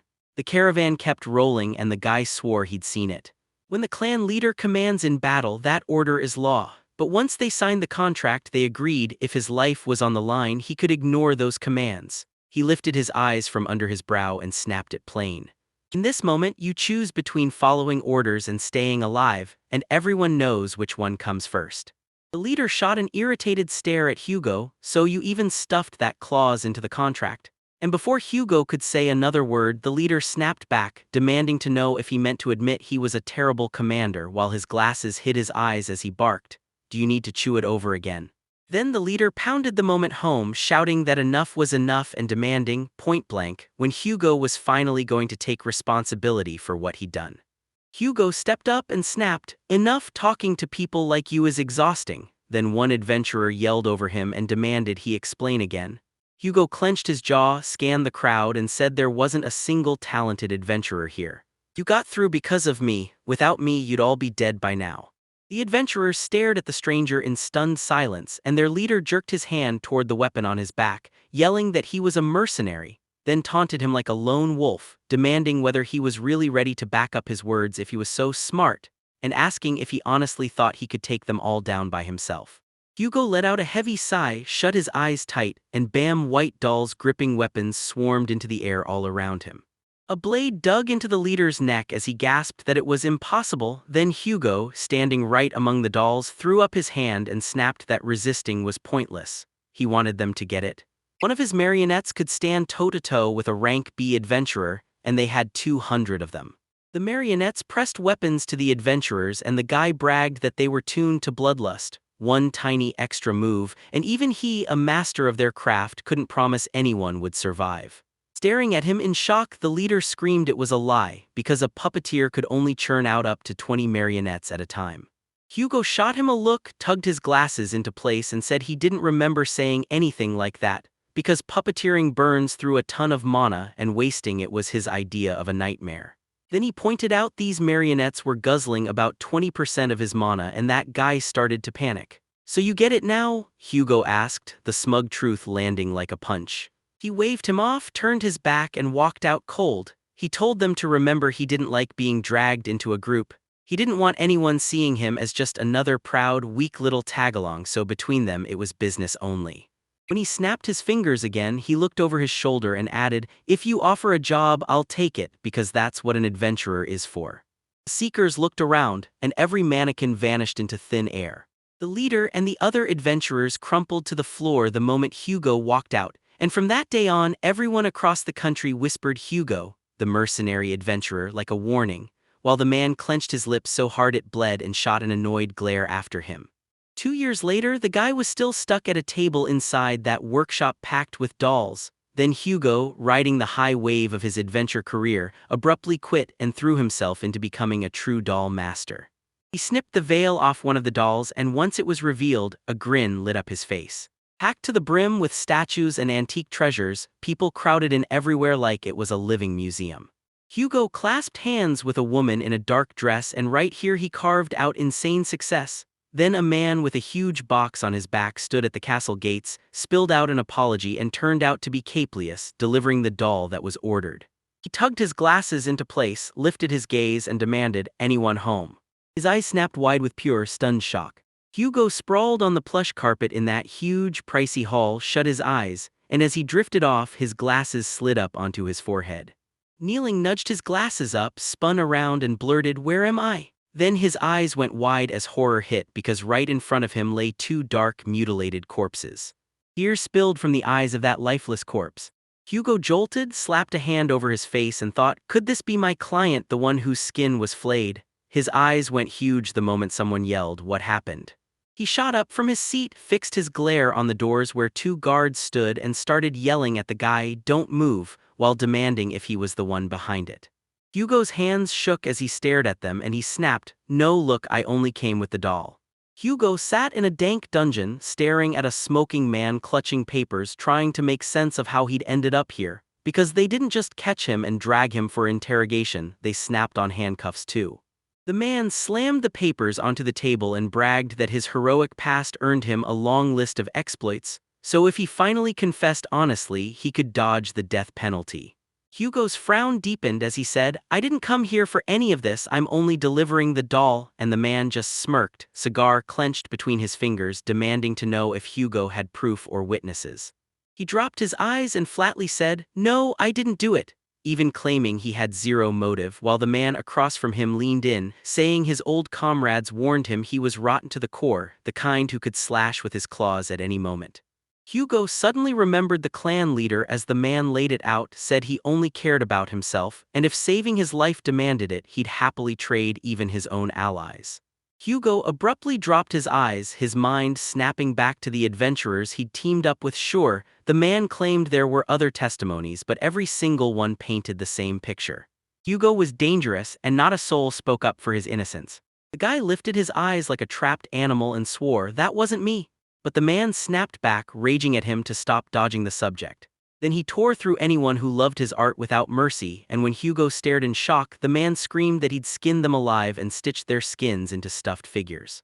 He slammed a paper onto the table and ordered Hugo to stare at his own crime. Hugo looked down, stunned. He stared at the photo, and two skin-made marionettes swung from strings, and the man took credit, like this brutal, bloody puppeteer act was really his true face. Hugo slumped in a dungeon with his hands chained tight, all because the mad puppeteer master sparked that bloody nightmare. News of it tore through the capital and haunted people for ages, and in the end, the defendant's appeal got crushed. With his head bowed, the dim world shrinking, he watched as Hugo was sentenced to death. Noel and the rest of the crew pushed toward the high mountains, and one guy in the group muttered that their new target looked like nothing but trouble. Koga frowned and said, "If we become comrades, I'll help you, but not everyone's the same." Then Leon behind him chimed in, "I'll help you too." The blonde shot back, "Don't count on me joining you after that," and his eyes hardened as he admitted, "I was in prison for about 2 years, who knows what it did to me." Alma glanced aside and snapped, asking why Noel even needed him. If he wanted control, fine, but if Koga was a waste, she wanted him gone, and that pissed Noel off so bad he fired back, "What?" Noel spun toward them and asked if anyone had objections to freeing Hugo, and every single one of them said no, so they hauled themselves up the mountain, where Noel said the dollmaster was truly a monster of a profession, just not for anything except raw, brute force. Noel shoved off the ground, yelling that what happened to Hugo would be burned into his memory forever, and that real strength is forged only when everyone fights together, while Alma behind gasped, staring at the guy as he insisted they absolutely must not dare to forget. Yet he stared straight ahead and warned, no matter how tough a lone wolf thinks he is, one day something will swallow him whole and leave him devoured alive. Alma snapped her head up, shocked, and Koga stared at the guy the same way, stunned. Leon stood behind the group and blurted, "So you really do act like the rest of us?" Noel stared at them in dead silence. He furrowed his brow and snapped his eyes up at him. He spun away and shot back, "Yes," then flashed a grin over his shoulder, all but daring them to admit it. Yeah, he'd been right and that was just how it worked. Leon grinned at him like he already knew exactly what was coming next. A crystal blue lake sits trapped between towering mountains, like it's hiding a secret. Mountains towered over massive gorges, then with a chilling creak, a skeleton's foot stamped the ground. Dozens of skeletons surged ahead and yanked their jaws wide open. They sprinted straight at the main character in the field. When the tactician raised two fingers, summoned everyone who'd left this world, then snapped his hand forward, blasting lightning with exorcism while he roared for regrets to vanish and for them to die again. A wave of scattering swept the skeletons away, and the system popped the exorcism window, instantly shredding any ghost target that was lower level. A couple more spider skeletons skittered across the ground, clicking as they moved. Koga, Alma, and Leon sprang forward. Noel stared them down and barked orders. Koga, wipe out the small fry with mad cherry blossom. Leon, slam the rest with a holy wave. And Alma, hunt down every straggler who tried to hide and put them down. All three stared straight ahead and blared, "Got it," like they meant it. Koga used the samurai skill to yank two katanas from their sheaths, then slashed so hard cherry blossom petals burst through the air. He launched a huge swing and slashed through the skeletons with the raging cherry blossom skill. Leon thrust his sword ahead with the knight's skill, then slammed the skeletons with a holy wave that detonated into a thunderous explosion. Alma launched into the air, brows knitted as she dove forward, slamming into the skeletons she just cut. Crack, crack, asterisk. Their bones shattered and she sprang back as the whole swarm toppled onto the ground. Alma hit the ground and scanned the area, blurting that they'd taken out the minions, while Noel stared in shock at something ahead. There stood a ghost wolf with long claws, teeth bared and ready. The wolf's ghostly jaws yawned open, then it snapped its head back and blasted a bone-chilling howl. A skeleton hand burst up from the ground, and then a whole wave of skeletons clawed their way up, rising all around and standing there. Noel snatched a pistol, leapt over jagged stones, and swore he could call his minions back. So why was it happening this fast? The wolf dipped its head and Noel's mind snapped to it. The Phantom Wolf's special trick was summoning skeleton knights. If he still had mana, those knights could pour out by the dozen, and from past fights there was only one way to beat him: strike faster than he can summon his helpers. Leon scanned the room and demanded the master use exorcism and give them orders. Then Noel flicked his hand and said he'd handle it, urging the dead to stop clinging to regrets and meet death again. Some skeletons crumpled right where they stood while others vanished into nothing. Noel dodged aside, eyes narrowing. This time fewer phantoms disappeared, and that meant the skeleton knights had grown way stronger. Then he shouted for Koga. The guy snapped his head around, grinding his teeth as Noel barked at him to toss the small fry and let Leon take over. Then Alma jolted into action, dagger sliding behind her back, until the guy roared for her to strike the Phantom Wolf, insisting she was the only one close enough to hit. The girl lifted her chin, locked eyes with fate, and swore she'd trigger the assassin's skill, 12-fold acceleration. She sprang off the ground and launched into the air, dagger stretched straight toward the wolf, then she slashed close to its head. Alma surged in to finish it, but the wolf snapped away the strike at the last second. With her brows knitted, the girl snapped that she'd missed, right as the wolf snarled and fixed its eyes on her. Noel ground his teeth, staring back, shocked that a reaction like that couldn't come from just raw muscle. Because the Phantom Wolf bared its fangs, dodged like it already knew the future, and Noel realized its thinking was on another level, like the kind of foresight skill that runs the numbers before the strike even lands. Noel narrowed his eyes. This wasn't just similar. His mind was faster. Alma sprang to the side, and Noel noticed the guy wasn't even counterattacking her at all. Maybe he was waiting for them to get close. Maybe he planned to find her weak spot only after contact. So Noel decided to keep dancing away, forcing Alma to burn out, then hit only when the timing finally breaks. Yeah, that had to be what he was thinking. The girl ground her teeth and stared down the wolf ahead of her, and the guy tightened up too, because even knowing how huge the power gap was, he refused to slack on vigilance. This was Hunter thinking, no wild risks, just one clean plan to take them all out the most reasonable way. Koga's brow twisted as he dropped his gaze and clenched his teeth. Leon shot his head up and blasted out a shout and almost slashed her dagger in front of her with the same tight grip rage. Then the protagonist realized it. They were all going to die like this. Noelle shot a glance aside and yelled that the plan was changing. Koga and Alma would guard Leon and Leon would raise a shield for everyone, then power up the Seraphim blade. The memories hit. Kim had already declared he'd be the bait to pull Dantalion off them, while Leon was supposed to unleash his deadliest knight skill, let him use the Seraphim blade. The blonde's face tightened with worry as she blurted that this was way too dangerous. The blade's blast radius was enormous, it would slam into all of them, and if Leon stepped in as the bait, he'd get hit even harder. Noelle stared up at Leon hovering in the air as Leon yelled that he couldn't swing the Seraphim blade.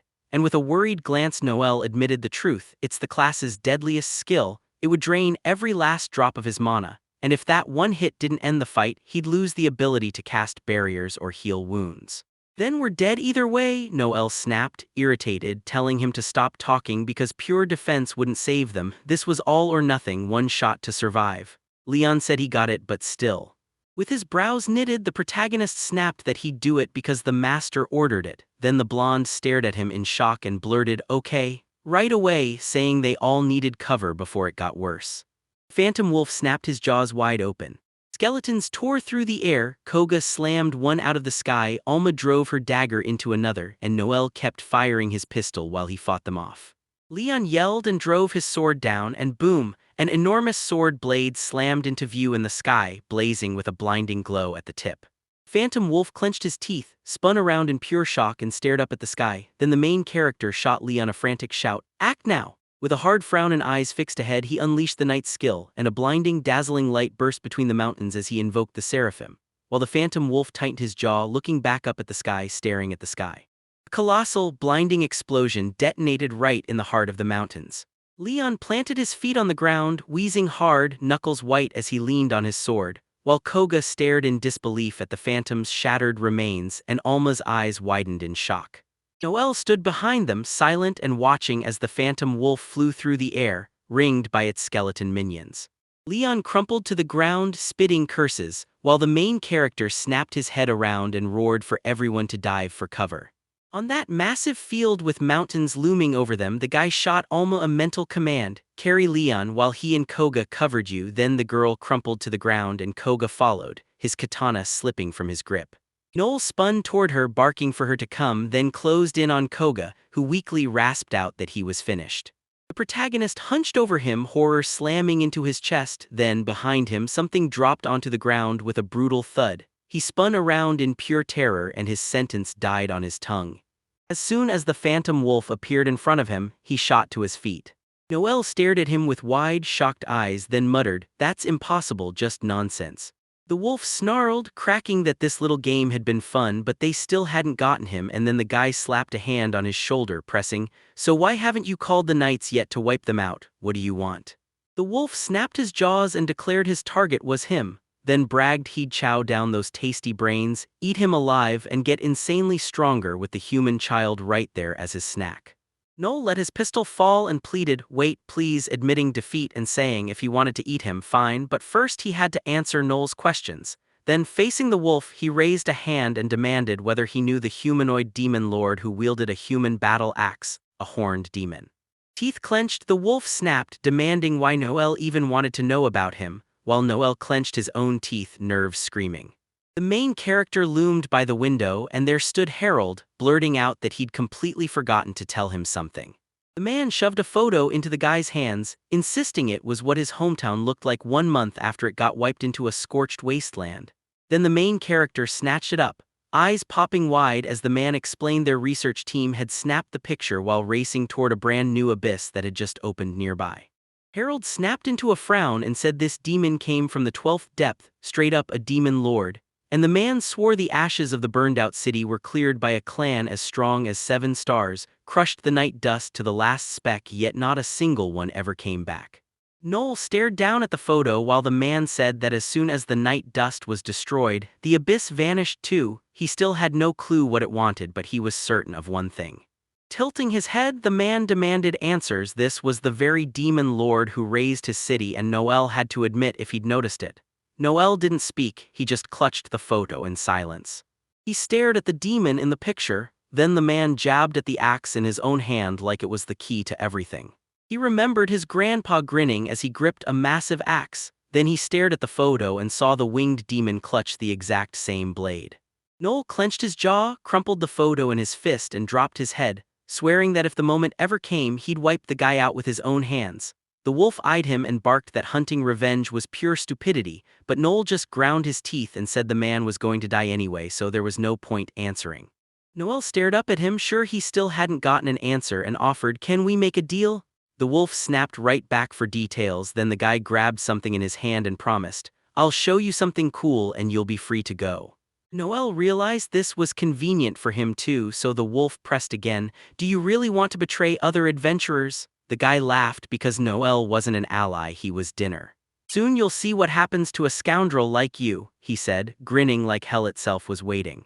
He lifted the item in his hand, knitted his brows and told everyone, "Don't worry, I'm not here to betray my own." Then he pushed for one thing, to explain what's inside this cylinder's device. Staring at the wolf, Noel asked what it was and why he even had to know, but the wolf shot back with questions, so Noel narrowed his eyes and snapped that maybe he still hadn't gotten it. This was apparently as far as he could go. The wolf stared at him like it was about to bolt, and the next second it sprang back from that guy. Staring at the stunned guy, the phantom cocked his head and demanded to know what he'd done, while Noel snapped out a device that sprayed the way a sprayer works, poured in liquid to turn it into steam, then sent that steam flying all around. The wolf planted himself on the ground while the guy demanded where this thing could be used and what he thought it was for. Then the guy scowled and said, "In 2 minutes, your body will answer." The wolf ground his teeth, snapped his head back and collapsed hard onto the ground. Blood streamed down the wolf's face as dread crushed him. Impossible unless it was poison. Noel stood in front of him, claiming he got that close only because he'd decided to surrender, so if he'd even tasted a hint of bloodlust, he'd never have approached. Then he remembered the wolf closing in as the sprayer spat poison, and how, while they backed away, he fired off multiple sprayers, each one packed with poison. He'd already breathed in enough of it. So yeah, the second he stepped in here, the fight was over. He threw his arms wide and told them, "That's why I had no bloodlust, we're already done." The wolf gaped in shock, screaming, "No way." Then the wolf was cut down too. Alma stood up and said, "This poison only hits demons." She tilted her head and said, "That's an assassin's trick, blood poison." It had no scent, it vanished fast, and the second a demon breathed it in, he'd only have 2 minutes before the red cells in his blood started breaking down. "The blood in my body, yep," the girl said, and then she broke it down. Oxygen was about to run out fast. Koga and Leon hung back behind her as she added, "That poison comes from my blood, so I can't crank it out in huge amounts, but this time he cooked up a real masterpiece." The wolf yanked his jaws wide, believing he'd finally be spared, but they'd been toying with him the whole time, baiting him on purpose, until he unleashed those skeleton knights. The undead closed in on the main character as the demon screamed, "Kill him!" Noel narrowed his eyes, lifted 2 fingers and snapped his hand forward, telling every one of the dead who'd stayed behind that they'd better wipe out their regrets and die again. The phantom wolf braced his hand against the stones, then slashed at Noel, who snapped up his pistol to meet the strike. Shell casings rained onto the ground as the guy leaned in and asked, "So is it a good show?" Claiming he'd written the script and told the actors where to stand, then he flicked bullets between his fingers and snarled, "This isn't all just a game." With the pistol leveled, the guy snapped that he'd risk his own neck just to wait for the poison to kick in. Noel ripped the trigger, his pistol slug slammed the demon dead on, blasting a giant hole straight through his body. The demon's head ripped through the air. He realized too late he'd been overconfident, and the ones who bet it all still came out on top. The wolf yanked his mouth wide and roared at his servants to fight all the way to the end. Noel stood atop the hill, staring down at the ground, then he lowered his gaze and admitted he should have congratulated them on their victory instead of flying off the handle, because for a proud demon like him, it was honestly shocking. On that massive field, the dark sphere started to melt apart, and Noel snapped that the fight was finally over. Harold shut his eyes and declared, "We nailed the target, we sealed the abyss." then went on to praise the crew while they confirmed every last detail was handled, saying it was flawless work. The man stared at the wagons beside the main character and announced they'd wiped out the demon of the ninth depth, and that their names would soon echo across the whole country just as everyone expected. Noel stared at the man who just pointed at him, and the guy promised this would make him famous too. Then he flipped the script, checking Noel's pendant and declaring it was their sign. Harold tapped the pendant with the winged snake and said every clan had its own nickname, Snakes, because of this thing, so the moment anyone in the capital muttered Snakes, all eyes snapped to the winged storm snakes. Noel grinned, lifted the pendant, and said the real snake was a symbol of immortality and good luck, and asked if he wasn't right. The instructor swung around and said he figured they picked snakes as the threat. Then the guy shot back, "What do you mean?" Leon strode up to them, announced the inspection was done, and said, "All right, now we work." Someone slammed the supplies onto the table. Alma and Koga stared in shock at what was left of the phantom wolf, and the person in front of them snapped, "These parts are priceless," before ordering them to dissect it fast before it spoiled. Noel tied his hair into a ponytail, then froze when someone called his name. He glanced back to spot Leon while Harold just watched those two stride off. Noel stepped across the grotto stones, demanding to know what he needed. Watching that guy, Leon snapped his eyes in and said this battle proved one thing: those winged storm snakes won't link up with the 7 stars in the next 6 months. The blonde snapped his head to the side and said, "Those guys played the huge part in beating the phantom wolf. Without them, we never would have brought him down." The main character shot him a look and said, "It's all clan credit, I couldn't have pulled it off by myself." Fists clenched, Leon fired back that he was in. Those winged storm snakes were a legendary clan, and together they'd soar higher than anyone ever thought possible. Frowning hard, the blonde said, "Right now, those winged storm snakes can't link up with the 7 stars, and Noel stared back at him, furious and displeased.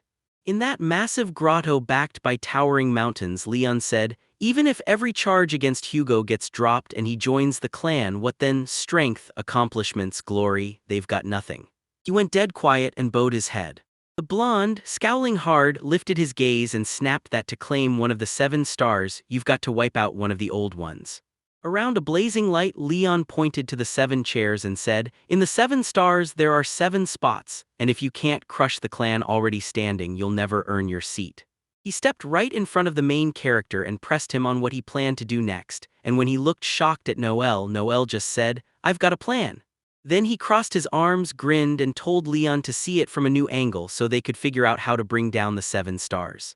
Staring at him like, "What?" The blonde declared they had 0 weaknesses. Then the protagonist shot back, "No, that's not true." Noel grinned at him and said, "It's money." Leon stared at him, stunned, and shot the question, "Money," straight away. Then he stood face to face and demanded, "Can we even compete with them at all?" Before the sentence cut off with talk of the 7 stars' wealth being just a. He stared at the memory of that massive airship and told everyone this: 7 stars don't just get invited, they get a special deal. They can use it for free because they've got the cash to own something this gigantic. Staring him down, the main character snapped that the lowest cost to build it would be a whopping 800 billion. Leon stared at him, utterly baffled, then snapped back that yeah, it's true, and that after the Phantom Wolf battle, the one where they almost got wiped out, they still pulled in around 150 million, counting every last cost. Koga kept scribbling something while Alma watched him, and Leon kept hammering the point. Even if they spend 0 coins from that reward, they'd still have to hunt down 530 more wolves. He said it felt like chasing an impossible number. If they push through without rest for their whole lives, they still won't reach that target. Noel tapped his temple with a grin and admitted, "We're not exactly swimming in choices because adventurers don't just earn by killing The blonde stared at the guy, shocked, and the guy grinned so wide he practically laughed as he promised they'd land sponsors. The blonde dropped his chin, gritted his teeth, and tapped his face like, "It's not a bad idea, but I don't see us pulling an 800 billion. 1 or 2 sponsors won't cut it." He stepped right up, lifted his eyes, and insisted they needed more than a handful, then asked, "What do you think?" Noel smiled back, and meanwhile the guy talked about Hugo in his prison cell. Leon's eyes popped wide with shock, fists clenching as the guy's words slammed back in. If the charges were false, he'd step in, so Leon demanded, "Tell me straight, is everyone really against freeing Hugo?"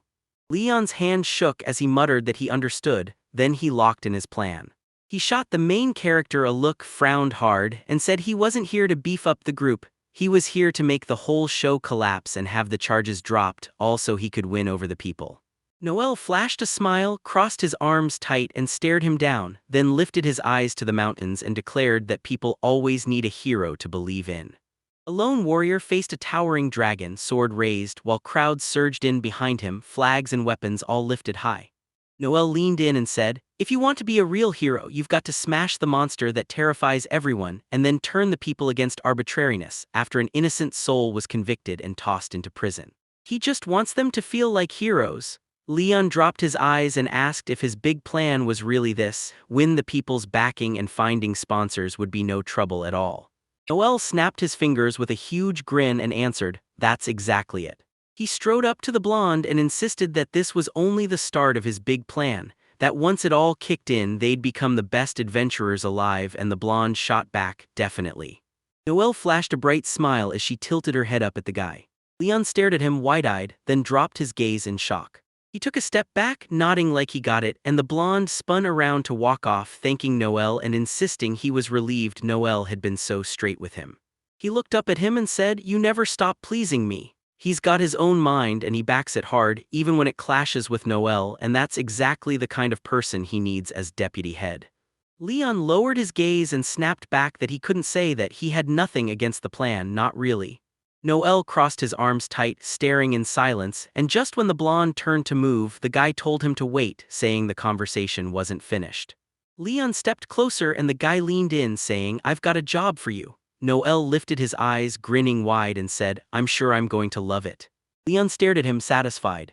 In the city's crowded multi-story building, Marie hovered by the door and asked if Noel was there. When the door opened, he shot back, "What's up?" A girl with a huge grin said a visitor had come for him and Noel demanded they call him in. Noel questioned if it was a reporter from Modern News and she nodded, confirming it. Noel glanced off to the side, promised he'd come down right away, and asked if he could use her room. She didn't mind but teased, "Why not just talk in the hall?" The short-haired guy flashed a wide smile, Thomas, Modern News reporter, and thanked him for agreeing, even though they were all swamped.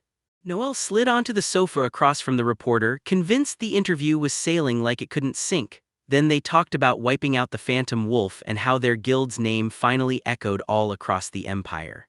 The reporter lifted his eyes, lips pressed tight like he just struck gold, because big fame meant their plan would spread fast. Then Thomas popped his hand up with a watch, staring at the protagonist like he just realized something, and Noel asked, "Are you in a hurry?" With an awkward grin and a head scratch, the reporter admitted, "No, this interview's basically over. The guild's about to drop a huge announcement and I've gotta be there." Noel rubbed his chin like it clicked, and Thomas stared ahead in shock, demanding answers about the 10 Kings of Hell. Noel eyed him hard and said the guild would likely blow the whistle on the coming disaster, because in a year, the Kings of Hell are coming for their world. He slumped into the sofa and said they're going to warn people ahead of the coming catastrophe. Then the reporter shot up, demanding, "Are you serious?" Noel nodded and leaned on Harold's words, saying the chief inspector already confirmed it, so it's legit. They were told not to spread the rumor, but since an official announcement is coming, it should be fine. Thomas rubbed his chin and pressed, "So the Kings of Hell really exist in your world?" Noel stared him down, and the reporter turned to the guy who claimed he had a proposal. He clasped his hands in front of him, flashed a smile, and told everyone he wanted to call a meeting. Thomas fumbled with his glasses, looking totally lost as he asked what the meeting was even about, and the main character snapped his arms over his chest and leaned in, saying everyone only cared how the biggest guilds would survive the coming catastrophe. Guild leaders would hash out their next moves, then pass it all along by writing an article about it. He jabbed a finger at Thomas and swore this kind of news would spread like wildfire. Thomas just grinned and said, "Yeah, it was a brilliant idea," then asked if he could be the one to tend a whole room of plants. "He'd do anything for it," Noel replied, and told him to set up the space and lock in where they'd meet. While Thomas scribbled in his notebook, Noel suggested they spice up the meetup with some decoration, and even pointed out it'd be great to invite not just adventurers but some big-name celebrities too. Thomas smiled and said he got it. He shot his eyes upward, all nerves, and asked the protagonist what they planned to do with the other guild leaders. Noel flashed a grin, tossed his head back, and told Thomas not to worry. He'd already pulled together his own guild and people would come running like it was a magnet. Thomas blinked, fumbled with his glasses and asked him to wait because was he really going to call a meeting for another adventurer? Who was it? Joel smiled and looked off to the side. He replayed his meeting with Zeke. There was a man lounging on a mountain of gigantic sea monsters.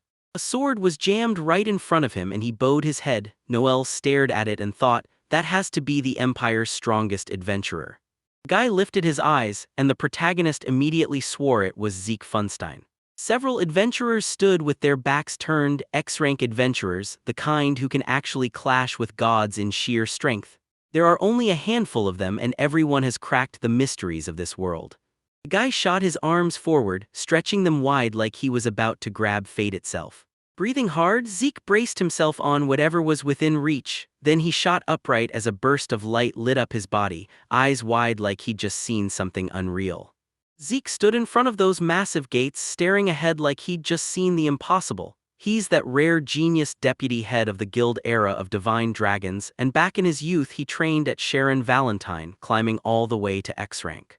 The man who sat at the front climbed that far in rank and landed himself as an imperial researcher, though Victor, the guild era of the divine dragon's head, was already done with his days.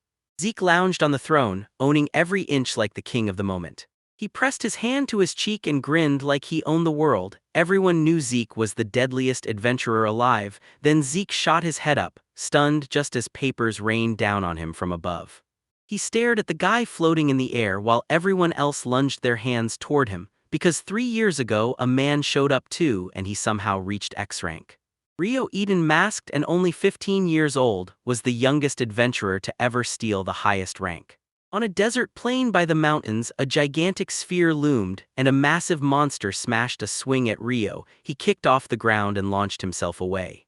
Rio shot forward and thrust his fist out. Right as he struck the monster, it shrieked from the impact, and Rio slammed to the ground, bowing his head before launching again like a comet, wiping out brutal demons and forging a brand new guild. 100 demons. Rio stood tall among the other adventurers, earned his spot as one of the 7 stars, hundreds of demons at his back, and Zeke cowered behind the stones, watching every move. Rio snapped his gaze back over his shoulder. Through the mask slits he stared grim and unblinking. Zeke shot him a terrified look, while Rio kept watching him closely like he wouldn't miss a single move. Towering mountains rose up, and thick trees clung to every rocky peak. Deer hoisted its head atop the mountain and bellowed, and down below 2 adventurers stood in the field. One bragged, "I dropped a deer in one shot," while the other snapped, "That's it, finish up, it's time to go back." And when one hunter finally raised his head to ask what all that noise was, the other stared back in confusion. Then both spun around and shouted, scared out of their minds for whatever came charging their way. As the shaking mountain loomed, a hunter screamed, "It's moving!" Then another mountain rose off the ground and a man grabbed it, trembling like crazy while his feet cracked the stones under him. Zeke bared his teeth through sheer tension, sweat streaking his face as he planted his feet wide, straightened his spine, and settled into a small squat, one hand braced on the mountain holding it in place. He flung the thing aside with both hands, and the mountain smashed down onto the ground, still sprawled there on the hill like it never moved. Zeke yanked a towel from his backpack, and as he dabbed his forehead, someone came up to him. He shut his eyes tight and went, "All right then." Noel stood in front of him, wiping his face, and the blonde girl snapped, "Here he is, our dear guest." Noel remembered Loki's warning that deep in the mountains, the Empire's fastest horse is rented for just 1 hour, and he knows Zeke always makes a beeline for that same place. Noel stared at Zeke perched on a stone, wiping sweat from his brow, and thought, "I can't believe a person can push this far. That's the raw power of an X-rank adventurer." High mountains towered as white fog curled into the sky. Then the protagonist declared, "I don't cut myself any slack," and started training by squatting with an entire mountain on his back, and the other guy just stared, shocked, because he never once imagined he'd see that kind of workout. Noel stared him down and told him he'd absolutely blown past expectations, and Zeke took a swig from his bottle, thanking him for the praise, then flat out said workaholic isn't a compliment, not even close. He threw his head back and barked that Noel should get it, none of this effort is worth it at all. Zeke stared at those towering mountains and snapped that nothing they do matters, only what they end up with. Once they finally hit the goal, every effort gets wiped clean like a dream you wake up from and instantly forget. Noel tilted his head and grinned, agreeing with every word. In this world, the result is everything. Zeke spun toward him and demanded to know why he showed up, saying he didn't drag himself through all this just to end in a meeting, and that the whole situation was clearly nothing the capital was meant to see. Frowning, Noel blurted out that he had a request and asked Zeke to hear him out, but Zeke dumped water on his head, snapping that he remembered every nasty thing Noel had said, and Noel shot back that he's not a kid anymore to cling to old grudges, they're headed straight to the past. Then Zeke glanced at the towering mountains and asked how the meeting was, because it sounded too interesting to ignore. Perched on a mountain, Noel explained why they even had that meeting. Then the guy stared him down and asked if he was ready to chase sponsors, and Noel just smirked, saying yeah, he really needs the money. Zeke flashed a smile, shut his eyes, and basically admitted he's just as green as anyone. He doesn't even know what to say at the meeting, let alone how to lure rich sponsors, so the leather mask Hugo wore was blamed on him, and he shot back, so the real issue is fame, right? Noel shot him a look and said he gets it. Zeke grinned, braced both hands on the stone, and admitted Hugo's gifts pulled in way too much trouble, so once the price got too steep, he finally stopped trying to break him free. Noel stared back and asked straight up, was it the cost that killed the plan, or did they just never have the talent? Zeke snapped his gaze back at him and said he wouldn't deny it for a second, but then he demanded, so what are you going to do with Hugo? First, you've got to strip every excuse off him, getting the proof you need. That's just not possible. Remembering Hugo's accusation, the blonde insisted the administration couldn't have just messed up. If they'd stumbled onto too much, Zeke would be locked away for treason too. Noel grinned and asked if he'd forgotten who he really was, like Zeke belonged here, a fish in water. Then Zeke froze, stunned. Climbing up out of the rocks, he said it with pure confidence. He'd gladly watch his work for as long as it took, and then Zeke pushed ahead, insisting there was one. Bo tied his head low and snapped that they were rivals, and if his plan worked, it'd be a nightmare for him. Then he lifted his eyes to the protagonist, Zeke, and fired back, asking why he should even trust an offer from someone like the rest of his group. When Noel said he'd grant him a small favor, Zeke thrust a hand to his chin and demanded to know what that small favor even was, and the second Rio's name hit the table, his eyes went wide like the fight had just lit a fuse. Zeke couldn't forget the way Rio kept staring at him. And when the hero dared, so who's stronger, me or Rio? He forced his own answer, prove you're the Empire's best adventurer because being second always hurts. Zeke whirled toward the kid in pure shock, then flashed a grin and asked if he wanted to take on Rio, like it was the easiest thing in the world to set up. Zeke snapped his eyes around, fixing his gaze on him. The protagonist sprang off the mountain and the blonde just smirked, saying of course, he'd been itching to spar with him to finally learn who the strongest adventurer really was. But then, boom, he revealed he was already the deputy head of the clan from the first of the 7 stars. Dark, heavy clouds churned over the peaks and Zeke snapped that's why deadly duels were outlawed. Noel pressed, what if I can set it up so you two can fight at full power? The guy stared at him, stunned, and shot back, how? Fists clenched, Noel shot back that those winged storm snakes would team up with the 7 stars in just half a year, then the blonde stared at him in shock. Noel ducked his head and explained that the 7 stars wasn't a nickname at all, it was a title the Emperor himself handed out. So yeah, he could demand the chance to throw a killer event, and that's exactly what he was setting in motion. Zeke dipped his head as the arena came into view, winged storm snakes blasting on one side and Rio, Lesha, and Ulcum staring back on the other. The guy just said anyone could jump into the fighting festival. Zeke stared at him, eyes wide with shock, then blurted what? Noel flashed him a grin. That bar, the Fat Boar, is legendary and 4 famous guilds packed in there all under one roof, while 4 big-name guys took a seat at the same table. The boss of the Winged Storms snaked his grin across the knoll, then glanced to the side and said, I appreciate you all for agreeing to meet today. Beast's Wolf grinned, lifted his hand, and said he never thought Logan would invite them out, so the entire bar was all theirs. Logan, head of the Mercy Order, smiled with his eyes shut. Veronica, the head of those bloody flowers, knotted her brows and told him point-blank that if he wanted anything he'd better say it, she didn't have time to waste. Noel shut his eyes, lifted his wine glass, and said they were about to run straight into a disaster that already crushed the world 40 years ago when his grandfather's move changed everything. The other 3 guild heads snapped their eyes wide in total shock. A hulking armored warrior with a giant axe stood before a dragon, and as he faced it he said, 40 years back, a disaster tore through the world, 3 neighboring countries were wiped out. My grandfather fought back and even toppled one of the 10 kings of hell, Silver Cocytus, and that's how he earned the title of hero. Logan stared at the guy in pure shock, wondering if this was the disaster everyone warned about, while Veronica clamped her teeth together, nerves screaming about the 10 kings of hell. Wolf grinned wide, shot his hands out and declared this was the first disaster in 40 years, then leaned in, asking if Noelle's grandfather would step in and fight too. Every soul at that table went dead quiet. The protagonist tried to smile, but it looked crushed. Logan scowled and flicked his gaze away. Veronica pressed a hand to her head, shut her eyes tight and snapped, "Of course not." In the middle of the city, the tavern stood looming, and Wolf nervously clamped both hands over his mouth. Veronica's brow tightened as she looked away, saying the source was rock solid, but he wouldn't hand over that truth for free. Noel took a drink, smirking that she still hadn't figured it out, and the girl snapped back, "What did you say?" Then, right there at the table with everyone, she hissed that he had a terrible reputation, like his name alone was enough to spark full-blown chaos across the gangster world. "Can't you at least hold it back a little?" The protagonist suddenly remembered that brutal showdown with the mafia.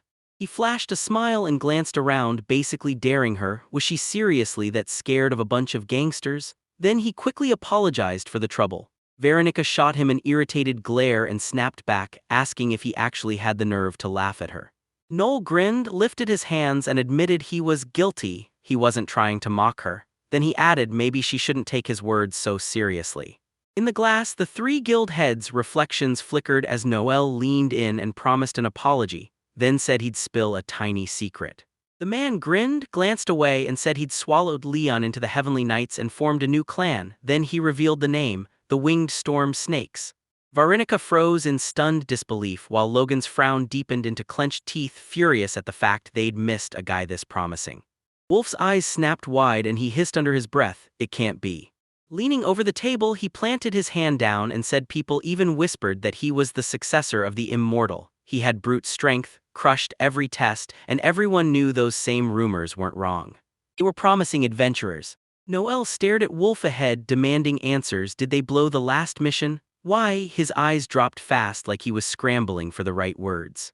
Noel snapped back when he remembered that giant sea monster. If he wasn't wrong, they already should have crushed the demon on the 5th floor of the abyss, the Mind Eater.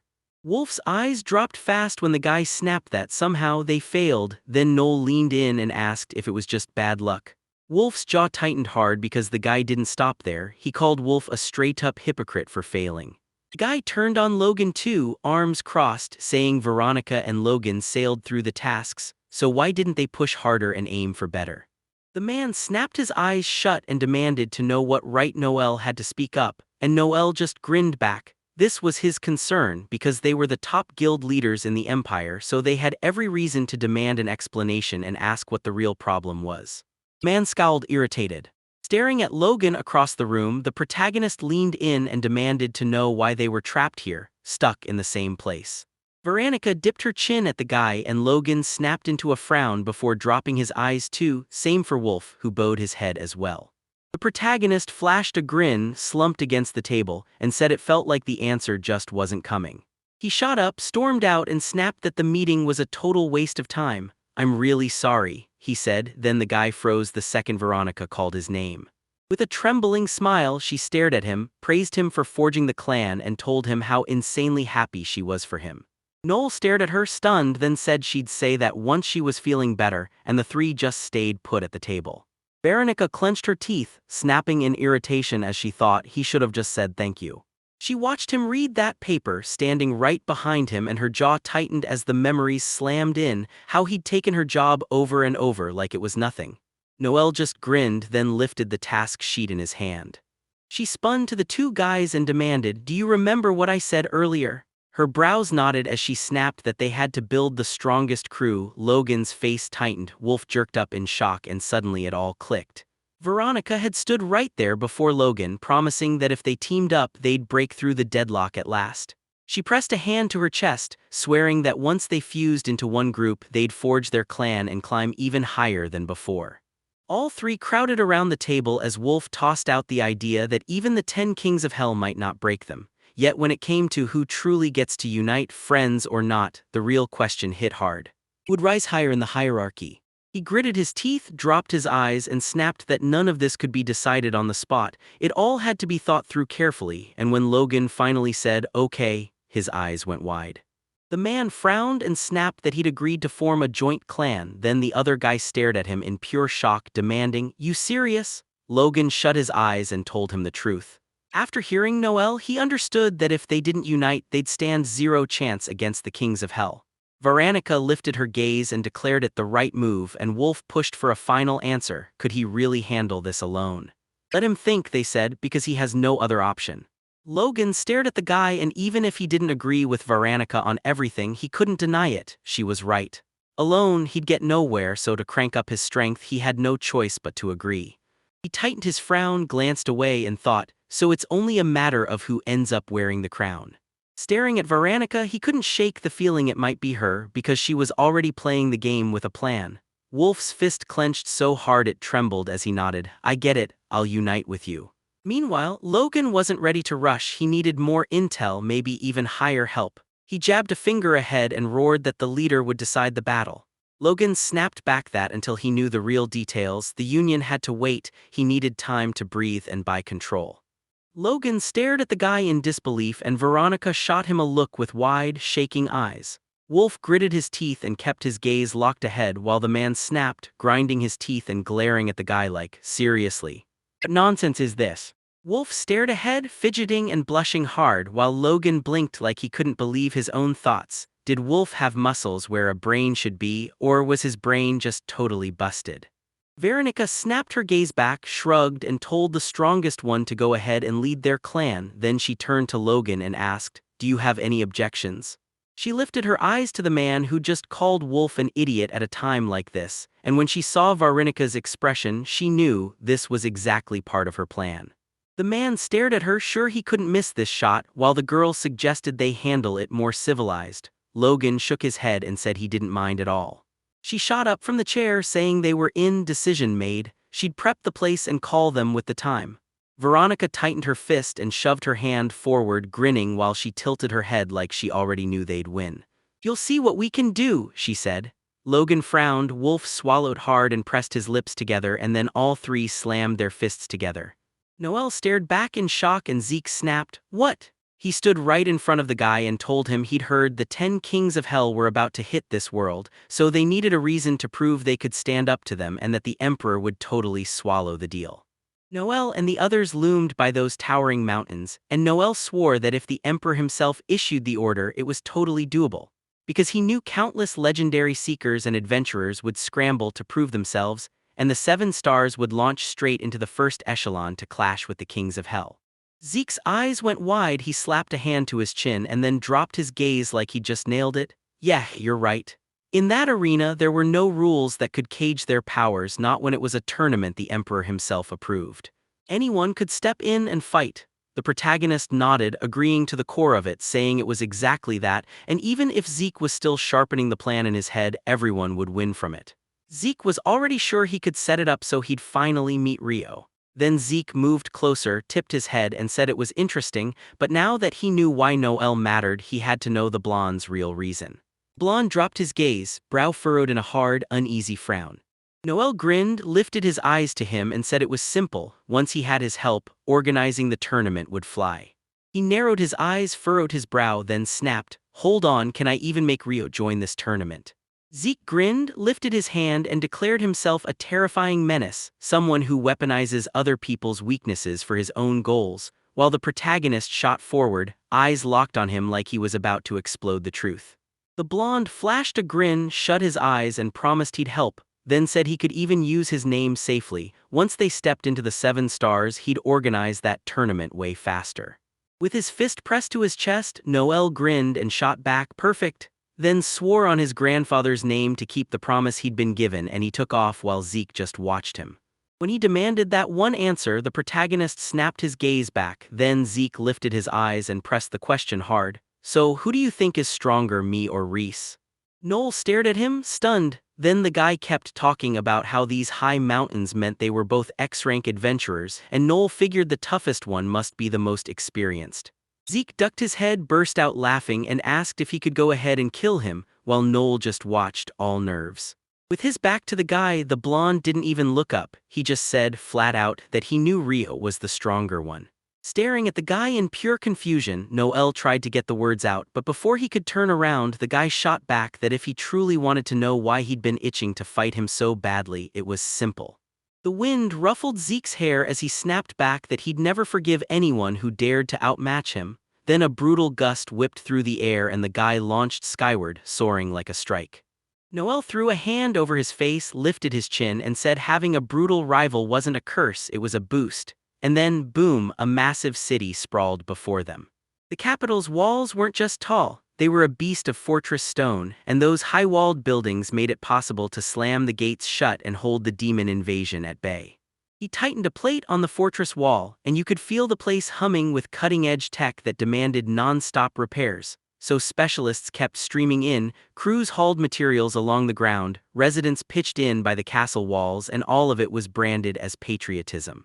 The man clutched a steaming mug in both hands. Koga grinned ear to ear, scooped her up in his arms, and bragged that it was the tastiest thing ever. Nothing beats a cold drink after work.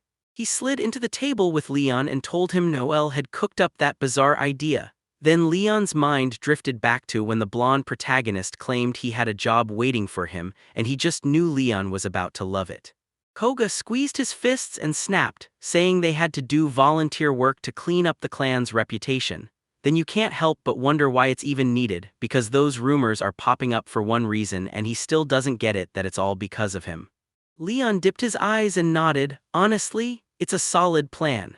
While the townspeople drifted through the city, the blonde kept talking about how much work still needed doing, and Leon watched him wonder, straight-faced, how they could all pitch in. "This'll boost the clan's name for sure," he said, "and then people will start seeing us differently." Koga finally glanced back at the blonde, who smiled and added, "And you know how fast adventurer rumors spread, this is a perfect strategy." They slid into their seats and stared out at the city spread before them, and the dark-haired guy admitted, "Yeah, I get why we have to do this, but I hate all this pointless nonsense." Leon burst out laughing, claiming it looked like they were finally wrapping up, and Koga frowned hard, snapping that no, he didn't believe it, not for a second, while Leon just stared at him in silence. Towering city walls loomed as the blonde snapped, "So tell me, why is Koga tailing Noel?" The dark-haired kid snapped his head up in shock at the guy, then stared him down and said he'd heard all about Koga. Alma stepped in, questioned whether he really backed Koga's moves and wouldn't let him dodge the truth. Koga flashed a grin, dipped his eyes, and confessed, "Yeah, he really is special." With a grin, he recalled his gang and swore, "No matter how far he goes, that sword is always his, and when he wants something, he goes for it, fearless enough to act the second it's time." Leon stared at him in shock and demanded, "So you're really ready to roll with my plans just to reach the goal?" Koga grinned right back and shot, "Why not? Does it seriously matter that much?" The blonde dropped his eyes and muttered, "Maybe he's right after all." A man showed up with a pot in his hands and announced, "You're here, turns out the supplies are stuck, so that's it for today." The townspeople thanked them for all their help. Leon stood up and promised, "Then we'll help you later," and the awkward-looking guys just smiled as the locals closed in around them. One of the men insisted they taste the pickled lemons his wife made, and another woman beamed, saying she was thrilled there were kind adventurers like them. Then she asked Koga if he wanted to meet his granddaughter. Koga grinned and cradled mandarins when one of the men flashed a smile and said, "They're still young but already so wonderful. Since you guard them, you can sleep easy," and Koga just beamed. Leon then smirked and told him it was time to head for Knoll to figure out what else they had to do, and the guy fired back, laughing, "Yeah, I see you're bursting with energy." Standing face to face, Koga said they'd finished volunteering for today, and the blonde laughed back, "The big work's done, so I'll make sure the kids from the local orphanage are taken care of." Leon looked him over and said, "You know what, you're needed, we're short on people, so I'm pitching in." He didn't even hesitate, "It's not far," and he threw his hands up, shouting happily. Leon yanked his mouth open and let out a raw scream of pain, tears pouring down his eyes, while Koga did the same, shouting, "It hurts." A kid yanked Leon's hair, forcing him to tip his head back as the boy waggled his hands and yelled, "It hurts!" And right then, another girl jammed a finger into Koga's mouth while he demanded if this was really easier than walls, barking that he didn't want to eat sand. The kids kept messing around until the guys begged them to stop, and one of the nuns only smiled, saying she liked them. Koga lifted his hand where a miserable boy dangled and snapped, asking how much longer they had to suffer here. Leon ground his teeth and said, "About 3 more hours," and the dark-haired boy blurted, "You're kidding, this won't hold for anything." Koga stared in shock as someone shouted that she still hadn't answered, and out on the street, a nun stood face to face with 2 men. One of the men shot her a disgusted look and barked that she'd better hurry up and hand over the land papers, so the girl dropped her eyes, trembling, and insisted again that they'd already turned down their offer. 2 guys watched from the side as the bandit barked, "Don't play around with them, now hand over your papers." Frowning, Leon told Koga these 2 guys are land sharks, and Koga gasped, "What kind?" The blonde said they want to tear up this land near the temple and rebuild everything, even scouring to buy up as much territory as they can. Koga's brow tightened as he strode forward, tugging Leon along, and Leon grumbled that he already knew it, without him. One of the church servants stepped up in front of the nun, threw his arms wide, and demanded what the heck they were doing. The guy shot a furious glare, yelled that this is a church orphanage for orphans, and made it clear there's absolutely no room for violence here. The dark-haired man grinned, shot his hand up, and said the Holy Father arrived at the perfect moment. Now he'd convince his people to hand over this land. The shocked guy blurted, "Why?" And the dark-haired man just smiled wider and waved him off, asking if the priest hadn't said a word. Turns out they work for the head of the trading company, Andreas Hoger. The Holy Father stared at the man in total shock, and the man blurted that even a numbskull like him knows exactly how much money Mr. Hooger pumped into the church. Leon's brow furrowed, and he snapped that it's a bad sign they're hiding behind the Hooger company. The man in dark glasses flashed a grin and waved, and the guy then bragged that the Hooger Trading Company was one of the Empire's top players, then went and turned into full-blown business sharks, snagging investors from every corner and raking in corporate power across the board, with links that reached not just the nobility but straight into the mob too. Leon, clearly disgusted by the whole fight, snapped that the church might have massive power in the end, but right now everyone's just chasing their own desires. Put Andreas on one side and an unknown orphanage on the other, and the kids are the ones getting crushed. So yeah, the church is helpless here. Koga glanced at the child beside him. He clung to the guy's clothes, trembling, eyes wide with pure fear as the shouting raged on. Leon dropped his eyes and said they could help, no sweat, but if they pushed too far, trouble would never stop. Koga snapped forward, raging that he didn't care. He stared them down and bellowed, "Enough, stop the noise." The light-haired bandit glared at him, barked, "Who are you?" then warned, "Stay out of what isn't yours or I'll kill you," and Leon stepped forward, ready to prove what he could do. The blonde narrowed her eyes and snapped that if they didn't get moving, they'd be stuck dealing with them, and Koga slapped his palm with his fist. "Relax, we're not hitting hard, so you've got nothing to worry about."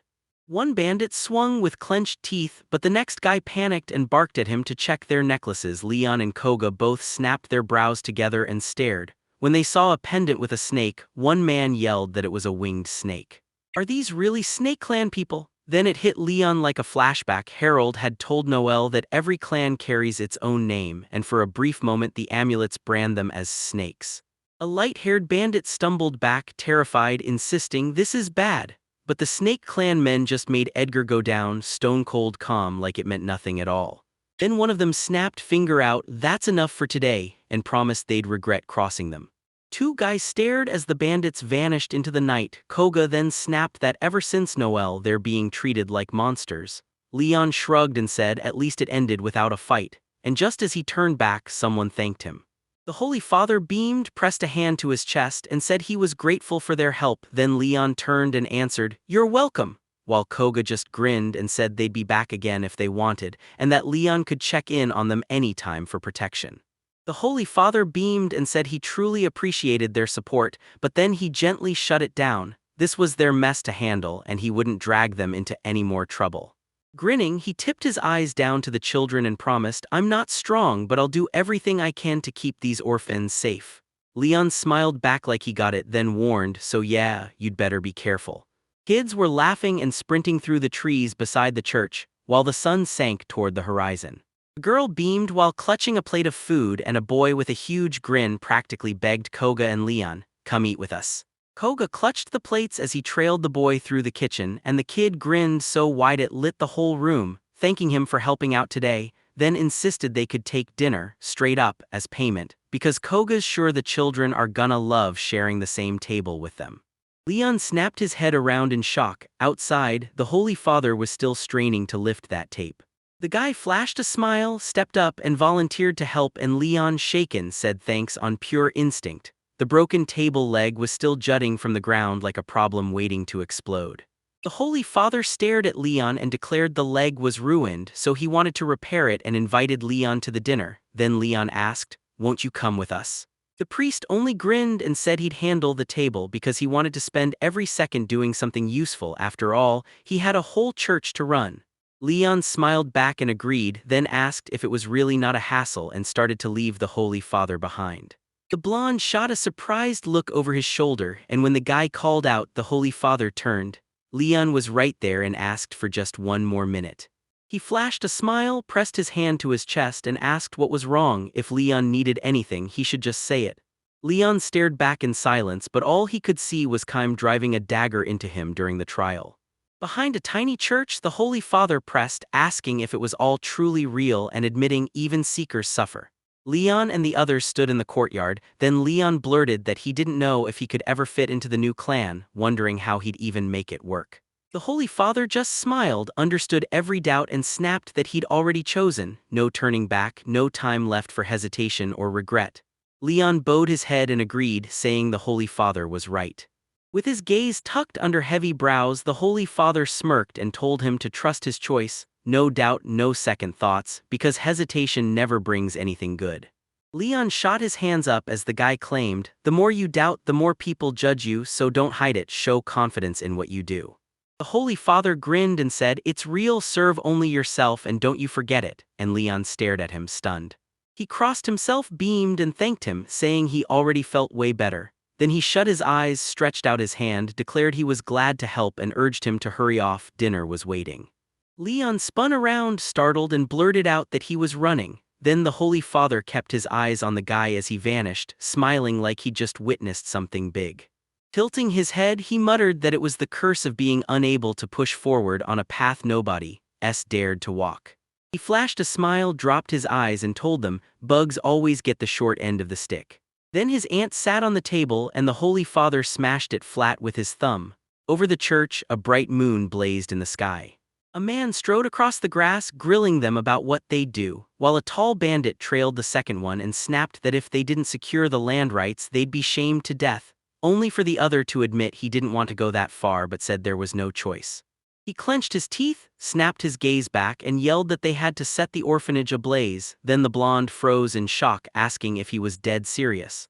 The dark-haired one spun toward him and said it was their own fault for never even reaching out and that they had no right to argue back. Two men snapped to attention, their faces packed with shock at whatever just hit their eyes. A shadowy figure loomed in front of them, black hair framing a pair of animal ears. Teeth ground together with rage, and metal manacles bit down on his wrists. Under the cold moonlight, a girl in a dark dress stood perfectly still. When one of the bandits demanded who she was, the masked girl narrowed her eyes and stared them down, sizing every one of them up. She shot a finger at them and demanded, "Do you know what live slicing is?" The dark-haired bandit frowned hard and shot back, "What are you talking about?" On a plate, she laid the prepared fish and grinned, "This is the Far Eastern Kingdom's traditional sashimi, cut only from live fish, cooked by the chefs while the fish itself is still alive." She flung her arms out wide and declared, "Only like this can you really taste the true flavor of fish," and that's exactly how it went with the next thing, too. People watched as the man scowled and demanded if she'd finally lost her mind, and which gang she belonged to. The blonde just grinned, gestured at the girl, and cooed that she had a great body, then asked if they could sell her and rake in a fortune. Another guy gaped in disbelief, asking how anyone could even think about work in a moment like this. Then the blonde closed in, promising they'd finish the girl fast. He flashed a huge smile and invited her to have fun, swearing she'd never regret it. The girl frowned and stared him down. The man shot his hand out toward her. Without warning, blood blasted out of his mouth. He dropped right in front of the girl and the second bandit snapped, "What happened?" He slid beside his partner, hand tucked under his head, begging him to hang on, while the blonde's eyes rolled white and his mouth stayed gaping. The girl stared at him and snapped, "Are you already dead?" The bandit shot her an irritated look and barked, "What are you doing?" She glanced him up and down and said, "Like I told you, this is live slicing." Blood blasted from the second bandit's mouth and he crumpled onto the other man while the girl dropped into a squat right in front of them.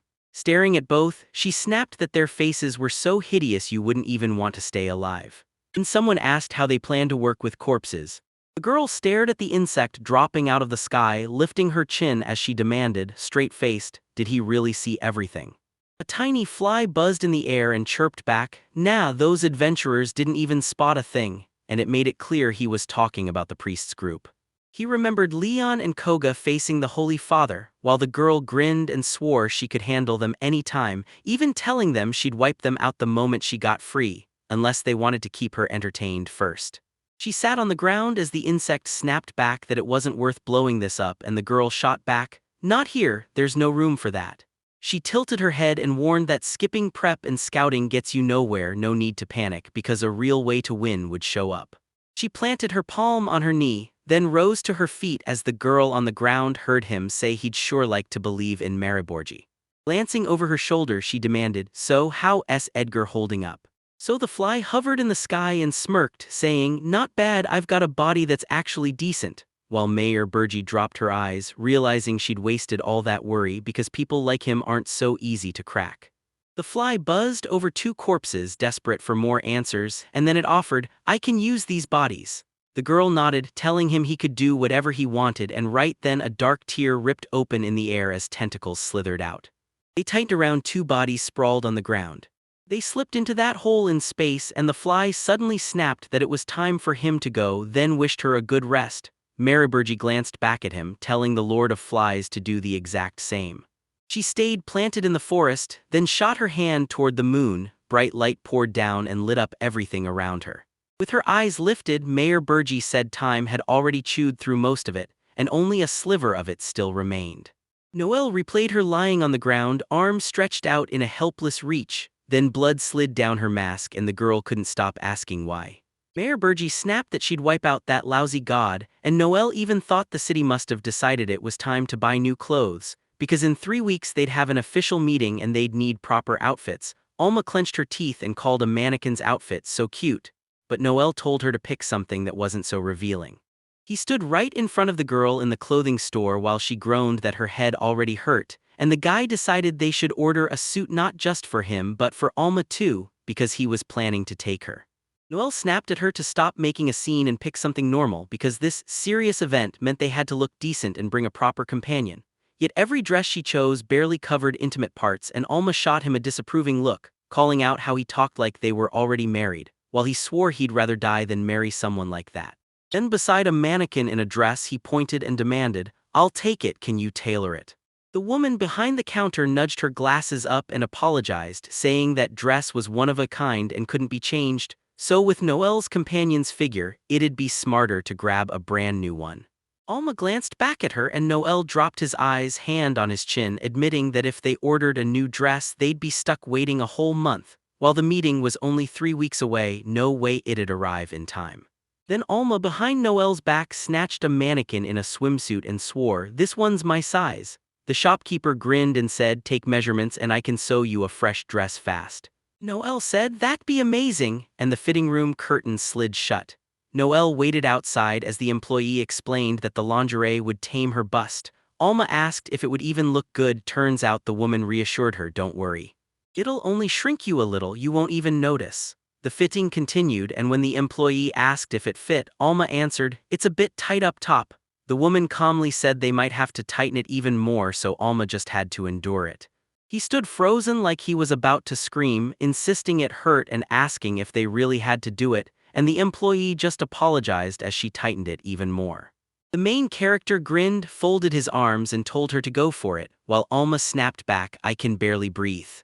Noelle shot a look back at the girl peeking through the door window and Lesha yanked the door open, then stared at the guy in total shock, blurting out why he was here.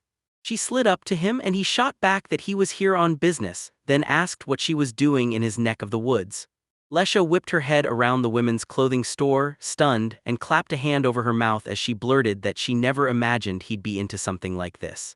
Noelle snapped back, all irritation that he'd cut her ears off, Many City House. That elf girl slid into the chair beside Noelle and told her they'd need proper suits for the official reception. then added like it was nothing that she'd be going too. Noelle's the one who didn't miss a beat, so the guy asked if she wanted to join him, and when Lesha heard that, shock hit her hard. She blurted, "What are you talking about?" As the guy just folded his arms tight and fired back, "What did I say?" He remembered Wolf thrusting his fist forward and barking that he'd win the duel. Noelle grimaced and muttered that maybe it was for the best, because during clan selection to face the 10 Kings of Hell, the rules would be brutal, and after merging with the other clans, he was certain he'd be fine. The elf girl stared at him wide-eyed and told him to slow down. Nothing was settled yet, so who was he to act like the outcome was a given? He dropped his gaze and said, honestly, it was still a mystery whether they could survive the Kings of Hell this time. The rules they were using didn't even fit the danger, and if they botched this round, just imagining what came next was terrifying.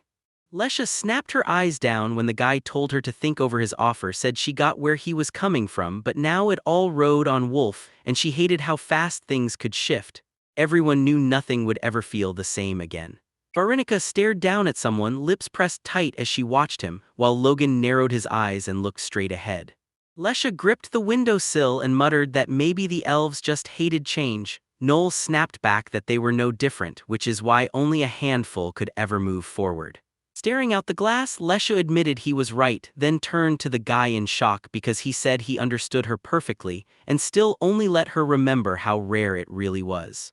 He stared at her and flat out said nothing lasts forever, then warned that clinging to the old only brings pain, no reason to be scared of what's new.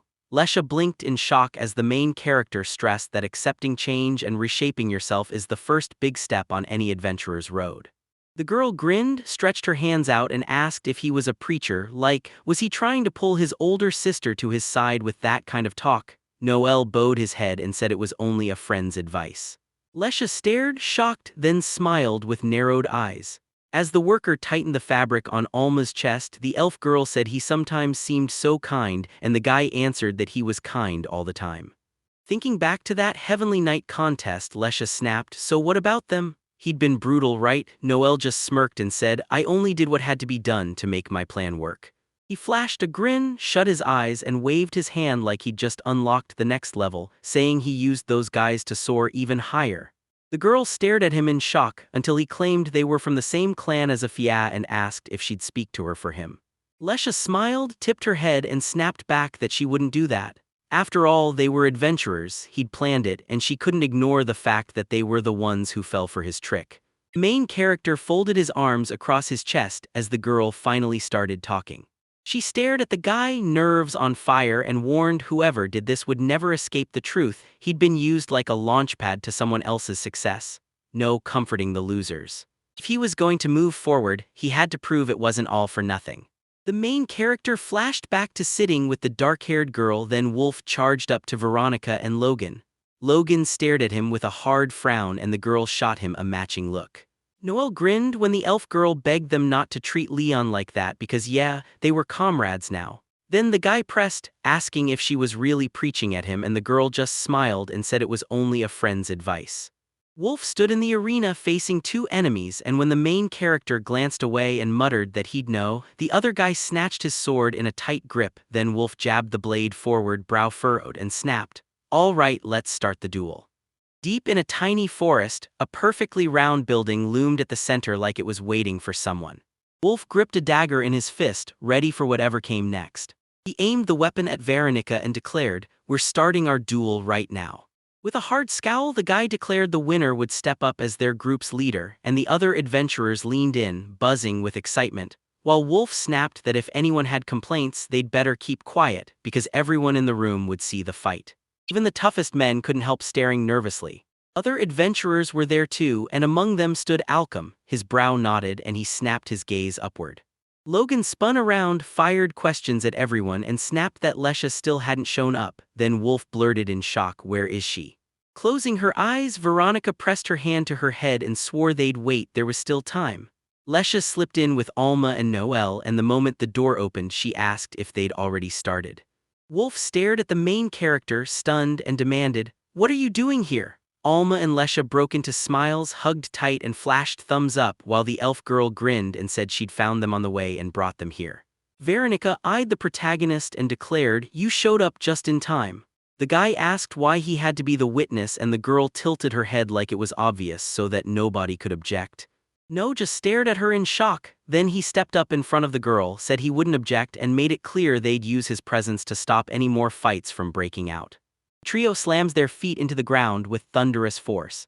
A massive arena loomed around them. Wolf stood his ground like a stubborn B-rank swordsman gladiator, Logan scowled and balled his fist like a B-rank warrior monk, and Veronica gripped a book and stared forward as a B-rank mage spellcaster. Then Null shot up his hand and asked, "You ready?"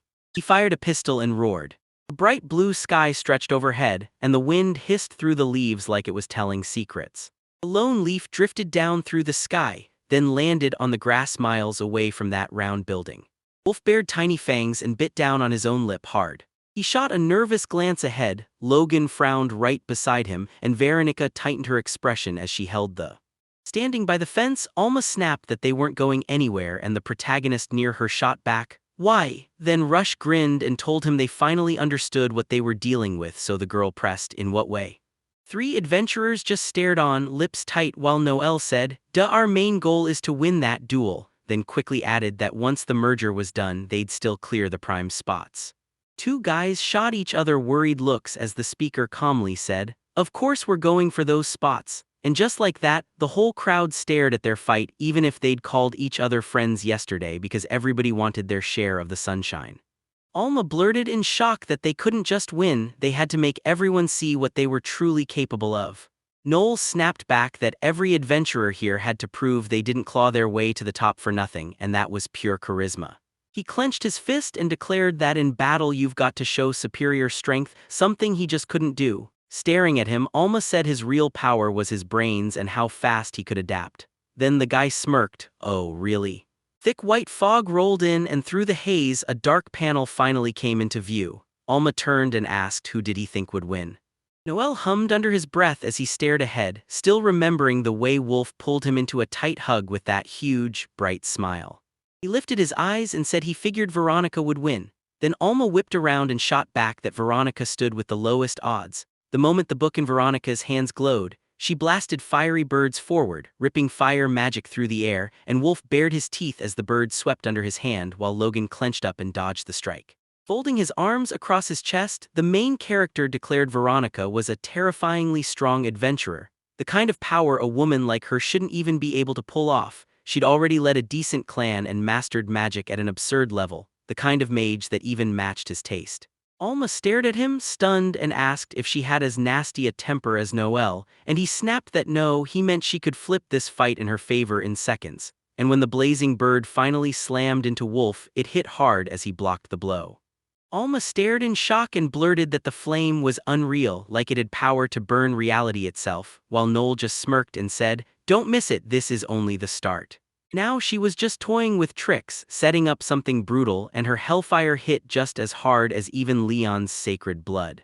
Wolf sprinted beside the blazing bird, kicking off the ground like he was flying, while Logan ground his teeth and snapped up a block, cursing as the hit came. Veronica tightened her grip on the book, scowled, and ripped fresh fire magic into the fight. Logan launched into the air, then his outline warped out of nowhere. The girl stared, stunned. Lesha leaned on the fence and demanded if Logan had truly vanished. The man bowed his head and unleashed a martial arts skill, then vanished behind Veronica in a blink, swinging as he triggered the heaven and earth change, a technique that snaps straight to the target in an instant.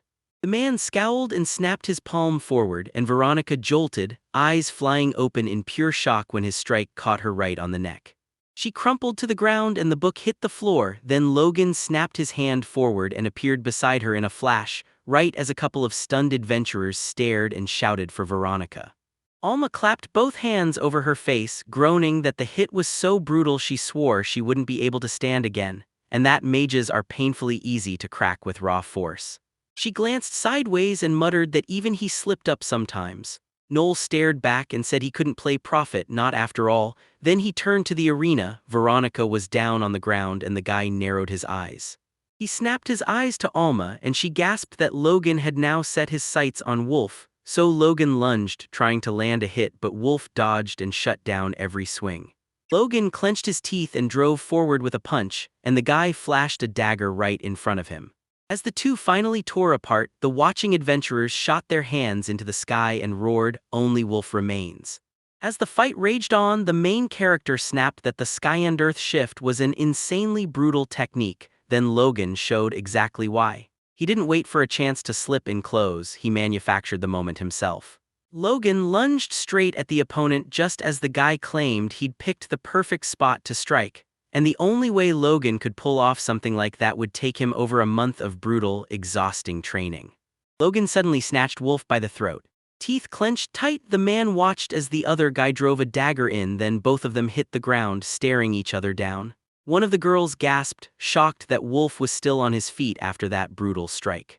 Another adventurer blurted that Logan was bleeding way too much, he wasn't going to last. Wolf grit his teeth and raised his sword straight up as Logan dropped his hand, blood pouring from it.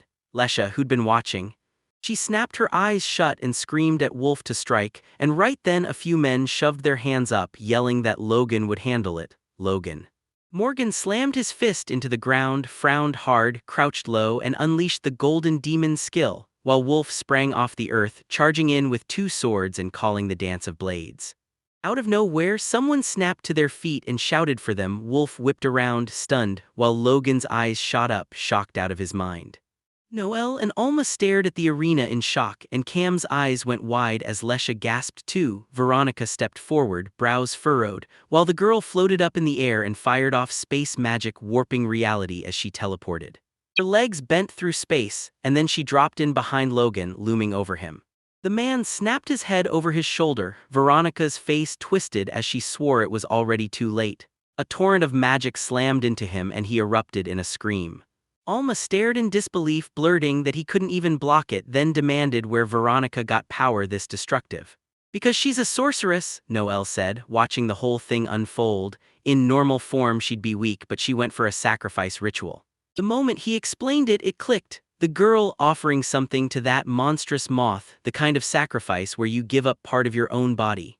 You can strike a contract with a great spirit and borrow a slice of its power, but Veronica's hand was bleeding for it. Noelle warned that success isn't guaranteed, spirits might still ignore you even after the sacrifice.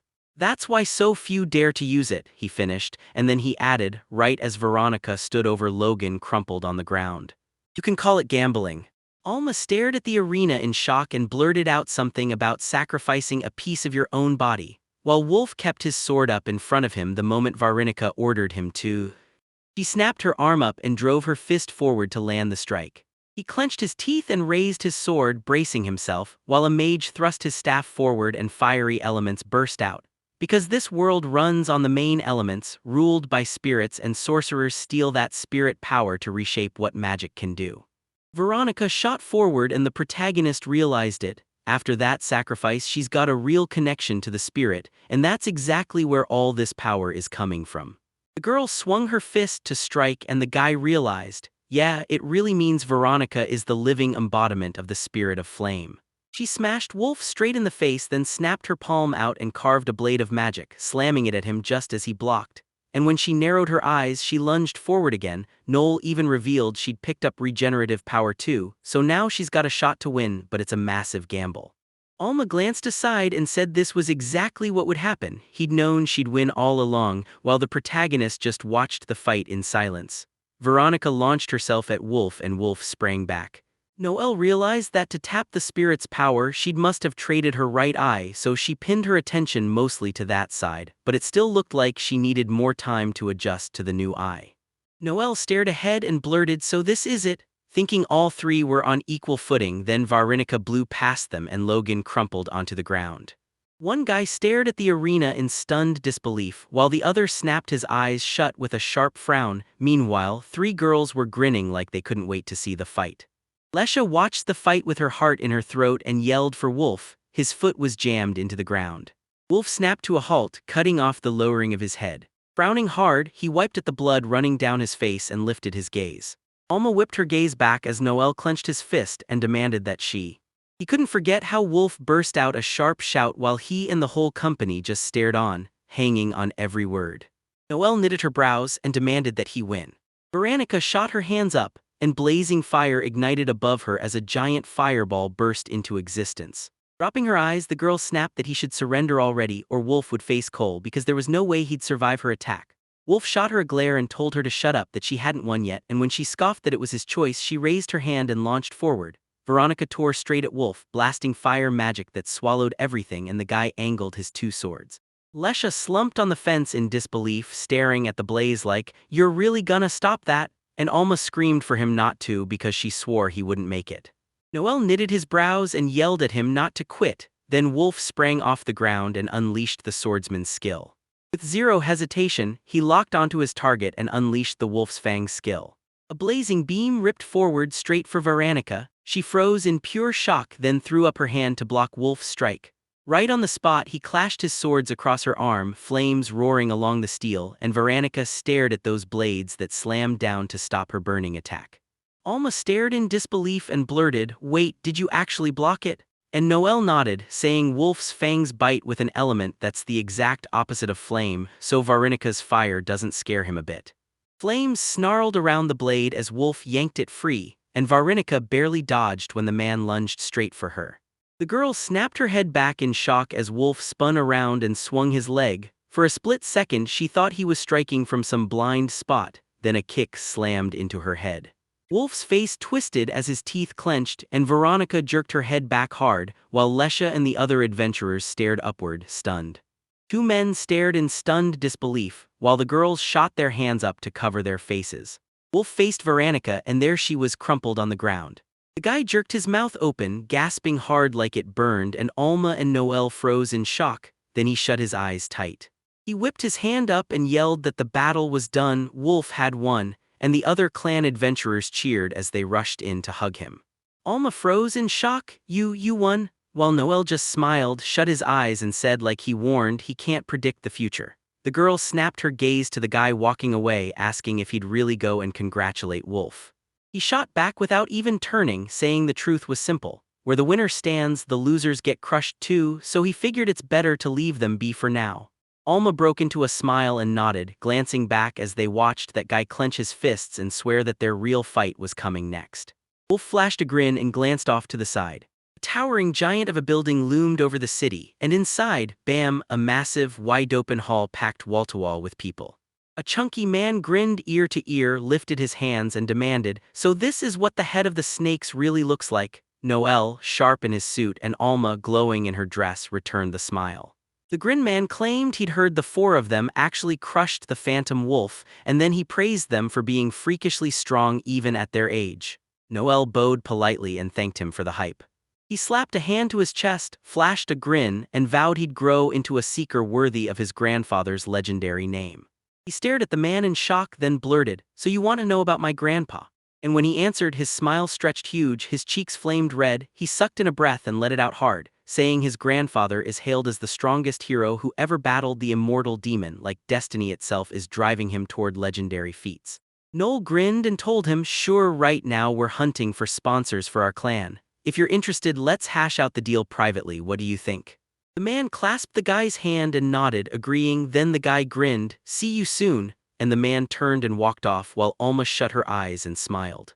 She snapped out a sharp breath, clutched her face, and blurted that she couldn't take this forced smile one more second. Then the guy told her to hold on, saying it was all for tracking down investors. As they strode down the hall, the girl glanced back and snapped that her brother was pure greed. Then Noel shot back that he didn't remember becoming her brother at all, and when she kept wavering, Noel demanded she focus on the real situation because this was their only shot, and the next one might not come. Alma flashed a grin and threw up a thumbs up, promising her little sister would give it a shot, while he muttered through his teeth that she wasn't his brother. They stared at the man who'd greeted Noel, then asked, straight-faced, if he'd really enjoyed talking to the fat cats. Alma jabbed a finger at the stunned man and he slumped, palm to his head like he couldn't believe it, while Zeke grinned, wrapping his arms around two girls in skimpy outfits and bragging that he didn't think he'd ever enjoy the company of fat cats. Alma called it out, saying that's the outfit she picked, and Zeke erupted in laughter. Then he strode up to the protagonist, cracked a joke, and asked what was wrong, like did his pants get too tight from what he just saw. Guy snapped back, irritated, telling him to shut up. At the hall's window, two guys were on full display. Zeke stared at Noel with his hands buried in his pockets, grinning like it was perfect that so many powerful people showed up because connections never hurt. Meanwhile, Alma kept clocking the outfits on two girls and Noelle snapped back, asking if Zeke really decided to hog all the attention. Zeke leaned on the balcony, saying he'd heard not everyone gets lucky with sponsors, and the guy nodded along until he revealed that every single sponsor they'd agreed with just canceled their contracts. No way, and when his eyes slid open a little, the blonde asked if he wasn't about to blame him. Noel grinned at him and said, "Don't worry, what's coming next is the real show," then teased the third of the 7 stars and the Requiem Mermaid clan's leader, Yehin Asfield. Zeke's eyes snapped wide when the smile on that light-haired guy flashed back in his mind. Noel stared at him, eyebrows tight, demanding to know what was wrong, then Zeke just snapped, "Nothing." As he slipped past the guy, Zeke muttered that he didn't think anyone from the 7 stars would show up. With that, he turned to leave, saying he was heading for the common hall because they had no right to keep their star waiting. The girls lit up as they stared at whatever was in front of them, and Zeke shot them a quick look back, while the light-haired guy swung his hand and waved at someone. He flashed a quick smile to the side and Zeke swore it was Yehin Asfield. So many other seekers shut down fast, because once they heard he'd be at the competition, they knew meeting the guy everyone whispers about would only spell trouble. Zeke shot the guy a nasty glare, already imagining himself smearing him with dirt.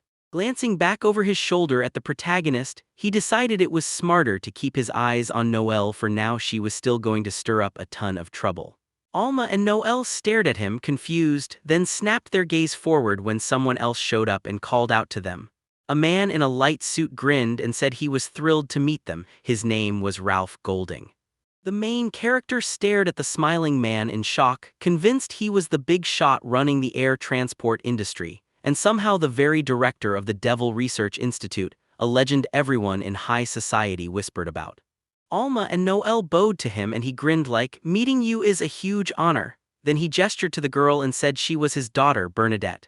Bernadette flashed a warm smile, lifted her gaze, and said she was thrilled to meet them, introducing herself by name.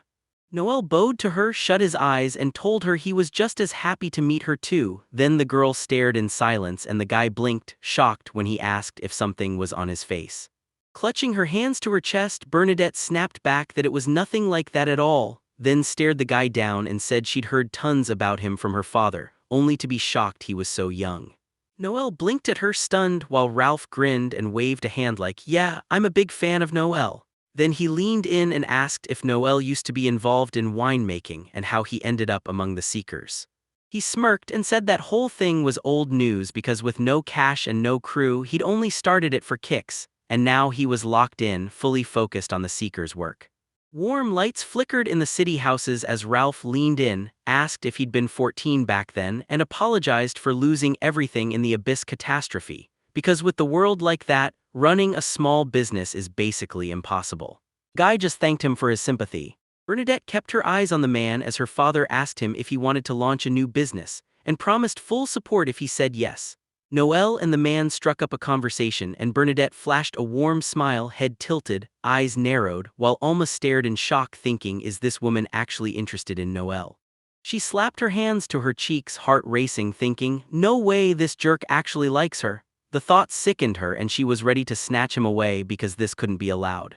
Alma flashed a grin and leaned in toward Bernadette, asking if she liked Noelle. Bernadette looked up and said her father was almost never this happy, so Alma beamed and asked if they were talking about something good, right before Bernadette started to say, "We were just about to." With her hand pressed to her cheek, Alma snapped that Noelle only ever liked men. Bernadette stared at her, eyes wide. "What?" Alma's smile came out stiff as she jabbed a finger ahead, and Bernadette instantly felt like it was the biggest lie in the world. So what, was she jealous? It looked like Alma had just totally misunderstood her. The girl flashed a smile, decided she'd play along, and shot back that she really appreciated the info. Ralph grinned and thrust his hand forward, calling it a brilliant plan. Then he offered his gratitude by asking to sponsor their clan and said he could be reached anytime. The protagonist smiled right back, took his hand, thanked him too, and promised that his support would help them more than he knew. Alma shot a bright smile, stretched out her hand, and told Noelle she was her friend, so happy to meet her, while Bernadette stared at her like she didn't trust it, then said she felt the same and grabbed Alma's hand, and the second their palms touched, Alma jerked back and screamed at the top of her lungs. She crumpled to the floor, shaking, and Bernadette yanked her hands up to her face, panicking as she apologized, swearing she must have squeezed too hard, while the other just stared back like, "I'm not mad, I'm just shocked." Ralph and Bernadette were heading out when Alma, snatching her hand with irritation, snapped that she was a devil's bane, then taunted where that kind of strength came from. Noelle shot back, cold and disapproving, asking if she felt any shame and scoffing that an adventurer would ever bow to an ordinary person. Tears streamed down her face as she thrust her swollen hand toward him, insisting it hurt so bad he had to see it for himself. So he grabbed her hand and examined it, and when he said, bluntly, that it was badly swollen and she needed a doctor, her blush shot up and she bolted away, mumbling that she was fine and wishing him luck in the negotiations. Watching her run off, Noel stared at her in confusion, then asked what was wrong right as a guy sprinted up to him. He jabbed toward the side and blurted that they'd been hunting him everywhere, because his moment had already come and gone. Noel tilted his head and said, "Got it, I'm already on my way." He stormed back into the hall, convinced that once the reception wrapped up, the real show would finally kick off. Bernadette stood in the hallway, brow knitted, and snapped her gaze over her shoulder, then she stole a quick look at the dark-haired. The girl with animal ears lounged on the sofa when Bernadette stormed over, stunned that she'd show up at all, then her mask-wearing past slammed into her like a flashback. Bernadette slammed to a halt in front of her, snapping out her name and then called for Mayor Borge. She lifted her glass of wine, and that smile hit like a spark. The blonde blurted that she couldn't believe she showed up, and as she spoke, Mayor Borge just grinned at her. She lifted her glass and said loud and clear she was here to stick with Hooger. Then the dark-haired girl flashed a quick wave. A man stared at the two girls, then the guy in dark glasses flicked his hand at them, grinning like he already knew what was coming. He smiled even wider, cheeks burning as memories of Leon's words hit him. Andreas owned the Hooger Company, and it was exploding across the market, so he ordered his men to seize church lands and start building. Mayor Borge glanced back at Bernadette with a grin and warned her not to use her real name in here, while the blonde perched on the armrest and asked whether she was really supposed to be the careful, hardworking mediator. She leaned in and told him she'd run into a snake with a beautiful face. Nothing about him screamed special, and she wasn't sure he'd even be useful. Mariborgi threw her head back, took a sip, and admitted he'd be weak in a fight, but his real power was one thing: making people do what you want. The wine still clung to the girl's lips as she finished, saying it wasn't smart to make enemies out of him because they'd need him bad. As soon as the host shouted that the meeting was starting, the whole hall whipped around. Everyone was told to crowd in front of the stage. Down the corridor, people shuffled past while Mayor Burgi kept smiling and insisted everything was fine for now, telling her not to worry because after his speech he'd unlock an incredible power. The girl flashed a grin, spun around, and slowly licked her lips like she knew exactly what came next. She stared at the person who slid up to the chair, and Yehin flashed a grin, then swept his eyes around the room. Mayor Borgi stared him down, grinned, and promised that this time he'd feel the deepest pits of despair. People lined up in front of the stage because the conference was about to kick off. Agenda 1 thing: how to survive the invasion of the 10 Demon Kings. Then Zeke flashed a grin, shot his hand up, and reminded them that they weren't just any soldiers, they were dragon conquerors, the strongest clan in the whole empire. People smiled at the guy as he bragged that he and their leader were X-rank adventurers, and even Sharon Valentine, the adventurer's mother, had to take them seriously. He lifted his chin and declared that their strength, their victories, and their tactics blew every other clan out of the water. He lifted his hands and announced his plan. Victor would be the commander-in-chief of the United Army, and with him leading the charge, humanity would smash the demons and win. Everyone erupted in smiles and applause as he turned his head toward Noel standing right behind him. Yehin slid in right behind him, eyes sharp, and asked, "So was that allowed?" Zeke finally stopped frowning, and the protagonist spun around in pure shock. Yehin grinned, lifted his hand, and declared that humanity's fate was on the line. Then you could feel he was concealing something. Still, they nodded, ready to throw everything into the war. Yehin, the third of the 7 stars and the head of the Mermaid Requiem clan, smiled and stared. Zeke grinned and asked, "So you really think if I just jingle my wallet in front of them it'll somehow calm everyone down?" He tilted his head and snapped back that his wallet mattered, so he wasn't about to dump it for trash, and Zeke stared him down. Yehin threw his hands up and declared that the key to this fight was the commander-in-chief, so they should pick him from the 7 stars. Then he laid out the plan like a rulebook: follow their hierarchy and name the first of the 7 stars commander-in-chief. He lifted one finger and added that if someone else with the right qualities came along, they'd swap in that person. The host leaned in and watched Zeke, and Zeke demanded, "So what qualities are you talking about?" Yehin shot his finger up in front of him and declared, loud and clear, that it was the original.